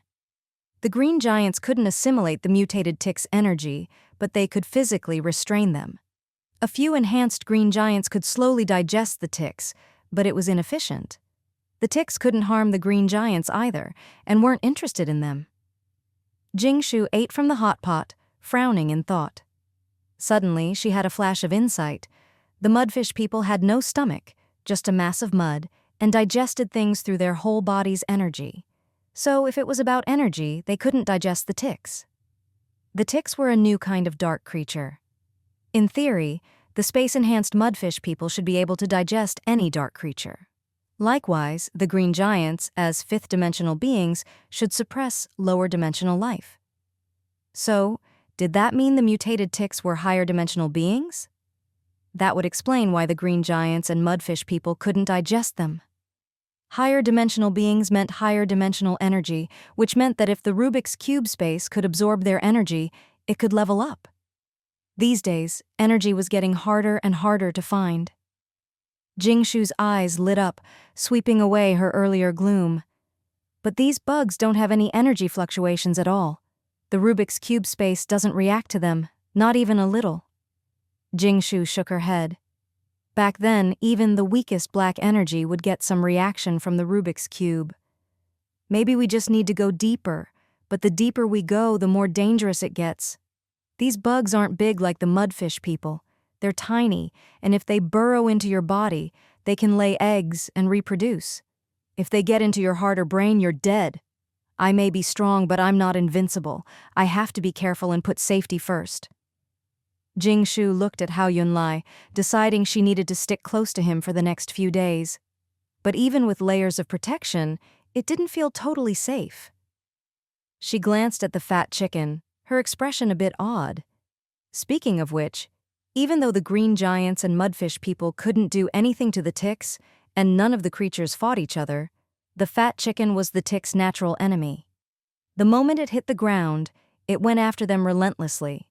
It pecked away like a woodpecker, always getting a big haul, swallowing them whole without even chewing, and then letting out a satisfied cluck. The terrifying ticks were just ordinary bugs to the fat chicken, and it definitely digested them. You could tell from how it ate and pooped at the same time, with a very high conversion rate. For the fat chicken, the ticks were the most delicious food ever, even better than any other bug it had eaten. After eating, its very soul seemed to tremble with satisfaction, and its clucking was especially exuberant. Strangely, even though the fat chicken was made of flesh and blood, it wasn't a target for the ticks. Its body was nearly invulnerable, but if you really tried, you could still make it bleed. Yet the ticks never went for it. In fact, wherever the fat chicken walked, there was a vacuum around its claws. Isn't that strange? Before the apocalypse, the fat chicken was just an ordinary old hen, nothing special, not a mutant breed like the tyrant chicken. Its only advantage was that it had grown up drinking spiritual spring water, and over the years it evolved into what it is today. Was it a matter of natural restraint between species, or was it the spiritual spring water? Jingshu decided to run a small experiment to test her theory. The long marching convoy didn't stop for a moment, continuing forward while strictly following discipline, regular moxa fumigation, checking for any swelling on the body, and constant vigilance in the command vehicle. Until Dr. Zhang found a solution, no one dared to let their guard down. Everyone was more enthusiastic about burning moxa than anyone else. The whole command vehicle was filled with smoke, and people coughed from time to time. That night was pure torment. No one slept well. Jingshu stayed in her private room, using tweezers to hold a frantically wriggling tick, carefully bringing it close to her ankle. If the tick tried to burrow in, she'd crush it immediately. But when the tick touched her skin, it didn't try to burrow in at all, as if that patch of fair skin wasn't appealing to it. She repeated the experiment with more than a dozen ticks, and none of them were interested in her skin. In fact, they seemed to dislike it, just like they did with moxa. To them, Jingshu's living blood didn't even count as blood. Whatever the reason, the fact that the ticks wouldn't burrow into her was good news. Jingshu breathed a sigh of relief, feeling a bit more at ease. But there was no way she'd take off her protective suit or the 3 layers of shielding underneath. She couldn't afford to be careless. So, it really is related to drinking spiritual spring water. According to my theory, the tick's mutation must be connected to dimensional energy, not just ordinary dark creature mutation. If it were just a mutation, they wouldn't ignore me, they'd still try to suck my blood. The spiritual spring's dimensional energy is higher level and suppressive, so lower level dimensional energy can't affect them, and that's why the ticks avoid me. She still didn't know why her space hadn't sensed any dimensional energy from the ticks, but she was basically certain. Soon, the energy needed for her space to upgrade would appear. Jingshu was instantly energized and spent the whole night practicing her Rubik's Cube even harder. In the following days, under strict discipline and the choking smoke of moxa, almost no one got bitten anymore, except for a few who had to get out for refueling or logistics. At least no one died from bites, and everyone gradually relaxed. One day, Dr. Zhang called all the core personnel together for a meeting. The meeting room was filled with smoke and people. Dr. Zhang, usually energetic, looked tired but still spoke loudly. "There's good news and bad news. The good news is we've developed a medicine to suppress and kill the ticks and prevent them from burrowing into the body." Excited voices instantly filled the command vehicle. This meant the bugs were no longer a death sentence. Even Jun Bao, who hadn't slept well, looked much better. The bad news is, we can't mass-produce it. It's another mutated dark creature, and the medicine has to be extracted from the mutated ticks themselves. Without mass production, it means we have to give up this migration route. Of course, if we had enough time, we could develop a cheaper substitute, but we don't. The further we go, the more ticks there are. Now, the ground our wheels roll over is just a carpet of ticks. There's no way manpower or resources can solve this. Trying to clear them out is just a waste of effort and supplies. My suggestion is to give up this migration route and take the detour. The joyful mood was instantly doused, and everyone fell silent. Jun Bao, sitting at the head, asked, "Can we go around this tick zone? If we give up this road, it'll add a month to the journey. Do you know how much food 1 million people need for a month?" Dr. Zhang snorted. "Ask for more from above. The Central Reserves must still have some. Besides, we're not the only ones who've developed synthetic meat. It's not tasty, but it's food." "They've developed new food? What is it? Why haven't we heard about it?" "I heard it's doomsday rations, stored as the ultimate backup in the most secret places, not publicly announced." Jingshu tapped the table, feeling things weren't going as expected. Was her butterfly effect really about to change the route? Just as the meeting reached a stalemate, the old man in charge of mapping coughed and brought up the satellite maps he'd been recording. "Let's not talk about that for now. I just want to ask, are we going uphill right now?" "It feels like we're going downhill, though." The driver shone the headlights ahead. Sure enough, the road looked like it was sloping upward, but everyone felt the vehicle was tilting downward, as if going downhill. The old man clapped his hands, exasperated. "I knew something was wrong. Now it's clear. Our convoy is trapped here. We can't get out." Dr. Zhang was shocked. "What do you mean?" The old man displayed the satellite map. "I may be old, but I've been drawing maps for decades and know a bit about geography. At first I didn't notice anything, but today I realized we've entered another dimensional space. A space that only exists in theory and books. Euclidean space, the legendary 6-dimensional space." Jingshu's head snapped up, staring at the unremarkable old man. She'd dealt with him many times before, but never been this shocked. The room fell awkwardly silent. Most people didn't have much education and were confused. "So what?" the old man said seriously. "We're lost. We can't get out." "Why?" "We all know this continent appeared after the apocalypse, wedged between 2 provinces. Logically, it shouldn't be that big. Even if we kept going in one direction, we should be able to get out, right?" He sighed and showed the strange satellite map. A 6-dimensional space means any space with 6 dimensions. In it, you can construct 6-dimensional polytopes and 5-dimensional spheres. You need 6 data points or coordinates to specify a position in this space, and there are infinitely many possible coordinates. In other words, if you don't calculate the exact coordinates in here, you'll never get out. Jingshu opened her mouth, remembering the time she got lost in 4-dimensional space. How did she get out back then? It seemed there weren't any coordinates involved at all.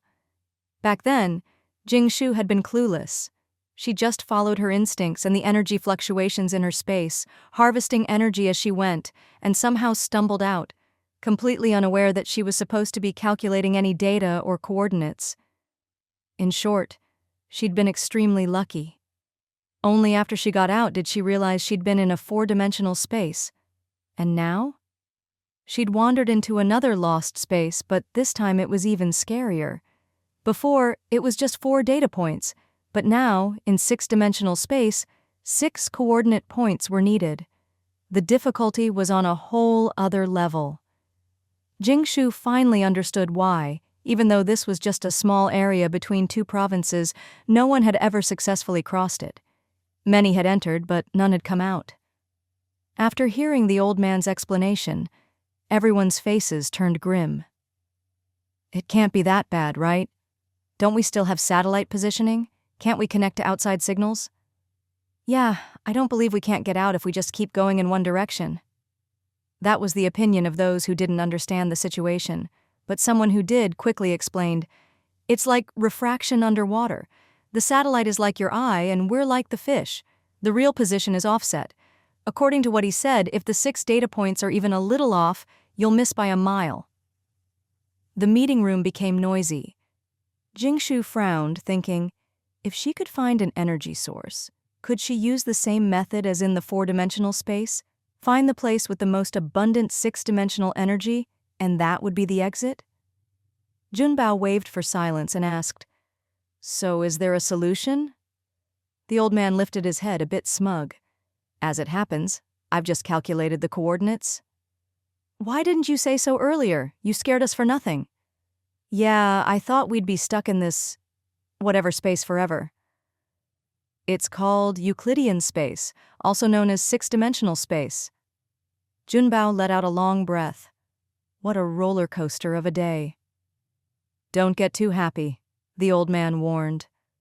"According to my calculations, the closer we get to the center, the more stable the space becomes, and the more special energy is needed to maintain it.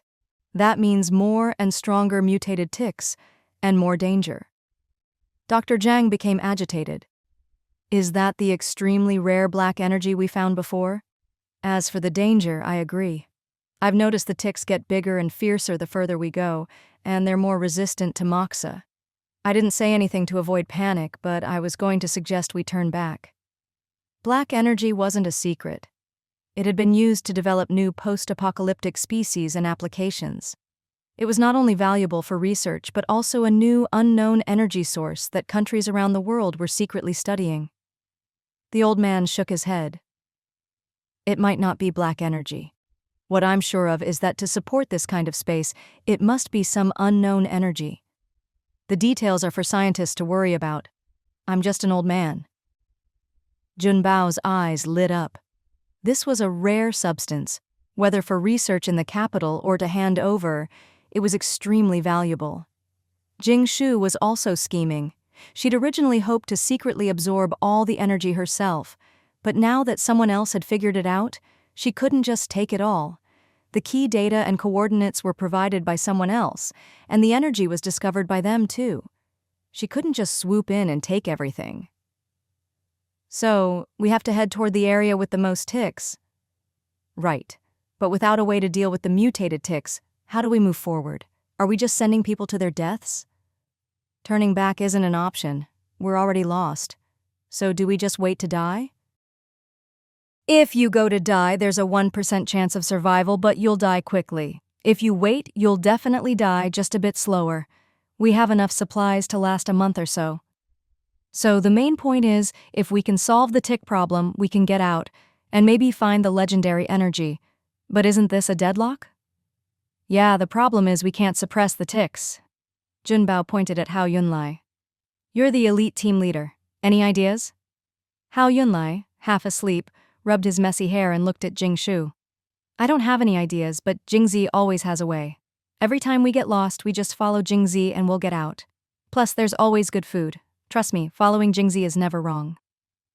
Junbao nodded in agreement and looked at Jingshu. The room quieted. Jingshu's status suddenly rose. Some were surprised. Wasn't this the mysterious ability user from Wucheng? Why was another top expert showing her such respect, even acting like a subordinate? What was so special about this woman, who seemed ordinary except for her looks? With everyone's eyes on her, Jingshu coughed awkwardly. She didn't want to waste time. Junbao was right. Every day lost meant a million mouths waiting for food.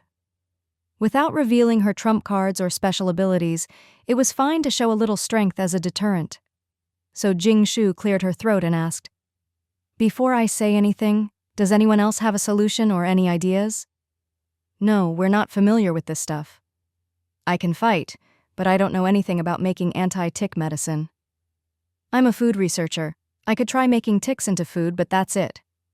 After confirming no one else had any ideas, Jingshu nodded. I do have a solution, but I'd like to discuss it privately with the leader and Dr. Zhang. There was a buzz of whispers in the room. What? Is it some kind of secret? Is there something we can't hear? Dr. Zhang's eyes lit up. He knew Jingshu always had something good up her sleeve. Let's talk in my lab. No one will overhear. Under the curious gazes of the others, the three left the command vehicle and entered Dr. Zhang's private lab RV. Jingshu got straight to the point. I have the raw materials to make a large amount of anti-tick medicine. I can provide them, but in return, I want half of all the energy we find. Being able to openly claim half the six-dimensional energy, and even have a legitimate reason for it, was the best possible outcome. Everyone would contribute to solving the problem and share the rewards. Wasn't that ideal? Of course, what Jingshu was offering was above board, otherwise she wouldn't dare bring it out. Junbao looked puzzled. Dr. Zhang couldn't find a cheap substitute for the mutated tick extract, but you can? And in large quantities? This was enough to make anyone suspicious and curious. It was like someone suddenly claiming to have found a cheap substitute for oil or natural gas. Hard to believe. Dr. Zhang shot a glare at Junbao as if to say, Don't ask what you shouldn't. Don't try to know what you shouldn't. Then turned to Jingshu with a smile. I knew you'd have something good up your sleeve.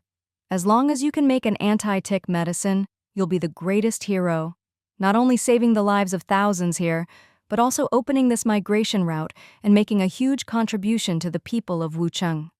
Forget just energy. Even if you asked for more, we'd have to agree. And once the route is open, Xinlan and Sichuan will reward you too. Junbao nodded. Go on, reveal the secret. Jingshu didn't waste words. She took out several bottles of black liquid from her black case, shaking them with a smile. This is the black energy we discovered together. While you all handed yours in for research or storage, I kept mine, and I found more in the mountains and saved it up. So right now, I have a good supply of black energy. After experimenting these past few days, I found it works very well to repel the ticks. They won't come near, and it can even drive them away. I suspect it's because they're both new types of energy. But black energy can only repel, not kill, the ticks. Black energy was effective, but not overwhelmingly so. By classification, it was a lower dimensional energy, while the energy in this six-dimensional space was much stronger. However, when Jingshu added a bit of her spatial spring water, the effect was immediate and exactly as she described. This showed that the spatial spring water was likely an even higher dimensional energy. As for later, well, this black energy was already extinct. Even if the capital had a little left, they wouldn't use it to test her claims. And once the ticks were gone, who could verify how effective her black energy really was? Besides, who would suspect that the black energy wasn't actually the real thing? Dr. Zhang slapped his thigh. Why didn't I think of that? You're so clever. Fight poison with poison. Only a monster can defeat a monster. Only dark new energy can suppress these new species. What you've described is already good enough. Jingshu smiled modestly. Well, you didn't have the raw materials, so you couldn't have thought of it. I just happened to experiment with it out of boredom. Junbao looked at the bottles of black energy and finally felt relieved. Trading black energy for the new energy here is fair. I'll report your contribution to the higher-ups. You'll definitely get more rewards. Dr. Zhang couldn't wait to start extracting the black energy and testing it again. After all, it was just the main ingredient. He'd still need to add other components and figure out the minimum effective dose for repelling the ticks. As he worked, Dr. Zhang said, According to the old man, as long as we find the energy source that breeds these ticks and collect the new energy, we'll find the exit. Without energy to support them, the ticks won't be a threat, and we'll be saved. Plus, we'll have opened a new trade route, benefiting countless people. With Jingshu's black energy, everything became much easier. Dr. Zhang quickly worked out the best formula, and was amazed to find that even diluted 100-fold, the energy still repelled ticks. Diluted 1,000-fold, it still suppressed them. So he made 2 products. One was a topical ointment. After applying it, ticks wouldn't come near for 8 hours, and even if they did, they'd flee. The other was a diluted spray for vehicles, to keep ticks from crawling inside. With this double protection, the whole vanguard finally felt truly safe. Of course, after applying the ointment, everyone looked like they'd smeared themselves with mud, but no one cared. If supplies weren't tight, Dr. Zhang would have told everyone to cover every inch of skin. With the anti-tick medicine, the whole army sped up. But as time went on, the convoy didn't actually move any faster. The further they went, the more anxious everyone became. Following the old man's coordinates, the number of ticks increased to an unbelievable level, covering the entire road. Where there had once been mud, now there was only a black sea of bugs, rolling in waves as far as the eye could see. The waves of bugs crashed against the lead vehicles, threatening to overturn them. The massive convoy now looked like a tiny boat in a black ocean, ready to be swallowed at any moment. Junbao quickly ordered the convoy to form 3 parallel lines, with the best tanks in front to crush a path. The dead ticks paved the way for the vehicles behind, but soon even those corpses were swallowed by the living bug tide. Even Jingshu's best-equipped command vehicle was shaking, with the sound of ticks hitting the shell and wheels crushing them echoing outside. Despite the special medicine, plenty of ticks still got in. Some alive, some dead, and oozing slime everywhere. The elite team split up. Some caught bugs, some cleaned the vehicle, some protected the food from infestation. Some even started researching how to eat the ticks. After all, in this world, food was king. With so many bugs, it would be a waste not to find a way to eat them. No meat, just shells? As long as there was protein, there was hope. Juicing, grinding, deep processing, testing for toxicity. Everyone was most envious of the fat chicken, which was like a perpetual motion machine, tirelessly gobbling up bugs faster than a frog and never seeming to get tired. Wherever there were bugs, it would quickly eat them up. So the fat chicken was assigned to the grain truck, tasked with clearing bugs from the food supplies. The convoy moved slowly, often stopping to clear out bugs, and many vehicles broke down from the sheer number of insects. After many nerve-wracking hours, Jingshu's convoy finally reached the center of the bug sea. This is it, the point closest to the center of the 6-dimensional space, the energy core. Jingshu could feel it without anyone telling her. The dense energy here was overwhelming, like the oxygen-rich air in Hainan, intoxicating and heady. The energy was so thick that her Rubik's Cube space trembled, reaching out hungrily for the abundance, like a wild horse breaking free, almost out of her control, as if it wanted to break away from her and rush toward the source. The Rubik's Cube space even shifted into its second form, half virtual, half real, instantly enveloping everything, expanding outward from Jingshu as the center. Inside the space, the chickens, ducks, cows, and sheep were all excited, running in circles. The bees buzzed wildly in the fields. The Lingji mushrooms trembled and the rice stalks swayed. Invisible threads of energy seemed to form a tornado, all converging on a single point, the very heart of the Rubik's Cube space, the spiritual spring. In that instant, Jingshu felt her soul ascend, a warm current brushing gently through her. The barrier she'd never been able to break through seemed to loosen. More and more energy gathered, surging madly in one direction. In this already turbulent Black Sea, it became even more violent. The ticks, always nourished by mysterious energy, seemed to sense something. Their very food source was being stolen. So they went berserk, swarming toward the few tiny boats in the sea. Not good! The bugs are going crazy, they're attacking us. They've lost it. Damn it, spray more repellent, quick! Old Wang, have you found the energy core yet? It's underground, right beneath the bug sea. We have to find a way to get down there. This won't work. Even if the bugs don't bite us, there are so many. We'll be buried alive soon. Panic swept the convoy. The frenzied sea of ticks surged like a tidal wave, threatening to swallow the tiny convoy whole. At this moment, Junbao was colder and more ruthless than ever. He immediately ordered indiscriminate bombardment, full firepower, open fire. Explosions thundered as they carpet-bombed the ground, targeting the suspected energy source below. The latest weapons spewed 10-meter-high tongues of flame, turning the little boat into a sea of fire, crackling and roaring. The convoy's firepower blasted huge craters in the ground. Though new bugs quickly filled the gaps, the vehicles would sink a little lower each time. To avoid being buried alive, they kept the flames blasting, burning bugs faster than they could be replaced, barely maintaining a balance. The stench of burning bugs filled the air, but there was also an oddly pleasant, meaty aroma, like the rich scent of a well-burned cigarette, intoxicating in its own way. Inside the vehicles, some of the elite were terrified, others calculating time. If we don't find the energy core in half an hour and run out of ammo, we'll be buried by the bug sea. Wave after wave of bugs exploded, like tossing grenades into water. Just a bigger splash, but no one knew how deep the sea really was. Dr. Zhang was grim. It's even deeper than I thought. This scale couldn't have formed in just 5 or 6 years. Old Wang nodded. Biologically, to reach this scale would take at least 100 years. Junbao's eyes were sharp and determined. From a food perspective, what could they possibly eat to reach this size and number? This new energy must be abundant. Maybe it could even become a new food source for the apocalypse. At this, everyone perked up. In the apocalypse, a new food source was priceless. It was as exciting as the discovery of high-yield sweet potatoes or rice in the past. The agricultural experts finally had something to contribute. Our research shows these ticks contain trace toxins.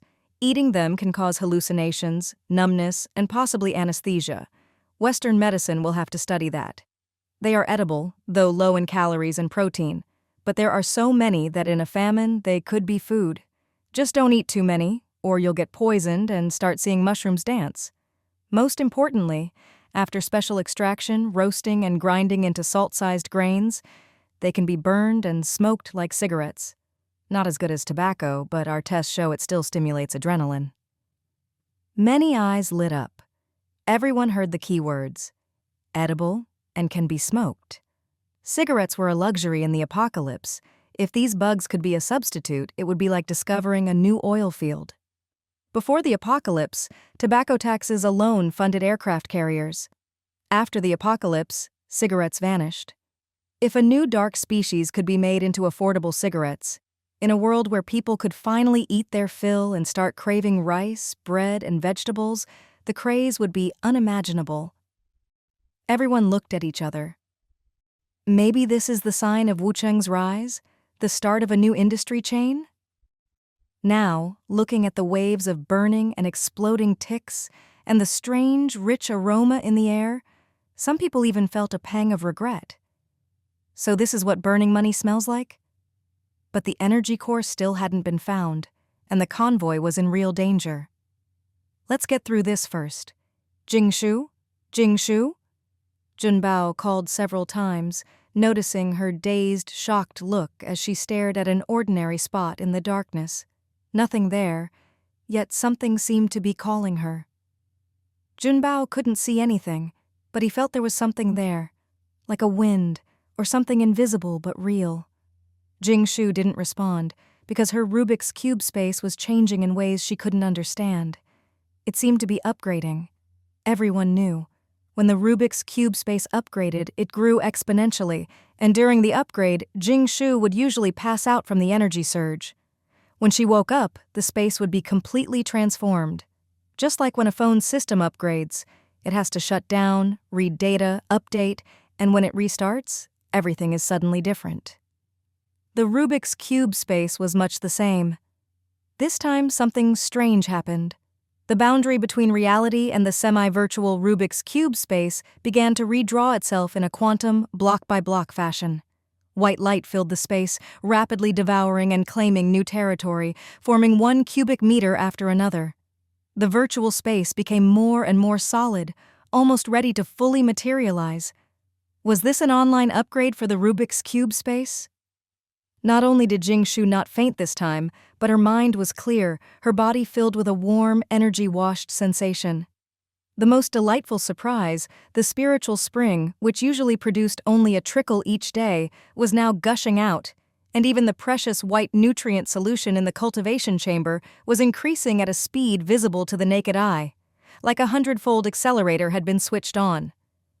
So satisfying.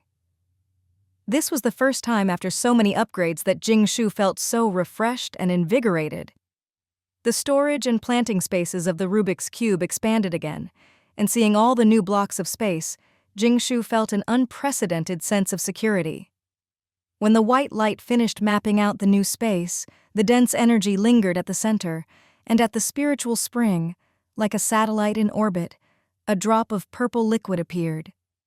Then, the Rubik's Cube space seemed to enter a storm mode, frantically absorbing the surrounding energy.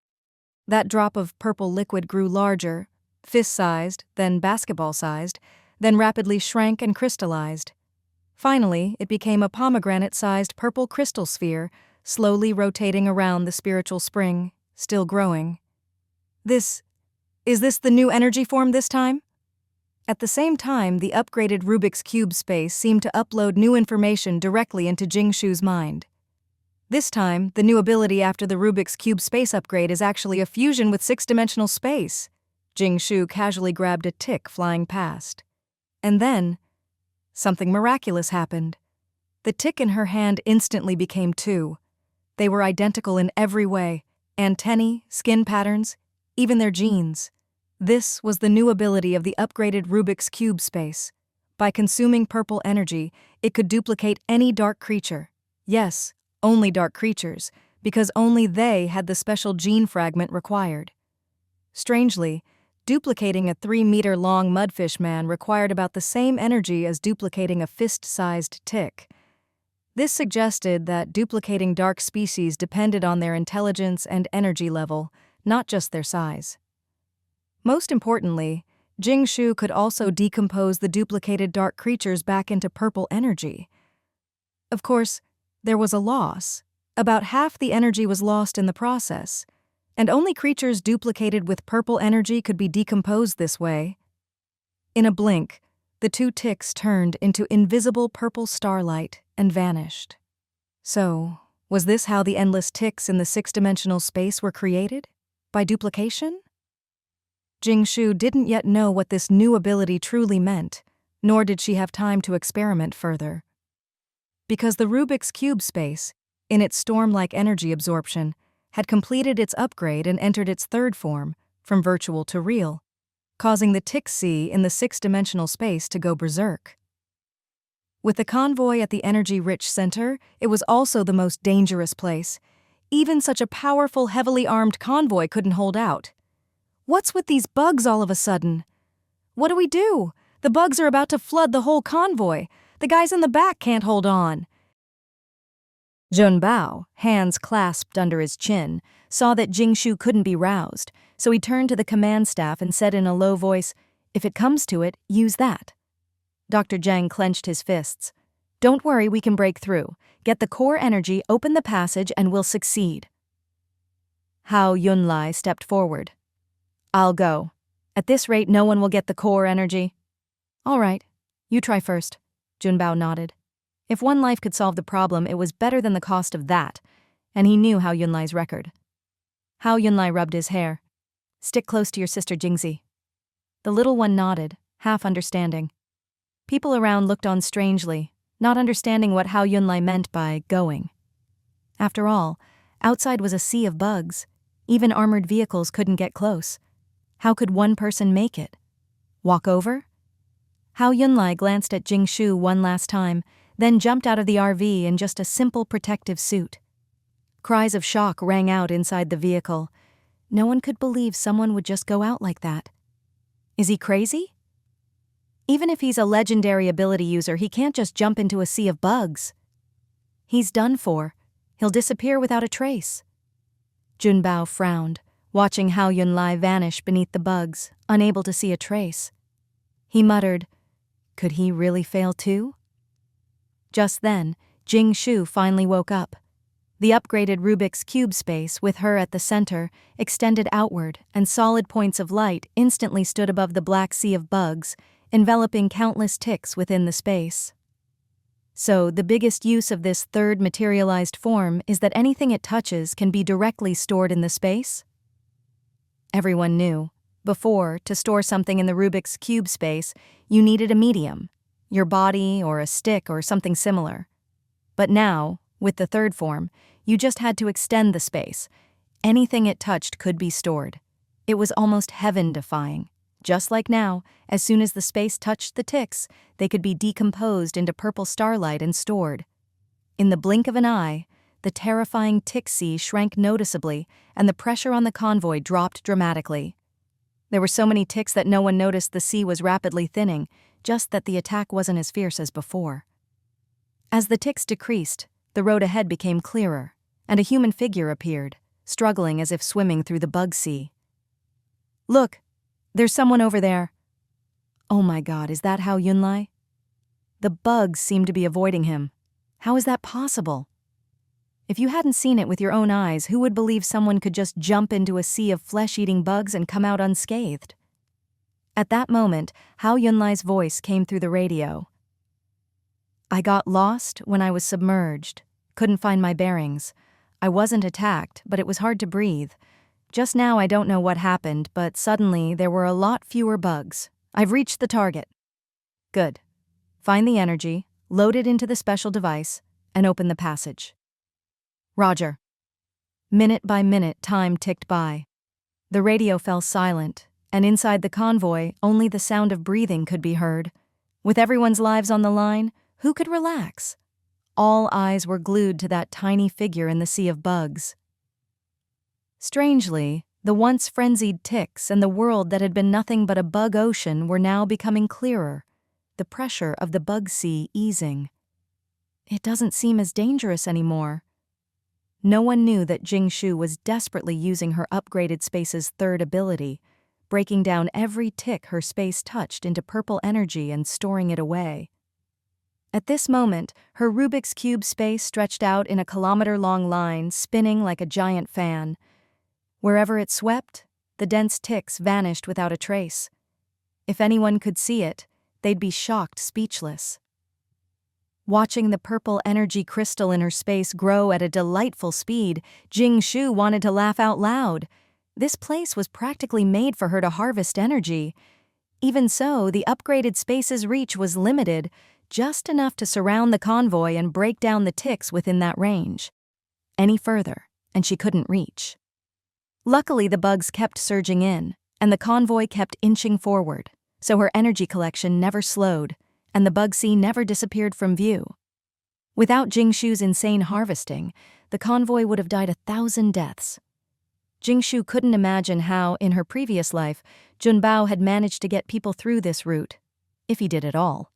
She'd only heard that in a previous vanguard attempt, many died. This migration route was paved with lives. Junbao was a deep one. He must have had some way to survive. "Got it." Hao Yunlai's voice finally came through the radio. Everyone in the convoy cheered in excitement. But just then, the ground suddenly softened and began to heave. The convoy rocked, vehicles collided, and at the energy core, a massive swarm of ticks erupted as if from nowhere, threatening to drown the entire convoy. This wave of bugs was fiercer than any before, like a dam bursting, with the convoy right at the edge. The bug tide surged from the energy core, about to engulf everyone. Some bugs were pressed right up to the windows, but then, just as suddenly, the surging bugs vanished. The wave had come like a tsunami, and everyone braced for impact, eyes squeezed shut. Then the wave was gone. The bug sea vanished. Even the distant bug sea seemed to sense its fate, scattering and disappearing across the land. The world fell silent. What just happened? I thought I saw a bug wave as high as the sky crash down, but then it disappeared. Was I seeing things? I saw it too. Where did the bugs go? Why did they all disappear? Yes, in an instant, not a single tick remained. For those who just survived the bug sea, it felt strange. But whatever the reason, they were finally safe. They could only chalk up what happened to some kind of miracle. Jingshu let out a long breath. That was close. Good thing she reacted quickly, surrounded the core, and broke down the incoming Bugsy into energy for her space. That last wave alone made the crystal in her space grow 2 sizes. Just then, the radio crackled. The passage is open. There's a lot of liquid under the special energy crystal. Looks like special energy. Everyone forgot the strange events and sprang into action. The command convoy accelerated toward the passage. Others cleaned up the aftermath. Many vehicles had collided. Many people were injured. Dr. Zhang led a team to treat the wounded. 2 squads stayed on alert, and the turret stayed ready. Everything was running smoothly. Only Junbao seemed thoughtful, sensing that what just happened wasn't so simple. Something had happened that he didn't understand. The convoy stopped at a small pond with the green giants forming a protective ring around it to ensure Jingshu's safety, ready to shield her at a moment's notice. The pond wasn't big, just a few dozen square meters and 2 meters deep, but the purple, reflective liquid inside made everyone's spirits soar. This was a new energy source for the apocalypse. Every drop was precious, let alone a whole pond. The pond was quickly sealed off, no one allowed near. Specialists began transferring the liquid into special containers, weighing, sealing, loading, recording, photographing, and so on. Hao Yunlai displayed the crystal he'd collected in the special device, and the experts marveled. Some began studying the crystal, others the liquid. We've struck it rich this time. So much special energy. And the even more valuable crystal, if we turn this in, Wu Cheng will definitely earn first-class merit, maybe even be promoted to a first-class city. Let's focus on researching this new energy's uses. Old Chen says the liquid might be related to the ticks, or to food. The ticks have numbing and hallucinogenic effects. Maybe it could be used for anesthesia, or to make cigarettes. This could be a massive industrial chain. While everyone discussed, Junbao made a public statement, ignoring the surprised looks around him, and credited their survival to Jingshu's private energy, which made the repellent possible. So, how do you want your half of the energy? All eyes turned to Jingshu. Envy, jealousy, resentment. Some were unhappy, but with the cannons still out, no one dared object, at least not until they got back. I'll take half the total liquid after it's all tallied. For the crystal, just give me 5% of its value in liquid as compensation, Jingshu said after thinking it over. The crystal here was much smaller than the one in her space, just the essence of the liquid, nothing special. More liquid would let her breed more ticks. Junbao nodded. Agreed. Wait a minute. Someone finally spoke up. Everyone's eyes followed the voice that had spoken. Jingshu raised her eyebrows. Was there really still someone bold enough to speak up at a time like this? A professional woman in an office outfit adjusted her glasses, bowed slightly to Junbao, and spoke in a trembling, excited voice. Please allow me to interrupt this unfair distribution. As the assistant sent by Xinlan, I must fight for Xinlan's interests. Please don't forget, Xinlan not only provided supplies and manpower for this operation, but we also signed a mutual aid agreement. This new energy was discovered within Xinlan's sphere of influence, so you should negotiate the distribution ratio with Xinlan's leadership. More importantly, this also concerns future cooperation and distribution between Xinlan and Wucheng, so you shouldn't rush to distribute the raw liquid. The woman was nearly frantic. Such precious, dark, new energy. Xinlan hadn't seen this much in years. And this Wucheng leader was just giving away half? Do you know how much that is? Several tons, maybe even dozens of tons. A whole pond. Was the leader out of his mind? Did he know how valuable this stuff was? Not to mention, she'd heard it could be used to make food and cigarettes. The profits involved were astronomical. A young man with a sword at his waist quietly stepped forward to stand beside her. They didn't have many people, but they represented the power behind Xinlan. The woman's signal transmitter flashed at her waist, sending out a message. The heated atmosphere cooled instantly. Even the workers slowed down. Junbao nodded in acknowledgement. The mutual aid agreement is clear. You get a share based on your contribution. For this operation, based on your input, Xiao Wang, give them a small bottle of raw liquid. Someone handed over a fist-sized bottle of the purple liquid, which shimmered beautifully. Xinlan really didn't do much this time. Felt more like they sent 2 people to keep an eye on us. Even that bottle is a waste. I have no problem with Jingshu getting half. If you don't like it, you'd be dead by now. If it weren't for Jingshu, would we have made it out? Let alone gotten all this new energy? And Xinlan's woman still has the nerve to ask for a share. Some people were jealous of how much raw liquid Jingshu was getting, but when it came to outsiders, everyone stood together. At least it was being kept in the family. The professional woman's voice trembled with emotion. Are you insulting Xinlan? Or treating us like beggars? Are you looking down on the 20 million people behind Xinlan? Or forgetting that Wucheng still needs to pass through Xinlan's territory? Junbao smiled at her. Those who knew Junbao understood. He was in a bad mood. The woman met his gaze, a bit guilty. She knew she was being reckless, and this could get her killed, but with such a huge pie on the table, if she didn't fight for it, her career as Xinlan's assistant would be over. All she could do now was stall for time, waiting for instructions from Xinlan's leadership.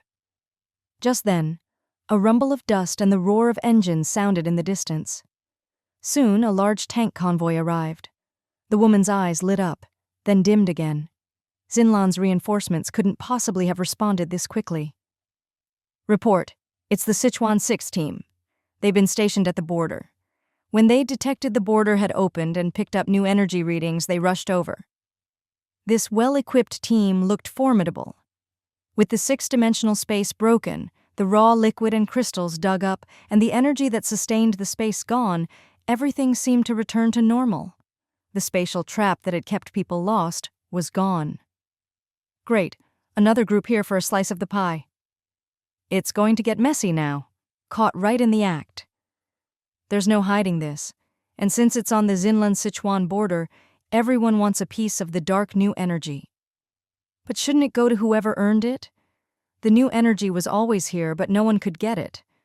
Now that we risked our lives to get it, everyone wants in? Junbao squinted at the approaching team, deep in thought. Jingshu felt a headache coming on. She just wanted to take her share and leave. The old man studying the ticks wiped his brow and quietly said to Junbao, "The ticks are still useful, and this land is valuable. We can't take it all with us. We need to leave something behind." The old man knew Junbao well. He was a ruthless strategist. "You mean we need to build a factory here?" Junbao asked. The old man nodded. "At least a raw materials plant. The ticks are right here, an endless supply." "I understand." Junbao returned to his usual gentle manner and said to Jingshu, "You and your team take the raw liquid, crystals, and the command convoy and leave first. I'll stay and negotiate the follow-up cooperation and make sure everyone's satisfied." He was telling Jingshu and Hao Yunlai's group to escort the energy out of this trouble spot. Jingshu couldn't have been happier.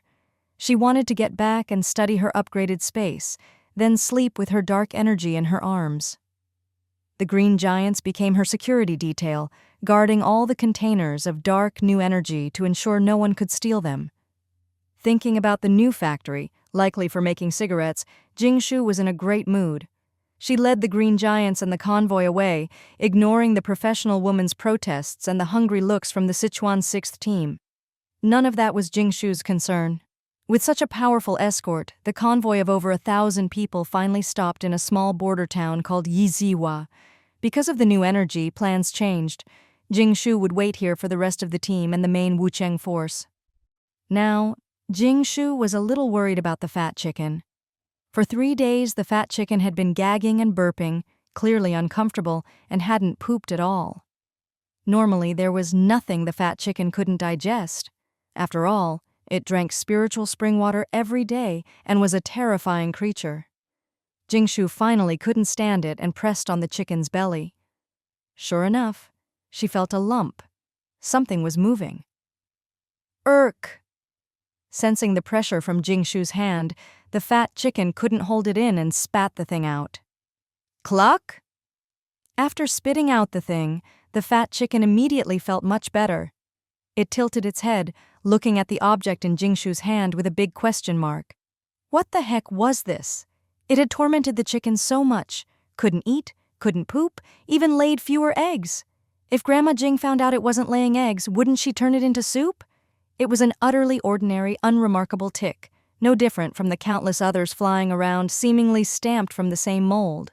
Just a regular tick. Or not. If it were really ordinary, how could it survive 3 days in the fat chicken's stomach without being digested? The fat chicken can digest anything, crunching up ticks by the mouthful, gone in seconds.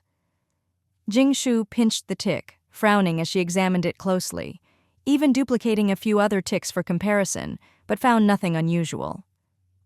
It seems the only difference is that it can't be digested by the fat chicken, huh? Jingshu noticed that this special tick, lazily lying in her hand, simply shook off the sticky saliva from the chicken's mouth and settled into a comfortable position. If it couldn't escape, it might as well relax. Unlike other ticks, which were terrified of her scent and struggled frantically, this one was completely calm. The fat chicken jumped up, trying several times to peck the tick to death, but Jingshu held it back. The chicken was aggrieved. It wanted revenge. Could this be the tick queen? The one that lays eggs? Didn't seem like it. Way too ordinary. Jingshu had always thought that since most bugs are oviparous, there must be a queen laying eggs, just like ants have a queen and bees have a queen. For such a massive tick sea, there had to be a queen laying and hatching countless eggs. But this time, even after emptying the energy pool and finding a huge crystal, there was no sign of a special tick. Logically, the queen should have been right there, surrounded by guards, sleeping on the crystal. Jingshu had been disappointed to find nothing. She pinched the tick, fed it a drop of purple liquid, and watched for a reaction. The tick, like the others, loved the purple energy, eagerly extending its mouthparts to drink it up. 1 second, 2 seconds, 3 seconds. Just as Jingshu was about to dismiss it as ordinary, the tick suddenly split open from its mouth to its abdomen, and from inside, dozens of identical ticks burst out.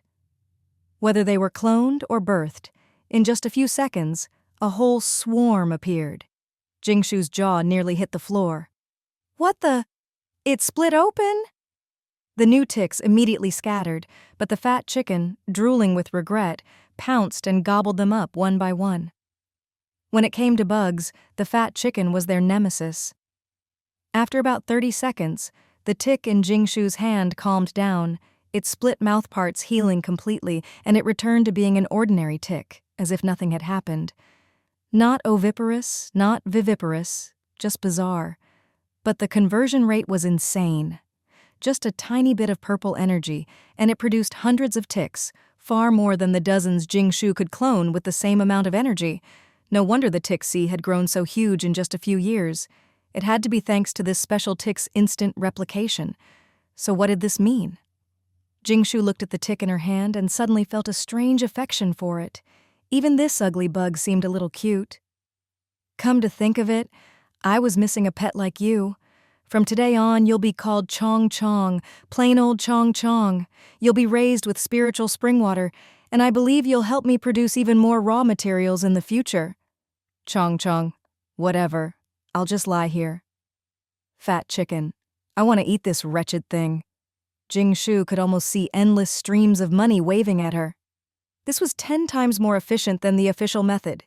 Even with endless purple energy, it would eventually run out, just like oil. Jingshu had worried about running out of new energy for her factory, but now, with Chong Chong, not only could she save resources, but she could also endlessly produce more ticks. The scarcer the resource, the more valuable Chong Chong would become. So, Jingshu decided to give Chong Chong number 2 status in her pet hierarchy, with spiritual spring water-based mental control for maximum security. She'd add more as needed, since spiritual spring water was still in high demand for red threadworms, her top-tier pets, and for strengthening her family and herself. After all these years, the growth and consumption of spiritual spring water in her space were still about equal. The red threadworm factory was still Jingshu's most stable and profitable business, followed by the fur clothing factory and the green giant bus factory. But the mutant tick factory could take her wealth and status to a whole new level with all the interests and connections involved. including Jinlan and Sichuan. The tick factory might bring the world a whole new sensory experience, maybe even become a future trend. Jingshu was very invested and curious about what else could be developed from ticks. So, Jingshu and her massive convoy settled down in Yijihua, the small border town. Hao Yunlai, for once, was diligent, helping Jingshu tan and process animal hides. Little Maruko sat by the stove, already learning to sew leather gloves. Having work and food, what more could you want? These chores used to be Grandpa Jing's job, while Grandma Jing made rabbit fur gloves, leather shoes, and sheepskin leggings for the family every year. But with the space producing so much so quickly, Jingshu couldn't take out too many cows and sheep at once without raising suspicion, so the surplus piled up in her space. Now that her space had upgraded, it was time to organize everything properly. After reorganizing, Jingshu planted all 6 of her newly available plots with grains. There wasn't much stock left, and in a world where rice and flour were becoming more precious by the day, you could never have too much food. The extra wheat bran and husks were perfect for feeding pigs, and the peanuts and sesame seeds could be pressed for more oil. Before leaving Wucheng, she'd already cooked all the food, using up a lot of oil. Even though she'd brought back plenty of olive, corn, and canola oil from America, the Jing family's favorite was still peanut oil, so much more fragrant. But to her shock, all that oil might not even last 10 years? It was like seeing your phone battery drop to 98%, deeply unsettling. So, she had to make plans. Jingshu decided to raise a few more pigs, keeping the other livestock numbers steady. After slaughtering, she'd render the pork fat into lard, filling several vats. Simple lard rice was delicious, and the cracklings made a great snack. The family's lard jar was already half empty. It was time to fill it up again. As for the new space from the upgrade, Jingshu hadn't decided what to store there yet. For now, she'd spend some days sorting out the backlog, at least processing things into semi-finished products to fill a cubic meter for easy use later. Then, she'd quietly trade the surplus for whatever supplies she still lacked. That was her main task while staying in Yijihua. Finally, she'd bring all these goods, mixed with her space's products, back home, keeping the family's pantry always full and everyone feeling secure in the apocalypse. As for the next Rubik's Cube space upgrade, Jingshu was already preparing. Just more practice, right? Easy enough, though the Rubik's Cube always threw in some weird twist. Who knew what the next challenge would be? Cowhide shoes, sheepskin coats, rabbit fur gloves and hats. These were luxury items in Yijihua, where it was minus 10 degrees, especially in the damp southern climate. With hundreds of fur coats, she couldn't take them all out at once. She'd have to sell them bit by bit along the way. Maruko tilted her head, worried. "Sis, if you take out a dozen furs at once, won't we get robbed?" Hao Yunlai, unconcerned, patted Maruko's head with his bloody, furry hand and grinned. "If someone tries to rob us, that's their problem. Besides, this time we're going to an official trade fair." "Oh." Maruko looked like she might cry, unable to escape the evil hand. Jingshu only brought Hao Yunlai and Maruko to the trade fair. Everyone else was busy. Even in Yijihua, there was work to do. So much food to eat meant plenty of work to be done. As long as the boss paid, you had to provide value. In just a few days, the details for the tick factory, raw materials plant, and a national chain of post-apocalyptic tick tobacco factories had been hammered out.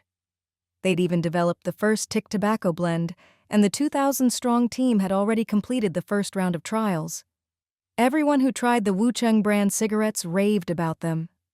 The strength wasn't overwhelming, but the aftertaste lingered, and the mellow, intoxicating aroma had a powerful kick. A pre-apocalypse cigarette lasted 2 or 3 minutes, maybe 5 if you savored it. But this Wucheng brand cigarette burned slowly. A single stick could last half an hour. Jingshu was about to take a small batch of Wucheng brand cigarettes to the trade fair for the second round of market research, both to open the market and to give Junbao more bargaining power. Even though this was a proper trade fair, Jingshu still made a grand entrance. She brought dozens of green giants as bodyguards, marching in formation with a banner reading, "Smoking is harmful to health. Wucheng brand cigarettes sincerely remind you." The mudfish guards followed at a distance. The soil in Yijihua was too hard for them to swim through like before. Yijihua only had a developed city center and 2 main streets, but it looked cleaner than Wucheng. Outside the city center's bright lights, everything else was pitch black. Maruko munched happily on a potato dumpling. As a temp worker, she even got a stipend. This was a business trip with pay and food. Burp. The fat chicken sulked at Jingshu's feet, feathers drooping, occasionally clucking. If you looked closely, you'd see its belly bulging and twitching. That's right, the fat chicken had become a tool chicken. It wanted to protest, "Is there no justice?" But there was nothing it could do. Its owner was a scatterbrain. Jingshu had put her pet tick, Chong Chong, into her space to raise it, but was immediately stumped. The tick was so ordinary that when she accidentally dropped it in with the other ticks, she couldn't find it at all. No matter what method she used, sensing, energy, whatever, she couldn't locate it. In the end, she had to turn most of the ticks into energy, wasting a lot just to find Chong Chong. Lesson learned, never mix Chong Chong with the others. So the fat chicken became the tool chicken. Chong Chong was quite content. Its belly was warm and there was always something tasty. The fat chicken wanted to protest, but a little extra spiritual spring water and lots of meaty bones at every meal quickly bought its silence, even as it wept tears of regret. The trade fair was crowded. Though Yijihua was a second-tier city, it was densely populated. The Main Street skyscraper looked desolate, but outside all kinds of vehicles were parked. Trucks, electric bikes, even carts pulled by giant dark creatures, their drivers lounging nearby. This was something you'd never see in Wucheng. Before they even got inside, Jingshu was stopped at the door. "Sorry, ma'am. Vehicles have to stay outside." Zhao Qian, a baby-faced woman with glasses, looked up in surprise, blocking the green giants with her small frame. No one in Yijihua had ever seen so many dark creatures. Who was this? "Ah, here's my invitation and travel permit. All these are trade goods." Jingshu showed her phone and credentials. "Oh, you really do. Please come in." Jingshu nodded. Only after seeing the name on the permit did Zhao Qian realize this special guest was her assignment for the day. Her job was to follow Jingshu everywhere as an appraiser and observe her. She really was different. At the very least, being able to tame so many dark creatures was incredible. Everyone knew dark creatures were famously unruly. To have them so obedient was almost unbelievable. Zhao Qian was curious to see what this guest would trade. "It's just, your transport is a bit too big. Should I have the main doors taken down for you?" Zhao Qian's babyish face looked troubled. Would her boss kill her if she took the doors off?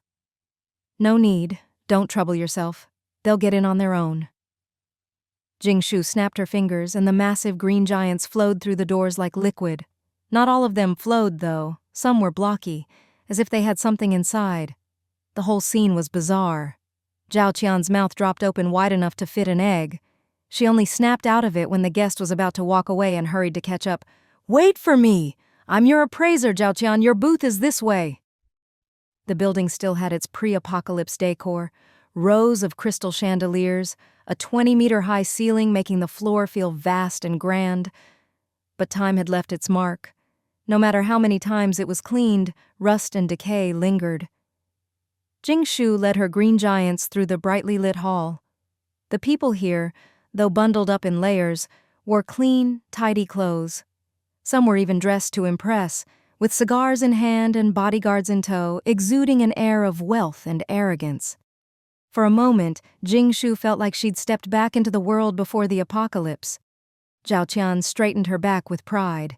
"See, our trade fair is classy enough to stun even this guest."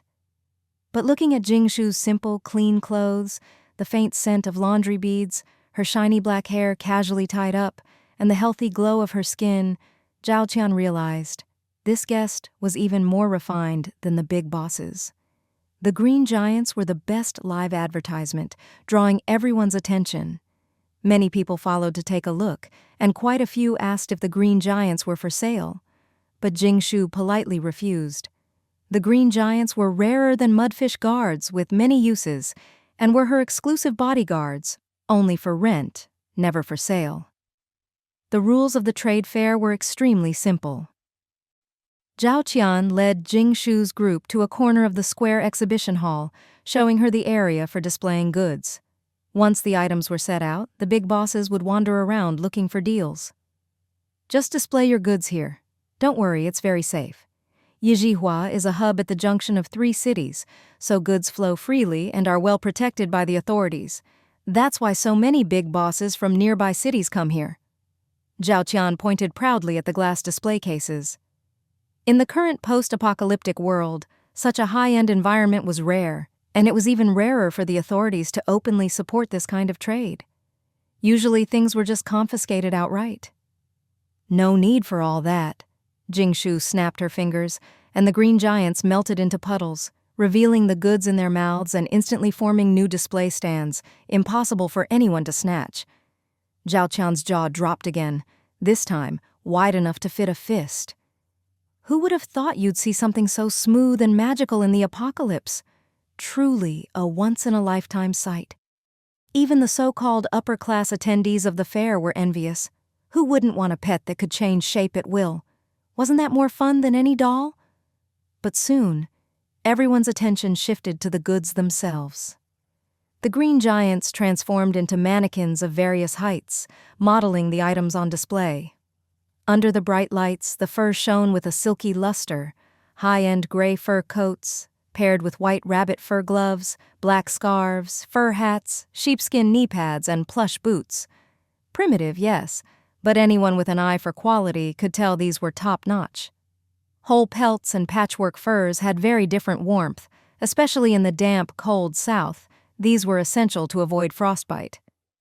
The furs immediately stole the spotlight, outshining even the cigarettes being held up for display. Jing Shu didn't even need to walk around. People crowded her booth, asking about prices. "How do I trade for those gloves? I have 50,000 virtual coins worth of pickles." "Are you interested in dubanjiang? Our factory has 200,000 virtual coins worth of post-apocalyptic dubanjiang." "Dubanjiang isn't worth much. It's just quantity. Don't embarrass yourself." "I have 600,000 virtual coins worth of soap." From food to daily necessities, everything was on offer. The trade fair was great, but it had its downsides. Zhao Qian explained, "You can't set prices at will. The authorities appraise the value, but the transaction tax is based on the virtual coin value, not a percentage of the goods." Jing Shu raised an eyebrow.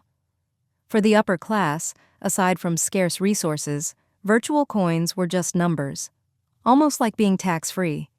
No wonder everyone followed the rules and liked coming here. "So this really is a proper trade fair?" Jing Shu nodded, satisfied. Virtual coins were just numbers to her now. After all, when you owe enough, you stop caring. With the new tobacco factory, she'd have a big stake. And a big stake meant investment. No money? Borrow it. Whether it was a 10-year quick loan or 30-year slow death, the interest was just a string of numbers. Jing Shu couldn't be bothered to count. According to the rules, your fur coat is worth 50,000, gloves 3,000, boots 5,000. If you sell for more than 20% above that, you pay a premium tax, which is a percentage of the goods.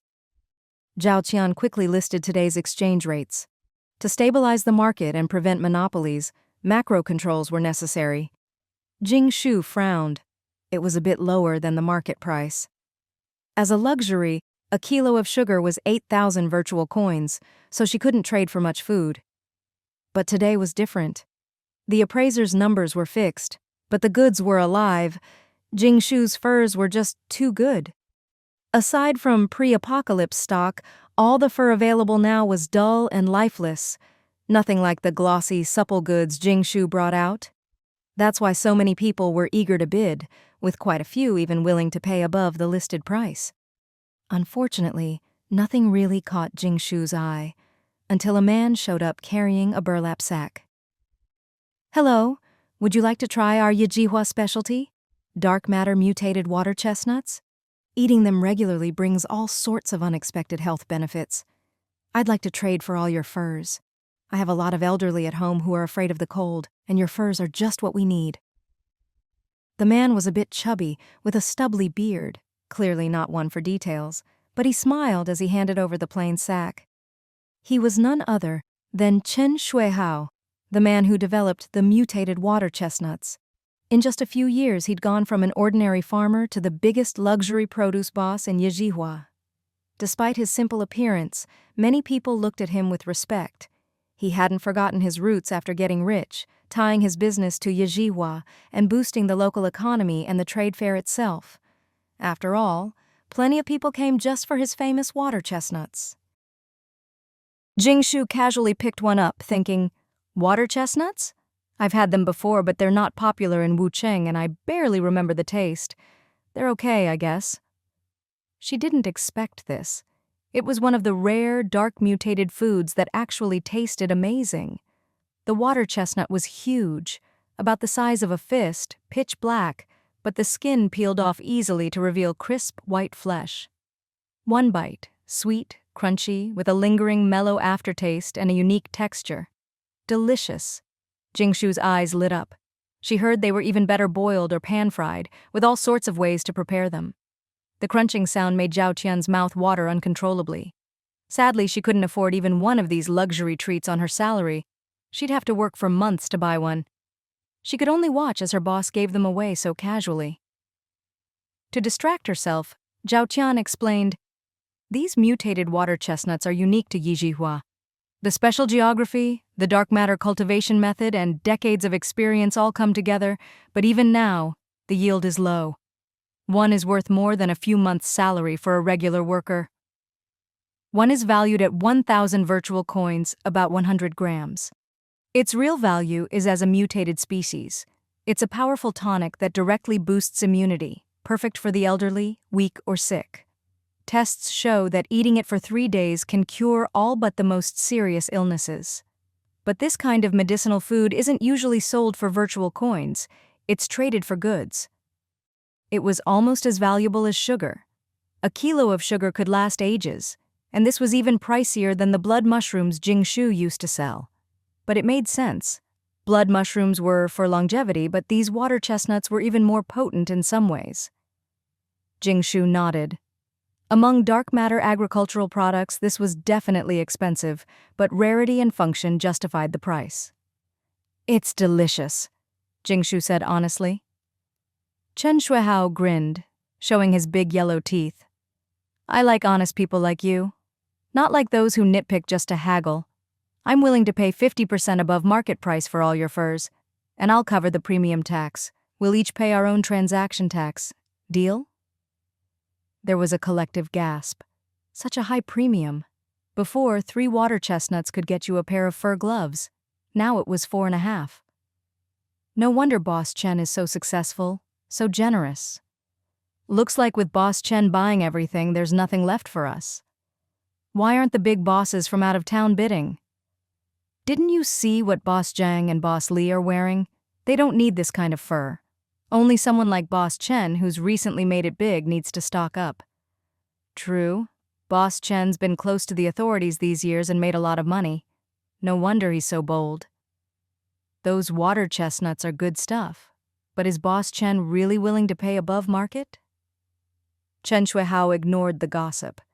He knew these furs were the real deal.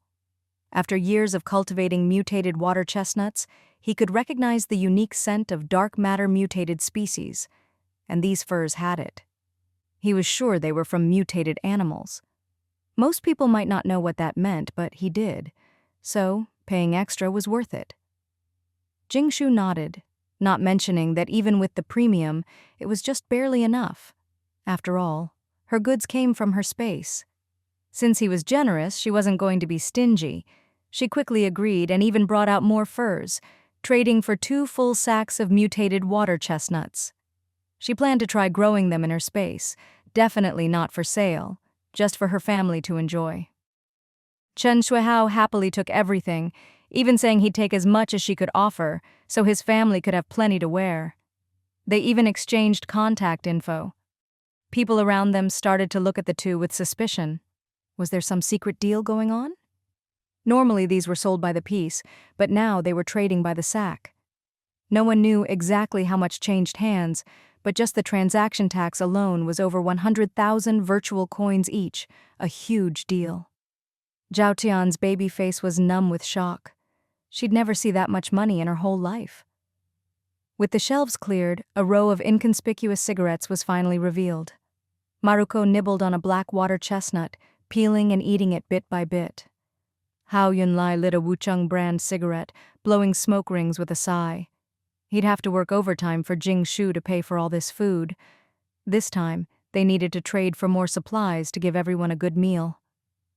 Zhao Tian watched, feeling it was all so unfair. She wanted to taste one too, but her mouth just kept watering. Soon, the scent of cigarettes filled the trade hall, lingering in the air.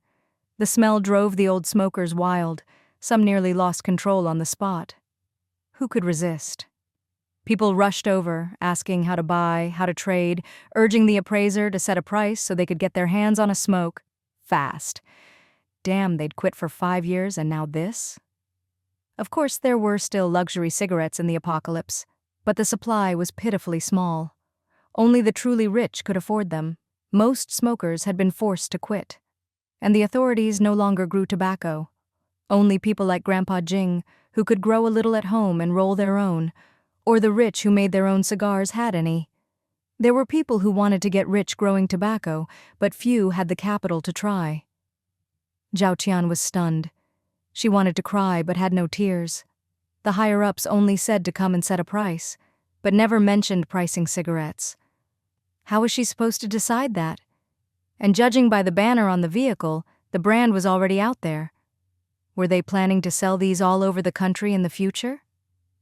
Well, Jing Shu spoke up at just the right moment. I've brought 2 types of cigarettes this time. One is a regular, non-filtered cigarette, tentatively priced at 30 per stick. The other is a premium soft-core filtered cigarette, tentatively priced at 80 per stick. You can use these as a reference to set your own price, but on our end, we'll still trade goods based on these values. The corner of Zhao Tian's mouth twitched. She understood the domineering message. I'll accept your suggestion, but I'm still sticking to my plan. If that's the case, what's the point of setting a price? Should I call the higher-ups? Go ahead. While Zhao Tian was on the phone, Hao Yunlai kept blowing smoke rings and explaining the different sensations of each cigarette, making everyone around itch with anticipation. They could hardly wait. Jing Shu then took out a stamped inspection report and said, "These 2 types of cigarettes have 300 times fewer carcinogens than ordinary pre-apocalypse cigarettes. They're extracted from pure, natural dark matter with no other chemical additives. You could say they're almost non-carcinogenic. The inhalation rate is 5 times higher, and while the flavor is milder, the aftertaste is richer and more mellow. Later, we'll also launch several different flavors." But come on, if you're already smoking, who the hell cares about health? We want a strong kick. The stronger, the better. Max, you get it? Just as this group was about to jump out of their skin, Jing Shu smiled and waved at Maruko. Maruko, unconcerned with the details, wiped her hands clean on her waist, then took out a mini cigarette, about the length of a pinky, from the Hulk's mouth. She handed one to everyone and expertly lit them up, quick and efficient. Jing Shu said, "Guests are guests. Whether you trade or not, today everyone can try 1 cigarette for free. No need to buy, just want you all to taste our cigarettes and give some feedback." Boss, you're so generous. There are free cigarettes to try over there. Everyone, go get one. Really? Everyone gets one? What about us workers? Everyone, even temps. A crowd surged over. Jing Shu's cigarettes attracted even more people, including several big bosses from nearby. In this post-apocalyptic world, selling cigarettes meant something special, and the sharp bosses knew it. If they could get cigarettes at a good price and resell them elsewhere, they'd make a killing. The processed tick cigarettes burned with a richer aroma, a fresh initial kick followed by a mellow, lingering aftertaste, even better than regular cigarettes. Just a few puffs sent the old smokers into a reverie. The place quieted down as everyone savored the new flavor. A faint nicotine rush hit the nose, then the brain, making people feel a bit lightheaded. Some even felt like they were floating. The only issue was the cigarettes weren't strong enough. After finishing one, people still felt unsatisfied, wanting more and more with each puff. These are amazing, better than I imagined.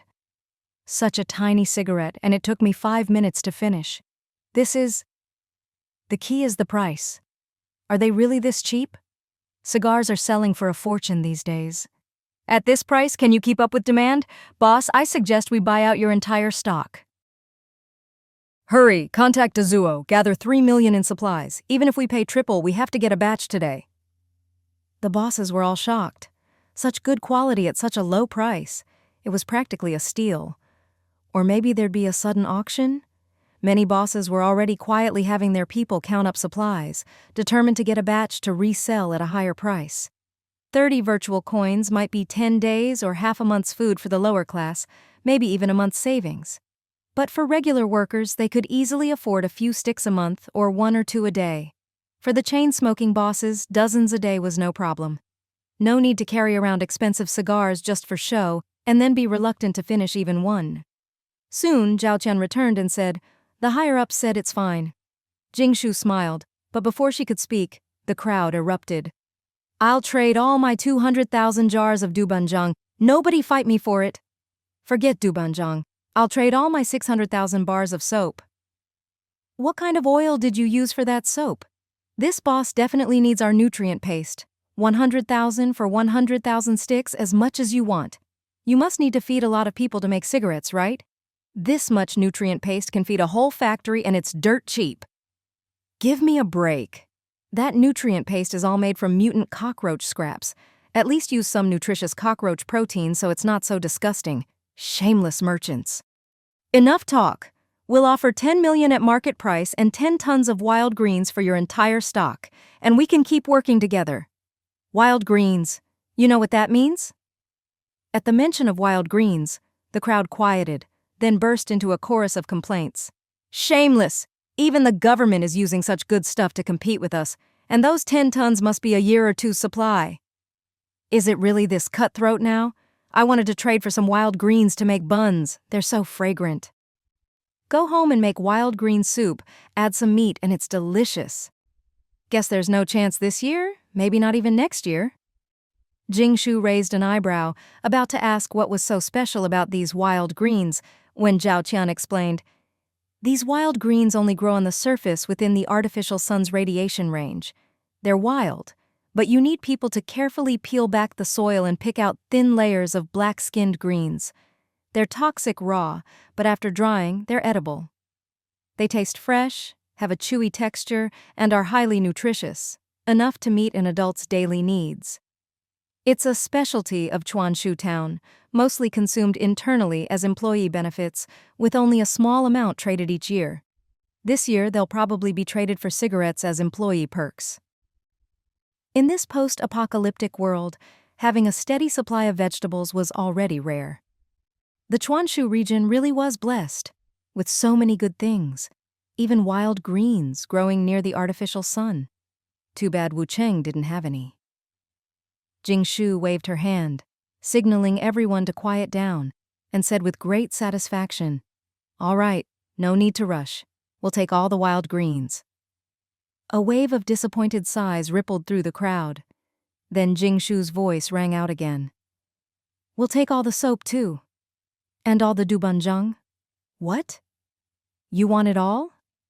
How many cigarettes did you actually bring?" By conventional thinking, cigars are always sold one by one. These cigarettes had just hit the market, and at 30 virtual coins each, it was basically a steal. Plus, with resources so tight these days, even with a powerful financial backer, there couldn't be that many produced. After all, even mining requires manpower, and no one can produce a huge amount all at once.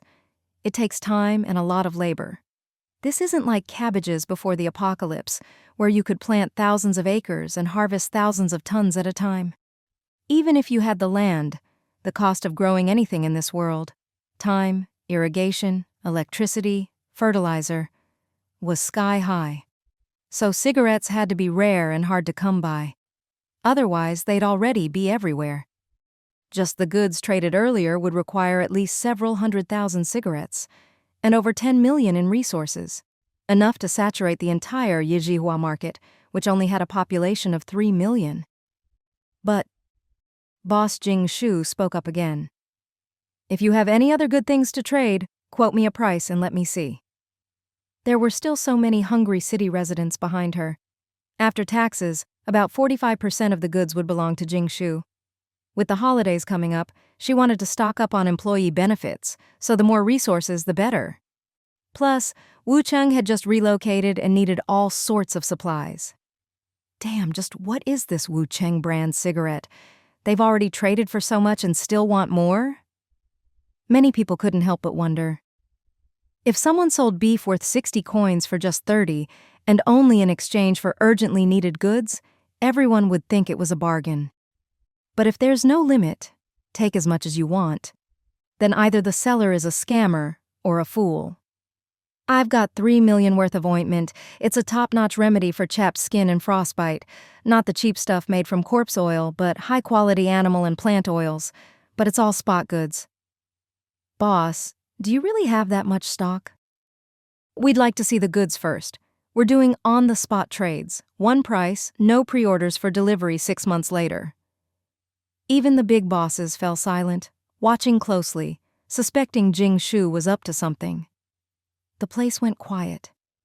No one could have guessed that the people from Wucheng had dug up the ancestral graves of ticks and gotten their hands on endless raw materials, enough to make countless cigarettes at once. Jing Shu smiled and snapped her fingers. The hulks, well-trained, transformed like transformers, their bodies splitting and unfolding into 5 or 6 layers of tiered shelves, instantly displaying row upon row of neatly stacked cigarettes. In a flash, the entire 10-plus square meter display area was packed with cigarettes. The scene was eerily quiet, like that Stephen Chow movie where a tiny room is filled with silver, blinding everyone. Zhao Qian's jaw dropped and didn't close, drool running down her chin. Now she understood why everything was so square when they came in. These creatures were packed full of cigarettes. Ahem! After 3 or 4 seconds of stunned silence, Jing Shu had to cough twice to get everyone's attention and continued. If you've already quoted a price, go ahead and trade with Mr. Hao here. Ms. Zhao Qian, please help tally up the totals. Anyone else with goods, hurry up and bring them over and quote your price. This is all we've got. Once it's gone, we're leaving. Leaving meant leaving Yizhihua. With so many cigarettes already traded for high-value goods, there was nothing else worth trading for. Besides, Junbao and his team were almost back, and they needed to set off for the next stop to establish another cigarette factory. There was still a ton of work ahead, and the original plan might have to change. Jing Shu might not be able to wait for the rest of the team and would have to travel with her family.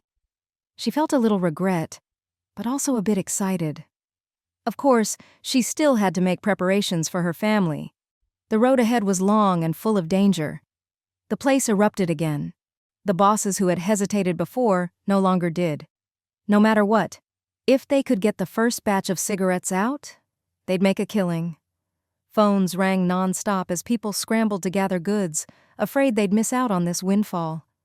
But in reality, even Yijihua's entire purchasing power couldn't buy all the cigarettes Jing Shu had brought.